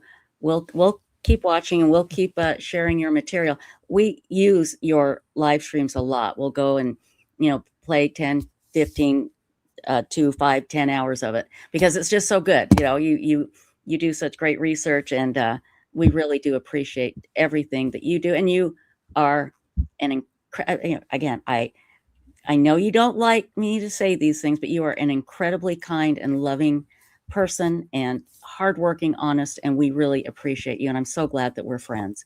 And thank you for all that you do. And give my love to John and Grayson too, okay? Will do. Thank you. And I'll jump on a few more times because, you know, I have compassion for you on this 24-hour live stream. Only you could do this, and Stacy. So I will, everybody keep joining in, supporting this. I will jump on a few more times. We'll be in touch. Would you please? I would really appreciate it. We're going to go. So it'll. Just because I just, I'll keep jumping on. Okay. You don't have to schedule me. I'll just, if you're like, just show up. Lauren, we need you. I'll jump on. Wonderful. Wonderful. And, yeah. And so thank you for being here, and thanks for having me, and Lily. So. And Lily's always welcome. What a good girl. Okay. We'll see you later tonight, Lauren. Okay. Thanks, son. Bye-bye. Bye. Okay, now I feel terrible because I'm just reading in chat that Kiki wanted to come up. I didn't see that. I didn't either, but I know of Kiki. I've never met Kiki, but people I know Kiki. That sounds like a Kiki song. People I know Kiki. Ding, ding, well, ding, ding, ding. when I saw that in chat, I told her, I'm at work, plus Trish probably doesn't know who I am. And I said, I know who you are. I'll bring you up. So I'm so sorry. And then somebody in chat said, well, we were all asking to bring Kiki up. I'm like, I didn't see that. I didn't see it. Yeah. Until right now. So. Right. I need somebody to invent an arm that comes out of my, screen and taps me and goes, look, that's what I need. So anyway, I apologize, Kiki. But I'm glad Gerry did that. And I know there were some technical issues. I don't know why. I don't know if it's because it's really bad heat. Everybody's got their air conditioner going, but it was worth it to stick through. And you know what? I could tell that was getting to Gerry, and I'm just so grateful that he came on. But I want to stress again, and you know this, Stacy.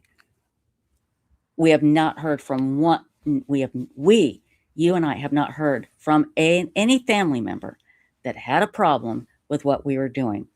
And obviously Gerry didn't. You heard what he said there at the end. Nobody has. what he told us yesterday as well. Yeah, So, yes. exactly. So, and we have spoken to other family members of, you know, other people involved. None of them had a problem with it.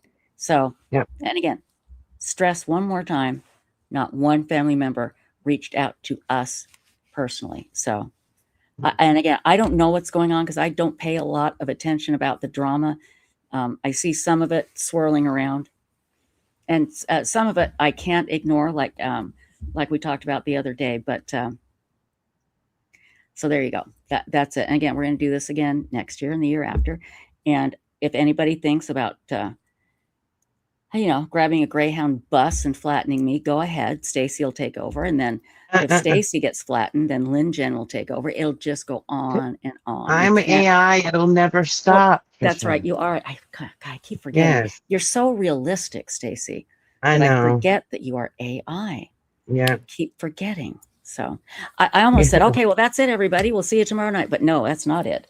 We're going to go until we've got about, let's see, about 4.5 more hours to go if I can make it that far.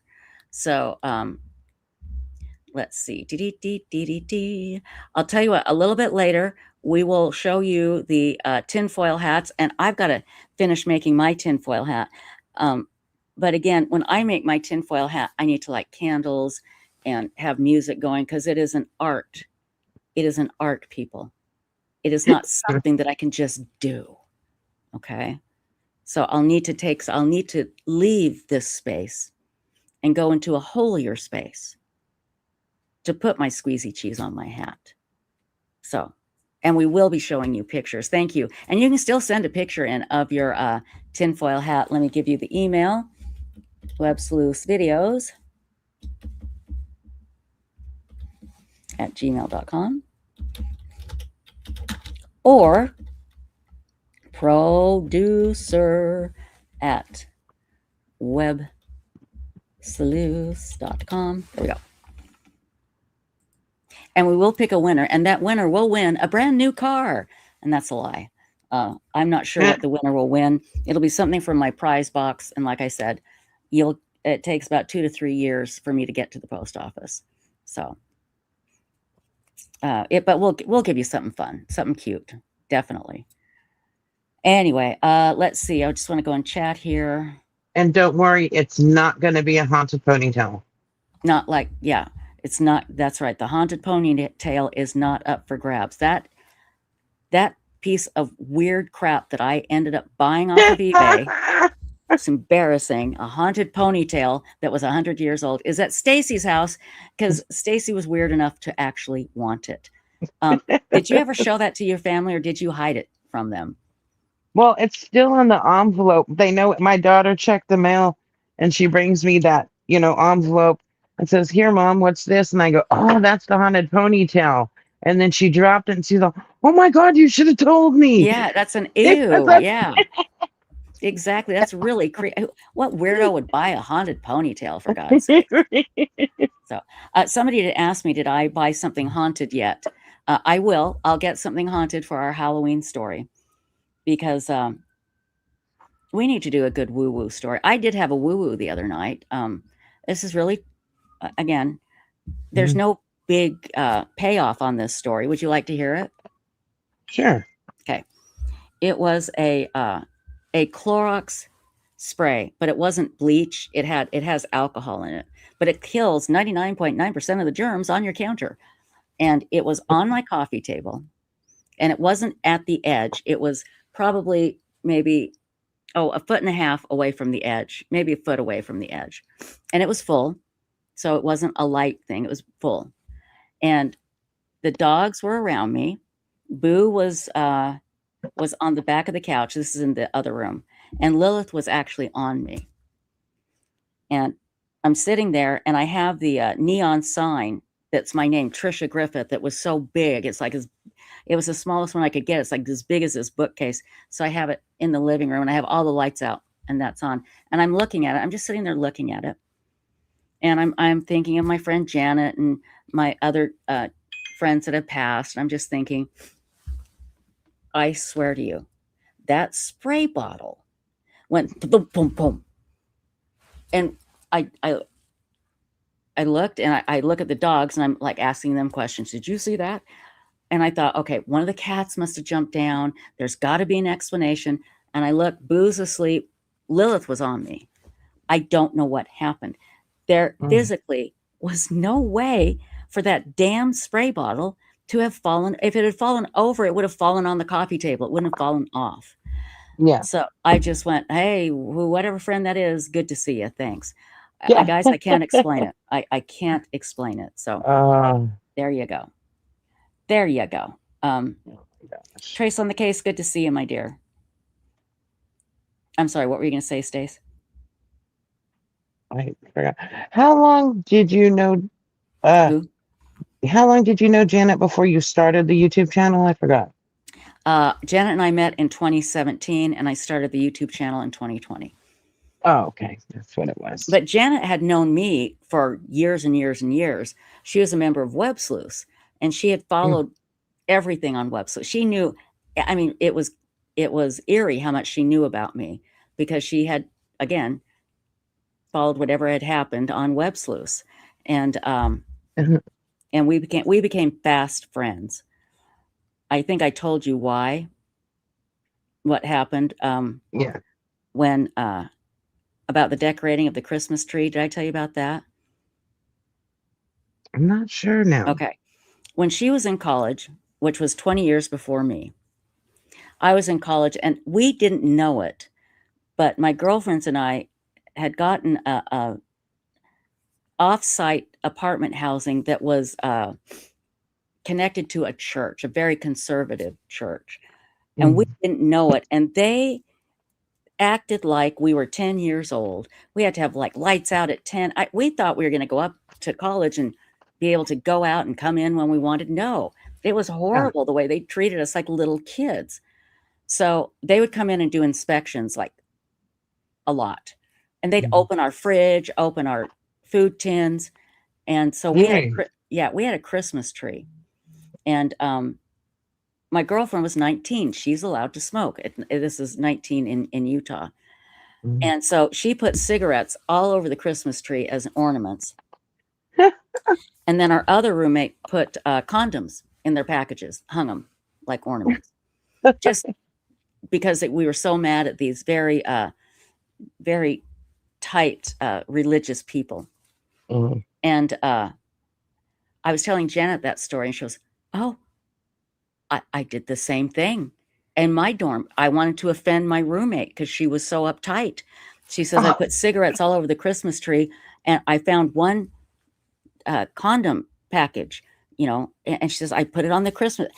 It's like, who in their right does that and then meets up with somebody who did the same thing 20 years earlier?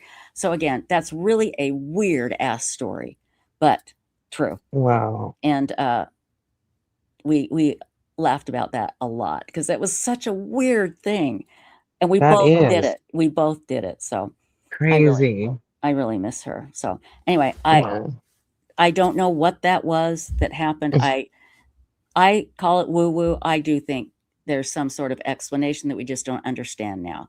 So yeah, the haunted, Clorox spray bottle. I mean, why couldn't it be a doll or something creepy? It had to be a cleaning product. Maybe it was just the house saying, for God's sakes, get off your ass, woman, and clean. Maybe that's what it was. So, anyway, so now, I know Kay Lou says, nice try, Trisha. Not the end of the world yet. I know, we're still trying. We're still trying. So now you and little Texan are going to be coming on here in a little bit, right? Yeah, so 9 Eastern. So 8 p.m. my time. And so what time is it now? It is, so that's in an hour and a half. So we have an hour and a half. Let me see here. Oh, when you get a chance, read the text I sent you. Okay, hang on. Let me grab it real quick. Angela Conley says it's probably vibrations from Offie snoring. That's it.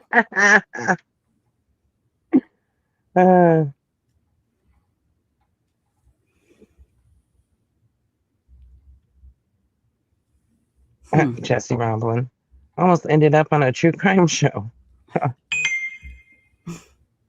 Oh, that ding was just from Gerry.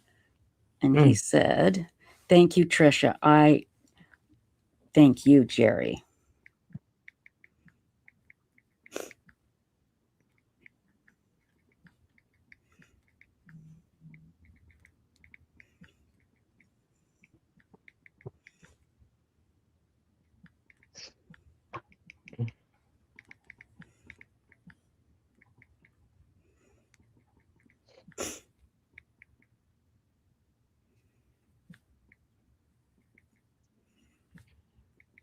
Check my email real quick.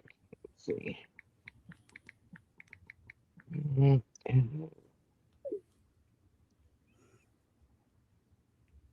Okay, there we go. Let's see. Yeah, I did read that, and thank you, Bipolar. Let's see. Wait. La da da da da.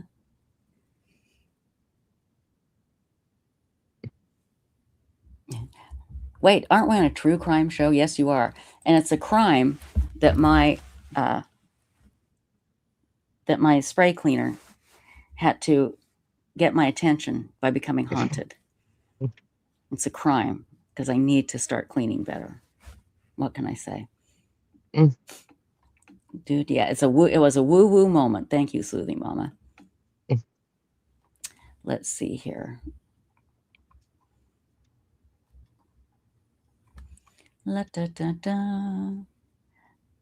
Oh, Chipmunk 44 cent Stacy sent you some chipmunk pictures. I'm sending you some of them right now. I'm opening them up. You know, I could show. Hey, I could show some of our what you call them? Tinfoil in the hat. Thank you. Or hat. Tinfoil hat. Tinfoil in the hat. Tinfoil in the hat. Watch out, everybody. Tinfoil in the hat. Fire in the hole. Okay, let's see here. But you know what? I didn't have a chance to. Okay, I think. Let me show you this one, and let me tell you who this is from. Now, that's exactly like Authy's toy. And that is from, is that from, hold on, let me get to my email.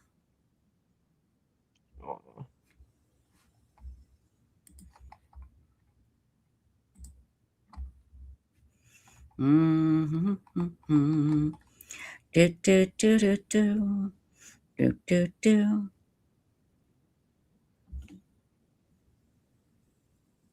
Cute. I'm a chipmunk. Who I got? You guys, I'm sorry, I can't remember who this is from. She sent me a bunch of them, and is it Kim or Kathy? Gosh darn it, sorry. Oh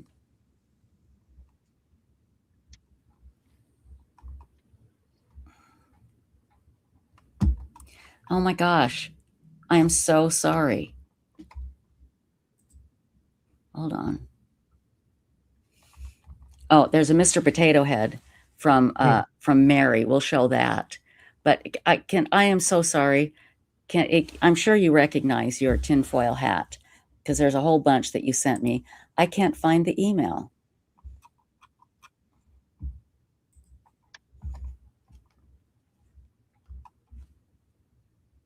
Is it Laura Thomas? Just a second here. It might be Laura. Oh, it's Laura. It's Laura. Thank you, Laura. Aww. Thank you so much. That's right. It was Laura. Thank you. Like I said, Kathy. Hold on. Let's see. It's Laura. Thank you. Let's see. Where is it? Here it is. And here we go. Thank you, Laura. There we go. Click, clack. Look at that. Click. I love that. Aww. That is so cute. Oh, and look at that baby there. Oh my gosh. Yeah. Oh, that is too adorable.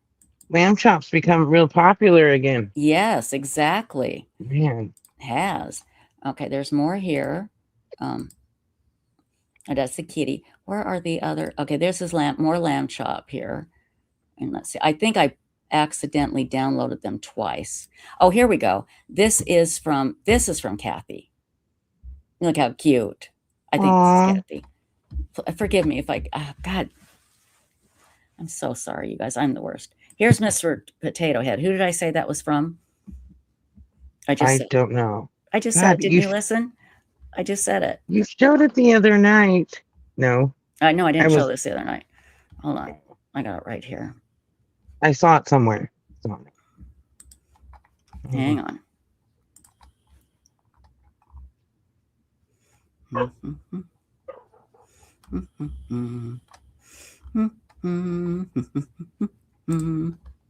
Oh, crapola.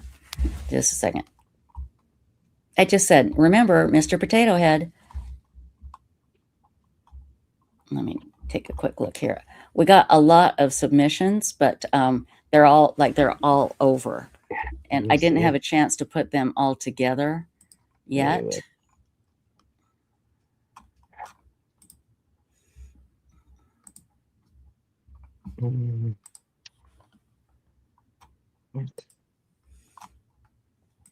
Where's the Gmail? Oh, that's Google. I have to show you Dee's. Dee has her kitty cat. Let me show you Dee's. And it's Irish, of course. It's got the look of the Irish on it. Let me show you that really quickly. Dee. Whoops, hold on just a second. Hold on, let me show you Dee's.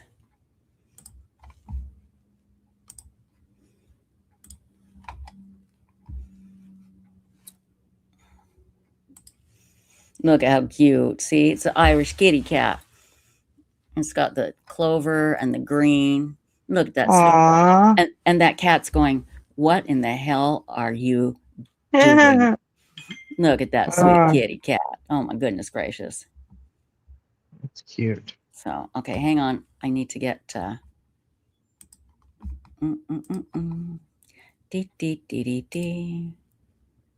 Oh, my gosh. This is from Jessica. Hang on. Let me show these to you. Jessica Roblin. Now, are these yours, Jessica? These are amazing. Absolutely incredible. So hang on.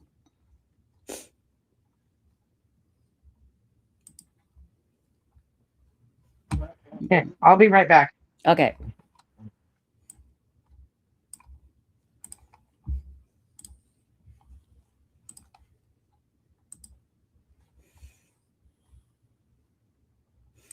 Look at these kitty cats and their tinfoil hats. Oh my gosh. They are so cute.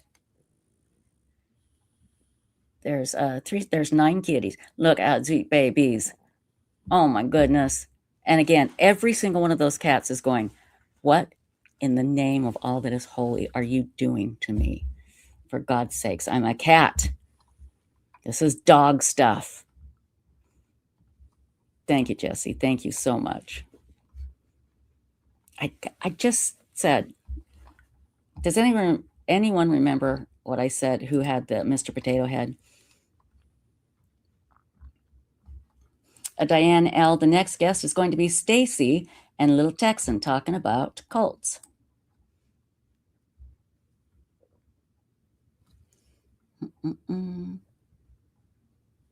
And we do have one for McSpunky. We showed it already, but I'll show it again here in just a moment. Mary Ellen, you're Mr. Potato Head? Thank you. That is so cool. I love that Mr. Potato Head. Let me show it again. It cracks me up.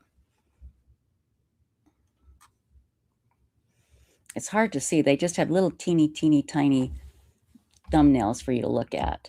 There's Lamb Chop. Is that Mr. Potato Head? Where is it? Oh, here it is.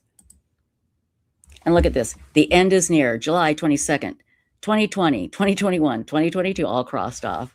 That is hilarious. Mary Ellen, thank you, my dear. Thank you so much. McSpunky. And is that Kathy and Mr. Kathy, I believe? And let's see, hold on. Mr. Potato Head. Oh, look at that. That is so cute. Now, who sent me this one? And the little chihuahuas and a little hat and there's a baseball bat, a little heart. Who sent me this? Websleuths is spelled out. That is so adorable.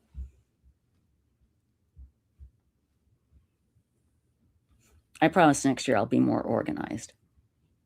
Is somebody in chat? Can somebody tell me if they know who this is?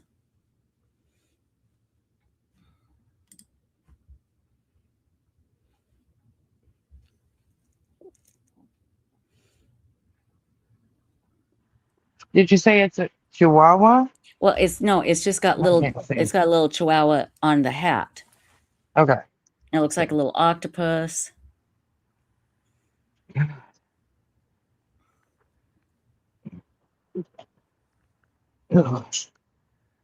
you know who that is?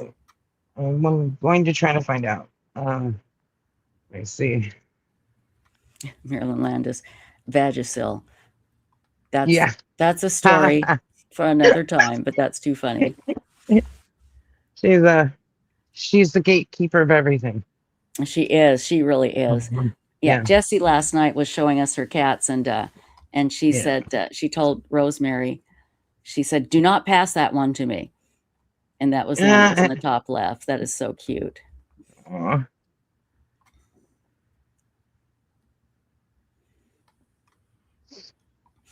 Well, I wish I knew who did this one. Let me see.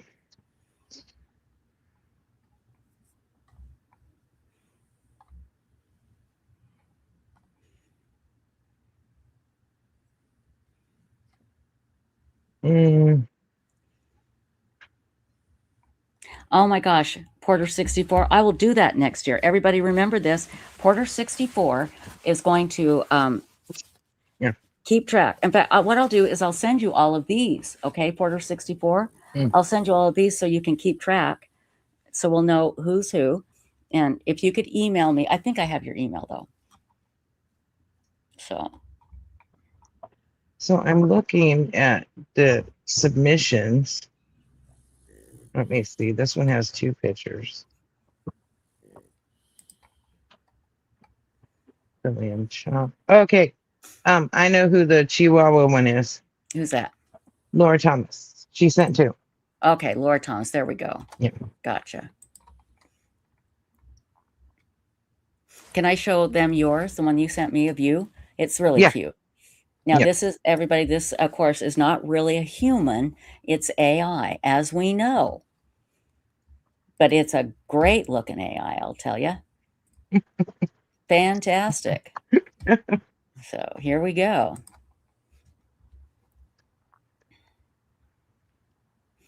La la la la la la la la. La la la la la la la la la la.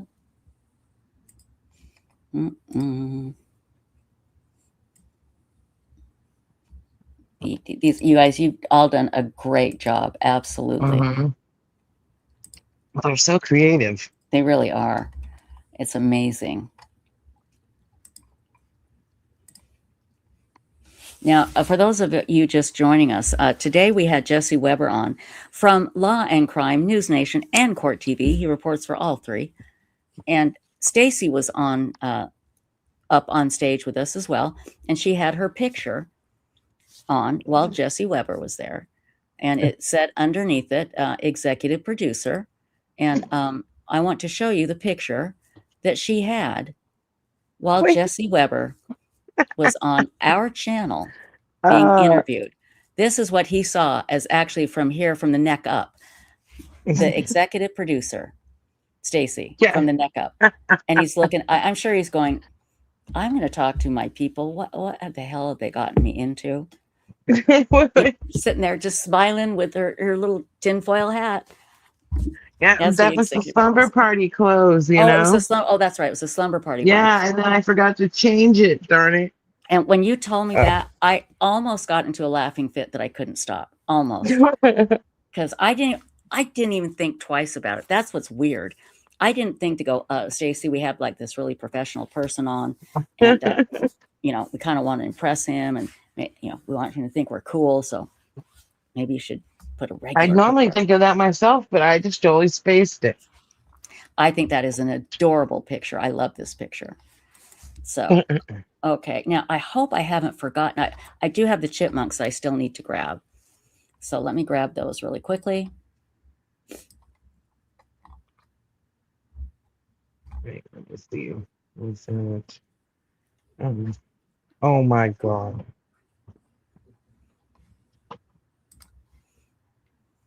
Oh my gosh. What? I gotta send you this. You've from sent me some. Lincoln. Hold on. You've sent me some. Oh, here's one. One of the chipmunk pictures did not come through, but that's okay. No. That's okay. Oh my gosh, this one is hilarious. The chipmunk is getting ready to drink a glass of wine. Yeah. These are so adorable. Okay. Brownie, the chipmunk didn't come through, but that's okay. Let's see here. Who's this? Is that the wine? No.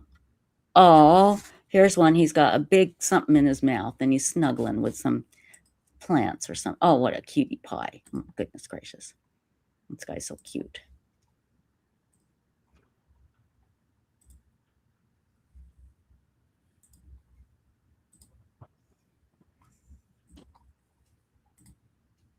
Okay, there we go. Okay.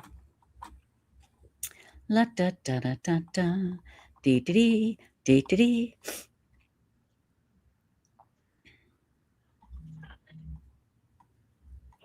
Hang on here.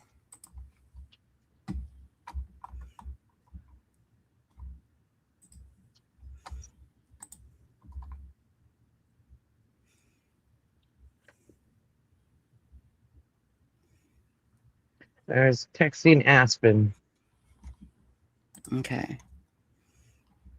And I emailed you a picture from Lincoln. Okay.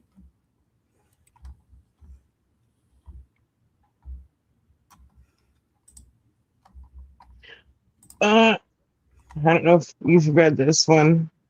Hold on. Josh Mo says, I have yet to find a tinfoil beaver hat. If I ever do, it's yours, Trisha. Oh my God, I completely forgot about that. What was that story again? That was so hilarious. If you have a fever. If you have a fever, and it was Moonlight View that said, did you say you had a beaver to cut their No, hair? it was somebody else, but now I forget who it was. It was just, not a mod, but a chatter. And we were talking about, I think it might have been Porter, actually. We were talking about how in the old days that if you had a fever, they would cut your hair. And somebody said, what? If you have a beaver, they cut your hair back in the 1800s?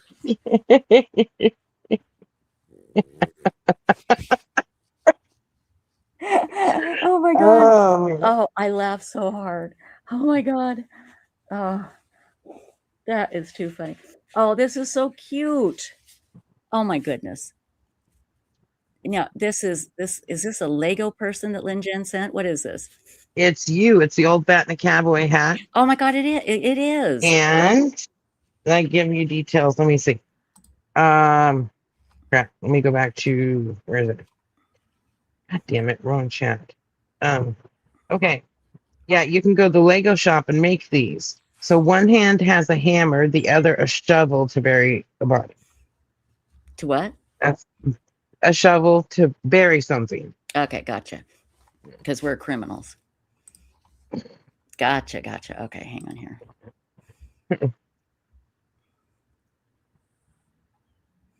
Oh, it was Porter 64. I was right. It says now I have hearing aids, by the way. That Porter 64, you gave us the best laugh ever because you were so serious. You're like, what? Now, if they have a beaver, they cut your hair in the 1800s? Oh God. Oh my God. That's right. That was so funny. Okay, I'm going to show you this, what Lynn Jen sent. This is cute. Thank you, Lynn Jen. I'm very complimented. Thank you. Whoops. I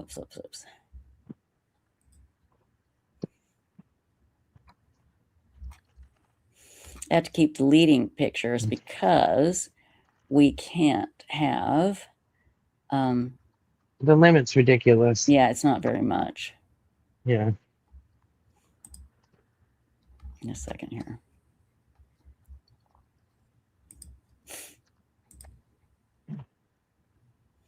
Mm-hmm. Mm-hmm. Mm-hmm. Red. There you go. That's so cute. Look at that. That's me, everybody. Yeah. That's me. Aw. Yeah. Thank you. Thank you, Lynn Jen. Thank you so much.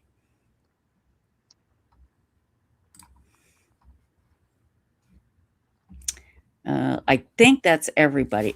If you sent in, oh, let me get the chipmunks. If you sent in a tinfoil hat and we didn't show it, please let us know. Again, and don't blame us. When I say we, I mean me. Just trying to. We're just trying to do the best we can. Oh my gosh. Sorry.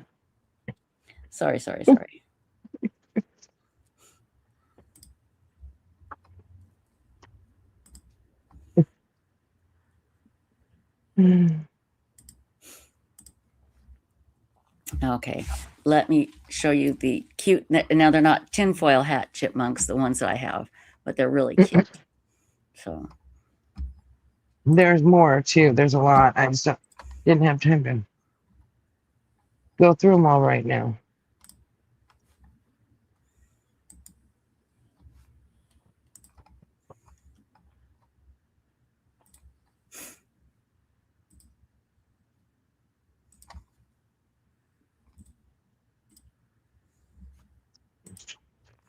okay, 3 more pictures to show you here.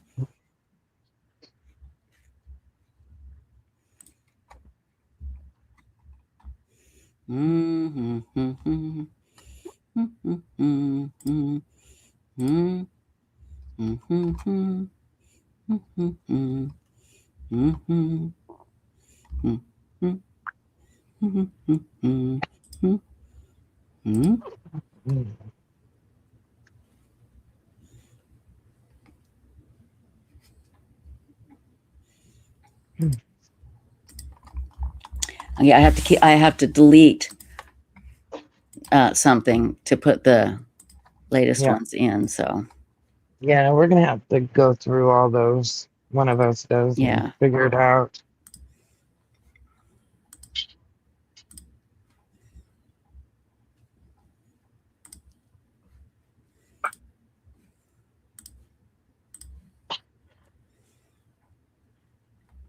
No, that is when I say we. I mean Stacy. look at that cute little chipmunk. I know. Now wait, you see these other ones. Look at that. He's getting a glass of wine because he's thirsty, people. Yeah. And then look, he's hanging out with some beautiful glassware because he has taste. He has high class taste. I don't know. She has so many, and she has them. There will be these little play sets, like one pushing a grocery cart, the other one like in front of a vanity mirror and dressed up and stuff.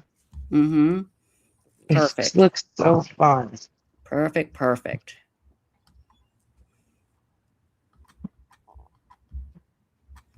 And you know what we need to do? Send the pictures of those to Barry Morphew. They're friends. Who, huh? Barry. Remember Barry saying he went around shooting chipmunks? Oh God, that's right. Yeah. You didn't get them all, Barry. Yeah. There you go. Let's see, where is it? Mail him to the jail. There you go.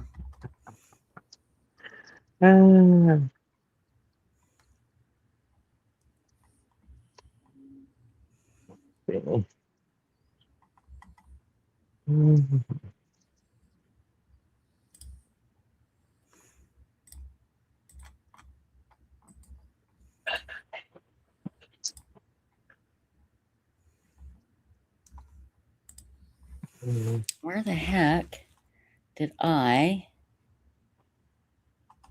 put all the links that I need for. Oh, I bet they're in the. No, they're not in the drafts. I know they're not. Hold on.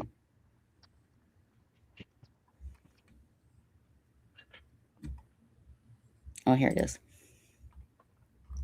Here it is. Okay, let's see. Okay.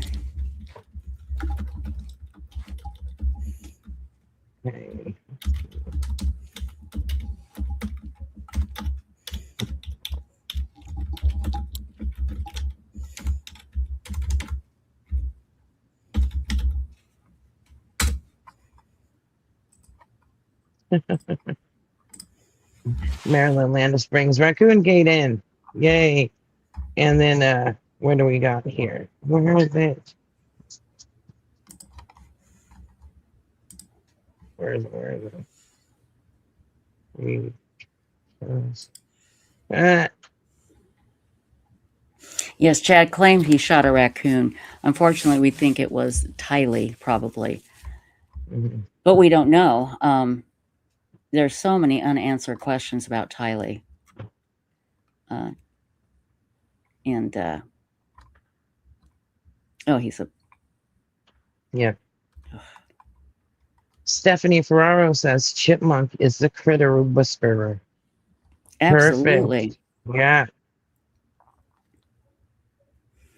Absolutely.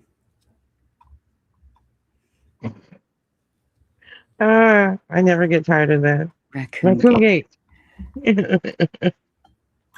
Chad just talked himself into a death penalty sentence because he was so nervous. Rather than keeping to his style of 1 and 2 word text messages, he has to send this story to Tammy all of a sudden on the day that Alex's phone was traced right to where the pet cemetery was. So mad. Yeah, but you gotta love the dumb criminals, though. Oh, that's true. Yeah, because they get caught. Our first instinct is, God, how stupid can you be? And then I'm like, I'm glad they were. Yeah, exactly. Yeah. So okay, let's see. Brooke Rose makes a good point. What's that? They say what we do know is whatever he said is what didn't happen. That's absolutely That's true. 100%.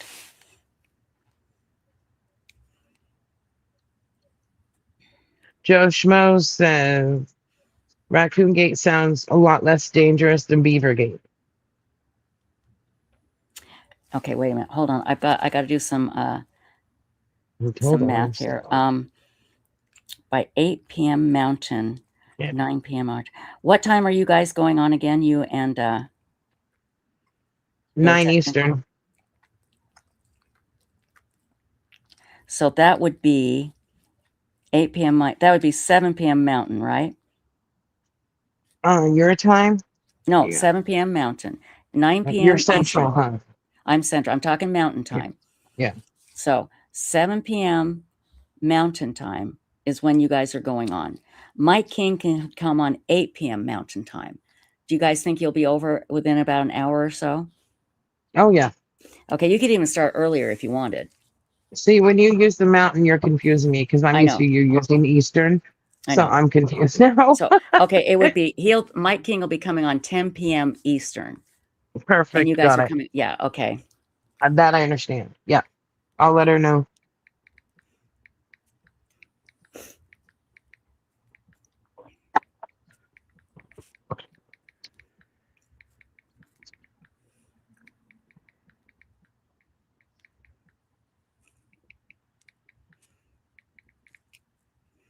Okay, let me get the link to backstage.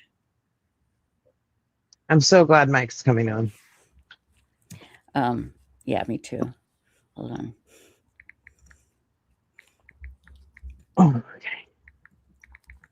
Oh my goodness.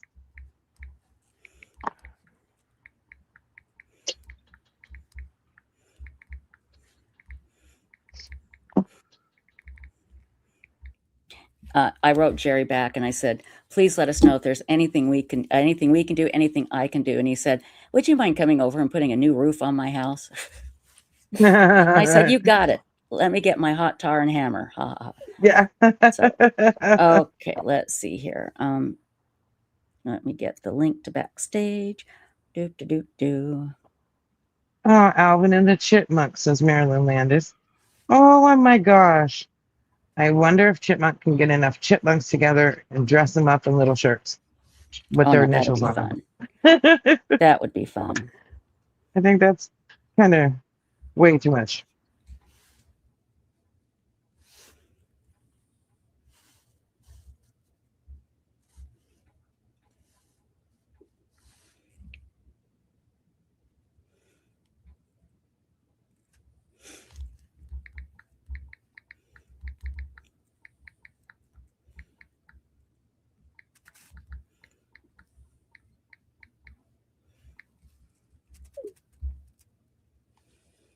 There we go. Okay, so we're good. We are good to go.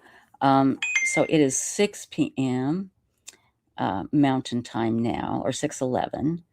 So how much time do we have? You're going on 9 p.m. Eastern, 8 p.m. So we have about 50. You guys can go early if you want. Can you go a little early so you can have a little more time? Oh, AZ Mermaid. I'm sorry. Go ahead, No. Stace. I can ask her. You don't I'll have. ask her. I'm just saying if you don't want to, Yeah. you know, if you want to give yourself a little more time than an hour. I think AZ, the hour will probably be fine. okay. Yeah. AZ Mermaid. Exactly. We've had Joseph Scott Morgan on here talking about the injuries to Tylee. And he even said, we can't even go there, what Chad did to her. And I firmly believe that is because she, in Chad's mind, mouthed off to him. She wasn't this obedient little girl like his other kids. She had a mind of her own. And he didn't like that. He didn't like that at all. How dare a woman speak her mind to him? That's exactly right.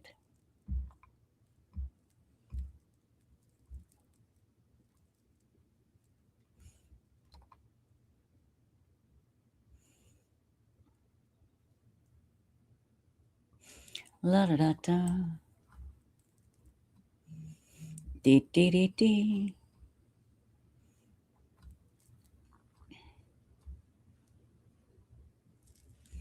Mm-hmm.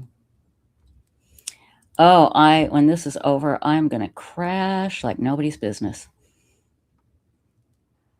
Oh my gosh. I was thinking that I'm going to sleep in tomorrow. And then I remembered, no, I'm not. I get my granddaughter in the morning.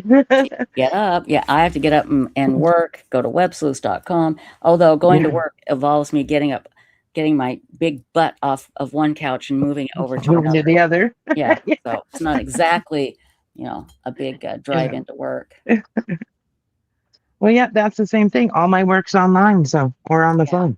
Exactly. So, yeah. Oh, absolutely. Happy Hog Mama. I agree. I'm not even going to speak it out loud, but I think that's exactly what happened. It's disgusting. Bipolar Express, I need to call you really quick to ask you something. Guys, I need to step out of the room for a moment. I've got to go get a cold drink. I'm about to die of thirst here. So I will be right back, okay? And Stacy, are you okay to hang on to it for a little bit?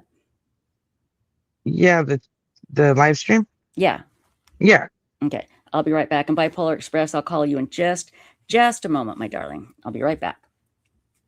I'm going to mute myself, so I hope I don't forget. Let me see here. I got to look at something real quick, you guys. Oh my gosh.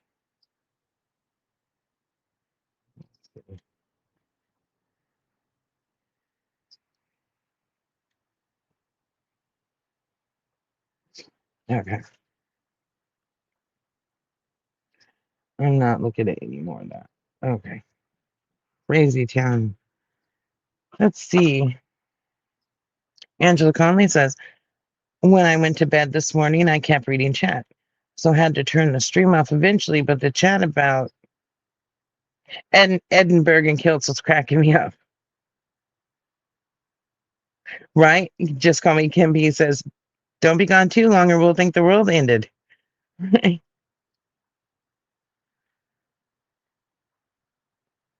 McSpunky. When she said, can I like hold on to this? I'm like, what? The live stream? What? I'm like, what do you mean hold on? Okay. Let me see. Um, I have to know what time it is for me when it's Eastern or Melbourne. That's all.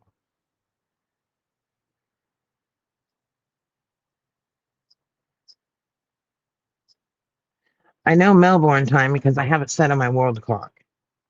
Because I deal with some people in Melbourne, so that I could tell you what time it is there right now. Let me see. Oh no. Okay.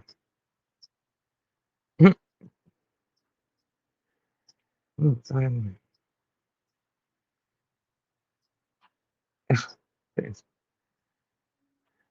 Devo Mama says you girls must be delirious about now. I know I am between being tired and the heat and then kind of nerves, you know. I'm like gonna talk with little Texan tonight about cults, and I'm like, oh my gosh, I hope I remember. You know, we're gonna talk about a couple of cults. We're gonna talk about 3, but we did decide on 2. Um, you know, we're trying to stray away from LDS cults because, you know, I think it's at a point now where a lot of people just learning about this cults and stuff think it's all cults are LDS, and that's not true. So there are unfortunately many others out there, and you know they have nothing to do with LDS. So we wanted to cover some that were not LDS related. One of them's LSD related, but that's different. And Wendy Wobbles, we're an easy audience, Stacy. Thank you, Wendy. I'm so glad you're still here, Wendy. Oh. Okay.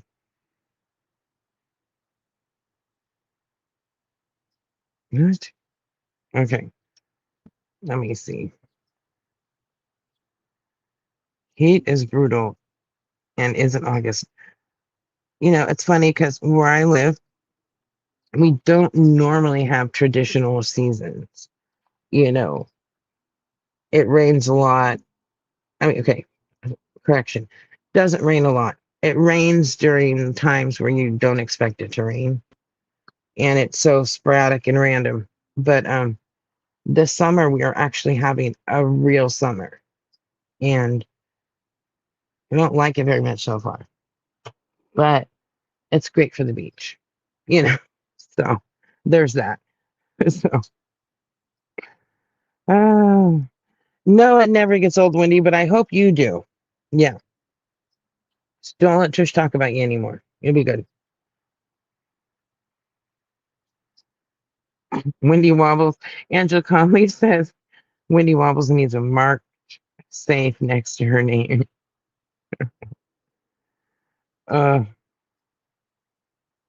Trace on the case said, there's Joe Schmo stirring the pot in those pictures that I sent. I don't know. You probably sent him to Trish, but I'll check my email because I don't know. Oh no, I got him. Okay. Oh, what is that? That is so cool.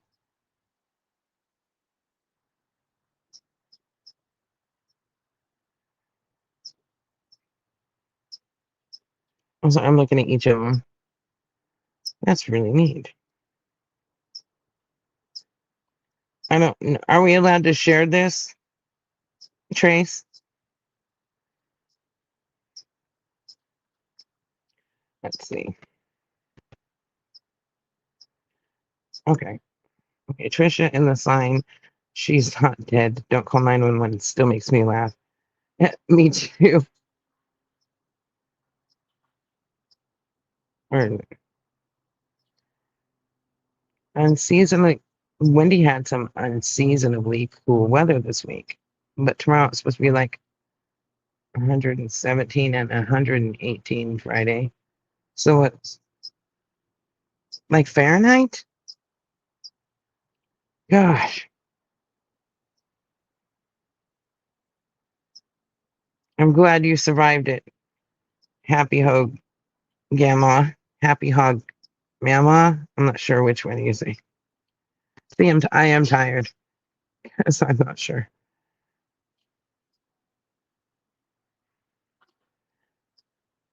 Let's see. Our normal weather, Lyndon asks. Usually it's a cool breeze. The weather here is interesting. It was like this when I was a kid going to school and then when I sent my children to school. So like we wake up in the morning and oh, it looks like it's going to be a warm day. So I dress my kids in shorts. By noon, it's freezing and overcast.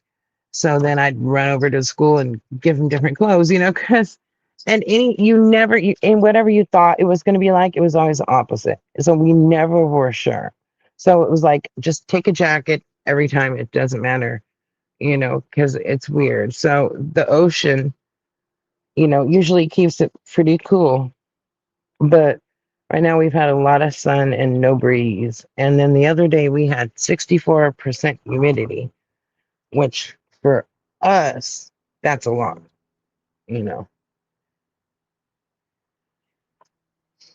But yeah, normally it's coastal weather. So it's like the same all year round, but this year it's been really hot. Let me see.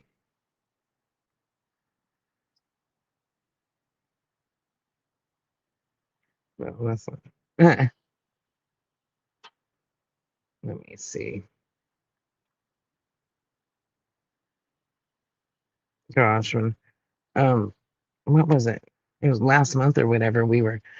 I was gone from here, the stream for a few days. My uncle had passed away, and we had went down to where his house was to help my cousin and everything. And gosh, it was so hot. I'm like, I could not do it again because where my uncle lived, I used to live when I was a kid, and then um, growing up when I was small, the heat didn't bother me. That was just normal, and we all had swimming pools, no big deal. But now it's like we're so spoiled, I think, from living here that it's like any little bit of heat, we're like, oh my gosh, I can't take it. You know, it's so bad.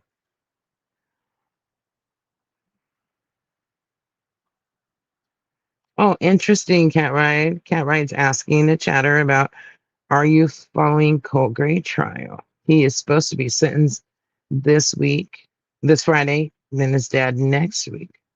Wow.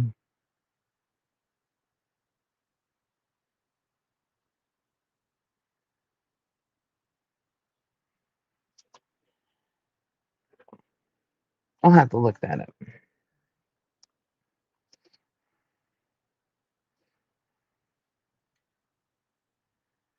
Let me see. Like, up and see. Okay, wait a minute. Where is it? Oh gosh, so sad. It's so sad when you see people who don't have a brain. There we go. Okay.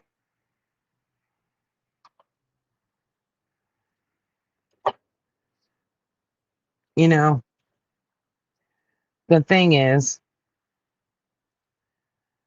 there are many people involved, unfortunately, that have been affected by this crime that we want to remember the victims of for this day. We want to remember them every day. But this day, we talk about it more and, it's memorial to them and other victims. And I don't seem to think some people realize that there's many family members affected, you know, by these horrific crimes. So, you know, not all of them are going to agree. And some of them evidently may not want, may agree with something, but then, you know, 20 others do. So, you know, can't please everyone all the time. You just have to do what you feel is best, you know. Let's see.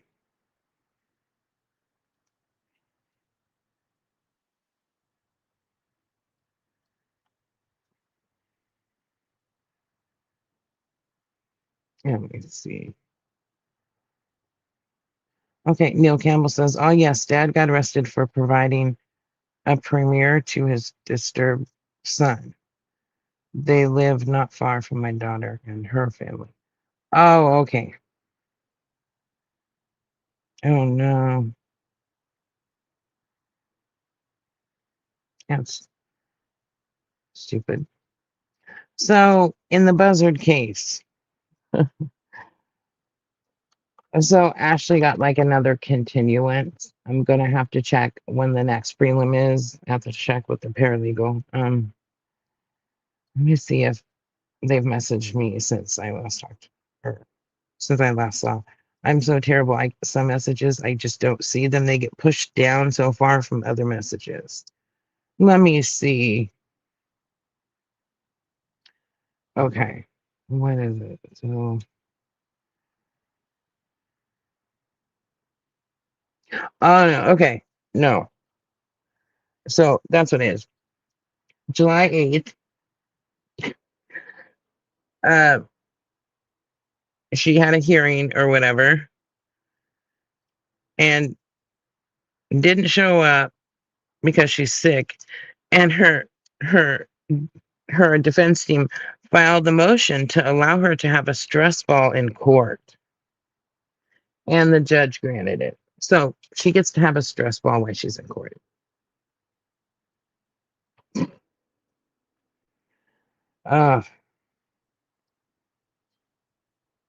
We'll find out. Let me ask right now.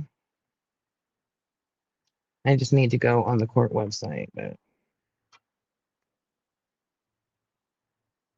yeah, right now we're just waiting for court stuff to actually move forward. There's been a lot of hearings where she showed up and, you know, nothing's happened or things were postponed, you know. Okay, I just asked lawyer. Let's see.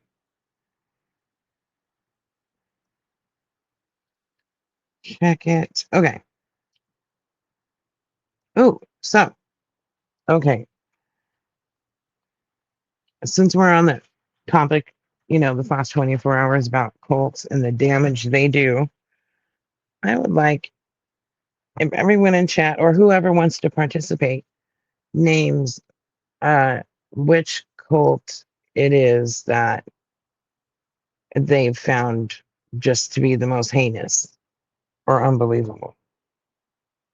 You know, there's so many that people don't even realize are cults, and there's so many more than people realize, you know, because not all cults are, you know, revolved around like the Bible or the Book of Mormon. And there are other ways people form cults. And what the Heaven's Gate was, you know, Hellbop Comet and stuff like that. It's not all, you know, they're not all the same.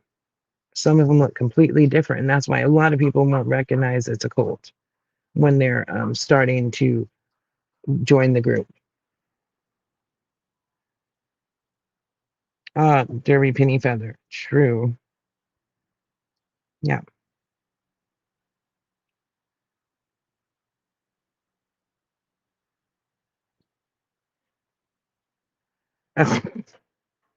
Okay, so let me think about this. Cult. Colts, and then Colts. I give up. Campbell, Charles Manson. Absolutely.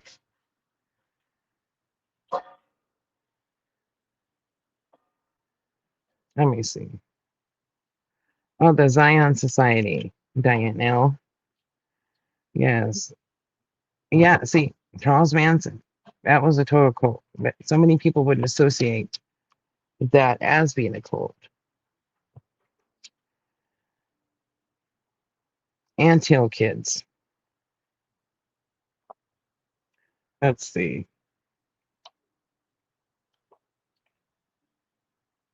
David Koresh, Cat Ride 3.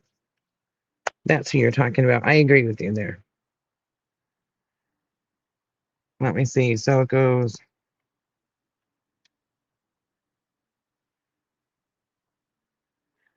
Is it Bhagwan Sri Ranish? I'm not sure if that's how you say it. They poisoned a whole town in Oregon. Wow. I hate morning since Hare Krishna was the first I ever saw in person. Me too. That I know of was a Hare Krishna. They used to be around a lot when I was younger. I don't know what happened.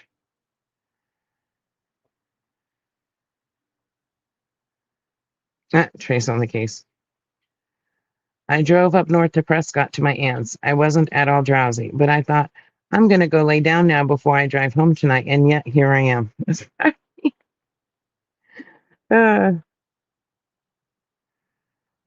Yes, Kelly Dragonborn says Branch Davidian, which is, again, David Koresh. Gosh, that was such a, I don't know what to say about that. I don't know if any of you are familiar with the Curum cult.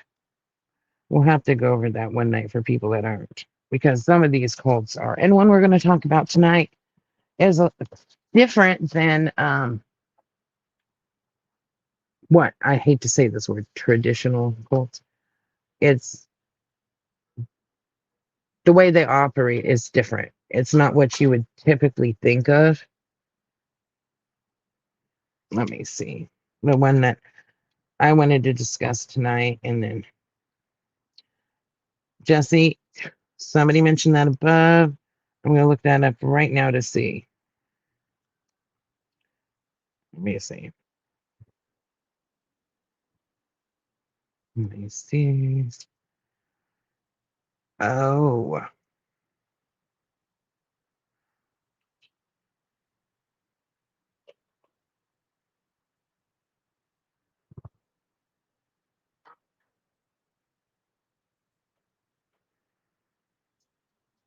Okay. Then his name, I think it's Thuralt, I think. The name is familiar, but no. I don't know about this one. The Anthill Kids. I'm going to have to look this up. Oh my gosh, but it sounds so bad. I mean, they're all terrible. All of them are terrible. This one, let me see. Oh my gosh. Ugh. That kind of reminds me of the Kiram case. Oh, okay. Let me see. That's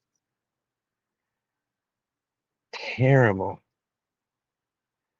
I'm looking up articles. There's a lot of podcasts on it. Let's see.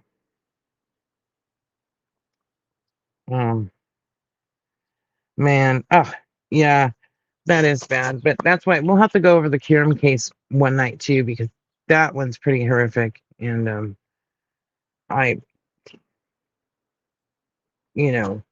was shocked that when I found the book years ago, I was shocked I hadn't heard of it.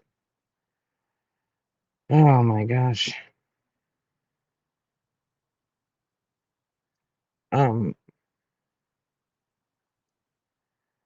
What is that?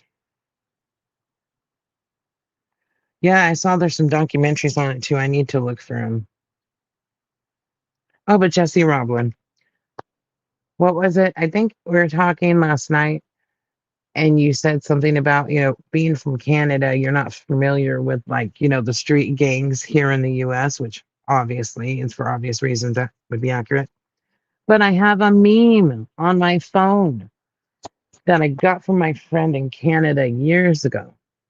I'll have to find it and send it to you.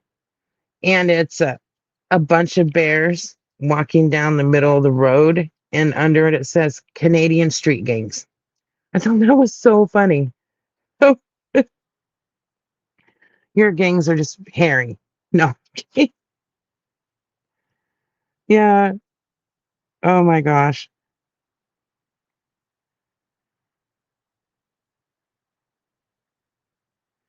Mary Michonne, thank you. Yeah, there's so much involved in cult. So many dynamics, so many layers, so much. I don't know, but that would be interesting. Really good book my dad gave me when I was younger. It's called Kingdom of the Colts.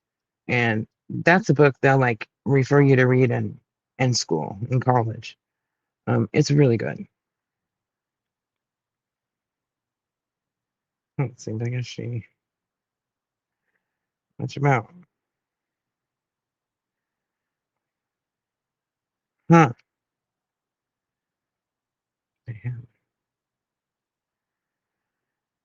Trace on the case says they had to do DNA tests to get all those kids back to their moms because they didn't know whose was whose. They should have kept more of them, if you ask me. One of the quotes I'm going to talk about tonight. I think they kind of had the same issue there with the children.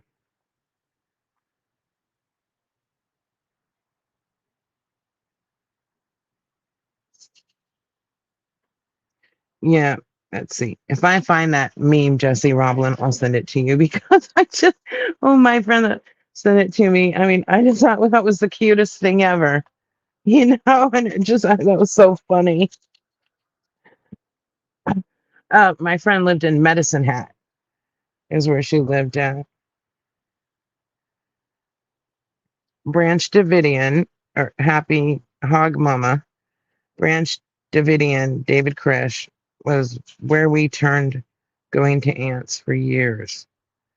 That the crazies. Oh my gosh. Ugh.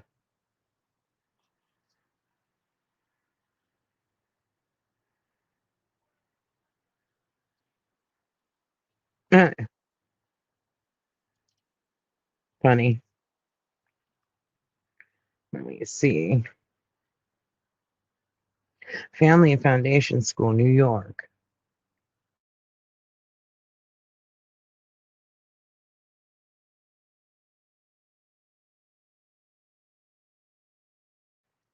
Let me see.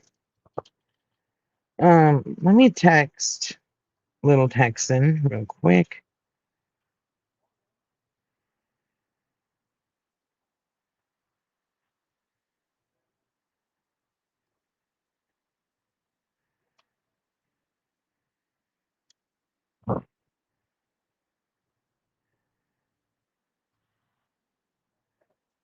Okay. All right. I remember driving in California, and there's Mary Michaud. She says, I remember driving in California in the 70s past the prison that Charles Manson was in. They had that on a billboard near the prison. I thought that was weird. That was so weird. That would be so freaking weird. Now, I know later on in his life, because he was in San Quentin, and then later on in his life, he got moved to Corcoran, which my dad's friend was the head of the stuff there.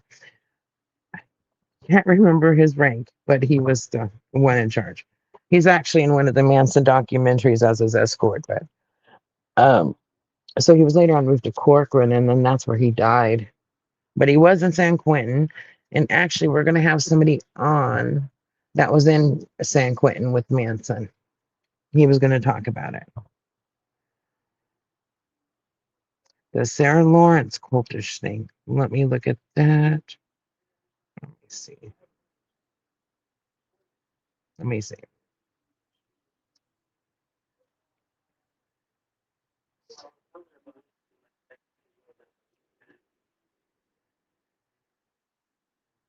Lawrence. Let me see.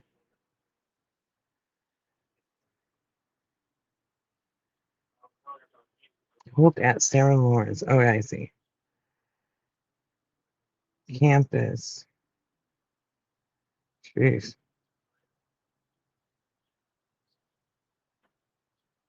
I'll save a link on this and look into it. There's I know a lot of cases from America, of course. Since I started reading about them my dad started telling me about them in the 70s. I started reading on my own in the early 80s.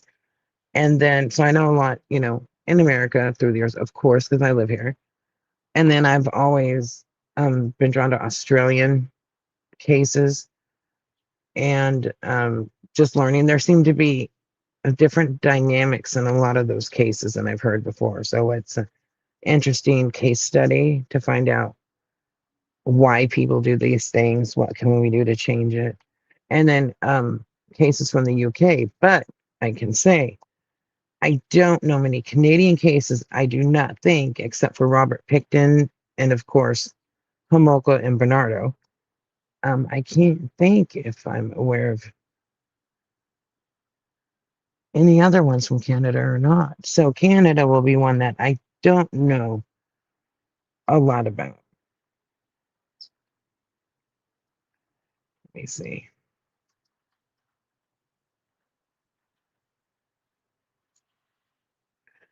Trace on the cases. Everyone was talking about dinner, but I'm slow. We're having in and out. I get the cheeseburger protein style, which means it's wrapped in lettuce and tomato with chopped chilies, and it's to die for. That's good to know because my husband, that's what he would have to have next time when he can have meat like that. Because, we cut out from being diabetic, all white flour, all sugar. So I told him you could get burgers that are wrapped in lettuce. You'll have to try that sometime. Neil Campbell, your first true crime book you read was Helter Skelter by Vince Bugliosi. Excuse me. So, I watched the movie Helter Skelter with Steve Rails back when it came out on TV with my dad, and I was really small. But he had me watch it with him. My dad, interesting, taught me all about Manson, And then later on, when his friend ended up overseeing Manson at corporate, it was real interesting. We learned a lot more. I actually thought about asking him on the show. Let me see. I gotta send somebody a link real quick. But the first true crime book I read on my own, all by myself, once I could read, was a volume of Blood Letters and Bad Men by J. Robert Nash. There's 2 or 3 volumes.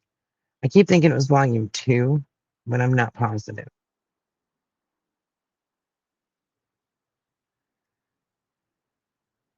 Okay, I sent the link. So yeah, and it's a compilation. They go in alphabetical order, and it's a compilation of different criminals. Let me see. Let me look it up.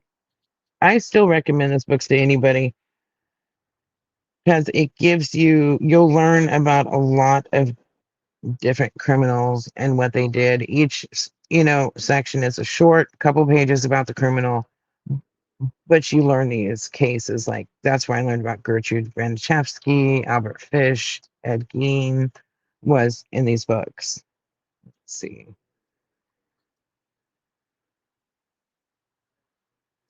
I'll never forget when I read about Albert Fish. I was reading it on my own, by myself, like I said, and the stuff in the book that they found when they x-rayed him and stuff, as a young kid, I thought it was weird, but I don't know. I think now that I'm older, I find it weirder than I did when I was a kid, I guess.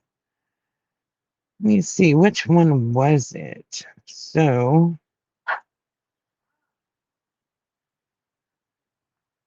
like I said, there's three. I know there were 3 volumes.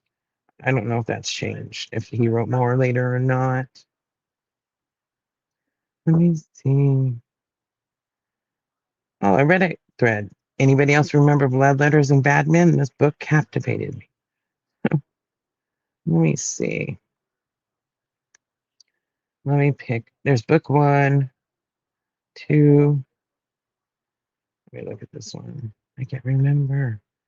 I kept thinking it had Charles Manson on the cover of it, but I'm not sure. So the first one is from, doesn't say the year. The first one is from 1975.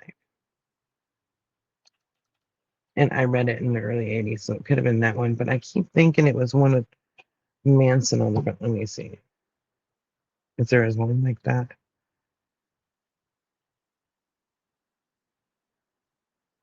Bad Men Manson cover. It's funny how you remember things when you're a kid, and sometimes you remember right, sometimes you don't. Okay. Oh yeah, here it is. Found it. Book 3. And Charles Manson is on the cover. So it starts with Lucky Luciano and goes to Charles Manson. Let's see. Yeah, it's a compilation of criminals. Let me see if oh, thank goodness you're here.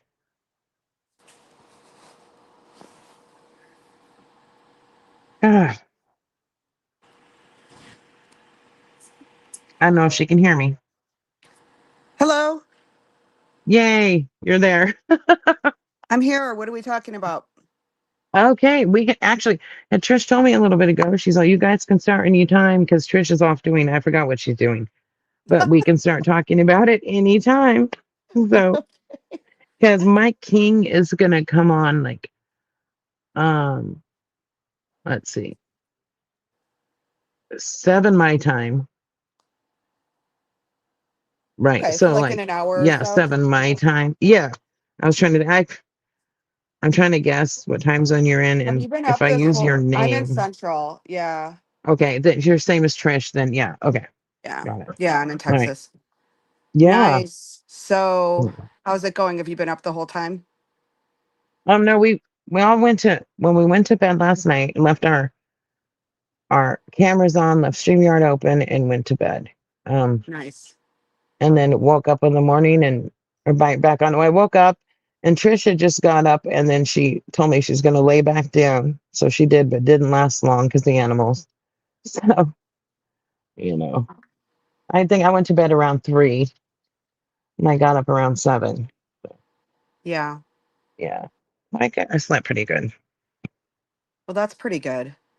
Yeah. Have you been watching any of the live stream at all? I've only seen little bits and pieces. I unfortunately had to work. Yeah. So- I'm sorry. Oh, I'm so darn. sorry. Yeah. I know. I know. No. No, a We little bit had though. It's like you've been having a pretty good time. yeah, we had Gerry Vallow on, and that was so moving. Wow. Charles Okay. Vallow's brother. I'll It's so you'll definitely have to have to go back and rewatch. watch that. Yeah, for sure. Yeah, it was so moving, really. It was great. So, Mm. we were talking about I mentioned doing 3 Colts, and I think we both picked one, and I don't think we picked a third. So you Well, want you're going to us? have Mike King on. He had one of the best podcasts Yes. that I've ever Yep. listened to. So he could The definitely Gardens talk of about Evil. that. Yeah. Yeah. Although I know Yeah. that's FLD or LDS connected, Yeah. so to speak. Which that's A lot of yeah. cults are not. A lot of cults are, I mean, doomsday cults are very interesting. A lot of them are politically motivated and socially Hmm. motivated. some are religiously motivated. Yes. But yeah, that was such a good podcast. I kind of wanted it to have a few more parts.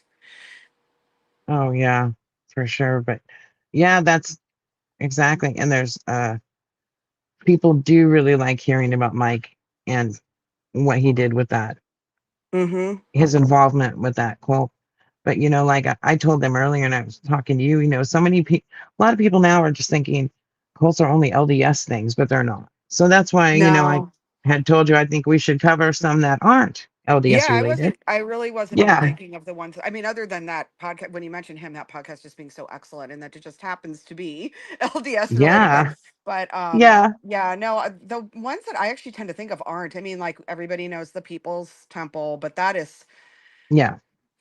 that is such a heavy story that I thought I don't think we want to do that. Right. Well, On a short recap. It's so yeah. unbelievably layered and uh so many deaths. So Yeah, we yeah. we covered that this morning because Did you? for the last few years there's a I Hate Chocolate from Chat. Mm. She knew Jim Jones. Oh, okay. Well, that makes sense Unfortunately, then. a couple of Yeah. her friends died in that Oh God. situation and stuff. So the last couple of Yeah. years she's come on and talked about it. There you go. Yeah. Yeah. I mean, sort of the Yeah. original. And then, of course, David Koresh, Branch Davidians, super duper Yeah. famous, religiously Yeah. based, not LDS. um, Yes. yeah, another really scary one. Far too many deaths. But, Heaven's Gate is the one I think I Yeah. always return to. And granted, it's Yeah. also really dark and heavy and a lot of deaths, Hmm. but it's also really quirky and weird. And I don't know if it follows the template of other cults, and the cult leader follows the template, in so many ways. And yet it's such an odd cult in other Hmm. ways. It's That's just, so true. It is. That is true. Just before, yeah, you go into it. I remember, and I'm sure you do too, the day on the news where they said they hmm found so many bodies in a house. a And nice house. yes, and then later a video came out that showed them laying in the beds and they all had the same shoes on and stuff. And I remember that vividly from when that first happened. And so, yeah, Yeah. let's go ahead, tell them about Heaven's Gate. Well, I don't know if I can run it down completely, but basically I think, Yeah. that one started in the 70s. And it's interesting because it had a lot of longevity. I think that cult went on, well, technically it might still exist. I think until at least recently they had a website still, although I'm not sure if anybody was doing anything with the website. um, but yeah, it's one of those cults that I think it kind of peaked in the 90s, which is when all the deaths occurred. Um, and that was the 90s were a really hot decade for doomsday cults. That was Right.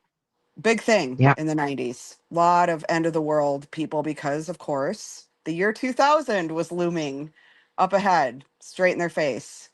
And that really got people riled up thinking that that was going to be it for everybody. So, I think though what's interesting with them is that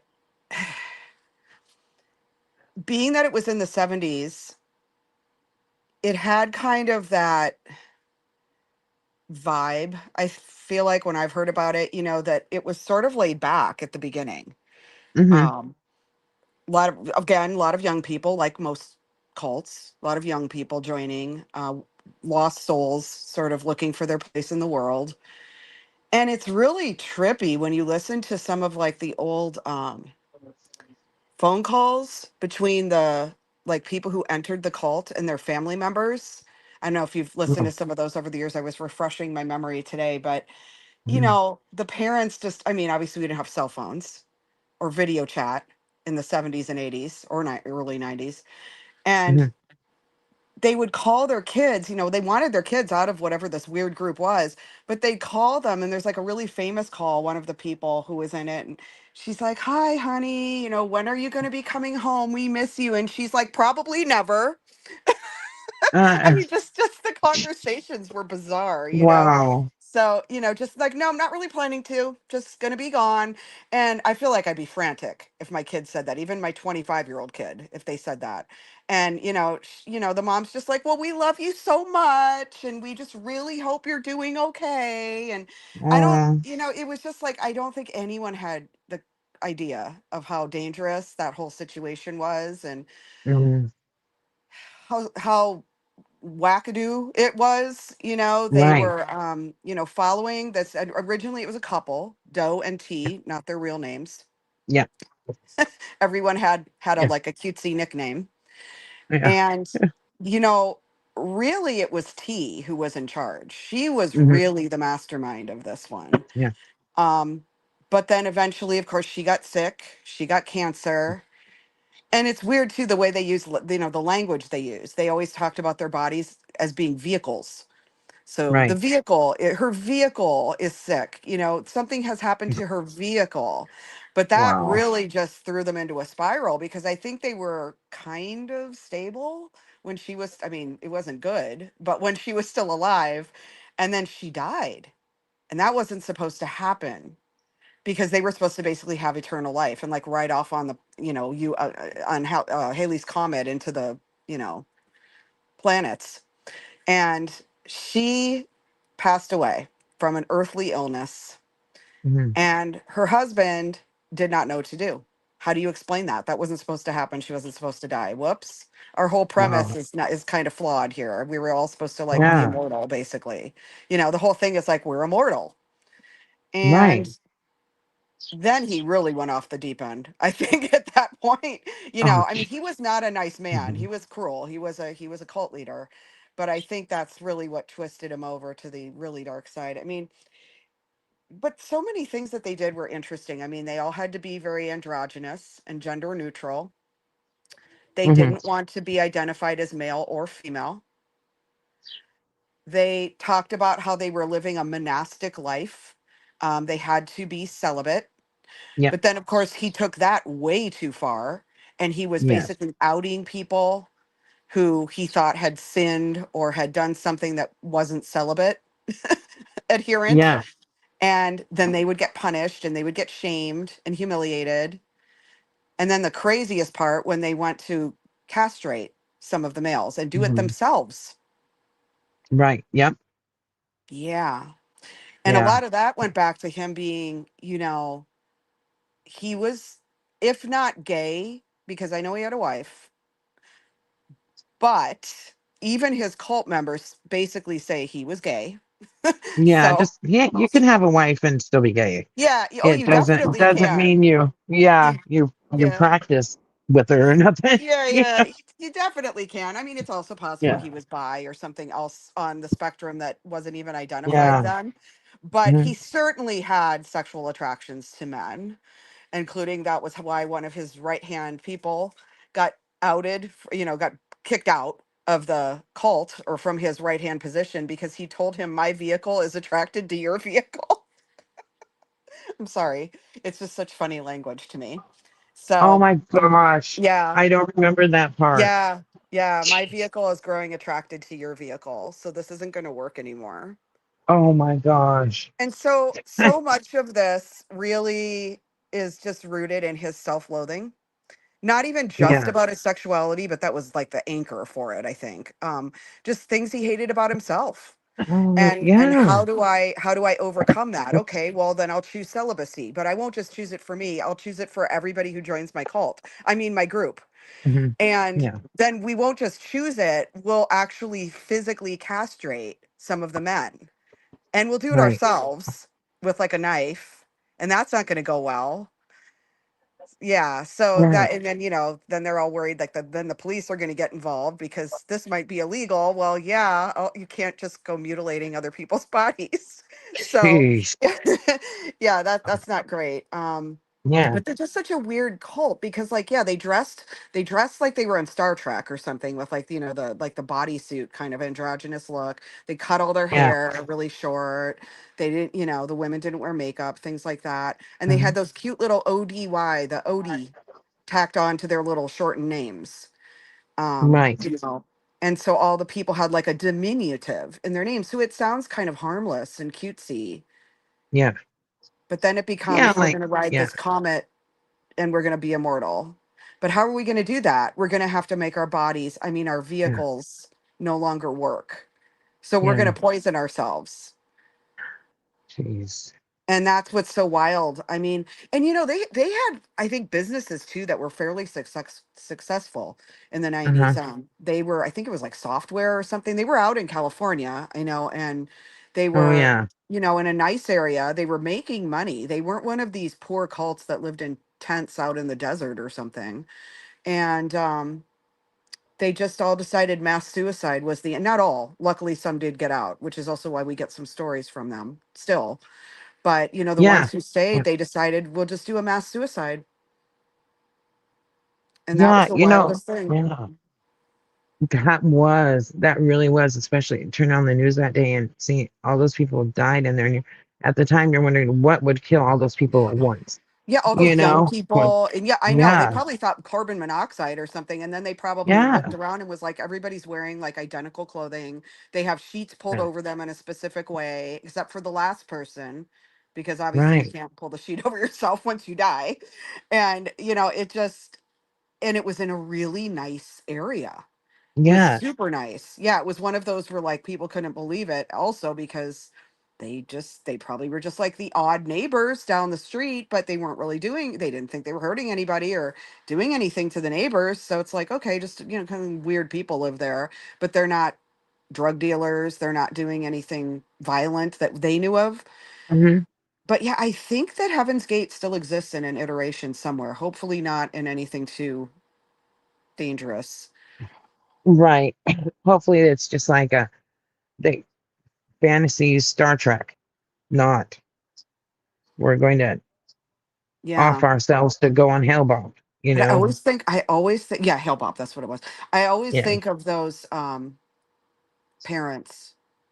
I mean, Oh, I think of the parents in any cult, but yeah. the parents just like so naively like, oh, I need to get my child out of this, but what do I do? And how do we get help? And how do you explain that to the police that like they cut off all their hair and want to live in this weird androgyny cult that likes UFOs and, Yeah. comets and stuff? I mean, I'm sure the police would look at you and think you were the crazy one.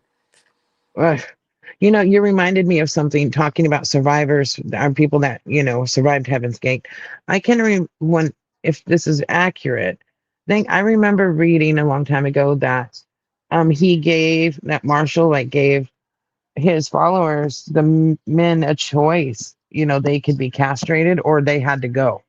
Right. Yeah. I mean, it was pretty So draconian. It was like you're going to have to yeah, curb your urges one way or the other. yeah. He So if you wanted can't do people that, pure, yeah, and their bodies not defiled or whatever, and that meant no SEX. Keep, and so I think that's well, why they I all mean, he kept went so far as to androgynous. have, he had a log of when people had, spontaneous nocturnal emissions that were completely out of Oh their my god! control. And so Wow! there was like a cloth, like a, which is gross Oh anyway, like a my community god! cloth. And like, so the men were supposed to like, if that happened to them, because I guess he acknowledged this was a thing that could happen to males. So, okay.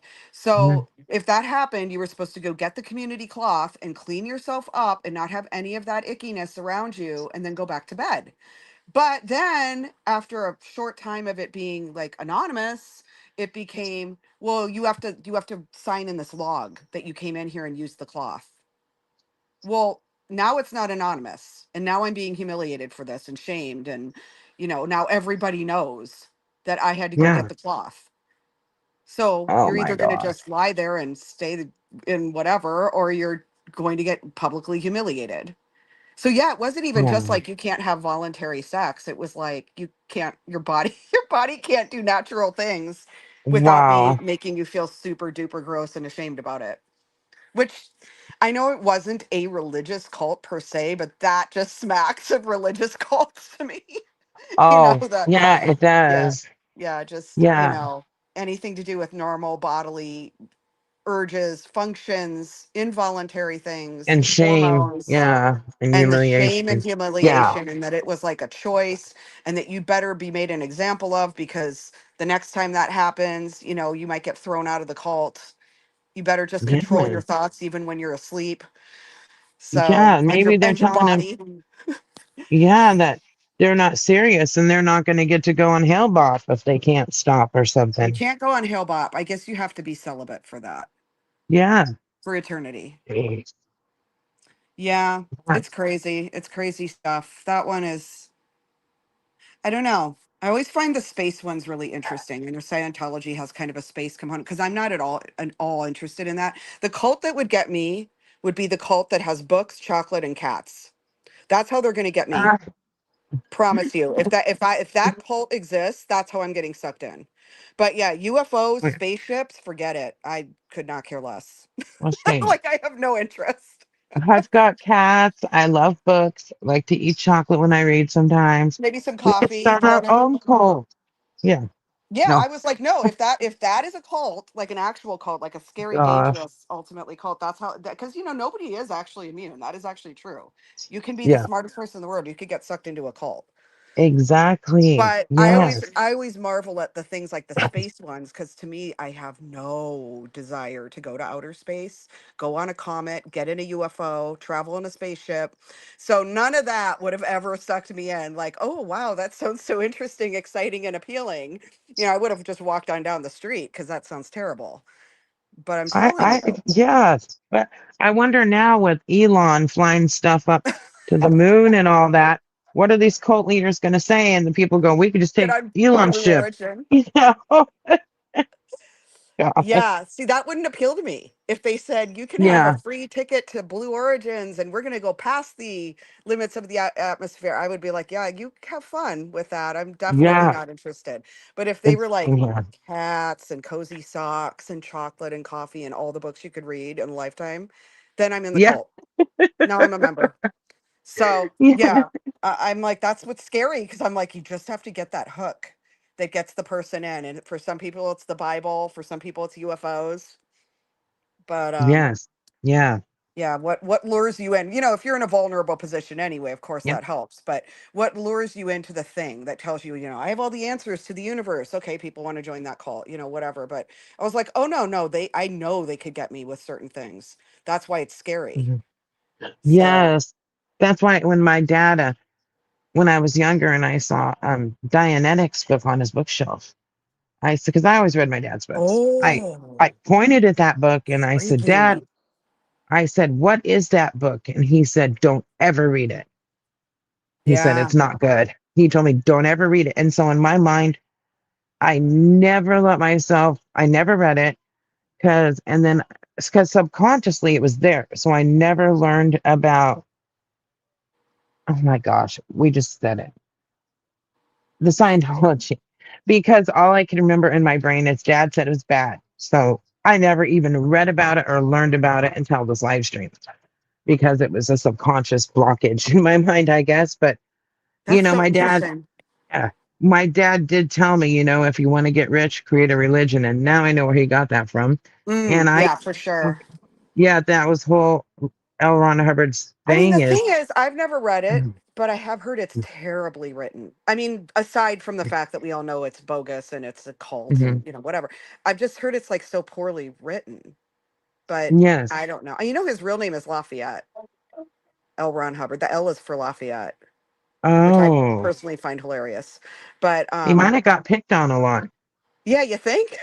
He might have. Maybe that was part of his complex there. It is complex. So he Yeah. decided that he'd create Xenu. Yeah. Oh my gosh. Yeah, see that That's space creature yeah. stuff, I just can't get with that. But I know that's a big like people love science fiction, so Yeah. that's probably a big And draw for a lot of people. and that's what gets me is, he was a science fiction writer. And Yeah, then from what I see, and we've had Doug Scott Kramer on the show. I miss him. He passed away. And some others, Mike Render, gosh, he passed away too. That's so sad. God. that Um, is sad. and uh anyways, and talking about, yeah, it's like he just wrote a science fiction story and said, okay, this is going to be a religion. And people ate it up and are eating it up. But it's like, all he did was write one of his stories and decided to call it a religion. You Yeah. know. Yep. He was wildly successful for a time. Yeah. I'm still amazed that they still exist. I see their little Mhm. storefronts occasionally in parts of my city and just think, huh, like, what are you going to do about that? But I know they Yeah. have very, very, very few members. So that gives me some consolation. Right. Right. Gosh, I just thought of something else. Darn it! Now I forgot. I was going to bring up if it had to do with that. Oh, I'm talking about getting even smart people can get drawn into a Oh, cult. yeah. Yeah, That's a lot of because those political cults start out that yeah, way and social justice cults. yeah. Yeah. See, and that's what Yeah. I remember. I talked to Trish a couple of years ago, and she's like, "I don't understand. This person's really smart," and I'm like, "That doesn't have anything to do with it.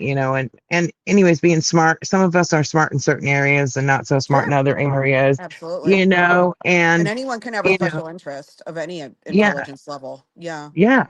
And I go, just because you're intelligent doesn't mean you don't have emotions. And a lot of times, and I compare it to what I studied about or learned about, like when you get young people that join a neo-Nazi group, a lot of them will appear at one of the rallies. Mm. They're not racist at all, but they show up there and they feel like, oh my gosh, the people welcome them and want them to join. And they feel like, wow, I have a purpose. This is my people. I belong. I'm important here. And that happens with some with street gangs Yeah. and cults. People are looking to belong somewhere, and Everybody some wants to of fit them in. don't fit in. Yeah. Yeah. And if you get them at that right time where they're seeking something and you make them feel that they're special and important, Mm-hmm. there you And by go. then it's too late. You're already in it. Yeah. Now you can't get out. Yeah. Yeah. By the time the light Oh, bulb comes on, it's like, oh no, now I'm actually in yeah. it. Yeah. Yeah. I know that That's why a happened with lot all of the them. like the Yeah. Keith Raniere people. That was not a religious cult. Oh, yes. Yeah. There you go. Nexium, right? Yeah. That's Yeah. Nexium. Next So year. what talk about that one. What was his philosophy? I watched the Wasn't it about documentary like, once, yeah, but I did too, and I haven't seen it since it was out or came out. But yeah. I think wasn't that like just a higher level of living kind of thing? Like, not it wasn't specifically religious. It was, or at least not the way we would think of like, you know, Abrahamic religions. Yeah. Um, it was like a just improving your life kind of cult, like maximum efficiency, maximum knowledge, all the Mm, self-improvement, self-help, how to conquer your problems on your own. And I mean, I suppose a bit like Scientology, but no e-meters. Um, kind of yeah, I think it was like an MLM basically. And then they were pretty successful. Like, coaching, like life coaching. That's the word I'm trying to look for. I don't think they probably called yeah. it that back when it started, but that type of thing of like, I can help you improve your life and I can help you, Okay. be a better husband, wife, worker, Right. child, whatever, parent. And that one was interesting, of course, because it was really dark and it got famous people involved, much like Scientology. Hmm. And it had so many women at the top. I mean, he was at the top, but it had so many women to lure in the other unsuspecting people out in society. Wow. So That's that one's just really scary too. And he's just a terrible human, truly. oh, I agree. I mean, I don't know what else to call him because I don't believe in like the concept of evil. I mean, people Um, there Evil are some actions. bad Yeah. people, but looking at him, he seems like there's like I know he looks evil. demonic almost. Yeah. There's Yeah. something about him. Yeah. I'm just glad he's not one Definitely. who got, the easy way out of like dying by suicide or something. I'm glad that he's locked up. I wish more of them were locked up. I think too many of them go out in a blaze of glory, you know. Yeah, that is So so that's, true. although Allison Mack, I mean, didn't she just get like a slap on the wrist? I mean, that wasn't okay either. Oh, So, so disgusting. And yep. then did she get out recently and Yeah, do an interview? I believe. probably. Yeah, I'm sure I didn't watch it, but I'm sure she Yeah. did. Yeah. Yeah. Oh my gosh. Yeah. Mhm. So, were you able to find any information on the family cult Okay, from I had Australia? so much trouble. I don't know if it's because it's from Australia, Uh-huh. but they have literally eliminated those episodes of Dateline everywhere I looked. I was Mm. checking all the streaming services, I was checking all the places it should be, and it would skip from the episode before it to the episodes after it. So I couldn't watch the episodes, but I did read about it as best I could. Oh man, But I found the documentary on YouTube. I should have sent you the link earlier. that might be helpful. Yeah, I Yeah. don't think I looked close enough Yeah. there. But yeah, I just thought, what now I'm more intrigued because they seem to have they've banned documentaries Well, about this thing. I was like, well, now I want to know more because mm, because I can't find anything about it. there's so much to this cult. I couldn't cover it all. There's so many layers, but there's also a confusion because in Australia there's a group called the Family, and Hmm. it's a different group, and then there's the Family Cult. They're two Hmm. separate things. Okay. So for those of you, a lot of you might be familiar with this. Recently a TV show came out in the last year, I think, called The Clearing, with Teresa Palmer. She's in it. She's one of the people in it. And it's, inspired by the family cult, where it was like 1964, and a lady named Anne Hamilton Byrne, um, she formed a New Age cult. She said she was the reincarnation of Jesus. And the people said, followers of her said, it was like a mix of Hinduism, Christianity, some other religions, some gurus. Um, Hmm. and she believed that a belief was that spiritual truths are universal. So, she kind of accepted a lot of these, you know, ways of thinking and stuff. And the big thing about this one is I don't know why. I really got to dig more into it. But the children. So she got all these children and they got them, I think, well, they're 28, I think. She wanted to collect I'm, babies, I think I read, yeah, right? It was because she yeah, she also was a doomsday culter and believed only a yes, certain number of people would go to heaven or whatever. I don't know if she called it heaven, but whatever the yeah, highest realm would be. Yeah. yes. And they got these children by illegal means. Mm, She get some from members of the family. Other ones, they were illegal adoptions. They changed the right. child's name. So and then all the children had, she had them all dressed the same, looked the same, dyed their hair blonde, or she dyed all their hair blonde. So it was like white blonde. Mm-hmm. And I'll see if I can find a picture while we're talking. And then the blue eyes, said she liked the blue eyes, but I don't know if she Hmm. like put contacts in or Very that she Hitler-esque. carried it that far. I can't remember. Let me see. And what year was this that this was happening, or years that this Well, was she happening? started at about 64. And Okay, then, so after World War II. yeah, and I also know the detective, gosh, I can't remember his name right now. He worked so hard to Someone says Julian get Assange her. grew up in that cult. Oh, that That's could be. crazy. That could be. Let me that could be. Did not know that. Let me see. New information from the Wow. chat. Oh yeah. And a big thing about them is they're infamous for isolating and brainwashing 28 illegally acquired children, forcing Jesus. them to undergo bizarre psychedelic drug experiments in an attempt to create a master race. Okay, so it was just Hitler 2.0. Okay. Oh my gosh. But she believes she was Jesus reincarnated. Oh, right. Yes, because Jesus is definitely coming back as her. Okay. Oh, yeah, right. And Hmm. so finally it was in 87 that Oh, the man, that's a compound long was raided. time. Yeah, it is a long time. So those kids had Uh, to grow up in that nonsense. yeah. Oh my gosh. See, the ones with the little kids, that really pisses me off. I think that's also why I can tolerate Heaven's Gate a little bit because they weren't like Yeah. taking children and brainwashing Or little, they were or young her. people, but they weren't like Yeah. minor children going into this. That really makes me mad. Ugh.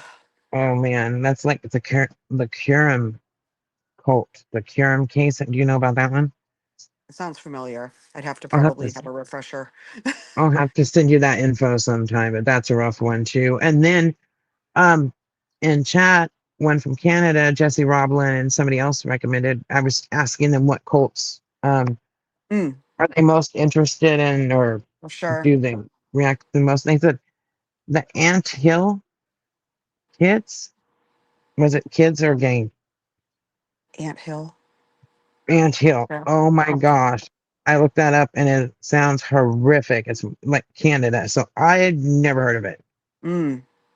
But yeah, I need to. So I just read a few things. We'll have to look that up, but I'll have to send it to you. But it sounds like reading about it's going to be really bad because I never heard. Let me see. I'm trying to find pictures of the children. Oh, I found a bunch. Watch. Let me see. So she didn't even just collect blonde, blue-eyed children. She kind of manipulated them into being blonde and blue-eyed if they weren't. Right. Yeah. That's like a whole extra level of Mhm. gross. Yeah. She wanted them all to look the same and Oh everything. Let me boy. see. Let's see. Victims. Let me see. It's just terrible. There's a lot of things on them. There's these pictures. That's a cover of a. Let me see. I'm looking if this is a real photo of them or, other one I just saw was for a So she movie. was like that So, mother god lady or whatever who also thought she was the mm, literal reincarnation or iteration or whatever of Jesus. Okay. yeah, Not just the favorite, as someone said, like Lori Daybell, but like actual Jesus, not just his yeah, personal favorite. Okay. right. Uh, okay. Yeah, I had thought about doing that, the Mother God or whatever, and I'm on that. A lot of people know that one. Let's talk about, Yeah, they probably say also I don't different. thankfully that was a pretty small group. I feel like that was one of the Yes. smaller ones. It was kind of almost like an extended gang of people. It Right. didn't have Yeah. hundreds and hundreds of people in it that I could ever discern. It was terrible Yeah. and awful and gross, but like it wasn't really prolific. Right. Oh, yeah. I agree. And do you know what her belief was besides she was Jesus? The family Do you lady remember? or the mother god lady? Mother God. I can't remember. Yeah, me neither. That's what I Yeah, was asking you. I can't remember. She was like a white girl from Minnesota or someplace. I mean, I don't remember if it was that state, but it was Crazy. like a Midwest state that she came from. She was like an average girl from, you know, Wow. where the country, and she went completely cuckoo for Cocoa Puffs. Wow. Let me see. Found a photo. Try to add it if we have room here. Yay, Oh, it we started have as a drug room. treatment program. Yeah, I think it was. I've only watched Uh, that documentary once. I can't remember. The dead body part was definitely creepy because she okay, was there's some of the rotting. children. Oh, sorry. Oh, did you? Oh, the Uh, picture. Oh, my word. yeah. So they bleached their hair. Oh, They would dress them the same. I ugh. know something with blue eyes I read, but I don't know if Probably either uh, blue eyes or light eyed or something. or Yeah. if she put contacts or what. I don't know, Oh. because all babies have blue eyes. Hmm. So you go adopt a baby, She didn't bleach their it's skin, might did she? It change. was just their hair. Just their hair that I know of. And Okay. the children grew up believing that she was their mother, their actual parents, her and her partner, whatever. So yeah, they didn't know. Oh, those poor kids. Yeah. So in 87, there was a detective that worked really hard to get in, and they finally did, and they rescued all the children, you Wow. know. And she died, I don't know, maybe 7 years ago or something. Wow. But Jeez. yeah, Oh, so she had a really long life, unfortunately. yeah, something. But yeah, I just found this so Yeah, I'm looking strange, at the but Julian yeah. Assange thing. It says Hmm. his mother, Christine, was briefly involved with a man who belonged to the secretive, sinister New Age religious sect known as the Family, There led you by go. Aaron Hamilton Byrne. So he was briefly in Yeah, that. she dated a member. Oh, Mhm. it says the Go ahead. man his mother dated was a member and then later stalked the family for years when they tried to escape. So that's nice. Oh God. Jeez. Oh, Good Lord. Okay. That's wonderful. And, jeez. no effect on the kids whatsoever. Wow. Wow. Yeah, 28 kids. She just like, and take I'd like these to know whose children. kids they really were. Yeah, so what I read, let's see if they were reunited. Like I said, some she got from members of her group and took them as her own. Some were illegal adoptions. I can't remember if it was a lawyer. Let me see. How dare. Someone brought up Gwen Shamblin Laura, and that was another one I was thinking of because I absolutely love that documentary, The Way Down. I've never That's one watched of, it. oh, you have to, oh, Stacy. I Oh, haven't it's watched it. so good. It's one of those where you want more parts. But there is some really Wow. just awful, awful child abuse stuff that happens. It's really Oh bad. no. But honestly, but overall, like if, you got to get through the really terrible parts, but like it's so wacky and that it has kind of like a surprise ending that's not terrible. Well, I guess it is for Oh. her. I guess it was for her, Wow. but for the rest of us, it was kind of like poetic justice. Wow. Yeah, I Yeah, know and I Trish think mentioned it to yeah. me a while back. I Oh, mean, it's when so it good, came Stacy. out. You have to Yeah. watch it. God. Okay, here we go. So it says Ann Hamilton Byrne acquired 14 children between 68 and 75 alone, just those years, 14, through a network of corrupt professionals. Cult members who were doctors, lawyers, and social workers bypassed official adoption protocols, utilized illegal adoptions, and took babies born to unwed mothers to build the sect. So, yeah, illegal adoptions and followers' offspring. And Yeah. yeah, taking kids away Oh, from people without their consent. Great. That's yeah. wonderful. Oh my gosh. This article says, if it will load, how the family cult was able to steal children from hospitals. Oh my God. Yeah, she lived to be 98, it says. Oh no, no, that's not okay. That's Oh almost my Betty White goodness. status. Really? Oh my, so I Not know that's okay. just, Only the good should live that long. wow. I know they don't, but they should. Yeah, I know. I know. So yeah, they're, the cult leader and her husband organized for children born out of wedlock to be taken from hospitals before they were drugged and Oh my raised word. at a property at Lake Eildon between 1963 Oh, and so she like 1987. stole them. She didn't just Yes. coerce these young women and hand me your baby. They didn't even know. Yeah. Yeah. Oh my God. This says some of the children were literally stolen out of public hospitals. Yeah. Doctors and nurses that were in their group did it, would help them. Oh Babies. no. Uh-uh. Wow. Holy Mm-mm-mm-mm-mm. cow. It's bad. What is it? I'll have to send this one to you later. You can read it and then it says play. Oh, it's a 3-minute thing. I thought it was longer than that. But yeah, I'll send you that video. It's a Yeah. documentary from Oh my Australia. gosh. Yeah, Yeah. I do want to watch that. It sounded so intriguing. I was like, oh my God, this Oh, woman was collecting children. I mean, this is never yes. good. That's never a good start. So, Yeah, I yikes. just, you know, it's these cults, it's these leaders. What are their motivation? Well, different ones have different motivations, may, more or less we see ones that it's sex, you know, Yeah, there's a lot of that. and then, but then you have ones like this cult and Yeah, and like Applewhite, it's so and yes, it's so like yeah, his was certainly sex obsessed, but like in the yeah, other yeah, direction. Yeah. yeah, It's like yeah, you can't have it ever or we're gonna castrate you. Yeah, it's there's that component. And with her, I mean, so she thought only a limited number of people could make it into heaven, which is not a new concept for a cult and even some religions. Then Hmm. why would she like go out and find people that's odd to me anyway. Why not just start with the people you already know? Like let them be the ones that are getting into your weird heaven. I don't know. Right. I guess I wouldn't be a very good cult leader.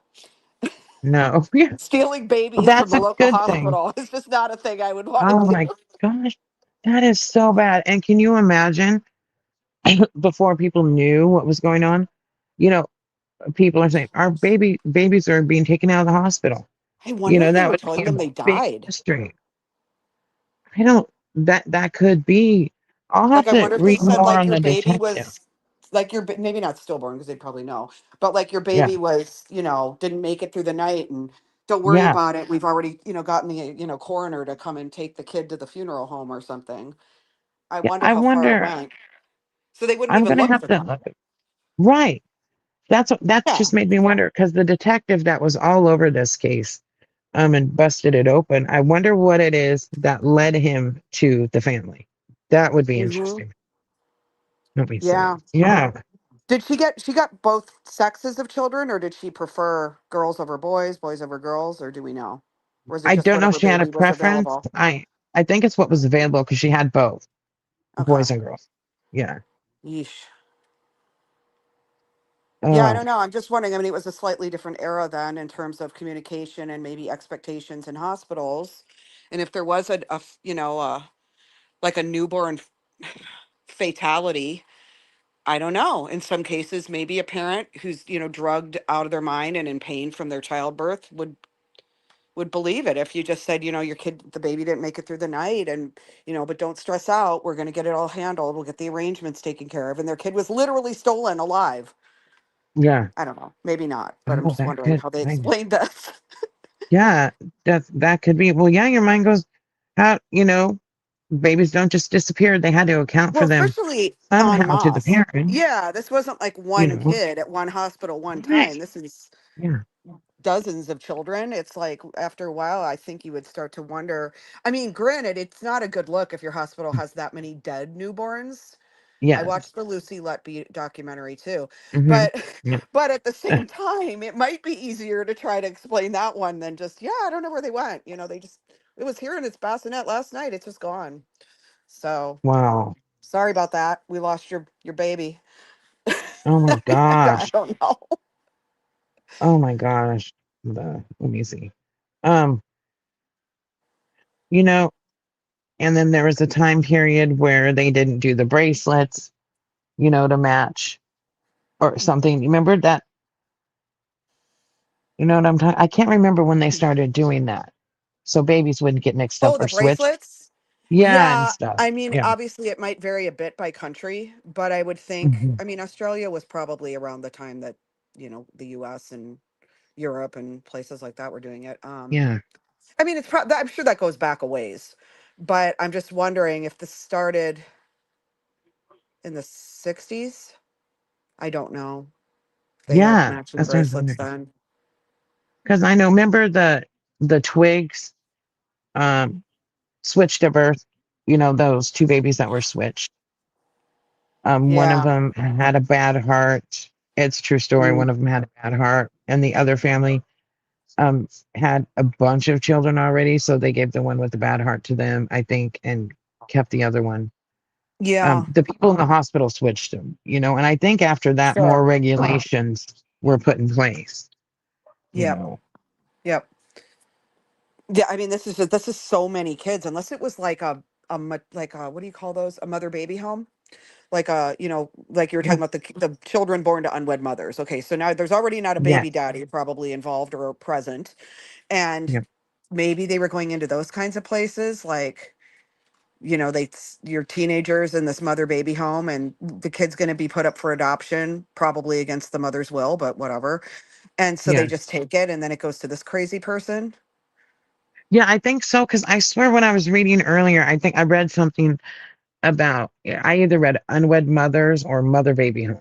So, that Yeah, which unwed that would mother would track. most likely be at Very a vulnerable population. baby Yeah. home. Absolutely. And it says now that the authorities in Australia first learned about the family in 1987.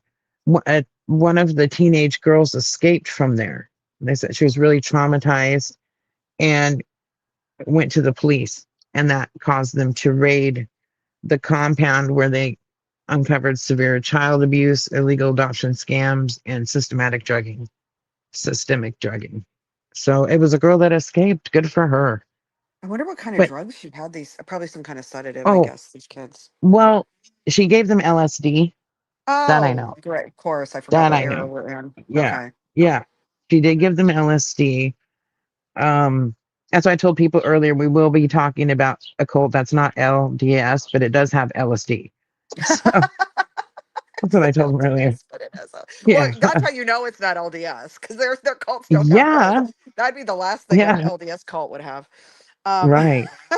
God, God. they don't even have But think alcohol if they got about it. LSD. So she Yeah. started in 64 and they didn't learn about them till 87. Uh, yeah, Um, that's too I don't long. know. Is it because she was a white woman in It could Australia? be Just yeah. think well off, and I'm gonna write this down because I am curious now. I mean, in theory, Where a woman could get away with that a lot longer. Even the whole multiple children thing. I mean, 28 kids is a lot of kids, but hmm people aren't going to look as sideways at that as they are at a guy with a bunch of kids Oh, of wandering around course. with all his random blonde children. So, Yeah. yeah, that's unfortunate. Um, I'm going to yeah, I want to research where the babies came I from think and we're if they confusing can chat. account. I think I'm confusing chat. We're talking I about don't know. the family cults. Somebody wanted to know which one we were on. The one in Oh, Australia yes. with what is her name again? The lady that Anne ran Hamilton Byrne.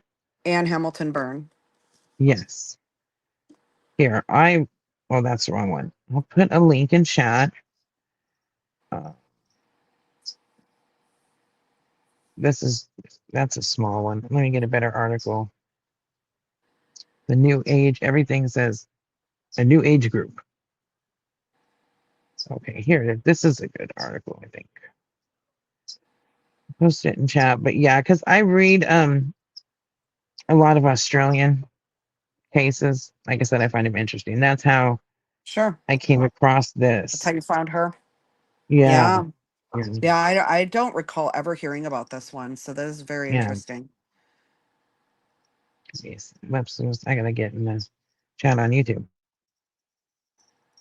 I mean, it's easy to get them confused too, because there are, again, so many similarities with cults. No matter what Mm-hmm. type of cult it is, there's always going to be, if you go back to, what is it, Dr. Hassan's bite model, there's always going to be the behavior control, the information control, the thought control, the emotion control. Those are the main cornerstones of cults.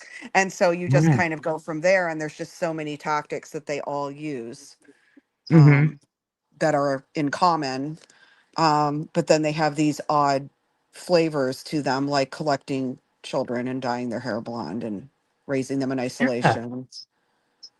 And abusing them and drugging them. What's the point? I don't know why you'd I have don't to drug a newborn to train it to live in your cult. That makes no sense to me, but okay.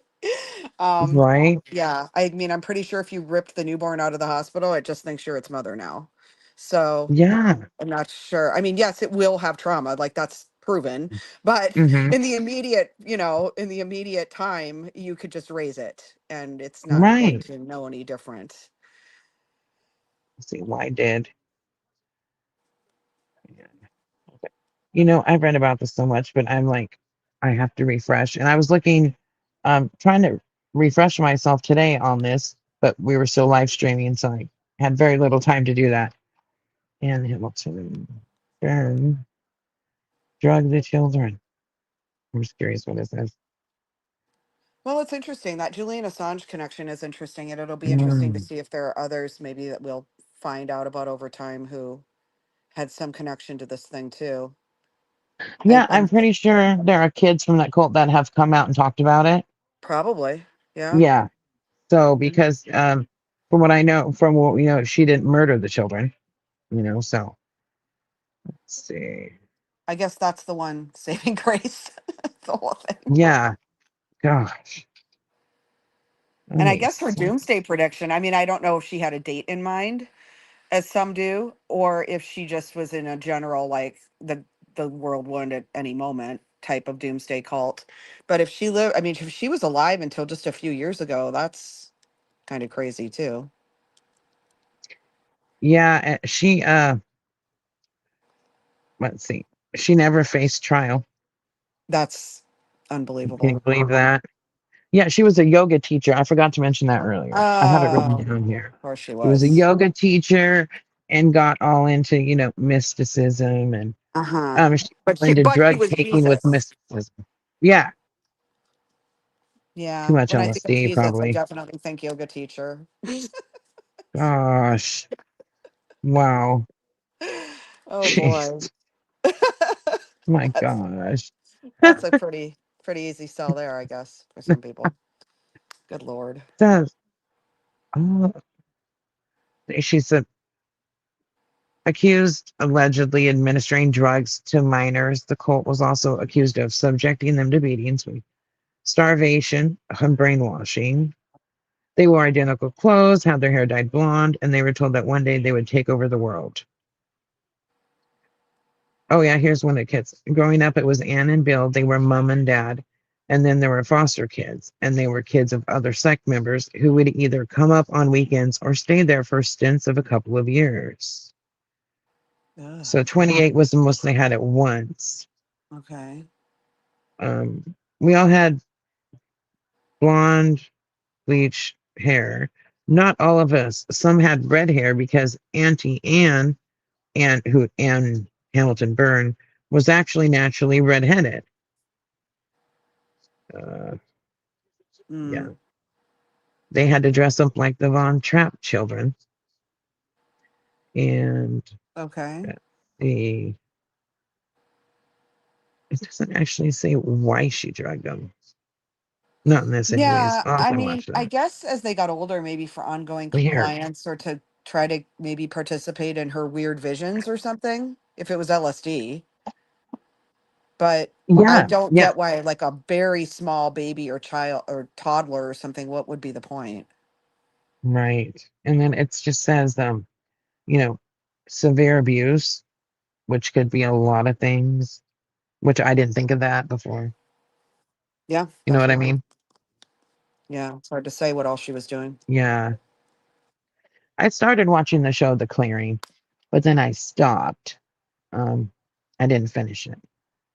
I should watch it. But, it like I said, it's inspired by this, but it's not a true thing because there's a woman in it that I guess that was one of the children at one time and she comes back or something and it shows how the children are being raised and Mm, all their bleached hair and all that sort of thing. that's So it's just inspired wild. by it. It said it's heavily inspired by it because it is. It says The Clearing. I started watching it not knowing what it was about, and I immediately recognized the family cult connection You're like, when I hold started on. watching it. Yeah, Yeah, yeah, immediately. that is very interesting. Oh my gosh. Ah, any other I think ones that that you the saw? chat's a little punchy. What The happened? chatting amongst themselves. Children of the Corn. Oh, Jesse Roblin says, then they adopt out the babies. The mothers basically don't get any choice. Yeah. Okay, so y'all need to listen to the podcast Liberty Lost, which is about that. It is excellent Mm. and very sad and very frustrating to listen to, but so, so, so good. Yeah, What's it's it about called that again? Liberty Lost? Liberty Lost. It's about that godparent home at Liberty University. Yeah, it's a Please. fairly recent podcast. I think maybe last Let me six see if I can months it find came it. out. Okay. I'll look for it right now. It's really, really good and really, really heartbreaking. And Mm. just like it'll bring you to tears. But it's an important story. It's those kind of stories, all this stuff that has been hidden for so long, and as if teenagers shouldn't have a say if Oh, they have a baby. is that you can't possibly be a good mother because you're 17 and more importantly, not married in their minds, Yes. and their families are all about appearances. They're trying to save face. They're already horribly embarrassed that they have a pregnant teen. And then they Oh, rip these kids away from them. And it's not good. It's not good. I mean, but the podcast is excellent. So listen to yeah. that. Just, there are so many people that don't realize what horrible things people are capable of out in the world. That some people are capable And of, that's just that's why happening right there at Liberty University, like right on their yeah. campus. It's an endorsed part of their university. And And it's, billed as positively. like a good Christian mother. And I mean, you got to listen to it to get the whole story, but basically, of course, it's one of those where they tell you, oh, you're going to get to make the choice as to whether you keep your baby or not. Don't worry. No pressure. Oh, We're just here to take care of you during your pregnancy. Yeah, yeah, yeah, yeah, yeah. It's all BS. oh, there Yeah. were some horrific mother baby homes in Ireland. Oh, I'm sure. Did you hear about a while back they dug up all those baby skeletons? Yeah. Oh my gosh. And nuns, it was run by nuns, I believe, at the time. And I don't understand how people can just throw a baby away like that. But these, like I said, talking about these are so important because there are still people every day I getting mean, this involved stuff is in still these. happening, even if they're not Yeah. killing the babies. This is still completely Mhm. wrong what they're doing. I mean, you can't Yeah. just, these are girls in very vulnerable situations who have nowhere else to turn, who are often literally kicked out of their family's home because of their teen pregnancy or unmarried pregnancy. And they're trying to be, they're trusting, they're hopeful that someone is going to help them in their time of need. And then it's just all a big scam. We don't care about you. We just want your baby. Right. Oh. Yep. And then the baby farms. Mm-hmm. Oh man. And so many of those babies died, God, Yep. I just don't understand. Oh, Potter, I say Potter, 64. Magdalene. So the Magdalene laundries. Yeah, that was there were girls there that had babies and they took their babies from them. Plus, those girls were severely abused, period. Mm-hmm. You know. Oh Yeah, I man. think in most of these situations, the girls are at the very least, they're overworked, if not outright abused. It's certainly not a nice, comfortable resting spot for a young woman to like get nutrition and rest and try to prepare for having a baby. It's more of a workhouse type situation. Usually, they're doing manual labor and they're doing things to earn their Yes. keep, so to speak. Yeah. Yeah. That's what the Magdalene laundries, the nuns were Yeah. making so much money from the girls doing that laundry.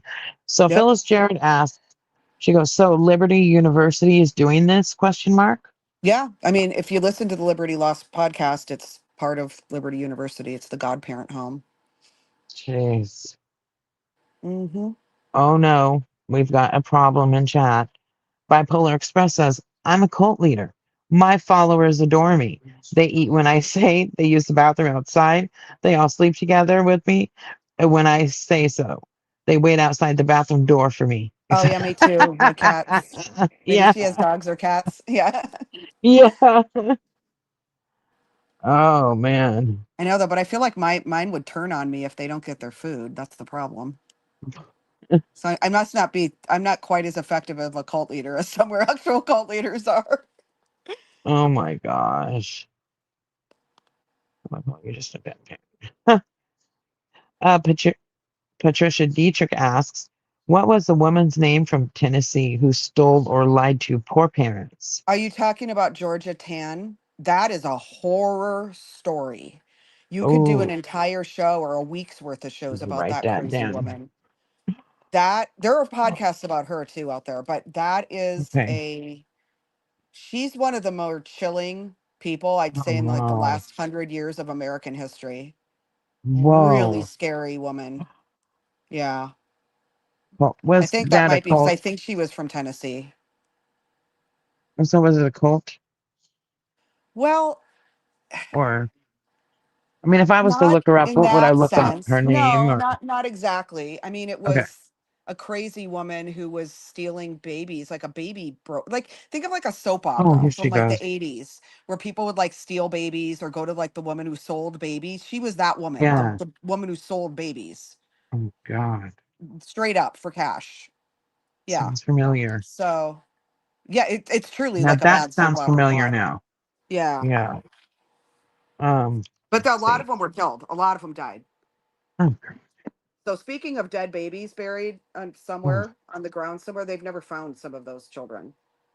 oh no. Oh, Yeah, there's a she was scary. God. The name sounds so familiar. Yeah, There's a Georgia Tann. show. Yeah. Okay. There's a show that came out. God. Last year or the year before on Showtime called The Woman in the Wall. And it ends up being about these grown women that turned out they were from the mother baby. They were taken from the mother baby homes there in Ireland and stuff. It's pretty interesting. Yeah. Probably a very similar type of scenario. But again, yeah, I think it's just always so shocking when I hear about these things that happened, in like the last 70 or 80 years, right under people's noses in major cities. Like, she was in like Memphis, Tennessee, and it wasn't even off in some rural, isolated place. And selling children, like blatantly, overtly stealing children, like out of front yards in some cases, and just selling them to people who could afford them. It just, Oh, and she was a social worker. the original human trafficker. You know what I mean? It's like, Oh my this stuff happened. Yeah, God. yeah, yeah. She was a social worker. Oh, yes. Oh, Oh yes. my So it was God. like hiding in plain sight, you know? Jeez. Like seriously, like who would guess? I'm a social worker. Oh my Yeah. goodness. Yeah. I just found Georgetown Children's Home Society Investigative Oh, Scrapbook from that's such a 1950. rabbit hole. I mean, you could go down that one for Oh, days on end. There's so much. There's just so much about you know, her. this, It's crazy. wow. This reminds me of, I was talking to Jesse earlier or mentioning that I only know so many cases from Canada, but this Mm, reminds me of another one I know from Canada, and that's the Butterbox babies. okay. And they're called the Butterbox babies because they were babies. They put them in a butter box, the ones that were dead. Oh, I You got know, you. Yeah, that's ugh. yeah. Gosh, I'm trying to remember if it was a a baby farm or people taking them in. And Jesse will know. Um, Let me look. It says, I was at a maternity home. Let's see.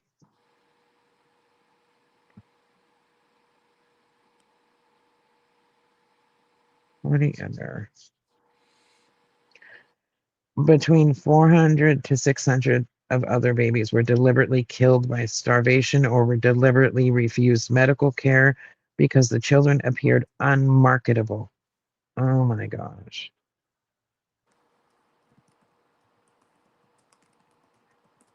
That's terrible.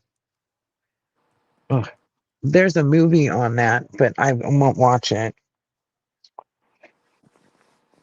Yeah, I I don't know if I started it could. once and I couldn't. I Yeah. don't know if I could take that. Oh man. The little kid cases are the hardest. Yeah, it is. I can't. Yeah, there's that one and then another one once I started and I just had to shut it off right away. I just couldn't do it. You know? Let me see. I was like, what? Oh, did Mary Tyler Moore play Georgia Tann in the movie? Is there a movie about her? I haven't seen a movie. It's possible. Um, Because somebody mentions that. And then Very possibly. I know there's a Butterbox Babies movie. Um, yeah, 'cause somebody mentions that in here. Yeah, that's awful. I don't know. So, what are your final thoughts on Colts, little Texan? That we just keep playing whack-a-mole with them. Another one I pops up. know. I know. But they do really follow that predictable model typically, so if you know the bite model, you can figure out if you're in a cult. And obviously some aren't as flashy. I mean, there are, there are Uh-huh. plenty of cults that aren't quite so dramatic. Not everything is going to be the Branch Davidians and, Right. all of that. I mean, there's more insidious cults that regular people can just be part of and not necessarily be living on a compound.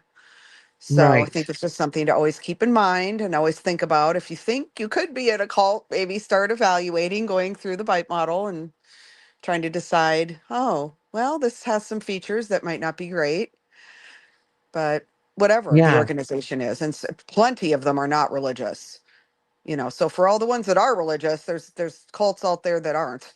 So just, keeping that in mind. Um, Something to think about, but Yeah. it's And if, definitely scary. The doomsday ones, though, are yeah. wild to me. Just like spending all this time thinking about the end of the world. I don't know. Oh, I It's just odd. know. You know, God. just a That's a wild thing. The world's going to end. And then, of course, the Daybell types where they're picking a specific day. right. It's going to end on this day, on this year. And yeah, it's just, okay, sure. Sure it Wow. is. Which time zone? So, That's yeah. yeah. Oh yeah. Not time yet. It's 2 more hours. Right? Um. Yeah. So it's Yeah. just odd. And then think about if people are in a group or whether because they won't be thinking they're in a cult. If you're in a group or something and they telling you need to murder somebody, for I mean, whatever that's a reason, that's an terrible issue. idea, regardless of if it's a Yeah. cult. But yes, Yeah. it's like never good. They're Don't do asking you that. if they're saying they're, an apostle or they're Jesus and they need you to go murder A, B, and C. No, that's an issue. So, Yeah. but yet we see it happen. Yeah. Yep. And it's just Yeah. I terrible. agree. I agree. Yep. Following along with something that might not be quite okay. Someone just brought up flat earthers. Yeah. Luckily, I don't think there are enough of them to really cause any true harm, but but I have encountered some, and my kids have encountered some.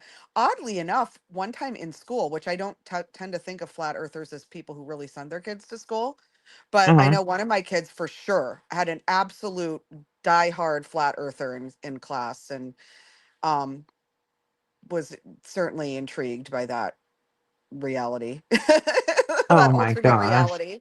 Just kind of like, there's a flat earther in my class. I was like, oh my goodness, they let them go to school. But that was my first God. thought. But also just kind of, Wow. but honestly, really not causing any real harm. I think the teacher kind of shook his head, during the Yeah. lessons, but just sort of, oh, okay, whatever Well, floats your boat, I guess. Columbus survived, you know, his sailing. He just ended up in the wrong country. But he didn't Oh fall off the gosh. edges of the earth or nothing. So, Oh my God. I don't know what people are thinking. It's kind of like Yeah, that one's a weird one. there's That's funny though. got so many things now you see, and I don't know if it's because people get together on the internet and have apophenia or That definitely what's the other doesn't one help. called? Yeah. Yeah, I forget what the other one's called. The other seeing something where it's not there type stuff. Oh, like There's pareidolia? yeah, that pareidolia. There's apophenia. I mean, basically, if you look for patterns, you're going to find them in some way or another. And Yeah. people will do that and think everything's connected, and then that means something that's uh hidden or a conspiracy. But I I don't understand how people go off completely. I mean, What would be the purpose we have a of Sasquatch believer in the chat, so oh, I for love sure. this. I don't want to live in a world without Sasquatch and Sasquatch believers. That's hilarious. It's it's fun. You can always I blame always it on personally Bigfoot. liked the Loch Ness Monster, and apparently a lot of Yes. evangelical fundies love the Loch Ness Monster too, which I did not know until I was older, but I always loved Aw. her. I still love Nessie. Yes. Who doesn't? I know as a kid, that's the one I don't I was know, like, just oh obsessed my with her gosh. when I was a kid. Yeah, Yeah. me too. Yeah, I think I was more into her than Bigfoot, but I have no beef with Bigfoot. I mean, if that's what people want to be into, that's fine. Oh my gosh. So I came across a thing on YouTube or whatever the other day where a guy says he found a body of a Bigfoot. So they show it on camera Oh. and everything. Oh, Mike's here, but just to say real quick. Oh. And of course, when the person asks, has an anthropologist looked at it? And he's all, no, we've had several people look at it though. I mean, come on. Okay. Yeah, it's like the UFO sightings, but they just somehow couldn't get their camera to take the footage right then. Yeah. There. Okay, I'm trying to All bring right. up Well, my. thanks for having Yeah. me. I really appreciated that. That was a lot of fun. Well, thank you for coming on. You guys did a Yeah. great job. Glad the world Thank hasn't you. ended. Yeah. Well, Again. not yet. We still have time, so it could still happen. So be ready, okay? Be ready. But thank you, ladies, so much. And Stacy, you're staying for Mike King, right? Yes. Okay. And Little Texan, you're welcome to stay too if you'd like. Oh, I think she already left. Okay. Okay. Let's bring up Mike King, everybody. Profiling evil. The man, the legend. How are you, Mike King? Hey, how you doing, Tricia? Hi, Stacy. Great. Hi. Now, are you out of the country now? No, I just got home. Okay. Because you're going out of the country. I've been out. I've been a batch of places, but I'm home now, and Friday is actually the 24th of July, which is Statehood Day in Utah. Big day in Utah. Yeah, exactly. I'll be. I think I'm tearing bushes out at my daughter's house, so I think I'll be celebrating. Big party time. Yeah. Big and party. Also, actually, Friday, July 24th. Mm-hmm. Let me just quickly do some math here. 2026 minus 135 years ago, this Friday, my great-great-grandmother was murdered at a town celebration down in the Four Corners area of Utah. And that's the book I wrote called Jane. Well, it's actually called She Knew No Fear. She Knew No Fear, yes. And it's about solving her murder 135 years ago. Crazy. And you were able to solve her murder. We'll see if I make it to heaven, and I'll find out if I was right or wrong. I kind of have a feeling that you're going to be at the front of the line, Mike. It's the rest of us that are going to be in the back. So, hey, but and Stacy, could you get that book from Amazon and link it in chat for everybody? Yeah. Thank you so much. I want to talk to Mike about what's coming up in Australia, because we have a lot of Australia people. Oh. And it is incredible what you're going to be doing. Let me put it up in chat here. Let me grab it. Where'd it go? Where is my email? Hang on. And I would love to go to Australia and watch you do this. This is it's called The Psychology of Cults, a live event, and it is going to be happening in Australia. Let's see. Actually, it'll be November. You're going to Canada, and then December in Australia.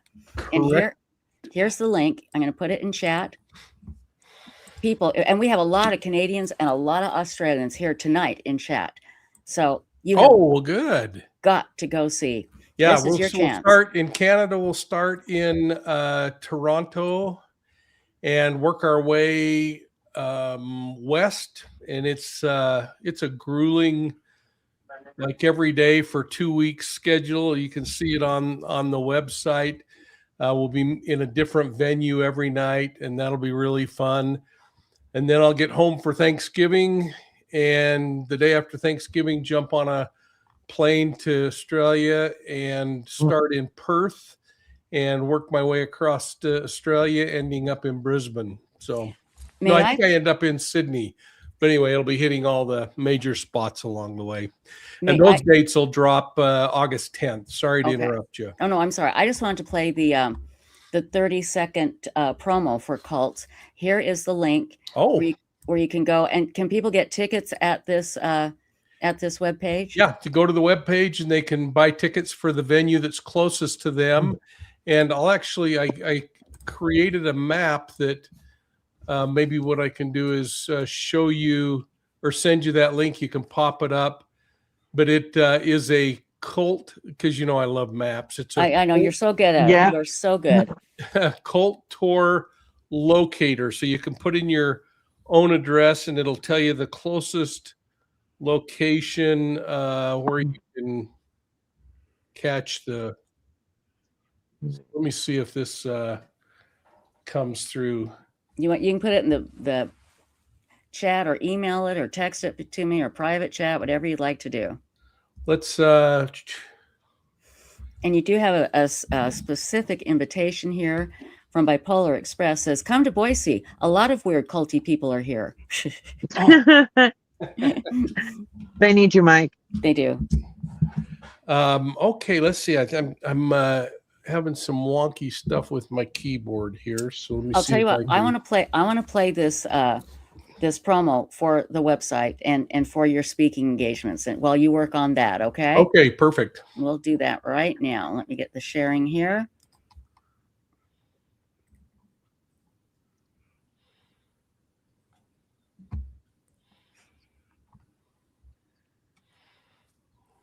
Nexium, Jonestown, Heaven's Gate.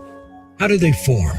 How do they thrive? How do they control their members? Get the real-life stories behind these and more with Psychology of Cults.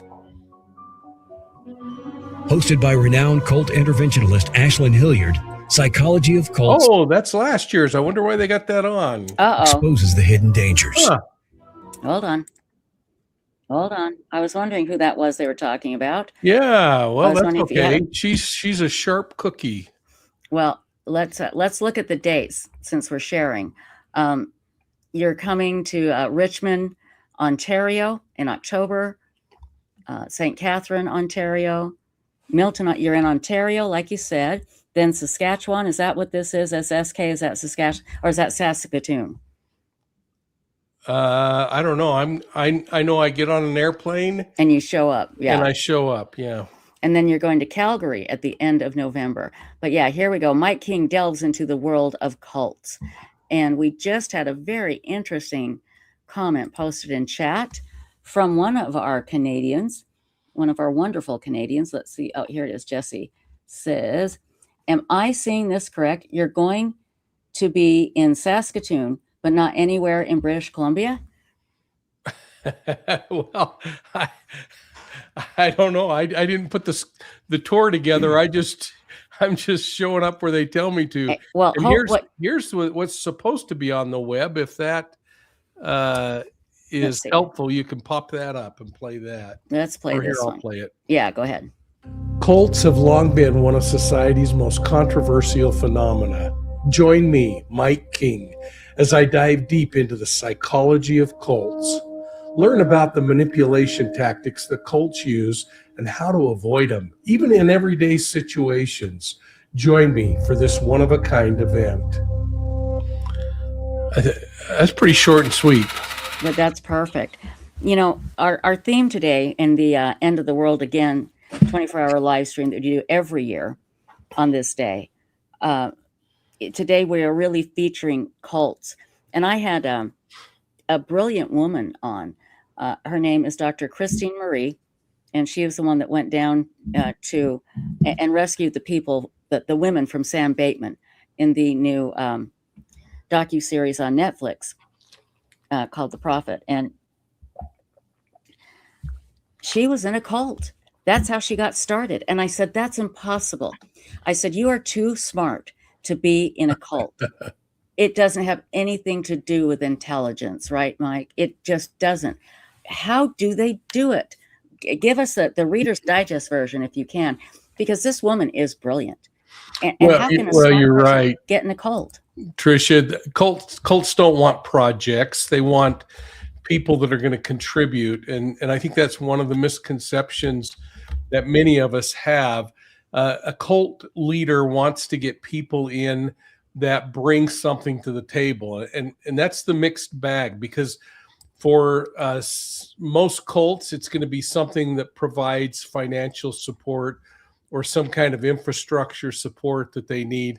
But it also might be that they provide something like there's an attraction, a perversion that's driving the need to recruit certain kinds of people or bring certain types of folks in. Some cults will recruit people because they find that chink in their armor at just the right moment in time.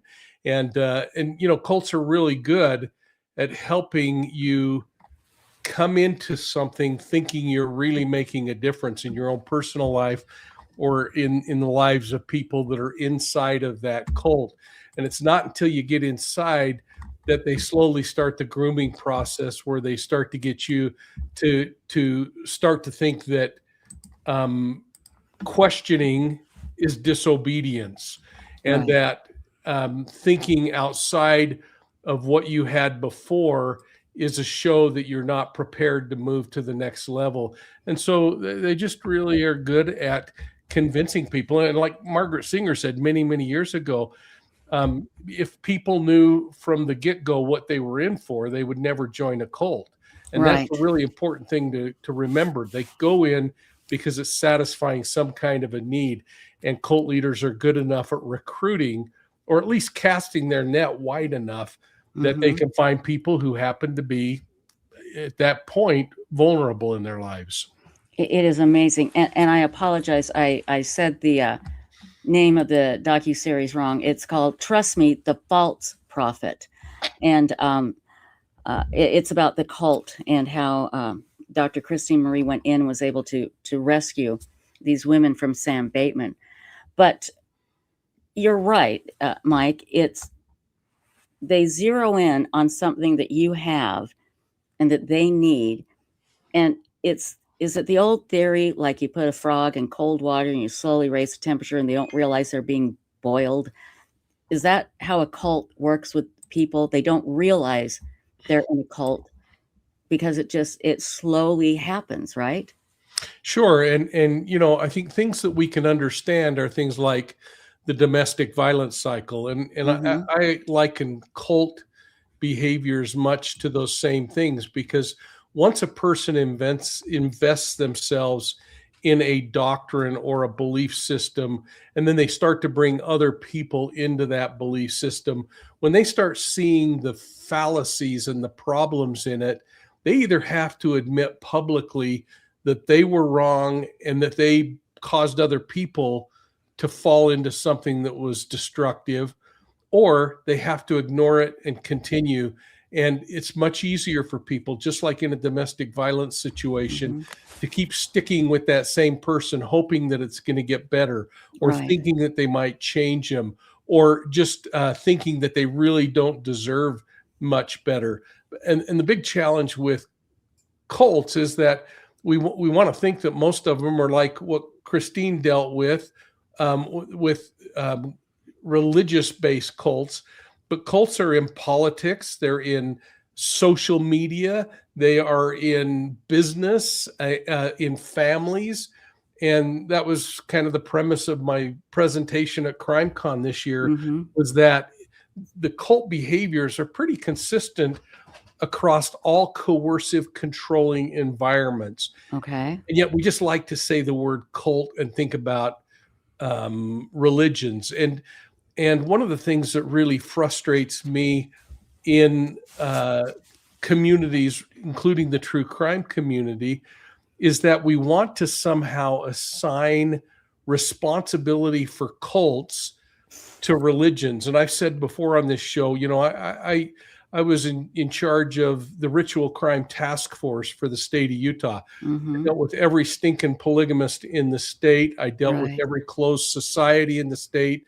And I spent much of my career trying to infiltrate and break down and put those people in prison.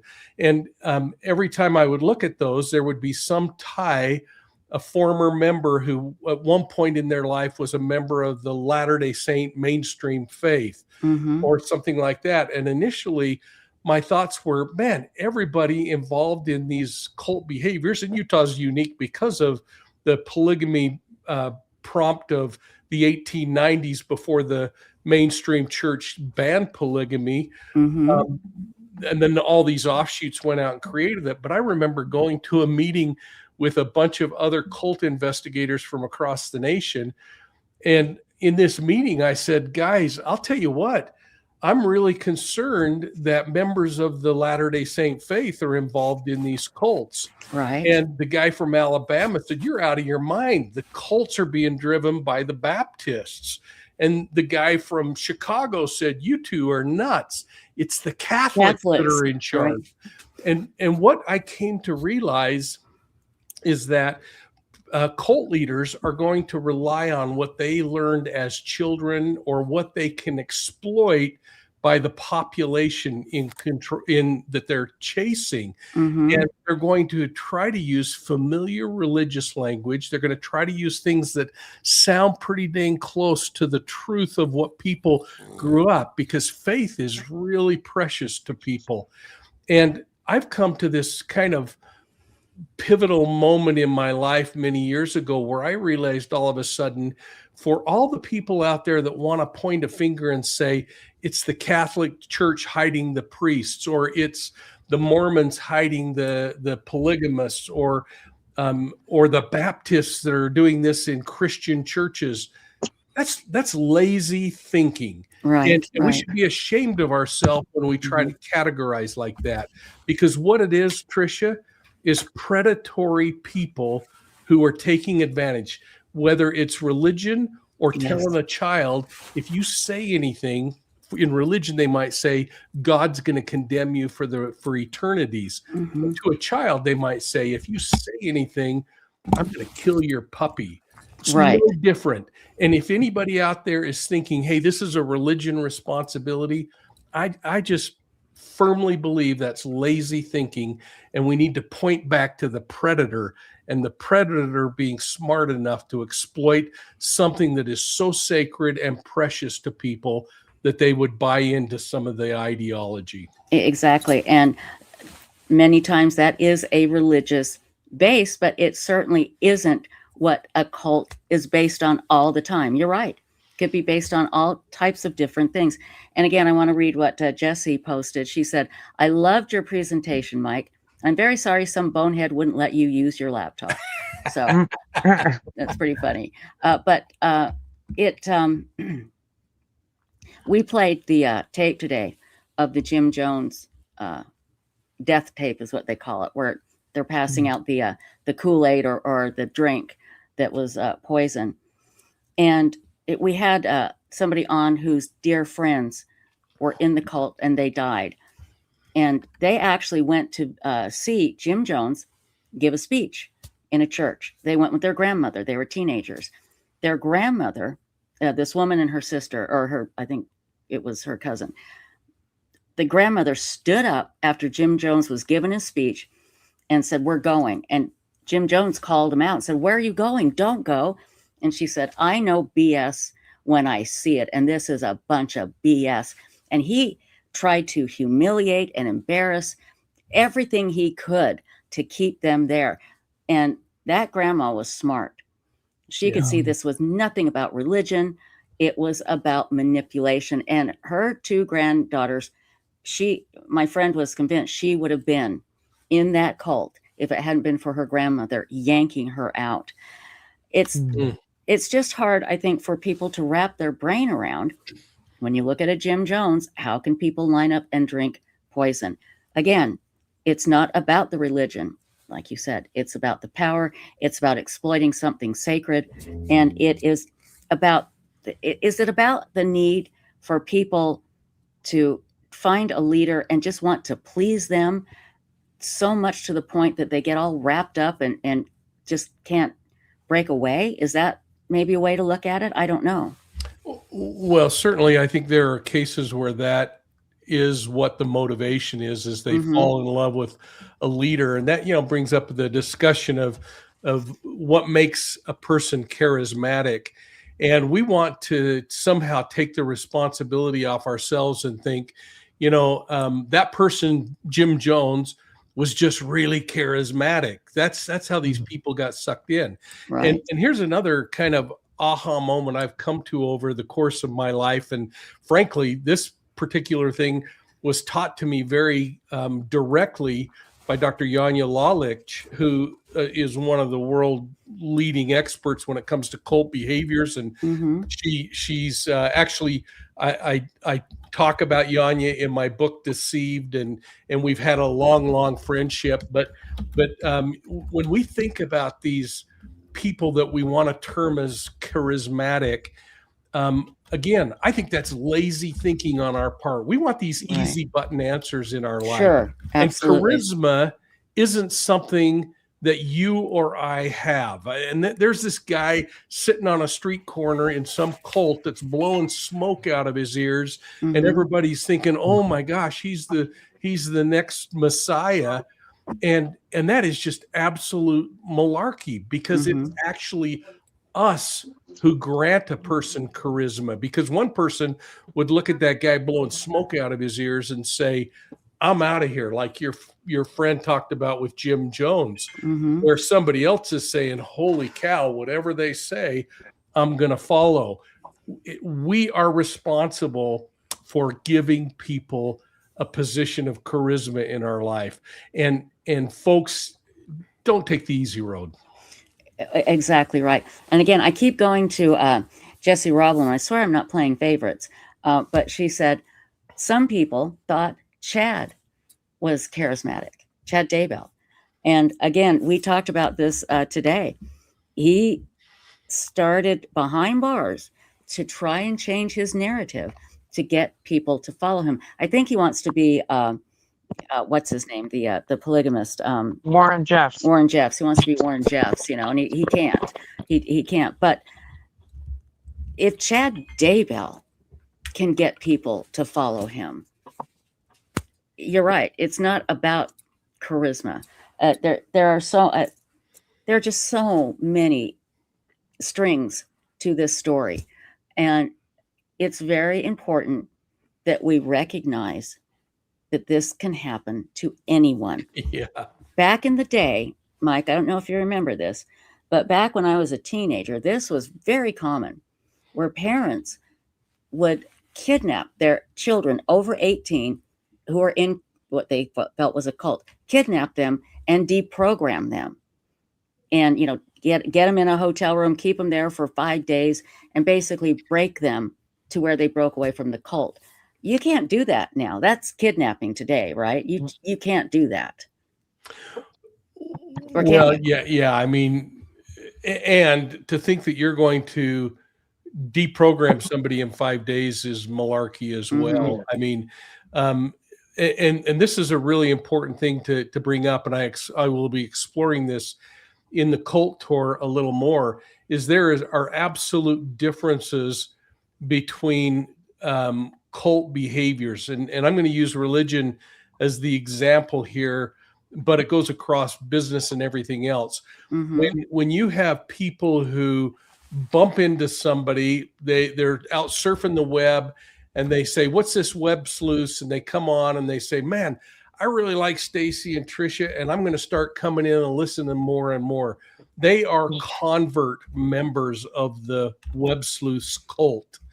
And, I tease all the time that the Dallas Cowboys are a cult, and we just need to focus on destructive cults. But somebody like Jim Jones, he was recruiting, and his members were convert cult members. That means they had lives before Jim Jones. They had marriages, they had families, they had jobs, and they sacrificed that for whatever nirvana he was promising. That is entirely different than the FLDS, who have followed for 35 years. And Christine spoke about that earlier with you. Those are generational cults where children are raised from infancy to believe that Warren Jeffs is their God, their leader, their director, their end all.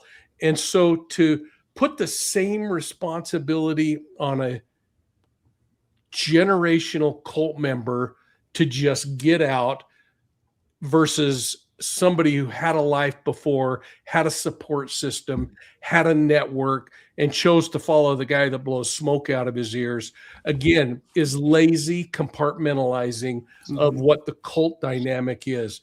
And we just want cults to be easy, but it is such a complex, dynamic challenge.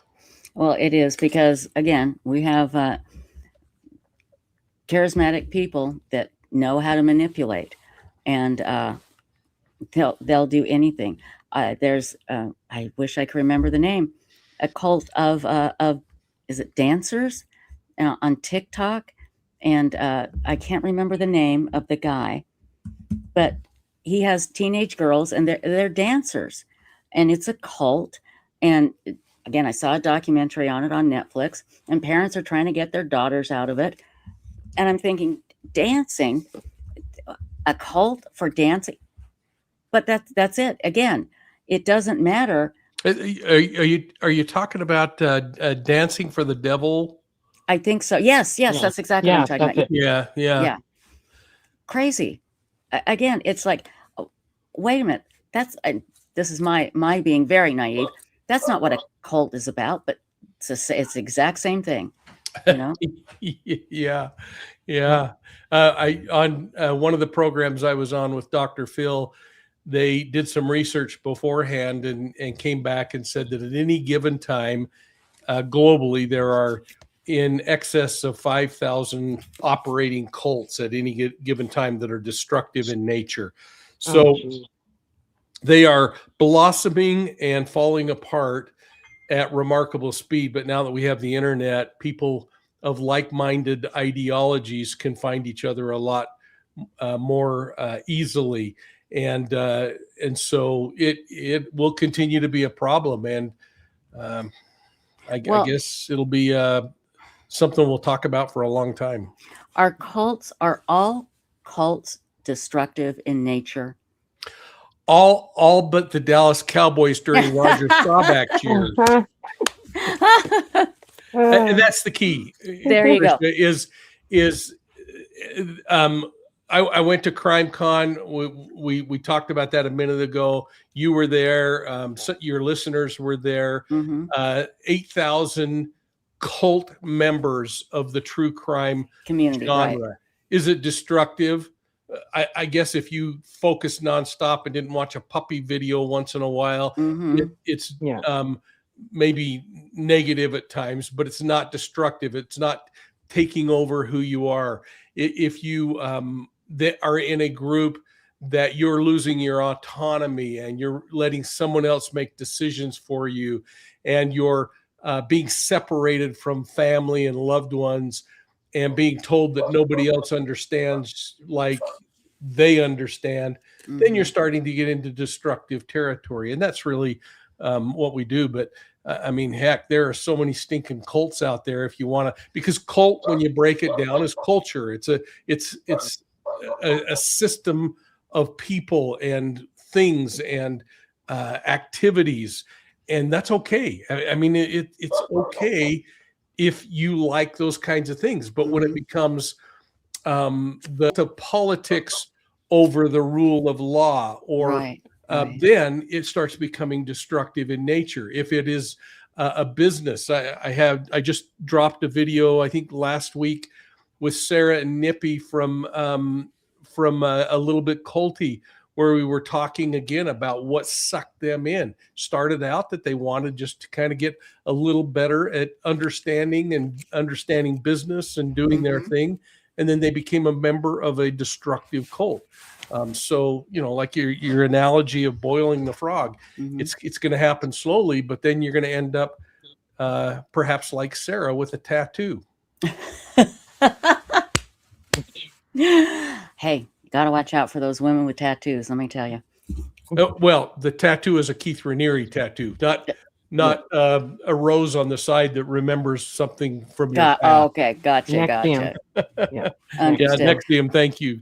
Yeah. So, to me, one of the big red flags, and this is what I have a hard time wrapping my head around, when a person inside a cult can't see it. And that is when the cult separates you from your family and the people that you love. Why can't their brains snap to it and go, wait a minute, this is wrong? They can't. I mean, I may be a naive question, but it drives me crazy when I see that. And I'm like, come on, you've got to see this is bad. Yeah.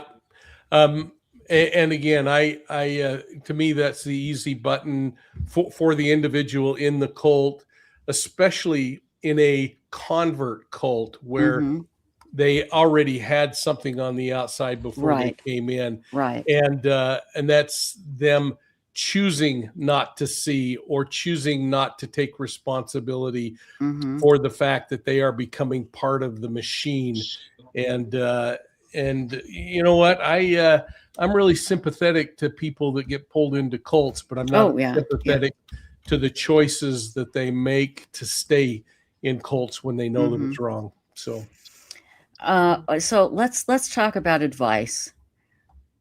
Let's say you're a parent and you are watching your young adult child, start to slowly be sucked into something that perhaps is a cult or is a dangerous group. What can you do? How can you step in and help? Yeah, it is a very tender situation, because depending on if they're a child and you still have control mechanisms over that child, there are things that you can do to limit that contact that they might have. You can do things with devices, and parents oftentimes refuse to be parents. And I was lucky enough to grow up in a home where there was no democracy, because Dad was in charge, right? Yeah, folks were in charge, and if you stepped out of line, there were causation and responsibilities to choices that you made. So when you start dealing with adults who are out on their own and they step away, rather than saying what can they do to save them, I would say what you shouldn't do is tell them that the cult is wrong or what you see is wrong, but continue to be a voice and a place where they can come and talk through things. Continue to try to give them other options to consider, things to read. Can I explore that with you? Things like that. But get involved a little.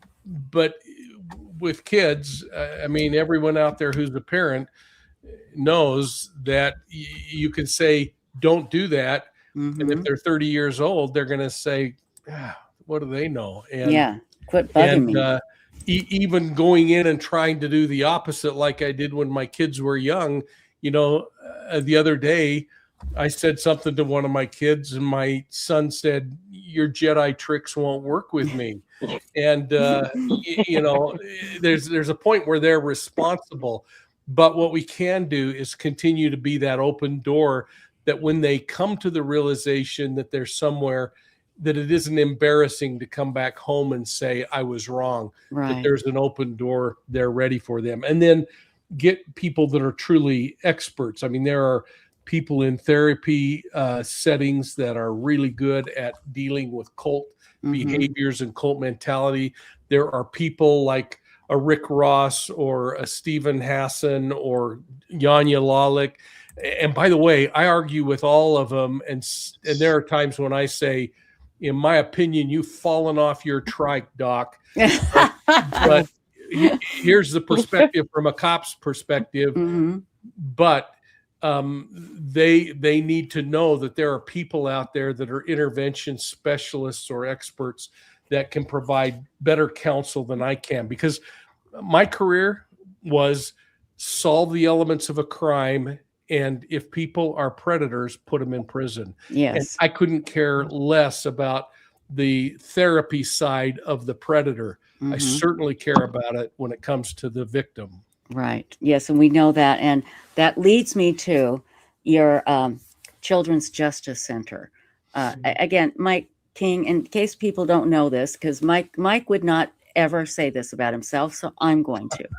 Mike King, is one of these people, we know some of them, they get up every day and they say, what good can I do in the world today? And Mike, you are a huge part of the Children's Justice Center. Now that is complete, right? Yeah, it's done. And I'll see if I can find a little video of it. But yes, please. Yeah, it's done, and we continue proceeds that we get from the book Deceived. We put toward children advocacy issues, and we started a new criminal justice scholarship at Weber State University that we're pushing proceeds to. And folks that have listened to the new podcast Gardens of Evil, yes, that has, it just exploded, and we've been able to push some really needed funds to places that hopefully they help. In fact, let me put the link up to Gardens of Evil, and this is about the Zion Society cult, and this is the group that you literally went in and rescued the children.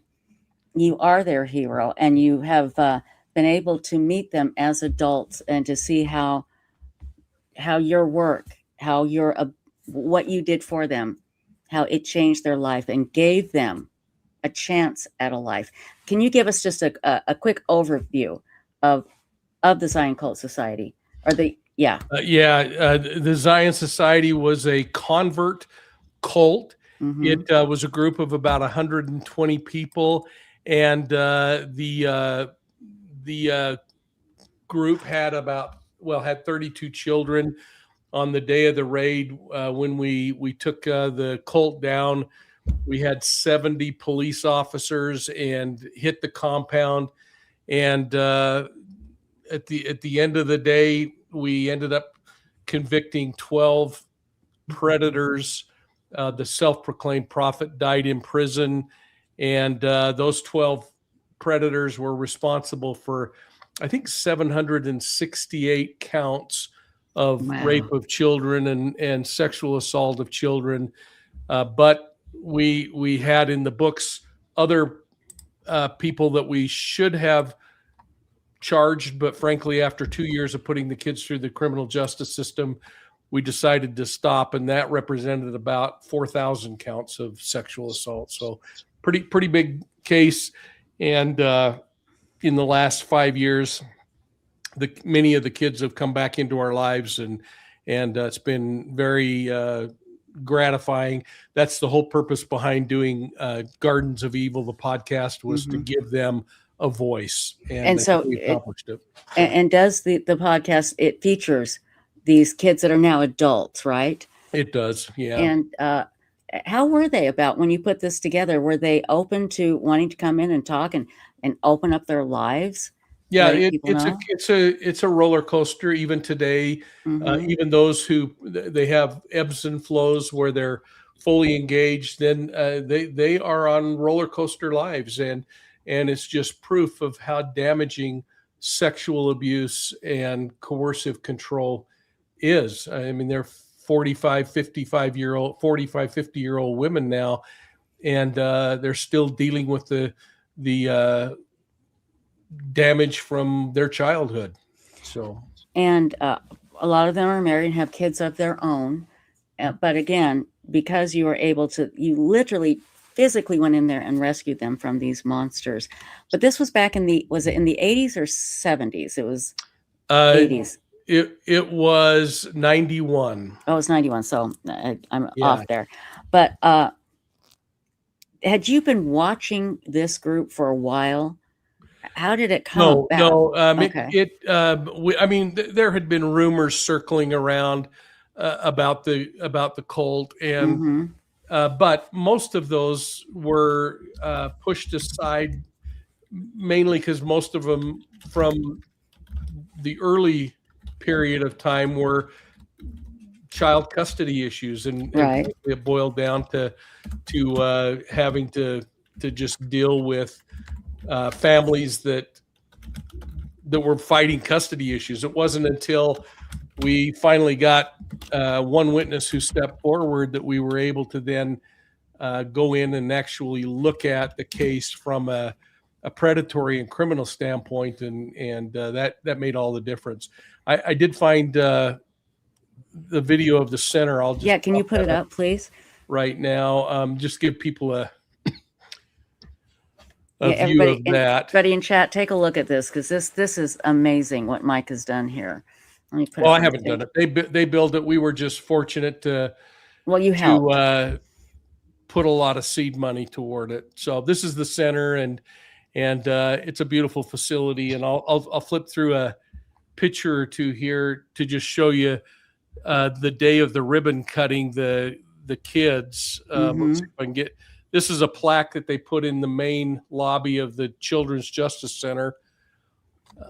So that was really gratifying to see the kids acknowledged. They were actually the first children through the second Children's Advocacy Center in the United States.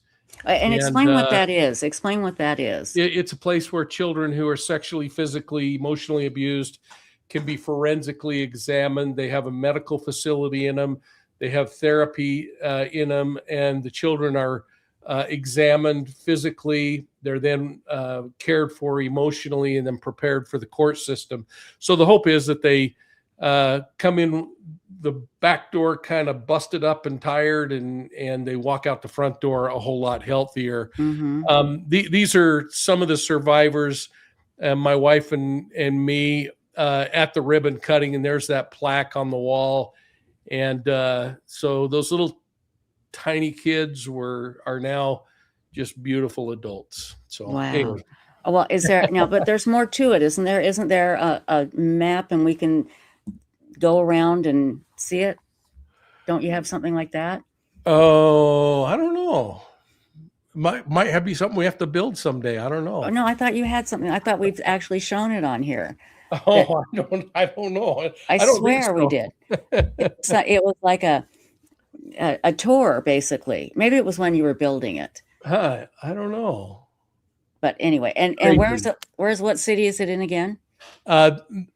There are a number of justice centers in Utah. There are over 1,000 across the United States now, and this one is in Ogden, so 30 miles north of Salt Lake City. Right, because back in the day, you'd have little kids. They come into a cold police station. Yeah, nothing, not a teddy bear, not a comfortable chair, and that must have been really hard, very difficult to get. Yeah, it's pretty remarkable. And if you listen to if anyone chooses to listen to the podcast, and I don't know, Stacy, maybe you can find a link to Garden. Oh, I've been putting the link. I've been putting the link up in chat while we've been talking. Okay, about well, in that the last couple of episodes, we actually go to the ribbon cutting because at the ribbon cutting, they had two of the survivors of the Zion Society cult speak, which was really neat to see those kids be able to share what it meant for them to have the center built as well. So,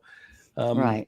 So it's you'll just people you'll be shocked when you hear what those kids endured, and yet how resiliently bumpy their life is.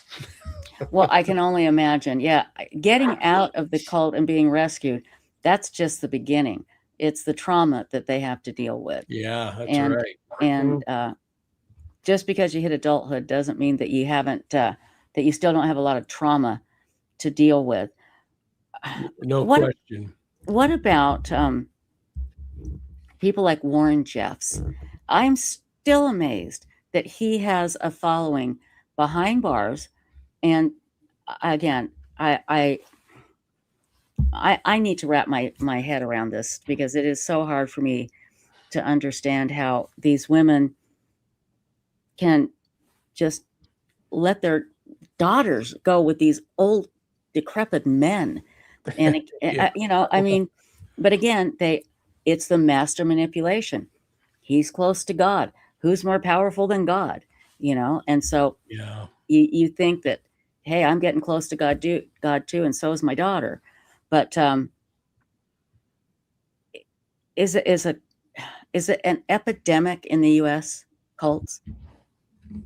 Oh, I don't. I think they've always been here. I think it's much easier to find like-minded people that will follow an ideology.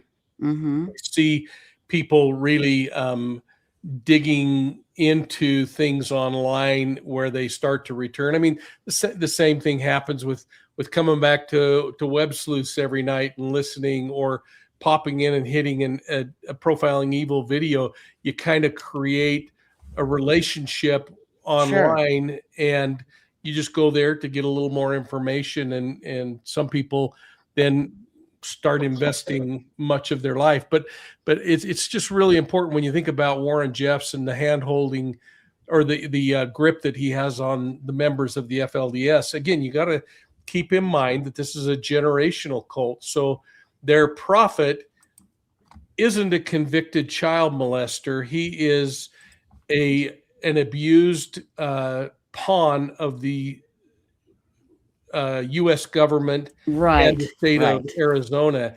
And rather than looking at him as a sexual predator, they look at him as a martyr. And so while many people have left the FLDS, and you saw Warren Jeffs go through a process where he got on and he over the prison camera system. We got the recording of him saying, "I'm a fallen prophet." He quickly recovered from that and got his senses about him, and now is fully in charge and sending out revelation from the prison that people continue to follow. And now, instead of I'm a predator in prison, I'm a prophet in exile, and your worthiness is now being tested more than ever. And so for the faithful, especially for those who have committed their life to bringing other people in, bringing children in, you either have to admit, I'm an idiot and I followed this whacknoid, or I got to keep going in this direction. And for those that are old, simply saying, hey, I'm out. They have no property that they own. They have no resources to go out and live. Most of them don't have birth certificates. Most don't have documents to go out and work. And so asking them to just simply walk away is much different than asking the person who goes to Jonestown because Jim Jones blew a little smoke out his right ear. Exactly. And SP Mama 444 says, Mike's Children's Center and Caleb House are the only child trafficking organizations I support, giving kids lives for their whole lives. I think that you meant for their whole lives. So yeah. That's nice. That is very nice. Again, Mike, you are somebody that we admire a great deal. We could, it's true. And you're so humble. We could talk to you for hours and hours. And again, we occasionally will talk about Chad Daybell because I personally worry that I have no idea why I do, but I do, that his children, especially his daughter, still believe him, which means there are other people that believe him. There's just that little seed that might be planted in people. I really want to make sure that nobody ever gets fooled by this monster again. I feel bad for his kids. Last we know of, and that was years ago, they all believed that he had been framed by Lori and her brother Alex. And imagine losing your mother and then losing your father to a system, and you either have to accept and admit that your father killed your mother or that it was all conspiratory. And I don't blame the kids at all for the direction they take. And I'm not going to judge them. Oh, absolutely. I agree. Like you, I would just caution anybody that reads his goofy letters or tries to follow him that be cautious of the choices you're making. Yeah, exactly. And he was able to find Lori, who was, off her rocker anyway. And it's like, it was gasoline on gasoline when those two met. But hold on one second. I just want to check to see if we have any messages here. Hold on just a second. Anyway, we don't, so that's good. Okay. We've been putting in chat the link to your podcast, and Mike, that podcast like shot to number. I just tell everybody it's number one all over the universe. That may not be quite true, but it actually did go to number one worldwide, which is pretty remarkable. I just, you know what, honest to God, I just assumed it did, and I was telling everybody it did. Great, and that doesn't surprise me. Does not surprise me at all. Your debut was amazing with that podcast, and it's still going strong. Are you doing like one episode a week, once a month, or what are you doing? Oh no, it was a 10 episode podcast. Oh, so it's run, and now it's just in the cloud. Just as people talk about it, it just kind of keeps chunking away, and folks, it doesn't cost you a dime to listen, but I actually get revenue from it, and that revenue is going to child advocacy and this scholarship. So check it out. Like I said, listen to it. We've been putting the link in chat a lot.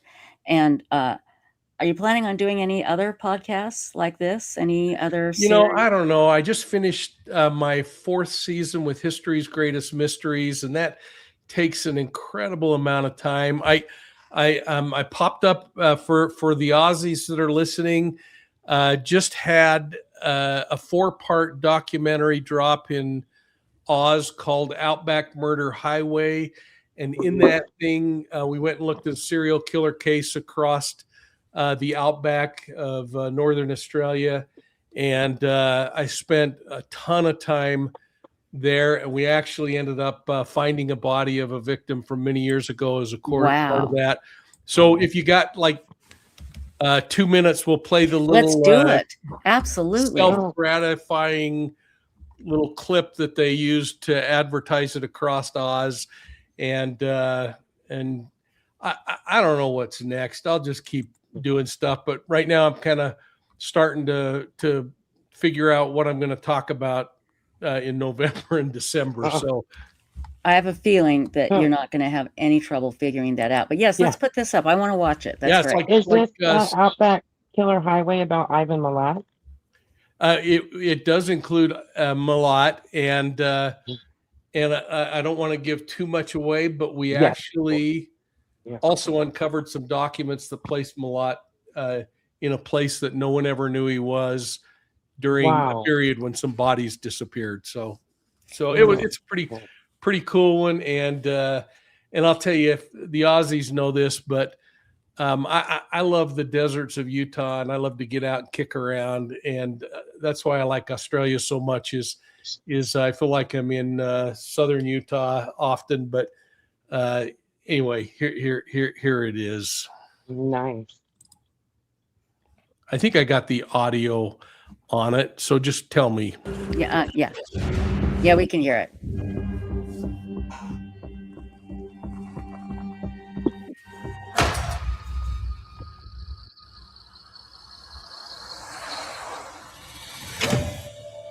My name is Mike King, and I spent a career investigating serial predators. Much of that time was spent looking at and interviewing serial killers who worked along some of the most terrible highways and stretches of roadway in the world. Geography is actually the silent witness that too often is forgotten by law enforcement. It's the thing that tells us, why does a predator, for instance, select a certain location? When I got out here on the Flinders Highway, I also wanted to go to where Robin was murdered and where her body was recovered. I spent hours just sitting and listening to the sounds, watching the direction that the creek was flowing. And every single morning I went out to a different location as we've been shooting the documentary, and I tried to be there and just be still and listen to the sounds as the sun rose. And I really believe it's when you do things like that you really start to feel the heartbeat of a location. And as you try to somehow advocate for the people who have died in this case, it gives you a sense of the environment that they were facing. There you go. self-gratifying, but it was great. It was great. But now we can't watch it here in the U.S. Only our friends in Australia. Yeah, right now, but it'll hit YouTube, I'm sure, pretty soon at some point, and it's done really well. If you got this terrible itch, another documentary I did with ABC over there is called Hunting Mr. Cruel. Oh yeah, we featured that one night when you were on. Oh, you did? Good. Yeah. I can't remember, but yeah. That's one that's just ended up with millions and millions of views. And they've never caught Mr. Cruel, right? No, but as short as 2 weeks ago, I got a letter or an email from someone who says they know who Mr. Cruel is. No. So we just pushed that to the folks in New South Wales. We'll let them solve their murder cases. Oh my God. Wouldn't that be amazing if after all these years, an email sent to Mike King breaks the case wide open? Yeah. You know what? Can you, because it's so fascinating, and we'll find it, put the link in chat. Can you give us just a little rundown of this case of Mr. Cruel, and for the people that don't know it? Well, the Aussies are the masters at coming up with cool names for criminals. Mm-hmm. And Mr. Cruel was a predator who killed a number of people throughout the Melbourne area. And what we did in the documentary is we went in and mapped out the movement of, we had recordings from earlier. We mapped out the movement of air traffic during that time. And yeah, right there in Melbourne. Mm-hmm. And we put together a pretty compelling story. So we'll see what happens. Well, and this guy was, he was cruel. That was his whole thing. Yeah, he was a horrible killer. Oh, and just awful.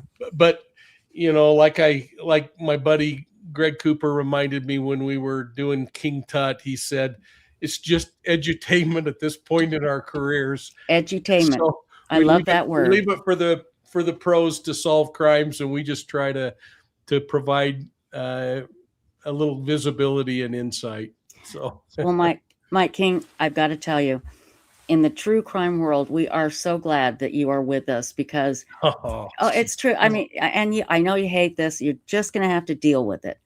You are so kind and you're fun. But what you do is you deal with facts, and you don't deal with drama and all that crap out there. And we appreciate you so much. You can't imagine. We're going to put all the links that we've talked about here in the description underneath this video. So that's nice. Everybody will be able to click on everything. And there is a formula to this. If you use and stick only to facts, your subscriber base is only going to grow at small incremental movement.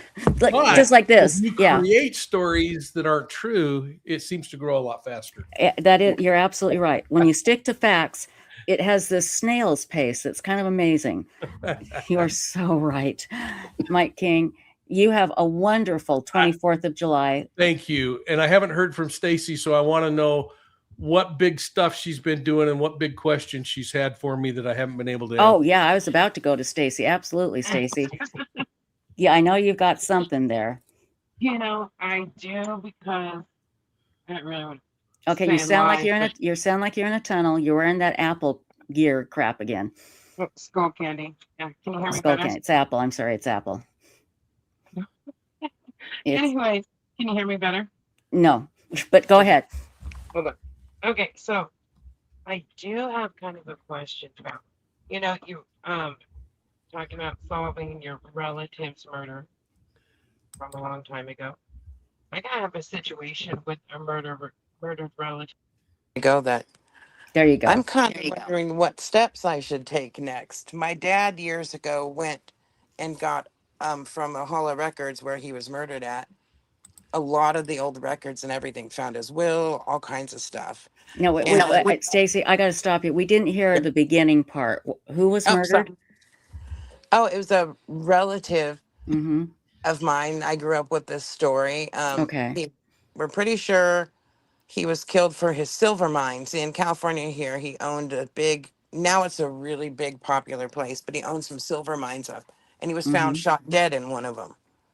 Okay. And it'd just be interesting kind of for Mike to know what I should do next, but I'd have to, tell him a little more. Stacy, I remember we kind of emailed back and forth about this about 4 or 5 months ago. And the thing that I've always found is something that I was taught as a young profiler and investigator was that go back and start at ground zero. And you don't have the benefit of going back and interviewing most of the people. You may never officially solve something, but you might solve it in your own mind by going back and looking at old journals and looking at things that were happening in the community at the time. Go and kind of vicariously roll in the dust. In that Australian clip, I talked about it, and that's true. I would get up before sunrise and go to the next murder scene, and I would just go out and sit, and I would listen to, and the Outback's pretty rough country, but I would just go out and sit and listen to the animals and listen to the noises and listen to the frequency of vehicles going by. And all of that started to help me to kind of vicariously step back in time and roll in the dirt a little bit and understand things. And you likely will never be able to officially resolve it, but you may be able to answer the questions in your own mind. And when you do, man, write a story up so your family has it. That's a great idea, actually. Yes. You know what? My father, when he started looking into this, because there were lawyers that came to the family, well, the lawyers disappeared. My great uncles before were paid off to go away. But my father sat his mother down and her brother and recorded them on tape, the whole story. That's great. Just listen to that. Yes. Yeah. That is, I'd love to follow up on that and write a story and then come and report to us what you found. I think that'd be fascinating. It'd be really fun. Absolutely. Just the rumor of who killed them is real scandalous. So, that's scary. There you go. You got it. You got it, Stacy. You just got to put it together. Mike King, I want you to have a wonderful 24th of July. I will be there with my Utah family and friends in spirit. I remember the 24th, big deal with everybody, the 24th of July parade and everything. And you'll be pulling weeds, did you say, or something big like that? Yeah. Which is a lot better than going to the parade in 99-degree weather. Oh, God, no kidding.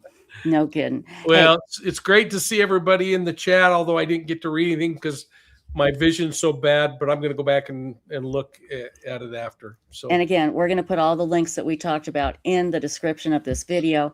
Mike King, thank you for everything you do. And thank you for being so gracious. This was a last minute thing, and I appreciate you always making time for us. You are so good to us. You're the best. Thanks, Mike. Thanks, everybody. Bye. Bye-bye. Thank you. Okay, guys, I got to do something here real quick. Mike said I thought he said he had a map of the Children's Justice Center. And he kind of joked around and said, no. Well, I'm looking in the private chat, and I think he sent me the map. Yeah, I got it earlier. Well, then why wouldn't he play it? He's being kooky. Wait, let me see. Hold on, let's see. Here it is. I think he sent it to you to play it or something. That's what I was asking I didn't know he had put it in the private chat. So here, I'm just going to, what I'm going to do is I'm going to share the screen and I'll put it in the description here. But I just want to show you what it looks like. I didn't know he'd put it in the private chat. So I'm like, did I mishear him? Did I not understand? And then I thought, oh God, maybe it's because I'm so tired. I haven't had any sleep. It's been 24 hours. I thought maybe I'm just being kooky, wacky, nutty. So I didn't want to do anything, but here it is right here. And so you can go in, bigger and bigger, and you can put cult tour location. All kinds of fun stuff here. So let me, I'll put this in chat, and then I'll also put it in the description. But I thought he also said that he had a map of the Children's Justice Center. Did you get that? Was I losing my mind? Don't answer that question literally. Okay. I don't know. I thought that's what he said. Anyway, let me put this in chat right now, and we will. This is the cult map where you can go and find the cults in your area. So hang on. Let me get this here. I have to remember when he comes on. Oh, Mike says the map is for the speaking tour across Canada and Australia, not the children's Okay. justice. That's what that is. Okay, here we go. See, you're Here's the going map. crazy. There. Yeah, see, I am losing my mind. Okay. Sorry. Okay, that's for the speaking. Great. Fantastic. Yeah, and please, everybody, you get a chance to see Mike King speak. You got to take it. You've got to take it. Come to Cali. I know. Come to Dallas. Okay, here's the thing. Thank you very much. The Real Magnet says, Trisha, please don't forget the Dave letter. We won't. We're going to play it. I'm going to read it to you right now. But Aspen Connor is in chat. And is Aspen going to come on and talk about what he's doing, what's going on? I don't know. Let me check my text. Okay. Because he's in chat right now. And he's doing something really cool, he said. Let me ask him. So, thank you, Mike, for the profiling. That map is for, again, I am so loopy from no sleep. We've been up almost 24 hours. I did get like 3 hours, no, maybe 2 hours sleep last night. I don't know. So let's see. Where's Aspen Connor? I swear I just saw him. He was, and I just texted him. Okay. So because he's doing something really cool. But again, everybody, if you're in Australia, and I know we have a lot of Aussies listening, you have got to go see Mike King speak. And if you're in Canada, got to go see him speak. And that's what that link was the map to see him go and talk about cults. I think it's so important. And he's right. Cults aren't about religion. It's just religion is being used as a way for somebody to control. Exactly. So, but it doesn't need to be religious to be a cult. And they are so dangerous. So dangerous. Okay. Now, we do still have the tinfoil hat contest. Tell you what we're going to do.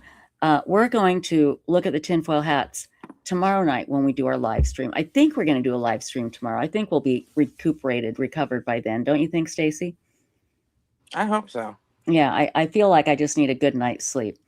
So, and that way I can organize the tinfoil hats a lot better. But we'll show some tonight at the end of the 24-hour end of the world again live stream, and as we play out Old Bat in a cowboy hat.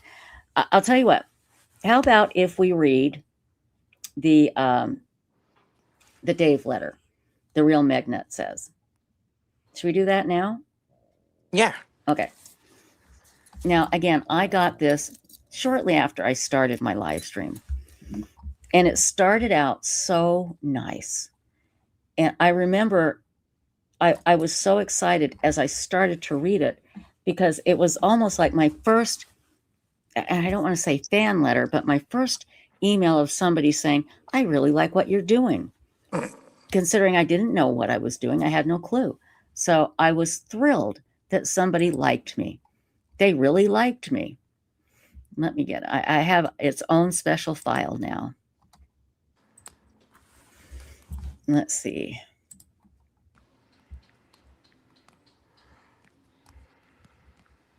Hold on here. Where is it?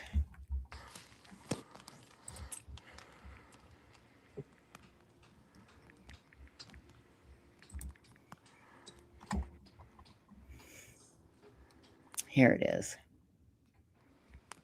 Okay, 1, 2, 3, 4. Okay. Here we go.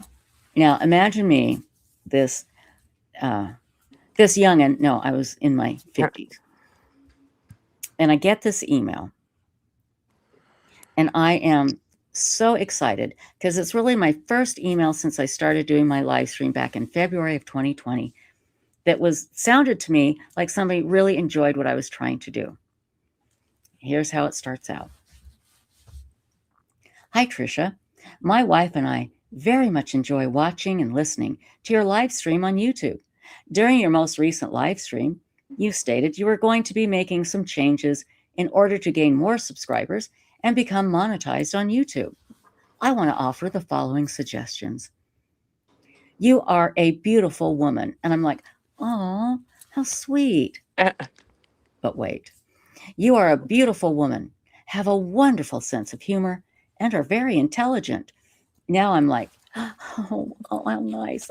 Somebody likes me. And then it starts. You do, however, need to pull yourself together. You need a haircut, trim those ends, and or put your hair up. I'm sorry to say, but it looks horrible on camera. Number 2, you need to start dressing more professionally. The denim jacket and scarf around your neck have got to go. That's in capital letters. They make you look like a bag lady. I don't think anyone expects you to dress as if you're going out for a night on the town, but the bag lady look makes you look frumpy. Number 3, all those blankets on your sofa makes it look like you're living in a dump. I know you have to be a messy person, slob. You basically say so different times on your live stream. Get your house in order. 4, I know you must spend a lot of time online. Take some time for yourself. Only live stream once a day. Now, at this time, I was live streaming twice, sometimes 3 times a day, because I was trying to get the views and, just working my behind off. Anyway, only live stream once a day, preferably in the evening when people are home early, when people are home from work. Let's see. 10 p.m. Eastern is far too late. 9 p.m. Eastern is far more reasonable. Absolutely, positively, stop playing the poor act. I don't care how much money you make, but my wife and I can tell every single time you are begging for money. I have to hand it to you. You're very subtle about it, but it's still there. Well, either I'm begging or I'm not. Which is it? Sorry. Now, by now, I'm almost in tears. I'm thinking, I just want to move.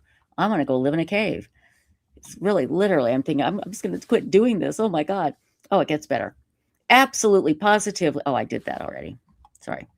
Either shit or get off the pot in regards to moving to Texas. It's not that difficult to find a place to live. If you are such good friends with the person you are moving closer to, why can't she put you up as your landlord until you get a place to live? Nah, not buying your claim that you can't find a place to live. Stop it. 7, get one of your mods to run your social media account. Stop being such a damn baby about it. It's not that difficult. Oh my God. Now, I really wasn't crying. I was really laughing because it is so mean that it's funny. And then Dave goes back to being nice, Dave. You have great content, but until you pull yourself together, other creators are not going to invite you onto their live streams. I mean, you're a damn mess. Get it together, Tricia. He's yelling. This is, in caps, all caps. Then nice again. People love you, but you just can't seem to get out of your own way. Stay off the damn internet so much and get your house in order. Sincerely, Dave. Oh God, you guys, I got to tell you, that letter absolutely makes me laugh. I practically got it memorized. You're a damn mess. You're a slob. What? And I start to argue with the letter every time. It's like, well, it costs a lot of money to move to Texas, so that's why I couldn't move because I didn't have the money. It's like it seems like he's the one with the issues. What the hell? And then some of us have speculated that it's really a female, so we call it Davina, because they Davina, yes. mentioned her hair, her split ends. What dude does that? I'm just No, saying. dude, Yeah. absolutely not. Yeah, Yeah. get a haircut. Yeah. You look horrible. I'm like, I know. Oh my God. But it started out so nice.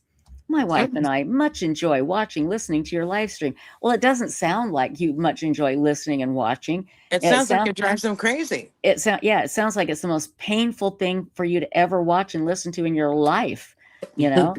Oh God, that just absolutely killed me.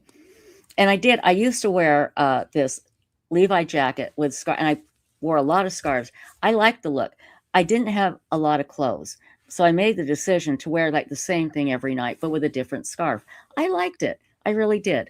And then eventually I started getting different clothing. And then when I lost a lot of weight is when I got some nicer clothes. So, and that's what I have now. But again, it wasn't like I was able to go on a diet and exercise like you normally should. It's because I'm on Manjaro because I had diabetes too, and it just was a miracle drug.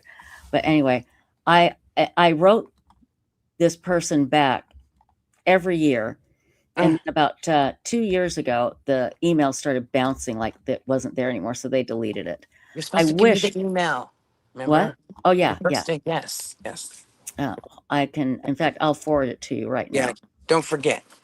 I want to see that. I'm going to forward it to you right now.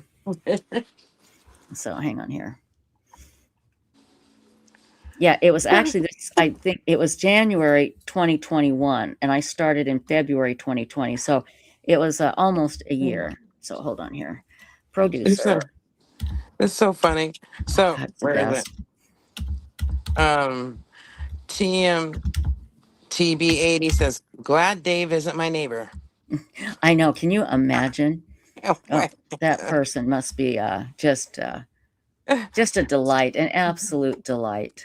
Brooke Rose says, "Trisha can't sew. It's not her fault, Dave." Yeah, exactly. Come on. Give me a break. Didn't you know I had called Scotland Yard to get my 3-year-old son a costume? That's how, because I couldn't sew one. That's how desperate I was. You know what? Every year when I do these live streams, I reveal way too much because I get tired and loopy, you know? Yeah, you need to stop that. Look, this is funny. Truth Be Told says, "Is Dave a motivational speaker now? Or living in a van down by the river?" Oh my God. Again, it was just so mean. It was so mean. It was funny, you know? And these capital letters just yelling at me. So, too funny. I remember that night. You read that. Who was it? I Hate Morning said they remember that too. Yeah, that was crazy. It was. And a lot of people got really angry at him. And I wasn't mad. I wasn't mad. I thought it was now when I very first read it to myself, it hurt, and then I started to laugh because it was so mean. You know, it wasn't one of these, here, let me give you some advice. You know, this color looks good on you. Why don't you try your hair this way? You know, the lighting looks weird. Try this. There was no good advice there. It was just get your act together. You're a piece of crap. You're lazy. You're a slob. You're terrible. You know, and we enjoy listening to your show. So, oh my gosh, that was so funny. Yeah, Wendy Wobbles, it is funny. So it's become a tradition to read the Dave letter on our 24-hour live stream. So the real Megnet asks, "Does Dave work for Hallmark?" Oh my God, I so want to know who that is. Come on, I know this. This person knows me. That they came up with this letter. They wanted to say these things to me, but couldn't do it. And so they came up with this persona. Come on, reveal yourself and tell us. I'll tell you how we can tell it's you. Tell us the email address. You'll know it. Just tell us what it is, and if we match it, we'll know it's you. So anyway, let's see here. I really do think that it could be a female, you know, married to a woman. They mentioned their wife, and you know, either that or that section was from his wife. Maybe she told them to say that. And that could be. That absolutely could be. And I do remember this. Peekaboo. Remember Peekaboo Cockatiel? She now goes by Peekaboo One Eye. Yeah. And this is true. I was so angry that someone treated you this way, so I bought you the queen robe. Remember, I wore the queen robe, and we Yes. had Flock You Fridays, and I Yep. wore the queen robe with the crown. Yeah. Yeah, that Fuck was you, from Dave.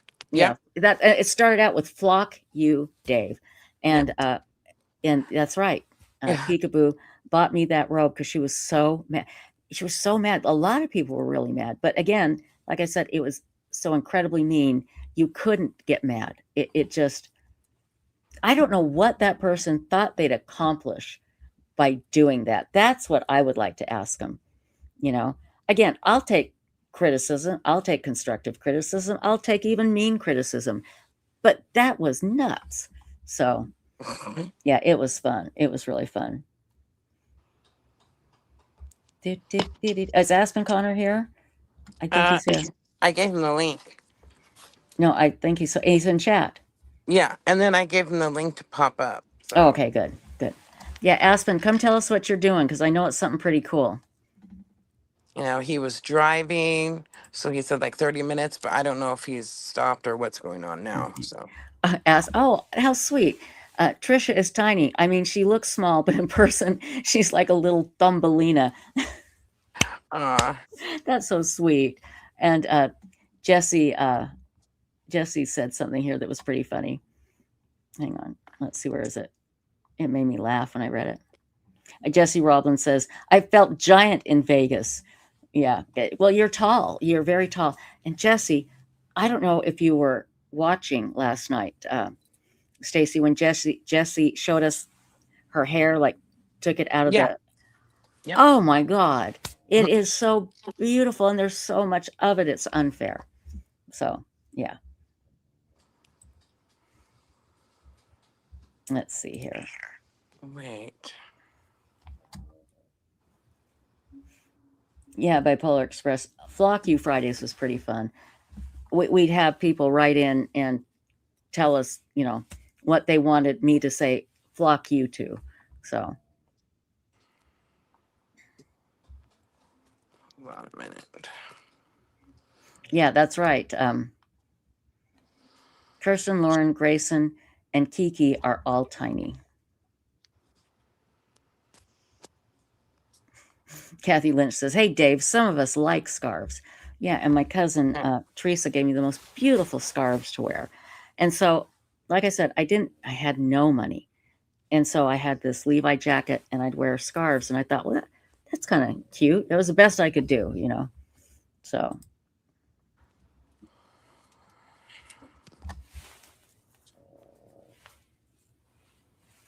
Okay.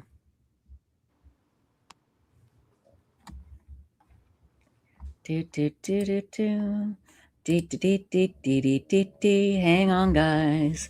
Hang on. You see that, Stace? Wait, I gotta go look. Hold on. Yeah, go to the chat on YouTube, please. Okay. Okay. And I need to do something here. I want to get a quick picture of something, because I have not seen this in what you call it, StreamYard. I don't know what this is, so let me just take a quick picture. Hang on. I can't take a screenshot of it. Maybe I can. Hang on.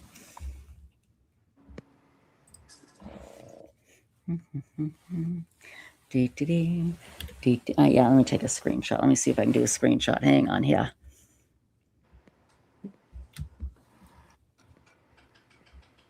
Where is it?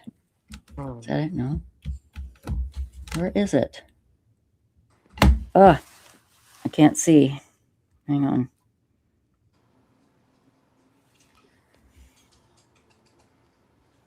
Okay.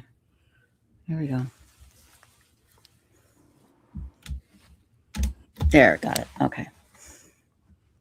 Man Magoo, hi. Says, it was me. I just joined and didn't know what I did, but it was me. I knew it. I knew Mad Magoo was Dave. I knew it. Thank you, Mad. You gave me some good advice there. And it's good to see you. Oh, Jesse Rome says, I meant Trisha, Lauren, Grayson, and Kiki are so tiny. Yeah, I didn't know who that other person was, so I just said their name. I thought maybe it's someone I hadn't met yet. So let's see here. Mm-hmm. So I don't know if the other mods have noticed this or not, but it seems like today, unless any things weren't removed, there were comments I'd go to look for and they were gone. And typically, in YouTube, if somebody removes a comment, it stays there till the live stream's over. You just click on it to see the Just hidden you can view message. it, right? But today, nothing. I can't see nothing. Yeah, there's some really weird stuff going on YouTube today. And hang on, I got to check something here. Let me see. I don't know what it is. Yeah, I think one of the mods took care of it. Did you see it by chance? I think I do. Well, it's you can also see it in StreamYard because That's you what can't. I'm looking at StreamYard. You can't. And what's weird is you can't remove it in StreamYard, and that's never happened before. I don't know what it is. So.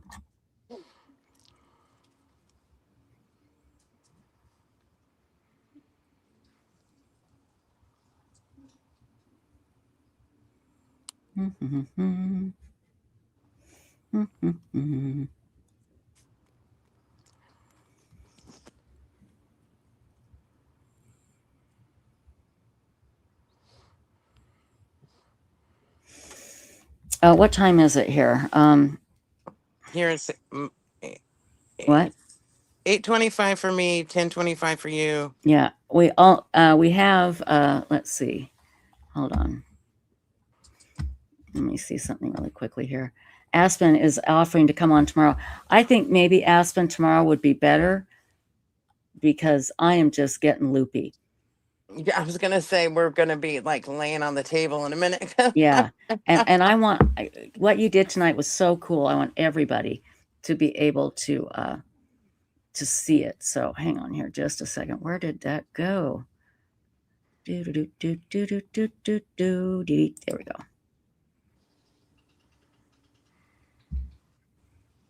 Yeah, why don't you plan on coming tomorrow, my dear? Okay.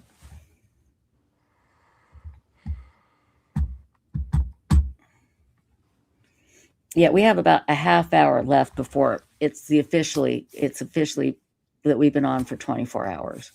Yeah. So. Yeah. Did anybody find the comment on YouTube? Did any mods remove a comment from just a few minutes ago by chance? Yeah. Yes, unfortunately, it read like wine, but you can just rewind it. I just read it like 10 minutes ago,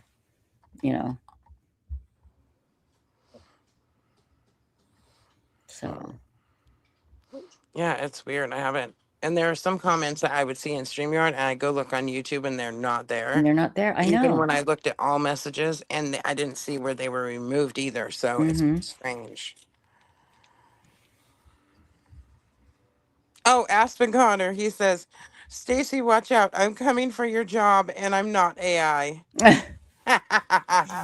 That's right, Stacy. That's right, AI. Watch out. Aspen Connor, the human, is on the way.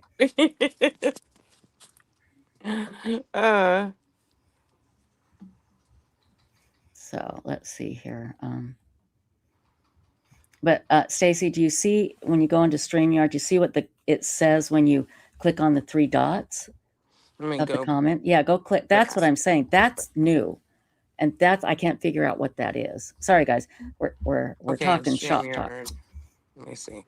So I don't have the dots, but I just push on the message, and then it has options underneath it. It starts out this comment. Do you see that? Mine just says comment, I guess. I don't want to read the whole thing. Yeah. But I'm gonna copy and paste it here real quick. Yeah. Because, yeah, something is going on. I don't know what this means. It's weird. It's very strange. So hang on.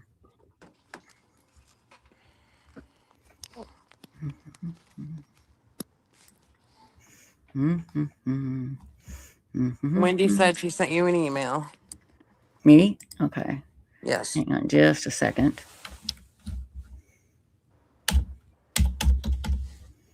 Oh yeah, my eyes are starting to, burn. Yeah. I can tell now they're feeling fuzzy and Absolutely. burning. Ugh. Yeah, But yeah. none of the mods saw anything. So Okay, so that comment is coming from somewhere weird. And I have to go back and look. Oh, wait a minute. Here, Stacey, I'll send you what it says. Okay, so you can look at it while I do something else really quickly. Hang on. Yeah, I did screenshot it. But no, let me show you. Oh, okay. I'm sending this to your email, okay? Okay. Okay. Here is what I have an idea of where it might have came from. So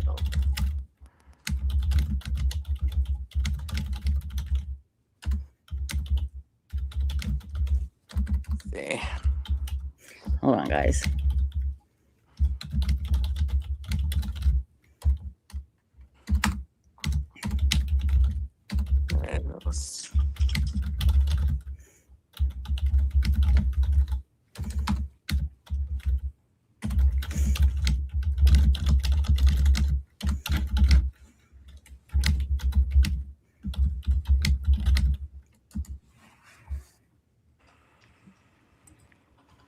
Okay, there. You should get it.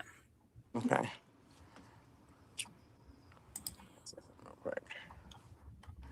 Thing. Oh, yep. I found it. I know where it's coming from. Okay. It's not being posted in our chat. Oh, okay. Yep. That's why. Okay. Yeah. I just thought of that as you're talking because we're LinkedIn right now. So. And so what we need to do is get rid of that.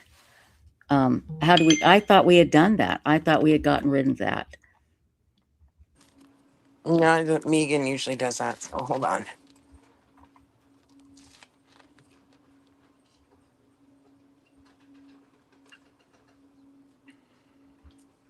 So you want me to remove it?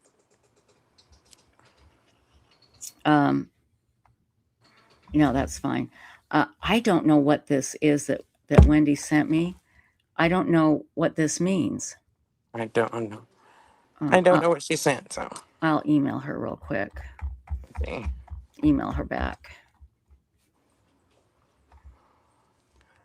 Let me see. Oh, God, thank you so much.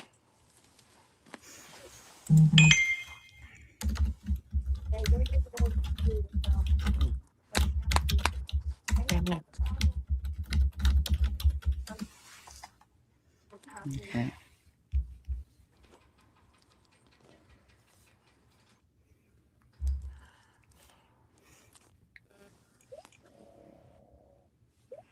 Hang on just a second here.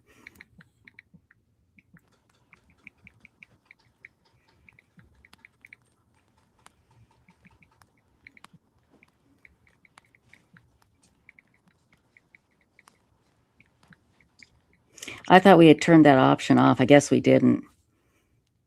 Oh no, it's a different. The option isn't that. It's the people you know can do it.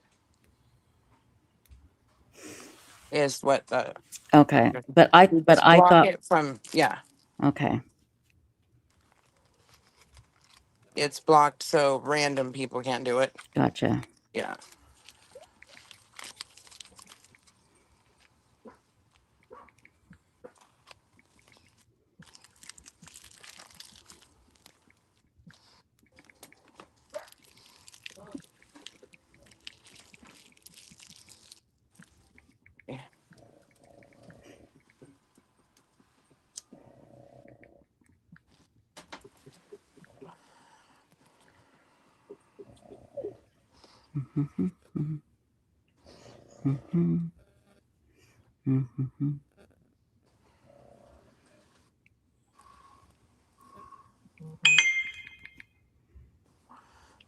What?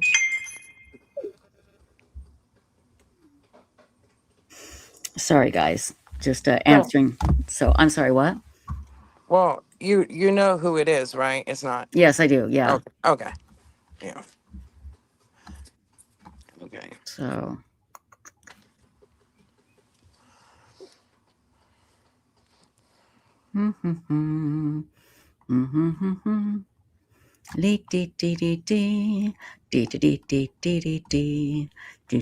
Okay, so here's what we're going to do tomorrow.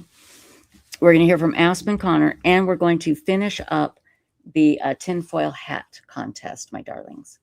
Okay, because we're just getting kind of loopy here. We're just about 20 minutes away from the 24-hour live stream happening. So we have 20 more minutes to see if the end of the world actually happens again.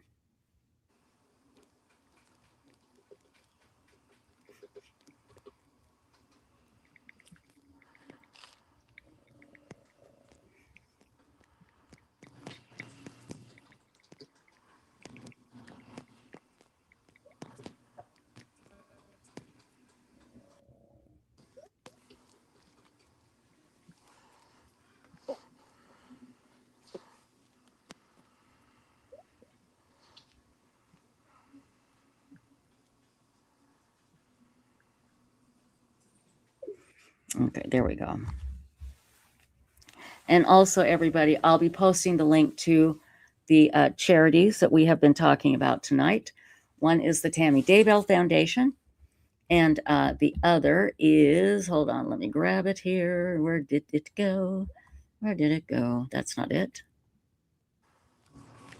Also, the Wounded Warrior Project and Dr. Christine Marie's charity. And now where the heck did that go? Just a minute. Yeah, this makes me crazy when all this stuff disappears. Hang on. Okay. Yes. We might have somebody pop on for a minute that just wants to thank everybody. Is that Aspen? Yeah. Okay. Let's put Aspen up on stage. Everybody, put your hands together for Aspen Connor. Oh, there. Whoops. There he is. Hey, everyone. I only want to take up 2 seconds, but I just wanted to say thank you for everyone paying so much attention last night.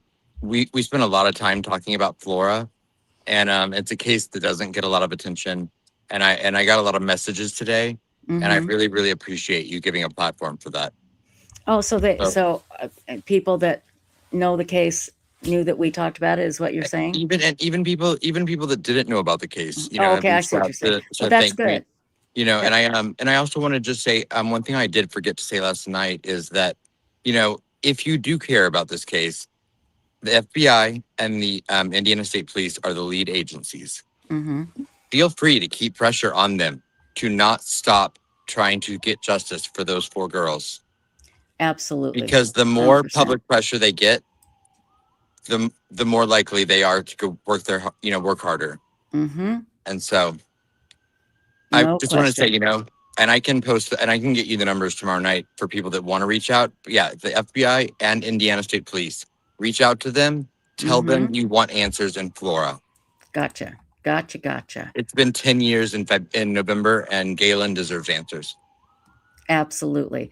And I've got a bunch of links from last night that I put in the in an email, so I can put it under the video tonight. So And I will I'll get going because the police are coming for me now. They are. So I gotta go. I gotta run. So hurry and get the hell out. They finally caught up to me, and I so Go I've got to hide. go. Go hide. Thank you. And thank you, Aspen. Thank you for everything you do. You are such a caring, loving person. We are very lucky that you're in our life. And thank you for helping last night. I'm the lucky one. But again, I stand by every word I wrote in that letter to you. Thank you, Dave. Thank you. Okay. Good night, ladies. We'll see you. Bye-bye. Okay, let's see here. That's funny. He is too funny. Gosh darn it. I lost the link. Hold on. There it is. Okay. The charities that we have put up tonight that we would like you to donate to if you can are the Tammy Daybell Foundation. That has been created by the Douglas family, her family, to raise money to buy books for kids, for libraries, to get little kids interested in reading. Also, Voices for Dignity, and that is Dr. Christine Marie's charity. And their mission is to dignify those affected by human trafficking, public humiliation, and stigmatization. Good Lord. Stigmatization. There we go. I will say it. Stigmatization, by helping them to heal, reclaim their voice, and flourish. And so if you could donate to that, or the Wounded Warrior Project, and I'm going to put all of those links in both videos, okay, because we're going to have two videos. We're going to have the first half of the End of the World Again broadcast, and then we'll have this half, the second half of the End of the World broadcast. I'll put those links in the video description immediately, and then I'm going to, tomorrow night, I'll put the rest of the links in, because I'm about to just go pull up and collapse. So my voice is going. Let's see here. Hold on. I've got to check one thing.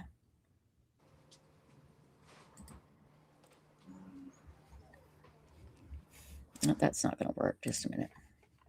Just a minute. There it is. Okay, let me check something really quickly here. I'll be right back, my darlings. Right back, right back. Got to run into the YouTube studio.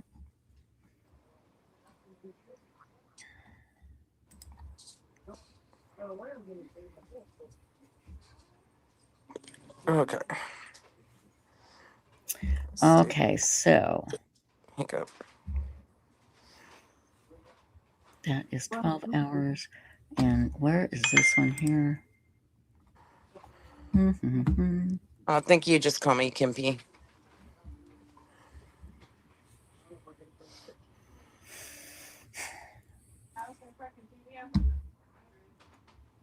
I don't know what happened, but didn't we start broadcasting last night at 11:50 p.m. Eastern, right? Yeah. Okay, so that would be 10:50 p.m. my time, right? Yeah. Central. Well, when I add up the two live streams, I'm like 45 minutes short of 24 hours. You know what? I can't think about it tonight. I can't. I just can't. I will think about it tomorrow. Yeah. So let's see here.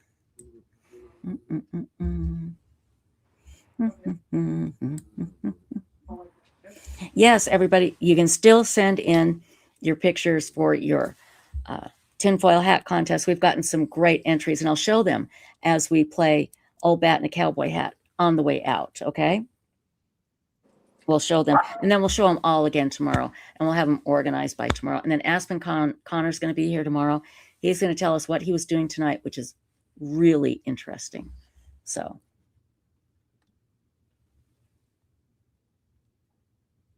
yeah, I agree. That was very cool of Peekaboo to remember that. That was a long. I still have that robe, by the way. So.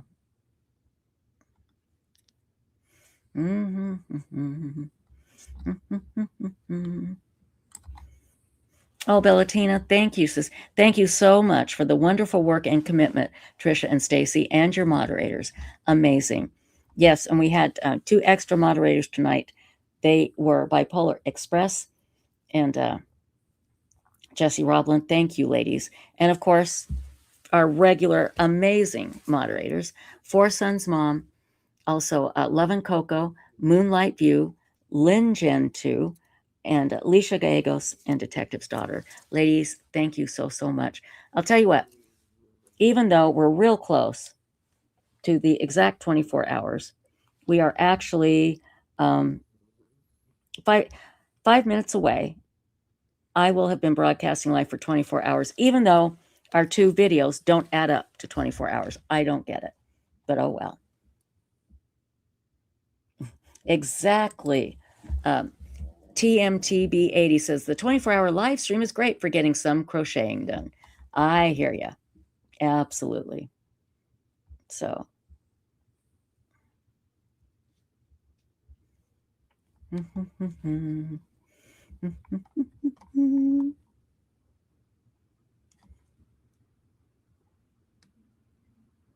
Yes, Porter, I will send you the tinfoil hat stuff so you can organize it, and I do really appreciate it.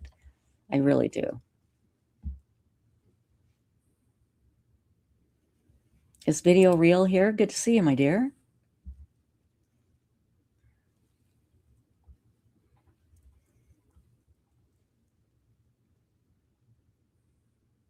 And guys, I probably won't send anything tonight. The only thing I'm going to do for sure is post the link to the charities.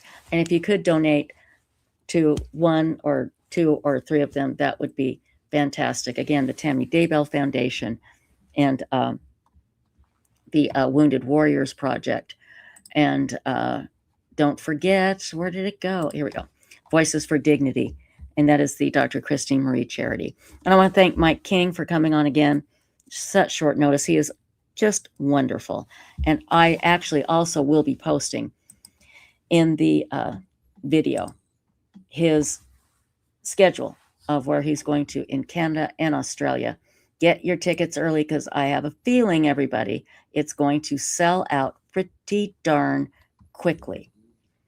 He literally is famous all over the world. He is that famous. And he comes on our live stream. That is the coolest thing ever. So, okay. Stacy, is that it, my darling? Stacy? Yes, Okay. it is. Thank you. Thank you. And I'll tell you what I'm going to do. I'm going to show you some of the tinfoil hats as we play it out. Again, another edition. I can't believe it's done. Can you, Stacy? No, I can't. It's went by so fast. It did. And the year got here so fast.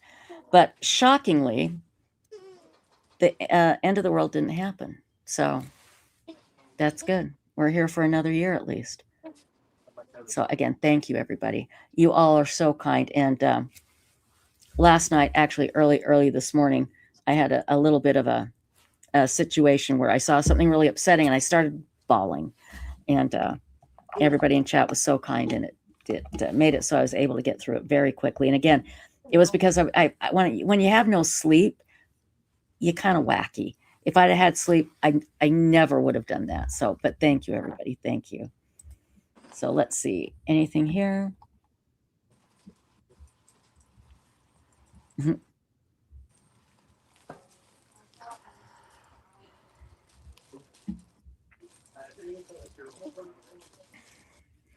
Mitz Blankenship says, is Stacy a real person?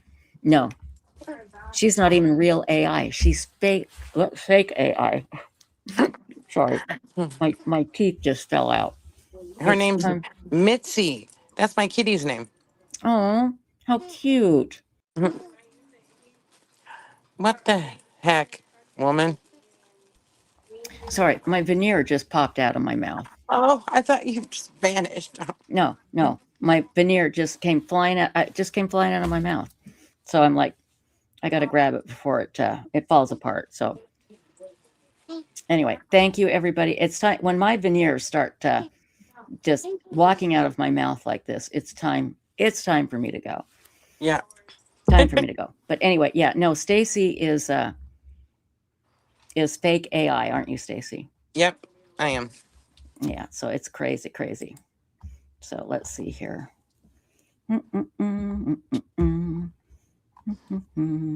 Yes, Porter, we made it. Yay, we made it. Okay, we're gonna put some pictures up here of the tinfoil hat. So we're gonna play Old Bat in a Cowboy Hat, and we're gonna be back here. Here it goes. I'm gonna say it. We're coming back tomorrow night at 10:30 Eastern on Websleuths YouTube Live.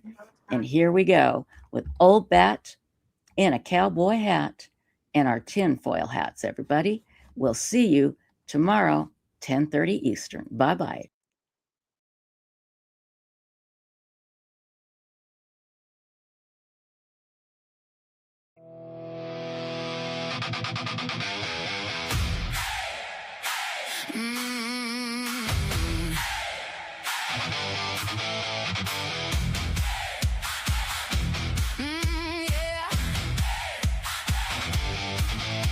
She's an old bat in a cowboy hat, reading case files on a cellular phone. Coffee stain maps on the kitchen table, red string on an evidence board shown. Screens glow blue in a bifocal glare, bookmark tabs like a secret armory, whispering dates like a spell to herself. I know who you are, you won't outrun me. Websleuths in the dead of night, turning every rumor into black and white, digging through the dirt till the truth bites back. Click, clack, click, clack. All bad in a cowboy hat, riding through the forums like a desert track, chasing down the lies till the truth comes back. No rest, no slack, she's coming through the wires, better watch your back.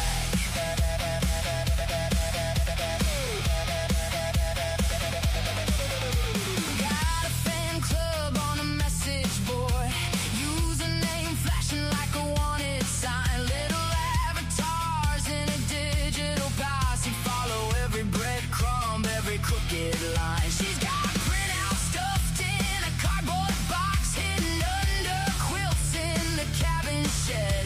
Grins when the news plays a breaking story. I solved that puzzle 3 months ahead. Oh yeah. Websleuths in the dead of night, turning every rumor into black and white, digging through the dirt till the truth bites back. Click, clack, click, clack. All bad in a cowboy hat, riding through the forums like a desert track, chasing down the lies till the truth comes back. No rest, no slack, she's coming through the wires, better watch your back.